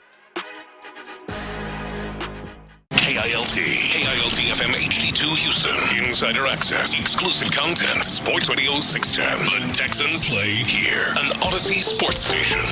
When you get a chance to party, party. Sports Radio 610 presents The Drive with Stoerner and Hughley. Dive into the mind of former NFL quarterback Clint Stoerner. I like a good time. I like to have a party. I know you do. It's Dirty's Daily. You know what else I like? I like the power of your best players being your best leaders. I like when you spend money on guys, a bunch of money on guys, maybe take a lot of criticism for the move you make, and that guy is not only a great player, but he clearly, to this point, is an elite leader. Stefan Diggs is who I'm talking about with the Houston Texans. They're paying him about $22 million this year for 1 year. Now, we'll see what happens beyond, but I'll be honest with you, everything I'm seeing to this point, if he produces at all during the season, this is a guy that you want to keep around and build around and make a run. So we'll see what happens when that day comes. But Stefan Diggs, the interesting thing, this is a similar conversation that we've had multiple times with Stefan Diggs, is every time the further we get into camp, there's more and more layers to this guy, and I'm talking about from a positive standpoint of him being worth every penny of that $22 million. Look, whether you talk about the mentor that he appears to be for Tank Dell and early on John Mechie, we've talked about multiple times, like him being able to just take a knee during a break anywhere on the field and people just gravitate to him. He's got that natural ability. He understands how to create chemistry with the quarterback, how important that is. This guy is just blown the top off of any level of expectations that we've had as fans, and clearly didn't know you were getting all of that. Had no idea. So I mean, so as fans and as media members, he's blown the top off of it. Here's DeMeco Ryans when he sat down again with Kay Adams' sexy self. Those are Tyler's words, by the way. On Diggs' leadership. Here's DeMeco Ryans. That's the unique thing about Steph. Yeah. Like, he's another guy who, and not knowing him before he came here, you talk about a guy who loves football. He's passionate about what he does, and he's so willing to help everyone else around him, not only the receivers, but you see him talking to the DBs, hey, play this. This is how you could play this a little bit better, and it's vice versa. And that's what I talk about from Scripture, is just iron sharpening iron a lot. And when I hear so many stories of Steph, I don't see them all the time. I see some of them, but I hear so many more of him after practice, working with DBs, working with receivers, talking to linebackers. It's just that's what a leader is, right? And Steph shows that every day. He shows up every day with the unbelievable energy, right, to him and about himself. Mm-hmm. I love him. He brings it, right? I love him. I love what he's shown to our team so far. But he's a leader. You're saying Stefon Diggs is a leader. No doubt about it. There's no doubt about he's a leader, right? And I told our guys, like, when you feel his passion, you feel his energy, he sees how much he cares. Like, everybody needs to get that in their spirit. Look, I think there's several points there off of that audio. That was a great cut from Kay Adams and DeMeco Ryans' time together a couple of days back. But the anybody that didn't think like there was this national narrative of Stefon Diggs not being a leader, whatever that means, like, that's got to be put to bed. I mean, like, you could tell right there, Kay Adams circling back and going, okay, no, so you're telling me that he's a leader. Like, clearly, I'm not saying she thought one way or the other, but clearly that is a talking point around the nation in NFL circles. And so whether it's fair or foul, real or not, I mean, at the end of the day, that follows him wherever he goes from a reputation standpoint, and he has I mean, clearly put all that to bed here in Houston. But there's one more thing to this, Ron. You can tell. I think he's even surprised DeMeco Ryans. I think he's surprised. I think the Texans are even shocked. I do too. I think they knew they were getting a really good player. I don't know that they knew they were getting this impactful of a guy. Well, the layers just keep on coming, right, with this guy, and that's where I'm going with this. Is we heard that he didn't practice yesterday. He was on the no practice list yesterday. Which, look, it may have been from the Jimmy Ward hit where he got up kind of moving gingerly afterwards, or it could have just been a scheduled day off. It's not the point. I don't care what the reason is why he missed. But the value and the power behind Stefan Diggs practicing 15-plus practices before taking a vet day, taking a rest day, or before missing a practice for whatever reason, that's what the hell it's all about. Again, I mean, whether we're talking about the mentorship of young guys and teaching them the way, hell, you got to be there. You got to be active. You got to go, man. You got to be in the huddle. You can't be on the sideline on another field pushing sleds, and you got to be present. You got to be there. And, you know, you're talking about, like, building chemistry with your quarterback, right? Expecting the football. Like, he has earned the right to expect the football because he has put the time in with C.J. Stroud and with the other wide receivers to expect targets, to create the chemistry that's going to draw targets his way. 15 practice. I don't know the exact number, but I'm pretty sure it's 15. 15 plus, roughly. Let's call it that. 15 practices for a guy that's accomplished more than anybody in a Texans uniform. Yep. I mean, he has accomplished more than anybody that's wearing a Texas uniform today. And he is one of, if not the hardest worker. And I was going to say, and he's going hard. He's getting hit every day. He's doing, and like, yeah, he's out there with as much energy as anybody. Like, I think him and CJ, when you start to think about the leaders of the team, yeah, they've been the ones that have been out there every single day. I mean, you think about it, Stefan Diggs is one of them guys that the genuine, sincere, like, leader that he is, it stems from like when you're the leader and you're that good of a player and you're that accomplished, and when you go out there for 15 days, what you're saying is, I'm going to put my body through the same things that Xavier Hutchinson, Blake Fisher, Kalen Bullock. I'm going to put my body through the exact same things that all you guys are putting. I'm not going to take a day off because I've got pelts on the wall. I'm not going to take a day off because my spot on this team is secure and I'm going to get a lot of run. I'm going to put my body through everything that you guys do. And when you not talk about it, when you go out there and do it, that is, you can't ask for your leaders to be more powerful. You can't ask for a guy to be more valuable. I mean, again, he's worth every penny of the $22 million that he earned. And today, for me, when it just the thought crosses my mind, Ron, it's about that 15 practices straight. That is a big time way to lead from the field, from the huddle, in the moment with your guys. That's powerful, man. Ocho on the text line. Damn, I can't believe Clint's falling for this banana in the tailpipe in regards to Stefan Diggs. No, this ain't no banana in the tailpipe. But Clint also, I don't think Clint thinks, oh, we're out of the. And I don't want to speak for you because I don't.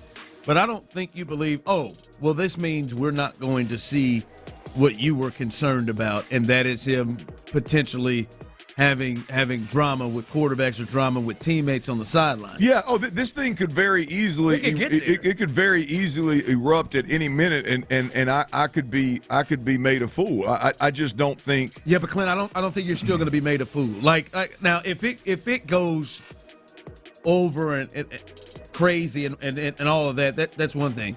But even if he does have these blow-ups, Clint, or anything like that, I think for us in the media, it will look a certain way, but inside the doors of the locker room, because of everything that you talked about, because of the respect in a quick fashion that he has garnered, because of they see him work every day, and because of where I believe it's coming from, and I think they believe it would be coming from, it would have to be like, say some things or do some things you can't turn around from, or just really, really bad. Well, Ron, I think when you look at, I can't recall enough back in the Minnesota days to recall, to be honest with you. I don't care to go back and rehash it. But when I look at Buffalo, like the way in which they were having to play ball, besides the fact that they weren't able to get over the Pat Mahomes and the Kansas City Chiefs in the AFC hurdle, that's frustrating enough. But the way in which they're having to play ball it's hard, man.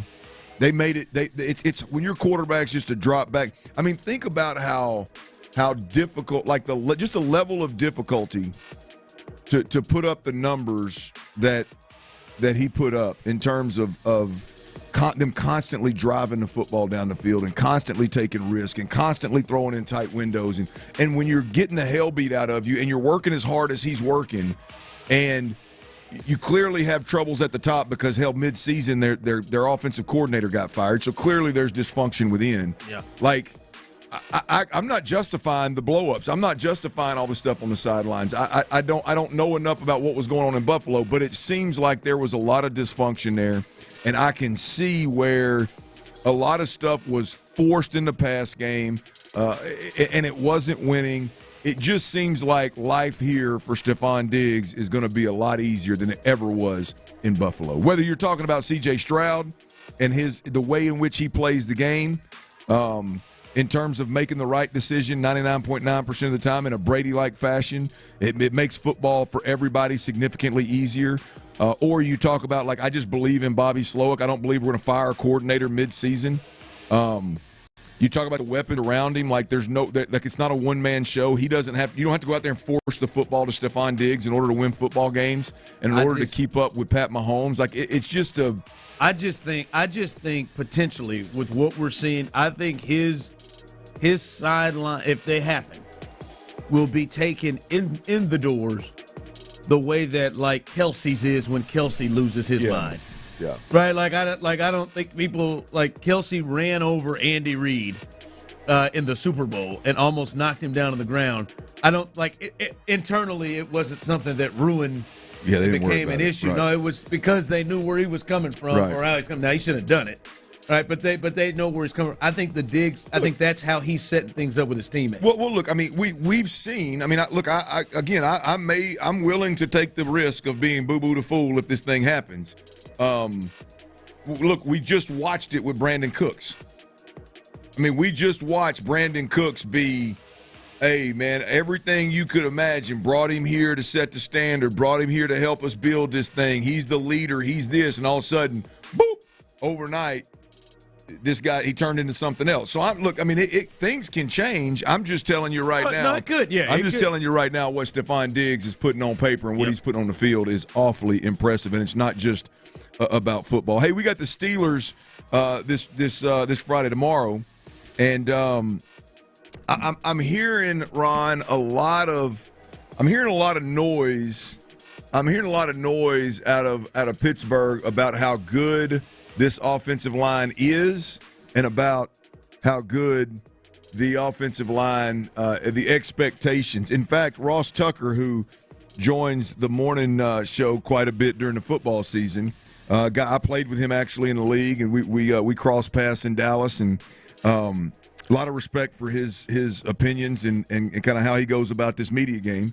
Ron, he's got the Steelers' offensive line unit as a top 10 unit in the league. He's not the first one. They've been searching for an offensive line for years. And I'm gonna tell you, I've been over this past week. Obviously, as I'm surfing, I'm looking for Pittsburgh Steelers stuff. There's been a lot of noise about what this offensive line has looked like, and I only say all that because again, it's a preseason game. They're not going to get extended play, but I only say all that to emphasize and reiterate, Ron, what you said earlier. What you're looking forward to see is. If there is a weakness on this defense, other than depth, I mean, depth is going to be a problem. If you start getting guys injured, we're going to be in trouble. But if there is a weakness on this defense, straight up from jump, a place where an offense is going to attack, it's between the tackles, downhill, and the run game. And we know what the Pittsburgh Steelers with Mike Tomlin, they're going to play great defense, and they're damn sure going to try to run the football. And I'm just telling you, with what's coming out of Pittsburgh, it sure seems like, I know it's a preseason game, but it sure seems like that first quarter, that offensive line versus what I believe is the concern or the weak spot for the Texans, the interior defensive line. And really, you look at it, I mean, with Danielle Hunter and all these ends, we know they're going to be great in the pass rush. Yeah, and Will, one of their best run defenders, yes. probably is not going to play on Friday. Yes. So what does DeMeco Ryans' defensive front look like versus the Steelers' offensive line that seems to be performing really well thus far in training camp, and so much so, again, that Ross Tucker has them slated as a potential top 10 NFL offensive line. That makes it more entertaining to watch, just those two position groups matched up this Friday. Yeah, because that to me will be something that jumps out to us. I guarantee you we'll be in here Monday if that comes in Friday and the Steelers start to run the football and run the football, and it's glaring. And I'm talking the first unit. Yes. The first guys come out. That rotation, the Foleys, the Mario Edwards, I think Khalil Davis will be in that. Those guys, they start, if they're pushing them back and they're driving them back, then that is something to look at, because you've been talking about it. Yeah, with Kamari Lassiter, you can shade and help, especially with the confidence you have in Stingley with a second corner. You can give some help to that. You can't help getting run down the throat. You can't help them just physically being able to move. Well, I mean, here's the thing. If you've got championship aspirations, like if you're in game, and I think this team does. I mean, I think it's fair too. I think it's accurate. I think you can justify it.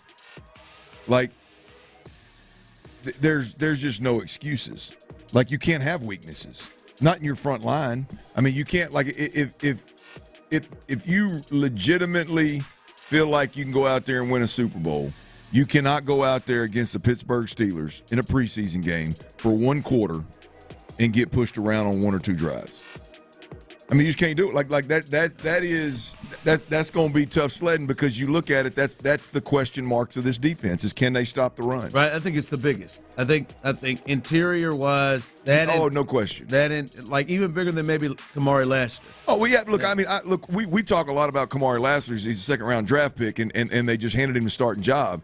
I've said it before. I think either way this thing goes, I think DeMeco Ryans is going to be able to scheme and call plays to where he's going to limit making Kamari Lassiter play to his weaknesses. He is going to put him in position to succeed without a doubt. If it bites him, it's going to bite him at inopportune times on the big stage versus some of the better teams. But even if Kamari is or isn't the guy, I think Jeff Okudah is a really good backup or a really good third corner on a team. They are deep at corner. I'm interested in that competition. I'm not worried about the corner.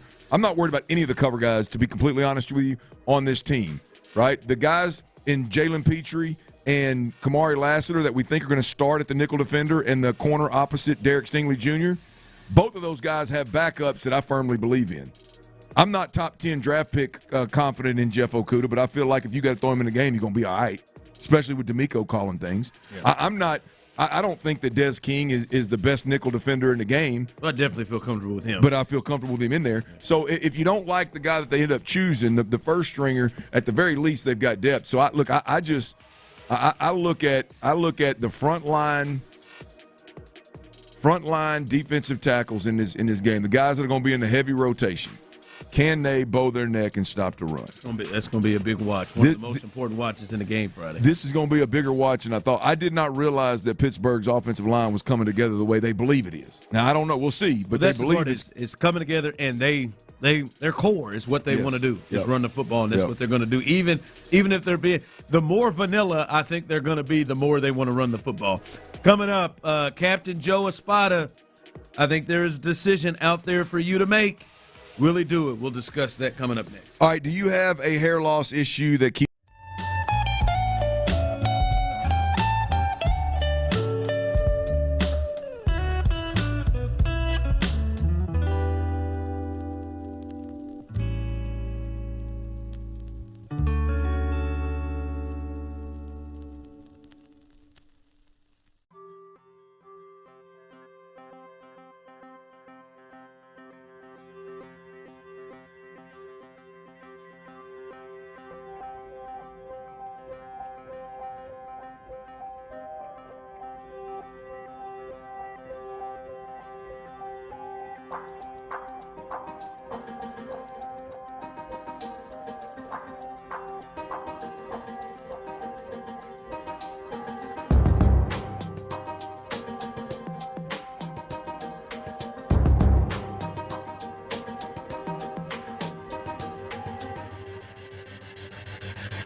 Sports Wagon. New episodes every week on the free Odyssey app. Houston's sports leader. Sports Radio 610.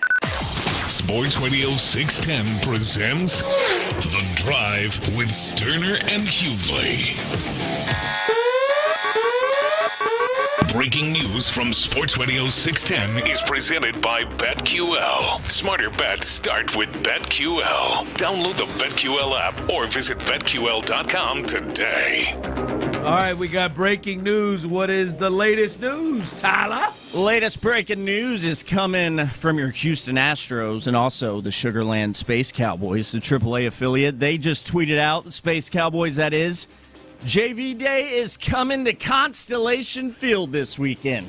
Justin Verlander is scheduled to make a rehab start for the Sugar Land Space Cowboys over there at Constellation Field this Saturday, August 10th. It's time to buy Christmas. It's time to get ready to pay for some Christmas presents. Let's go. If you're out there in Sugar Land, you better jack them prices up, Jack. Yeah, man. That's nice of them. That's nice of them to let them know. Yeah, let them know. Now they can go out in here and get people ready for this, and There's going to be promos galore for this sucker. I don't live in Sugar Land, but I live close. I got to put my Baytown hat on, and I'm just trying to think like if JV was going to come pitch, like in LaPorte. You're there? Absolutely. Oh yeah. Constellation Field's nice too, dude. Like, it's really nice. Well, it is. I got to believe that. I really enjoy the Christmas lights they do there. Mm-hmm. I don't know what the support is like on a daily basis. But for a JV game like that, I got to believe if that thing was in the thick of the east side over there. Well, this ain't his first. I believe that you'd have him hanging off the rafters. Well, being his last several years, this ain't his first time. So yeah, I mean it's. I know Jordan last year was packed. He had a rehab start there. I think the Astros should consider doing that. Doing what? With the Sugar Land squad. I think they should consider playing at other venues around the city. You gonna take that from Sugar Land? Not every night. Sugar Land can have the bulk of it, but I mean, one time a year. Come over to the east side one time a year. Come over there to play. Come over to the east side one time a year. All them damn little league tournaments are over there. That's fine too. Softball complex out of Baytown. You got one out in Humble. Is there a place up there? Oh yeah. Maybe a game at the Woodlands. Is there something? I think finding a top-notch park is not a problem. Yeah, I think the Woodlands would be a nice one. You know, I think you get up maybe even a little further north in the Woodlands and really give the folks outside the city a shot. Yeah, look, I mean, you get over on the east side, man. I mean, on the other side of the bay over there, I don't know. So maybe if they play like 10 games a year, they roll around different parts. I think it would be a hell of an idea. Katy, gotta. Is Katy not close enough to Sugar Land? I don't think so. No. Okay, then you can go to Katy. That's fine. Y'all act like that Katie's an hour away from Sugar Land when I said that. I mean, it's a good amount of ways. I'm 25 minutes away from Sugar Land. I mean, I have with traffic. I have. It has taken me every bit of an hour and a half to get from Katy back to my house. About 25 miles. What about Tomball? Tomball's got some nice spots. Well, no, they're not going to go there. Why not? I'm just kidding. I mean, don't y'all think it's a good idea? It's not a bad idea. I think the people in Sugar Land are going to fight you to. Well, that's what I'm saying. Like, it only makes sense. It only makes sense if you're not just like if you're selling the place out every night in Sugar Land. Then hell, I mean, it don't make no sense. No, I don't think they are. But the people in Sugar Land, well, why don't y'all bring y'all asses out here every 10? Well, I mean, but it's something about in your own backyard. I'm just going to tell you, if you got kids, I mean, that's an easy one. On a hell, even if it's a weekend, if you got kids, but I do wonder what are the what's the word I want to use? Advantages? If they have specific things they need to have in a AAA park, what do your facilities have to? Do you have to have a certain level of facility? I don't know. Like, I wonder if these places would have to build. The only facility I saw was that I've seen up close and personal was Little Rock, and it was nice. It was definitely nicer than a high school stadium, but I don't know that there was there wasn't like top end medical. I wonder if not. I think it's a good idea. Because Houston sure as hell is big enough to have them be in different places. I'm just telling you, if that thing was about 10 minutes from the crib, you go, huh? I'd be knee deep in it. Well, they're not going to go to Pasadena, guys. You can put Texas in that. I mean, if they did, that'd be a great spot. That'd be a great spot. You could pull from Galveston, Texas City, all the way to Baytown, LaPorte, all that area, right there. Get your game in Galveston. That's what I was thinking. Where are those big league dreams fields? Those are badass. You know what I'm talking about? I'm going to guess in the Woodlands.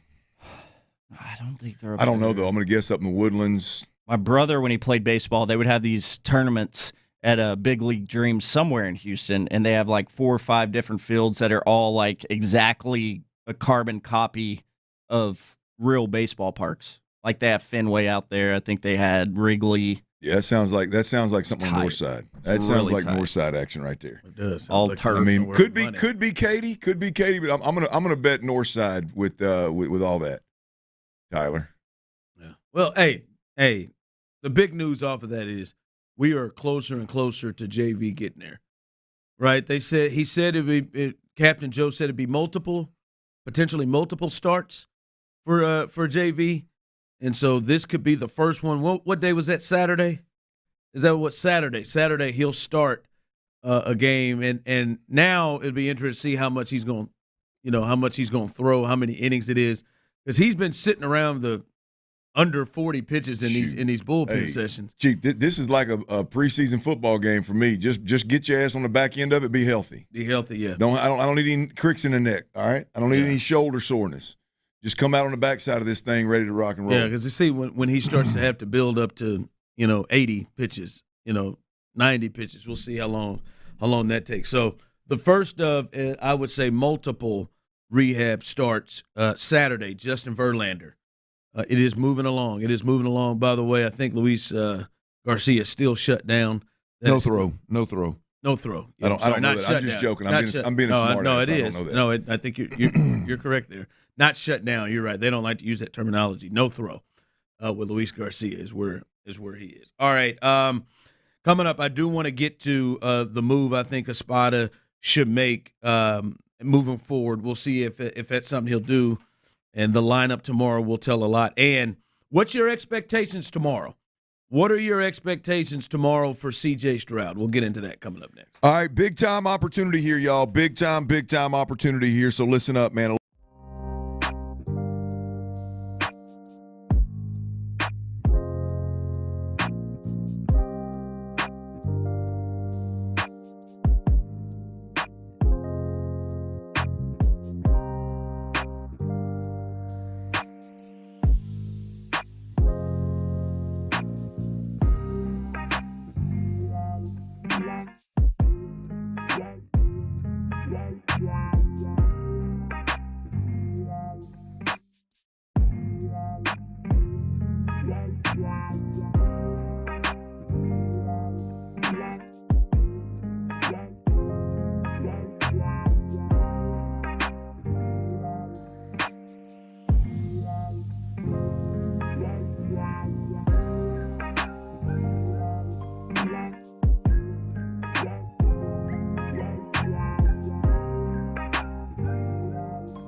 First year. Get it at Walmart or straighttalk.com. Straight Talk. Less dollars, more sense. Taxes and fees apply. Requires activation of iPhone 12 and a new Silver Unlimited plan or higher end auto pay enrollment. $25 a month service credit applied for up to 12 months if eligibility requirements are met. For network management practices, visit straighttalk.com.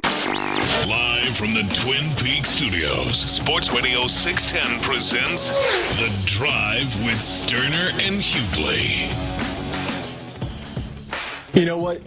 It was like day 2. He put day 1 behind him. He looked like he just kind of belonged out there. He really looked very confident. He played really good defense. His at-bats were solid, man. He hit some balls hard. He threw some good hacks. He was aggressive. He was confident. I like it a lot. I got to agree with him. Zach DeZenzo, the rookie, who they just called up with 11 games above AA, 11 games with Sugar Land, and then he's been called up. He has played the first 2 days of his call-up at DH 2 days ago, and then yesterday he was at first base. Clint, he went 2 for 3, a double, a single, had a walk as well in there, scored 2 runs. And I agree with the captain there, Captain Joe, as he said, he seemed like he belonged and fit in. Nothing was too big. It didn't seem like he was in over his head. It felt like he was confident and comfortable where he was, which a lot of times that's hard to do. We've seen a lot of guys get called up for the Astros and make debuts, and that's not always the case. And that brings me to the thought, Clint. I think we said it a little bit yesterday, but watching him, how he played, and what they have at first base and what they want to do, I mean, the month of August, we're looking at this. I think it's just really fair to just say, hey, man, let's throw him in there. He's going to be the first baseman. Let's put him in the lineup just about every day and let him go and then see what you got out of the kid. Because clearly, John Singleton is not an everyday player, and they don't see him as that. As they've still platooned him with multiple guys. And then clearly, Clint, they don't want to use Dubon there. They want to use Dubon somewhere else. And to me, now you know what you got out of those two. Now it's time to see what you got out of this kid. And I think he should get a chance to get the far majority of starts at first base. Yeah, look, I hope he gets a nod at first base until he proves wrong. Yes. I mean, when it's all said and done, what I like about using him at first base is clearly the other two options are not everyday first basemen, right? Now, given the circumstances, I would be okay if any of the other guys were the everyday first baseman. I'd be okay with that. But at the end of the day, those guys are not everyday first basemen. And what I like with DeZenzo playing first is obviously it frees up Dubon to do to be the super utility infield and outfield. It also frees him up to be on the bench in critical situations. If you've got somebody that's struggling at the plate then you have Dubon. You got a big power hitting lefty. You got some options there coming off the bench instead of those guys playing in the field. So yeah, like I think. If you're the manager, if you're Joe Espada, I think you look at it and say, like I said, if I like the matchup with Big John from a pinch hitting perspective, I need that, boom, I got this guy to go to. If I need, right now, I think those are better options than some of the guys that have been in that spot. Yeah. So I just think at this point, man, what they want to do. I think they got to get his cat a run. Let him get some run. Let him get some run at first base. And we'll see. I don't know if he's going to be an everyday guy. Don't know if that is the case. Don't know if he's going to produce like he did. I think the first step to see that, yeah, I'm good. Now, it's not going to be this is too much for him. It's just going to be he's just not good enough to play the spot. So, Ron, I gotta give a little shout out to Dickinson in League City, man. Tyler, Dickinson, League City, man. That's where the big league Dreams Park is at, man. Shout out to Derwin and a bunch of other listeners that texted in. Yeah, the big league Dreams over there in Lake City. Well, that let you get away with that. That was after my time, I believe. So it's an old head mistake, but it's southeast side, man. I guess maybe I ought to give them a little love instead of just pushing everything up the Woodlands way. There you go. I need to go check it out, huh, Tyler? Y'all played out there? Yeah, my little brother played in a lot of tournaments out there in Little League.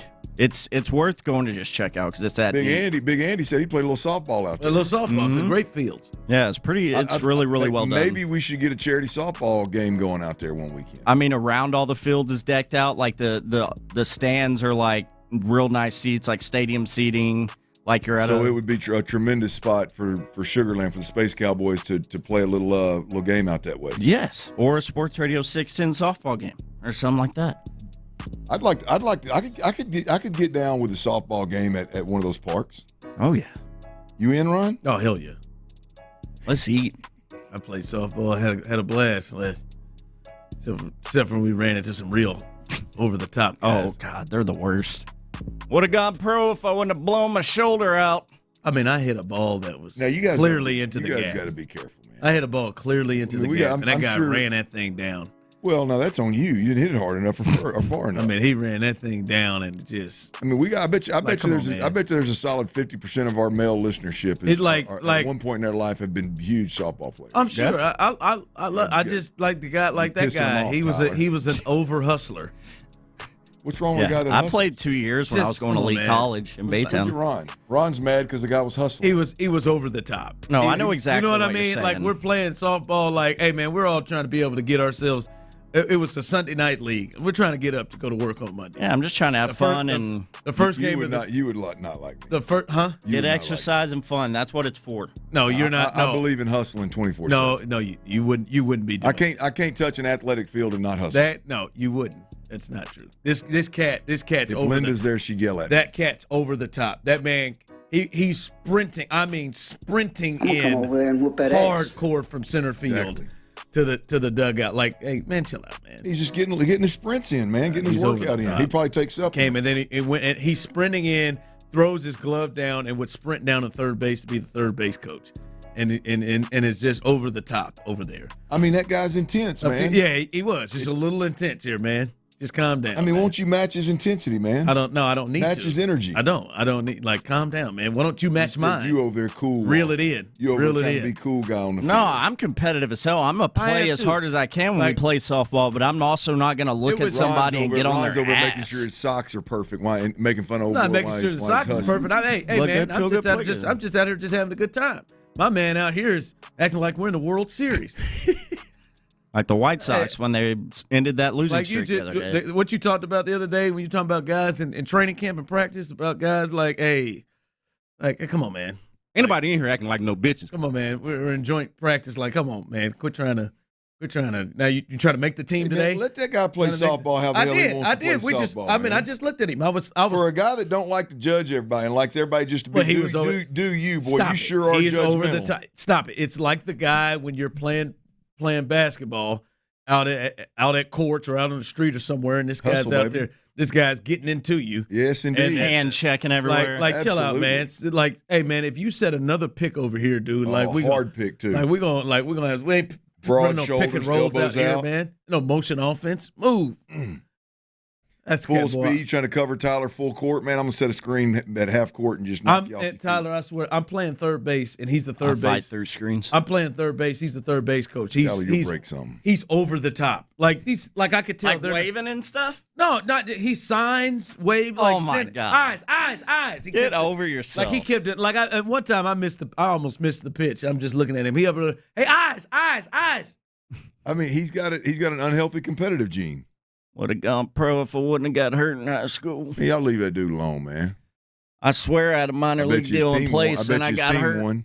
Yeah, I bet his team won. And I bet he went home and was sad. They were over the top. They probably just seen the players they were selected. Again, it was a completely everybody else in the league was in a there were some more competitive teams. Did they run rule y'all? Huh? Did they run rule y'all? I think they did. Everybody else that we played in the league, they were there was some competitiveness, but he and another guy on his team was clearly needing to play in another league. Tyler, if we ever put together a game, I am the whole game I'm going to be on Ron's ass. Eyes.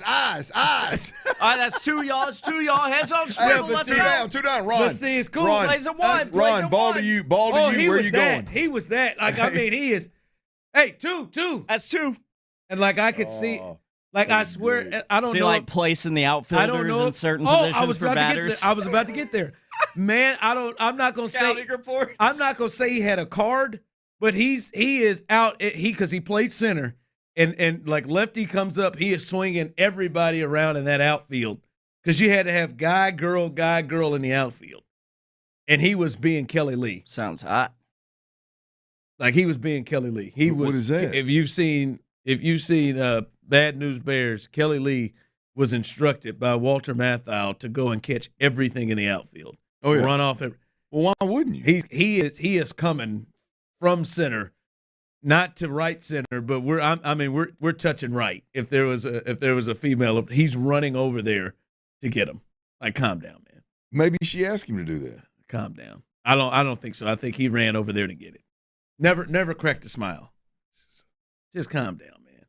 Just win, baby. Yeah, he's a Raider. Shout out Al Davis. And that first game, man, back-to-back innings. One guy on the other team, he left with a full hamstring, like immediately. Came around third base and went home. And then another guy on our team, I never saw him for the rest of the season. He pulled something coming around third base and limped it to score. Never saw him the rest of the season. I bet he did. I bet he was like, hell with this, man. I'm out here trying to have a little fun, and I can't walk for 2 weeks. Now we got this guy over here losing his mind. Hey, you got that Jameis Winston? Have you heard your boy Jameis? No, I have not. Here's your boy Jameis They're Winston. one with water. Yeah, that cat. Listen to his latest hits.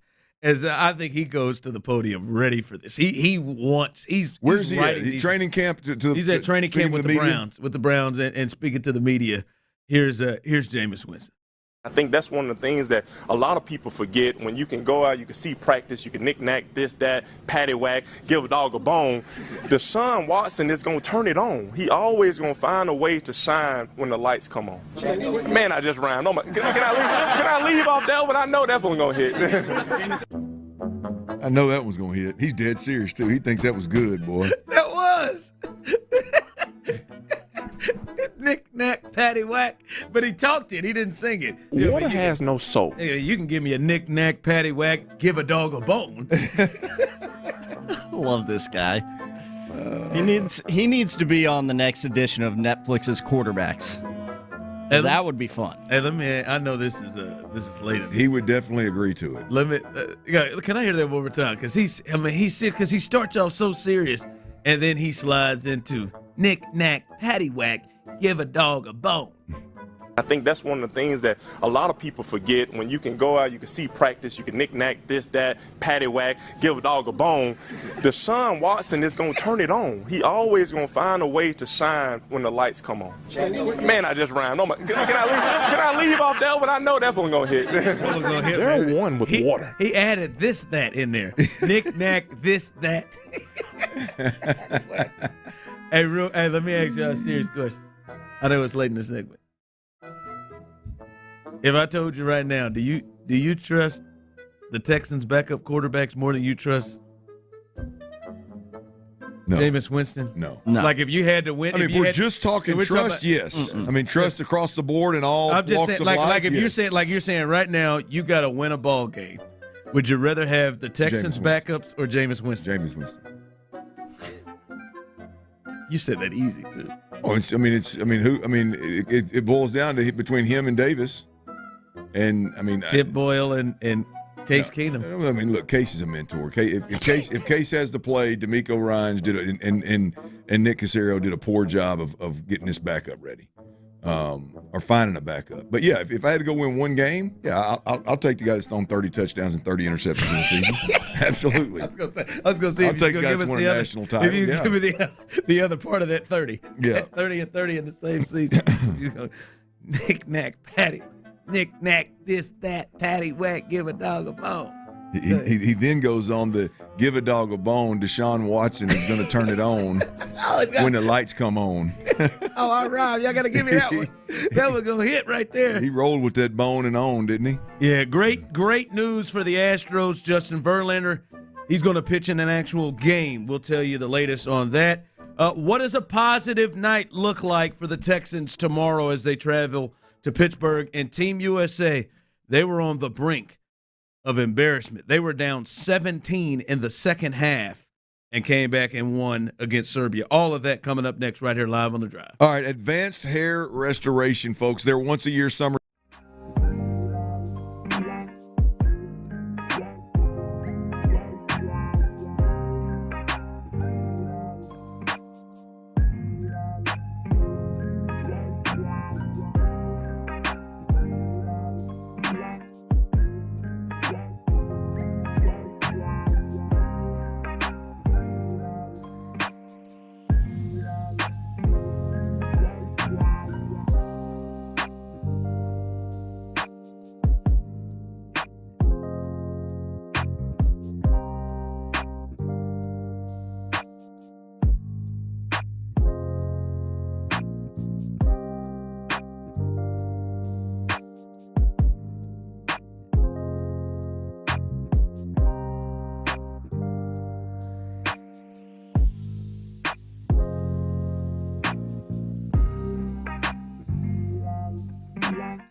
review. The pass was incomplete. Nice. Let's go! This season, win every Sunday with Verizon. Get a great deal on NFL Sunday Ticket from YouTube and YouTube TV and a new phone. Excludes digital-only games. Terms and embargoes apply. KILT FM HD2 Houston. Insider access, exclusive content. Sports Radio 610. The Texans play here. An Odyssey sports station. Caserio seems to have a massive Italian brain. Sports Radio 610 presents The Drive with Stoerner and Hughley. It's the 5 o'clock fire. Oh, it is 5 o'clock. Congratulations. Hopefully you're off work. Luckily for you, Old Dirty and the massive dilf. The big dilf. And Psycho T, a.k.a. T-Mill, a.k.a. Money Bags. Money bags? All right, good. Yes, sir. Massive DILF. Yeah. I don't know if that works. TSA lady says it does. Well, the D stands for dad, doesn't it? In your version of it. Oh, I didn't know. Change up the letters. I didn't know you could change up the word. Oh, yeah. I didn't know. Oh, okay. Free country. That makes more sense. It's a free country. Now he can do anything.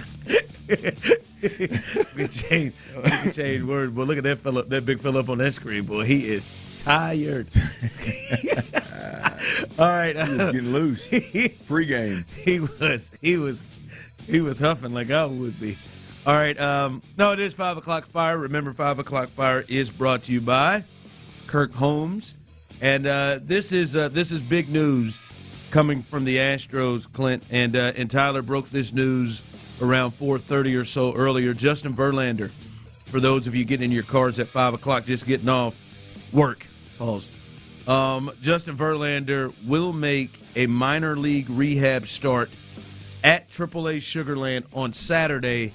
Coming up 7 o'clock start, I believe, at AAA Sugarland for the Space Cowboys. He will make that start coming up on Saturday. And Clint, this was big. They said if his bullpen session he threw yesterday would go well, that they would then move on to the next stage, which would be him getting some action in the minors, and he will have that date, which is set for Saturday. So this is big to see at least one of those big guns. I mean, you got three of them out there.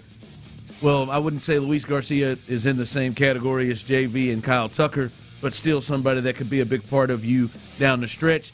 It looks like Justin Verlander is getting close to being with this team, which would be a big boost for them to do a lot of different things with the pitching staff. At least to give them options. Ron, before the Kikuchi trade, which that's been tremendous. Obviously, that the new Kikuchi in Houston has been absolutely tremendous. I love Kikuchi. But before that, I think Verlander was number one in terms of needing to get him back ASAP. And some people believe right now that it's still even bigger to get him back than Kyle Tucker. So either way you slice it, yes, it's good to finally get some good news on the Verlander front. Let's just keep them fingers crossed. I love the fact that he's going to get a start in front of the Sugarland crowd down there at Constellation Field and all that. But I can't wait for it to be over in hopes that he comes out with no issues, no crick in his neck, no shoulder issues, no back issues, nothing tightening up, and everything's a go for whatever's next in his rehab. Yeah, big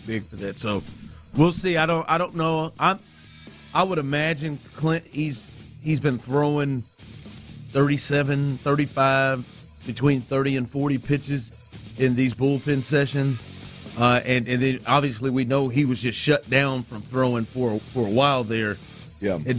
I wonder how many starts it will take for him to get his arm back up to starter level pitches in terms of 80, innings, 80, 90 pitches. Are they even looking for that? I mean, is it something where the Astros could do a piggyback for a couple of starts? Maybe. With somebody. You know that with Kikuchi in the fold now, you've got 6 starters when Verlander comes back, and so you could potentially do that instead of going to the 6-man rotation. But either way it goes, getting Verlander back is big because you're plugging in a big-time arm, obviously, but at the same time, now you have the ability to go to that 6-man rotation, which gives your young guys that haven't had this much workload in a season, you could give them a little bit of a break with a 6-man rotation down the stretch here. So for what it's worth, this year when he started off injured, it was only about 2 starts, I think, that he had in the minors before he came up to get himself together. So we'll see. But Justin Verlander, big news there that he is going to. There is a date for Saturday for his next rehab start. Also, I just want to point out with the Astros, Clint, the importance of the rest of this month. This was a big start here against the Rangers where they took 2 of 3, created a little bit more distance between them, and they're in first place by a half a game. But Clint, boy, they have a schedule, and we've talked about it a bit. They have a schedule coming up outside of the 3-game series they have with the god awful Chicago White Sox. Everybody they play the rest of the month are above 500, and really most of them are all ahead of the Astros in terms of record. They got 3 against the Red Sox. Next, the Rays are above 500, who they just played and lost the series to. Then they have that series with the White Sox. But then they have the Red Sox at home. The Orioles are in first place. The Phillies, who have the best record in the National League. The Royals, who are 12 games above 500. And then that ends the month. So that is a hell of a stretch that could say a lot to where they are. If they can get through that decently, then they'll put themselves in a really good position with the division. Well, Verlander getting back would help. I mean, that would help big time, Ron. There's just like I've got probably an unhealthy level of confidence. You can even call it some of that Astros arrogance at this point in time. I feel like they're going to be just fine. But the rubber meets the road this month, man. We'll see how they handle that tougher schedule. We know they dominated and hunted down the Mariners when that schedule allowed them to do so. Now they've just got to do well enough to stay in the hunt for the division, if not with a slight lead in the division. Yeah. Gentlemen on YouTube and Twitch, they've moved it to Chuck E. Cheese. Oh, where they going to meet? Instead of main event. Oh, they're still at it? Chuck E. Cheese is interesting. That's an interesting choice. Chuck E. Cheese. I want to tell them, get some pizza before they. Yes, that's what I was going to say. Too many kids at Very underrated pizza, man. Y'all so good. No, just look, just hit that old filling station, old convenience store right there. Didn't you think main event was an odd choice to go meet up to? Well, I think he was already there. I think he was letting them know that's where he's at. If you wanted to come on through with that big mouth. Now, old buddy's put it off long enough. Now he's just letting him know he done changed location. Yeah, let's roll. I done roll brought the kids back to Chuck E. Cheese just in case you were still feeling froggy. Yeah, he said Chuck E. Cheese is a place to be now for a kid. No, that pizza, I'm telling you, boy, let that pizza go. So good.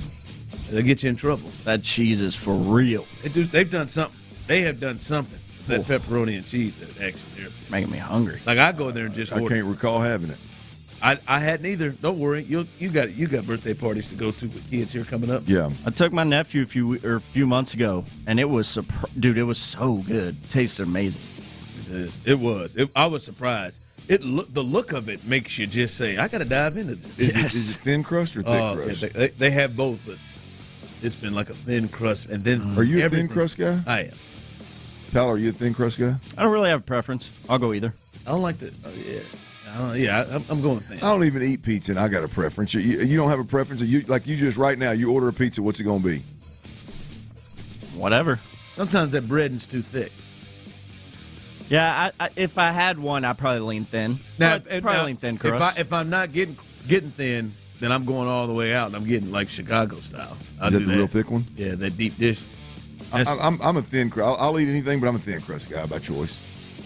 Easy. 5 o'clock fire. All right, the Texans travel to Pittsburgh tomorrow as they'll play their second preseason game. Really the first game where we'll see a lot of the ones and twos in it.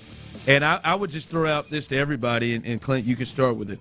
What does a positive night look like tomorrow for the Texans? What's a positive night in this game look like for the Texans? Well, I mean, the obvious, the coach speak. Let's come on the back end healthy with everybody healthy. I mean, beyond that, I think Dameon Pierce showing some promise for the team. I think that's just it's because it would just be proof that his head, the headspace he's in, is in a better spot. For the fan base, I think it'll prove to everybody that he can run inside and outside zone. I think there's some being able to run the football between the tackles downhill early on when Kenyon Green is in the game would be big. Seeing Kenyon Green get some push in the run game, showing that athletic ability to get to the second level the way he did week one, kind of build on that would be big. On the offensive side of the football, that's where I'm at. DP, Kenyon Green. Defensively, I think Jalen Petrie is the individual to watch. Him at that nickel position is can he cover? And this won't be a situation where they're trying to get him matched up with the best receiver, but can he cover the slot receivers? Can he cover the tight ends? Can he hold his own in just a basic vanilla preseason game at that nickel position? I would suspect that he can. We'll see. There's where my eyes are on defense. And I think that interior defensive line, we talked about it earlier, man, there's a lot of noise being made right now around the offensive line and their ability to run the football and their ability to be super physical in Pittsburgh. And my question mark for this defense is interior defensive line. So Bowen Yannick inside, Mario Edwards, who's been flashing all of camp, continuing to flash. Whoever else they put out there, it's going to be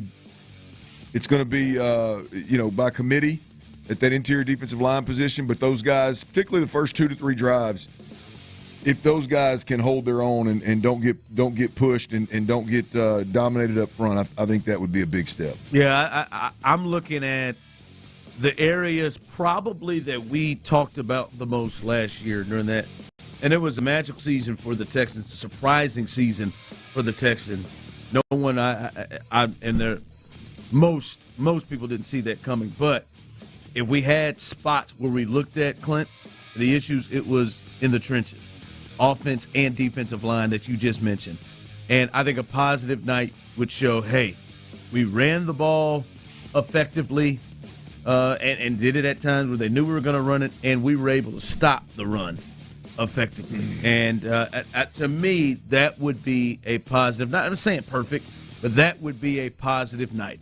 Because if we get to a spot, Clint, where even though I know Tunzel will be out and I'm certain Titus probably won't play, but if we get to a spot where they can't run the football like they could at times last year. Yeah.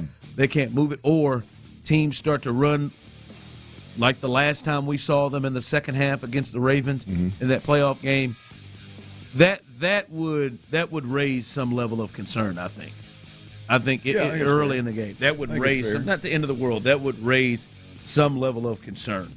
If they play Najee Harris or Jalen Warren and they just start getting going, that would raise some level of concern. So that to me looks like what a positive night would be. 5 o'clock fire. Ooh, Clint, this was about to get crazy. I see a bunch of people who on social media after the end of the third quarter was like, they're going to lose. Team USA is done. Well, they came back, Clint. They were down 17 in the second half, and they end up winning over Serbia, who has the Joker, Nikola Jokic, on their team. They win 95-91. Steph Curry at 36 points in this game, 9 of 14 from 3. Joel Embiid had a huge second half, 19 points, 4 rebounds. And LeBron had a triple-double, 16, 12, and 10 in this game. And they fought back to get this win. Coming into the fourth quarter, Serbia was 15 for 30 in the from the three-point line in the first 3 quarters. You probably, when you start to see a score like that, you start to think, yep, they're probably hitting threes. This was a huge W because Clint, these cats would have been drugged, and deservedly so. Jokic is the only one on that team that would make Team USA. And they would have been drugged through the coals if they lost this game. Yeah, it would have been a shame. I mean, but that's the case. I mean, really, it's probably a tad bit unfair, but in reality, is when from a basketball perspective, when you load a team like the Astros, like the USA has, then I mean, if you don't win gold, it's going to be a disappointment. Yep. And they'll play in the gold medal game against France. They'll play Wemby, Rudy Gobert, and company in the gold medal game. They will play France. This thing was crazy. I think it was 35 or 32-15 in the fourth quarter. They outscored them. They're down 13 going into the fourth, and outscored them 32-15 LeBron apparently said, "I'll take Jokic," and they were able to slow him down. And this guy, he always tries to find a way. He's got to mix LeBron. I'm just giving you what happened, man. I can't. I'm gonna watch all the different talk shows tonight. I'm gonna see if one of them says, "Man, the difference in the game was LeBron on Jokic and just locked him up," and then they let run. He said, "Joel, you play off. I'll take you, and you'll see it." There's a lot of now. He probably fouled him a bunch of times. They didn't call it, but they don't call the physicality as much, in international play. So good for them, man. Steph Curry. We were wondering he hadn't had a game yet. Yeah. How many did he make? 9 of 14 from 3. 36. I missed that performance. 36. Well, you can go to Peacock and watch it. I recorded this. No, I can't. 5 o'clock fire. I can't rewatch stuff that I've already put another Oh, God, really? I mean, that's your get down. I did. I watched 3 games when I was sitting there waiting for you to finish your post-game show last week. Last week I watched about 3 games. All right, this coming out of Dallas, Clint. Ezekiel Elliott is officially, or at least unofficially, on their depth chart, running back 1 in Dallas. He is the number 1 back in Dallas. Look, I'm not as bad as you are, or not even anywhere close as you are. You believe this is going to be a fall apart season. I'm hearing more and more people. And I mean, you're more and more people coming over to my way of thinking. I just want y'all to remember, I was the first one to mention. I'll give you that credit. I don't believe that. I think they got too many players over there. But this can't be the plan. Cowboy come apart, baby. That Zeke Elliott is where you're turning. And they put in here, yes, they got him at running back 1 at a fraction of what they paid him before. Yeah. I mean, you clearly need to run the football, and clearly the plan, I thought, when you kept Mike McCarthy was to establish that. When you got rid of Kellen Moore, was we got to be more balanced. We got to run football. We got to be more physical. And I'm not completely out on Zeke. I mean, I think Zeke in a 17-game season can get the ball downhill and give you some production. But when your running back room is Zeke Elliott, Rico Dowdle, and Maurice Freeman, I mean, even if they're thinking, well, we didn't really get as much production as we wanted out of Tony Pollard, maybe we can go this. Well, I mean, the thing is it's in a year when the free agent market for running backs was healthy. The draft man. Wasn't bad. Oh man, yeah, that's wow. It was like, oh man, we're good. We're gonna go with Zeke, and Zeke's our starter again. That is an interesting decision. All right, coming up, I do want to get to this. Our quarterback, Clint Stoerner, and I've got some thoughts as well. And I'd like to hear yours as well, 713-572-4610. Those of you on YouTube and Twitch, you can jump in as well. What's the proper and real expectations you have for C.J. Stroud tomorrow? We'll discuss that coming up next. All right, Coushatta Casino Resort, y'all. Look, it's there's no better place to watch live.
and don't miss a minute of the conversation. Houston's sports leader. Sports Radio 610. God bless, brother.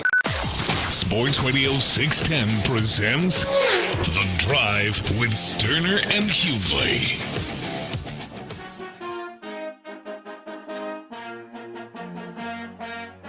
Remember, tomorrow, pregame starts at 3 o'clock right here on Sports Radio 610. So make sure you tune in and listen so we can get them ratings. Did I say that out loud? Yeah, you did. As we'll be going until we'll get you kicked off until we hand things off for the pregame show with Vandy and John Harris, and I'm sure many others, as Sean and Seth will be a part of things. So stay tuned right here tomorrow as the Texans get ready to take on the Pittsburgh Steelers.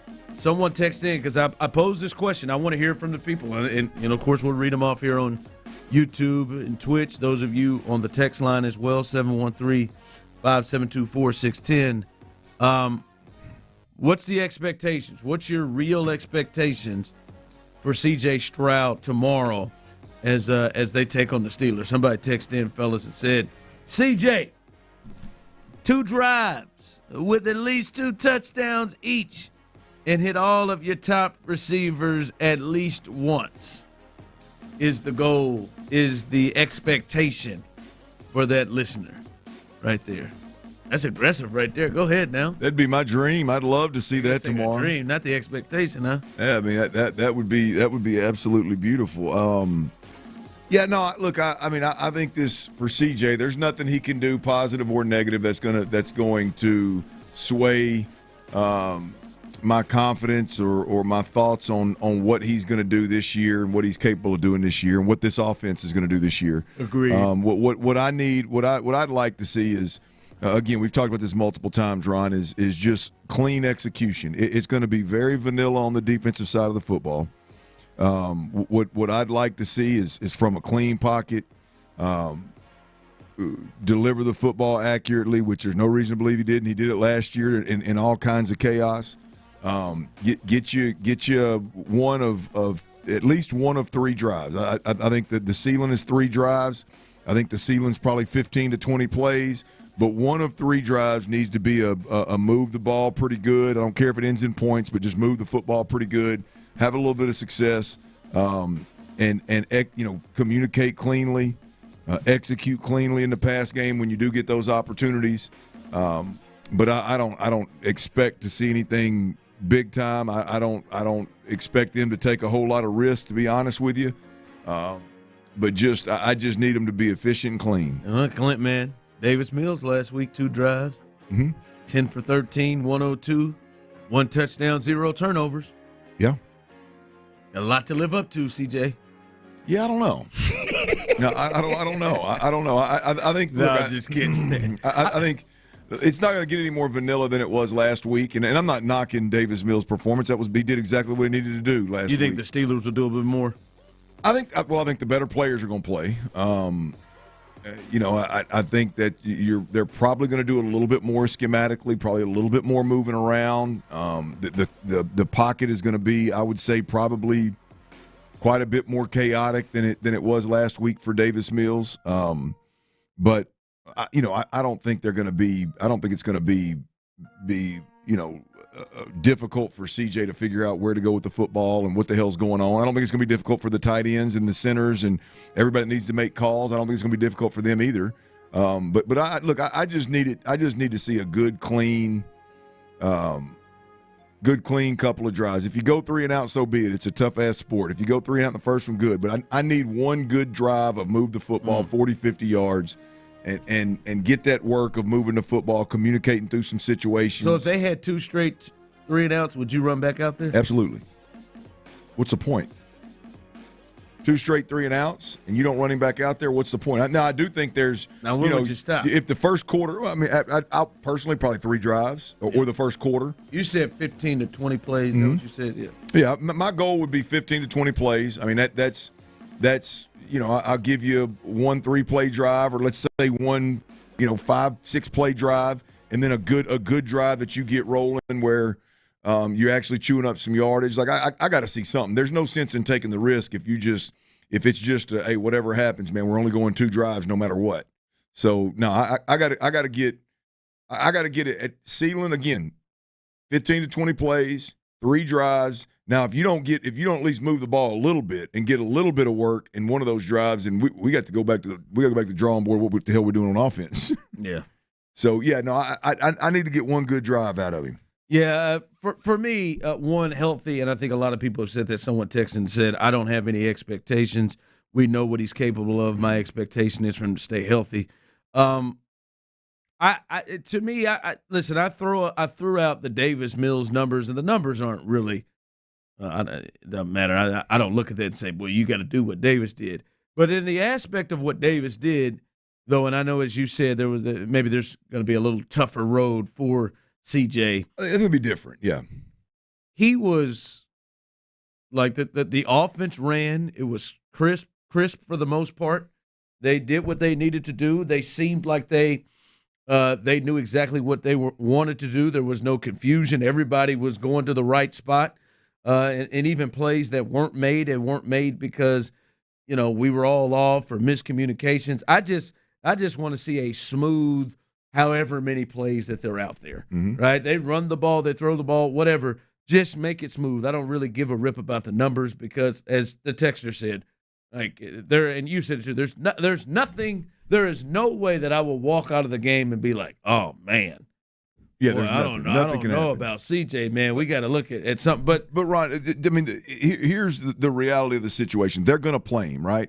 And with it being as vanilla as it is in the preseason, if you get 2 to 3 drives and you're a well-oiled machine offensively, and second year in the system, you know the game like the back of your hand, know the offense like the back of your hand, you've had the success that you've had, damn it, there should be one good quality. Because it's not like you're going to pick up a first down or cross midfield and all of a sudden they're going to start blitzing the hell out of you like they do in the regular season. Yeah. Like it's going to be, if you go out there and you check the football down when you're supposed to, don't take a lot of risk with the ball, communicate well, you're going to have a 6 or 8 play drive. So it's like reality. If we're talking expectations, like it's going to be very vanilla. Everybody do their job. You are a playoff caliber team with championship aspirations. Everybody do your job, and I'm not saying you're going to score points. I'm not even saying you're going to get in field goal range, but you're going to have a drive worth putting in the books, right? You're going to have a drive where, all right, let's bank that. Let's get him off the field. Keep him healthy. We can watch his film. We can learn from it. Next week we'll go 3 or 4 drives, or we'll go the entire first half. We can build on it. If you're worth a damn, you're gonna have if you get 2 or 3 opportunities, you're gonna have at the very least one good drive in preseason ball. If you're starting caliber and you're one of the better offenses. The only thing I do take away where I look at CJ, and it wouldn't just be CJ, it would be the overall thing, is if they just look like they just walked out here and it wasn't on the same page at all. And there was just mistakes with the offense, and the offense just appeared like they weren't ready to play. That's the only thing. That's the only way that I would look at it. And it wouldn't just be CJ. It would be an overall thing. It'd probably even be more towards Bobby Slow. Yeah, I think those days are behind us. But I don't think that would be the only way. And as you said, I don't get the sense that that's something that we'll see. I don't get that sense. Someone said first downs. I need first downs. Okay, that'd be nice to see. It'd be nice to see. All right, coming up as we'll get you going, we'll remind you of the news, the big news for the Astros with Justin Verlander. Hell, they've created a little action to get you to come out to Sugar Land even more. We'll give you more on that, and with him coming back potentially soon, let's reset some things with your Houston Astros. That's coming up next. All right, let's talk about Our Vision Homes, y'all. You have questions, and they got answers. There ain't no doubt. Our Vision.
Granger's got the right product he needs to get the job done, which is music to his ears. Call, click Granger.com, or just stop by. Granger, for the ones who get it done. Live from the Twin Peaks studios, Sports Radio 610 presents The Drive with Stoerner and Hughley.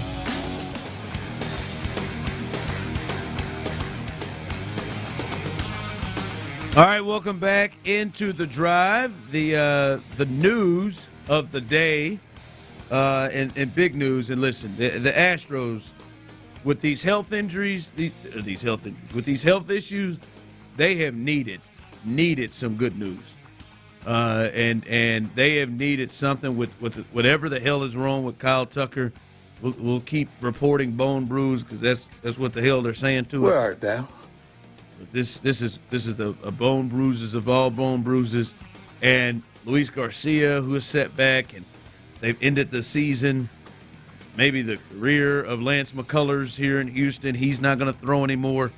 So they've needed some good news, and Clint and Tyler, they got some great news, and that is, you having some problem, big dog? Yeah, man, I don't know what's going on over here. Hey, Tyler, you remember the early part of the show? Remember somebody was getting all hard on about my computer? Oh, look at this. I do recall. How you feeling over there? What's going on over there? Yeah, I've got some problems, man. Okay, take the keyboard. Y'all need to get some new equipment, man. I do. Stress me out. Hey, no doubt I do. Hey, don't stress out, baby. I'm working.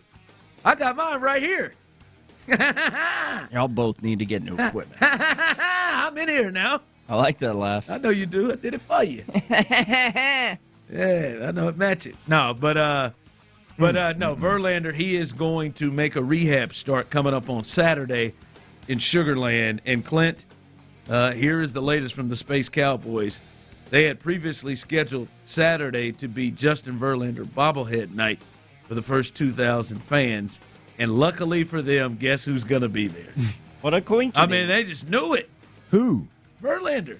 They scheduled. Oh, it was already scheduled. Oh, wow. So you get out there. I mean, they're like enticing. a glitch in the Matrix. They're enticing you even more now to get out there. Yeah, that's nice, man. Get you a bobblehead. Get you a JV bobblehead while you're out there.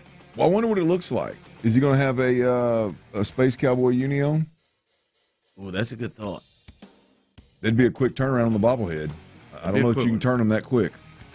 I know you can repaint. You got a guy, don't you? No, bobbleheads? Never. I thought They're expensive, man. The molds are really expensive to make. Yo, you're ready. They are, man. The mold style are expensive. We were going to do an event one time in Arkansas. I can't remember what it was. Well, no, I was going to say I knew you had something that you have had some experience. Well, with we were going to do like a series of bobbleheads with Arkansas quarterbacks, and it's like all I remember was I can't remember who did all the digging, the research, and came back. They were like, no chance. I said, well, what do you mean no chance? The expenses are like you have to do because it is such a complicated like mold of individual people. Like you have to do thousands of them in order to get it done. If you do anything less, it's super expensive. I have a personal bobblehead that looks just like me. Do you have one made? Megan had one made for me. Maybe they're not that expensive. Back in the day. Maybe that was back when maybe times have changed. Oh, I want to get one. I can't remember. Have y'all watched The Office? Ron wants one. He's jealous. Me, just like this. So in the show The Office, that a guy on the show on his desk at his office always has this bobblehead of himself. So that's where she got the idea. But it's pretty cool. Who had the bobblehead? Dwight. Oh, yeah. Dwight, shoot. Is it really? I wonder how much was it expensive? I don't know. It was me back in my. Y'all got them deep ass pockets, so I guess it doesn't matter. They buy golf carts to drive around for Christmas. Yeah, it was back in my biggest days, like my chunkiest days. So you got your old belly, huh? So you could literally tell I was a fatty back when I got that bobblehead. That is great. My guts just that is great right there. God, I want one just with me right here. I'm gonna get you one. I'm gonna surprise you with one day. Sit in that chair Sit in a chair with the red mic. This mic, by the way, I've had this since COVID. Your mic condom. Yeah, this is. Is anybody else still using their mic condom other than Ron? I do every day, but today I couldn't find it for some reason. I saw a blue one back here. I thought that may have been Steph's. Mine's black. I've been I banging let go of mine mine a while ago. Yeah, I know it. I watched you sit over there, and you had a cold for about 7 or 8 months. Yeah. Here, and I've been like, yeah, I'm glad I'm talking into this. Just covering up just in case. You never know how people roll through here. But nah, man, Space Cowboys, baby, get you one. See, would you want your bobblehead to be you like that, or would you rather it be you playing quarterback? Probably quarterback would make a whole lot more sense rather than just doing like doing radio. Yeah, like it'd be nice. The mic coming in at you. No, I don't. I mean, like, no, I'd probably mine. I'm just kind of standing. You'll be standing, hands out. The one I have, I'm just with smiling. Headphones on. Yes, and you're smiling. That'd be cold blooded right there. Yeah, no, I'd probably go football. But I like the idea of radio. If somebody wants to do it, I'm in. Clint, I think yours should have you with like a case of Coors Light, like holding it on your shoulder. I think that's a great idea. Yeah, hell yeah, that'd be badass. Maybe holding up an Arkansas Razorback helmet with your other one. Yeah, that boy, good. It's good. That's not bad. I got a marketing mind now. It's not bad. That's not bad. Coming up behind us, these guys could have some behind the desk bobbleheads as well. Coming up behind us, Texans All Access, the Hall of Famer John McClain will join. Johnny Mac. He will join the fellas. Keep an eye on Show Cool. Man, there you go. There you go, Mac. God, I thought that was going to be his nickname, but it wasn't when I moved here. Not Mac. But John McClain will join the fellas as they get ready for tomorrow's preseason game. Again, which will be right here. You can listen to it right here on Sports Radio 610. Pregame starts at 3 o'clock.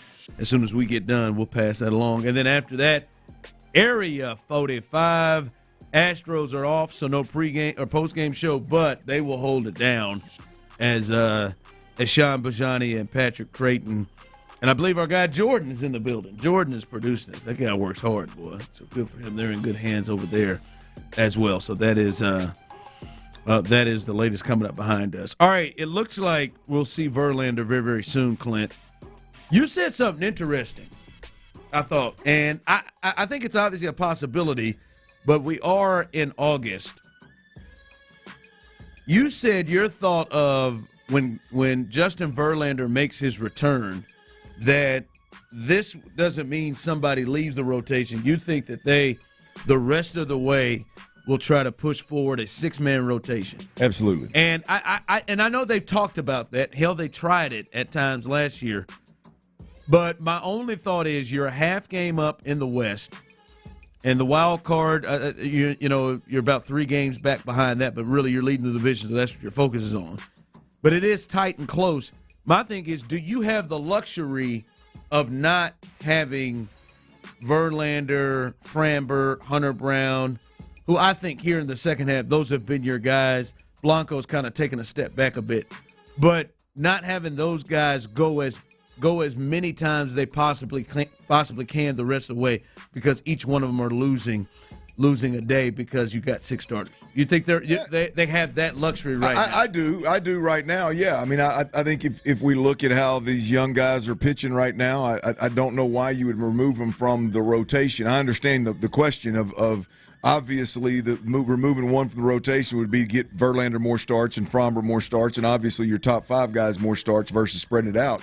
But right now, until one of these guys give you an immediate reason like, hey, man, a little concerned about this guy, I don't know why you wouldn't ride the wave, man. I don't think anybody in this division is going to run away with it. If it's not the Astros, right. He's the one. Yeah, he's the one. Or I mean, look, I think there's a chance that the tide could turn for either of the other youngsters with Hunter Brown or Ronel Blanco. I mean, these guys are going to end up throwing more innings than they ever have, and so I mean, anything's possible. But I just think you got to ride the hot wave. These guys are pitching really well.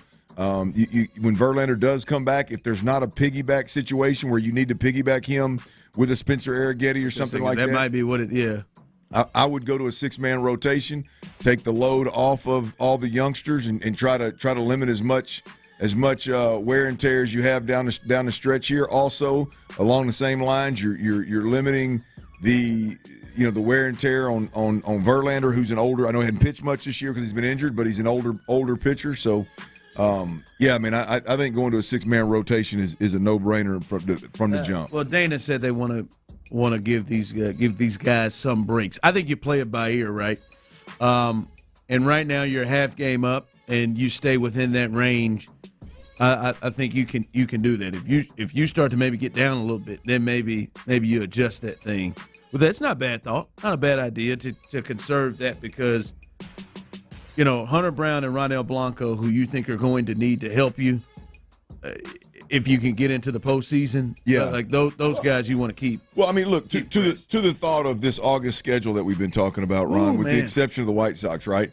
I mean, Verlander's not going to be back for another 5 or 6 days at the very least, if not probably more than that. I bet he makes at least 2 starts. Okay, so we're talking another week. So I mean, you're August 15th, August 16th type range before you ever get Verlander back and have the option to go to a 6-man rotation. If these youngsters that are pitching for you now, whether you go to a 6-man rotation mid-month or not, if you get through August with Spencer Arrighetti, Hunter Brown, and Ronel Blanco in the rotation in terms of 5-man or 6-man, don't care what it is. If you get through August and you're still in good shape, I think the writing's on the wall. You go to a 6-man rotation, you limit the load that you put on each one of these arms, and you get to the playoffs. You know what I mean? So I mean, that really the conversation that we're having it's not going to take place for another week. Like that decision is not going to be until mid-August. So can you survive the second half of August, which is a terror now? Can you survive the second half of August with all of those youngsters pitching and pitching well? And if so, hell, there's no reason to change. Yeah, I mean, if they're pitching well, if Spencer again continues to have, anywhere close to like his last performance, which was no runs or 1 run and 12 strikouts. Well, I mean, that's a no-brainer. Maybe JV needs to sit out. Just joking, obviously, for somebody who takes it serious. That would be the best of of everything if they could do that to keep people's arms more fresh going into the most important game. So he's going to pitch Saturday. Bobblehead, by the way, they said those tickets, someone texted in, they checked, those tickets are already $100. Really? You're going to see a Hall of Famer, you got to pay. Wonder what they are normally. And they can't be very affordable. But very, very right. Maybe the 10 to 20 range for a real good seat. Yeah, I would think so. I'd imagine. And there ain't a bad seat in the house. I've been there multiple times. You going Saturday? I got to see what the schedule is. See what the schedule is with the kiddos? Yeah, I know. I'm getting tatted up on Saturday, boys. You're going for the well again. You're already tatted up. What are you doing? New ink, baby. New ink. I'm excited. Are you filling in on the same arm? Yeah, going to do 3 or 4 hours of work on the sleeve. 3 or 4 hours. What is that going to consist of, Tyler? The remainder of the sleeve is going to be just kind of a background piece with a bunch of different images of space, planets, stars, galaxies, that kind of thing. Hence the Space City. Yes, sir. Yeah, that's good, man. Pretty pumped. What do you think it's going to cost you? A lot. Probably 3 or 4 hours. Probably like. Seriously, but it's the same guy, right? Yeah. No, I've gotten the same guy to do all my work. He'll probably be somewhere in the neighborhood of like $1,500. How did he feel about? Because I know some tattoo artists. How did he feel about that H you just had slid into the middle of his work? He did it. He did it. He was.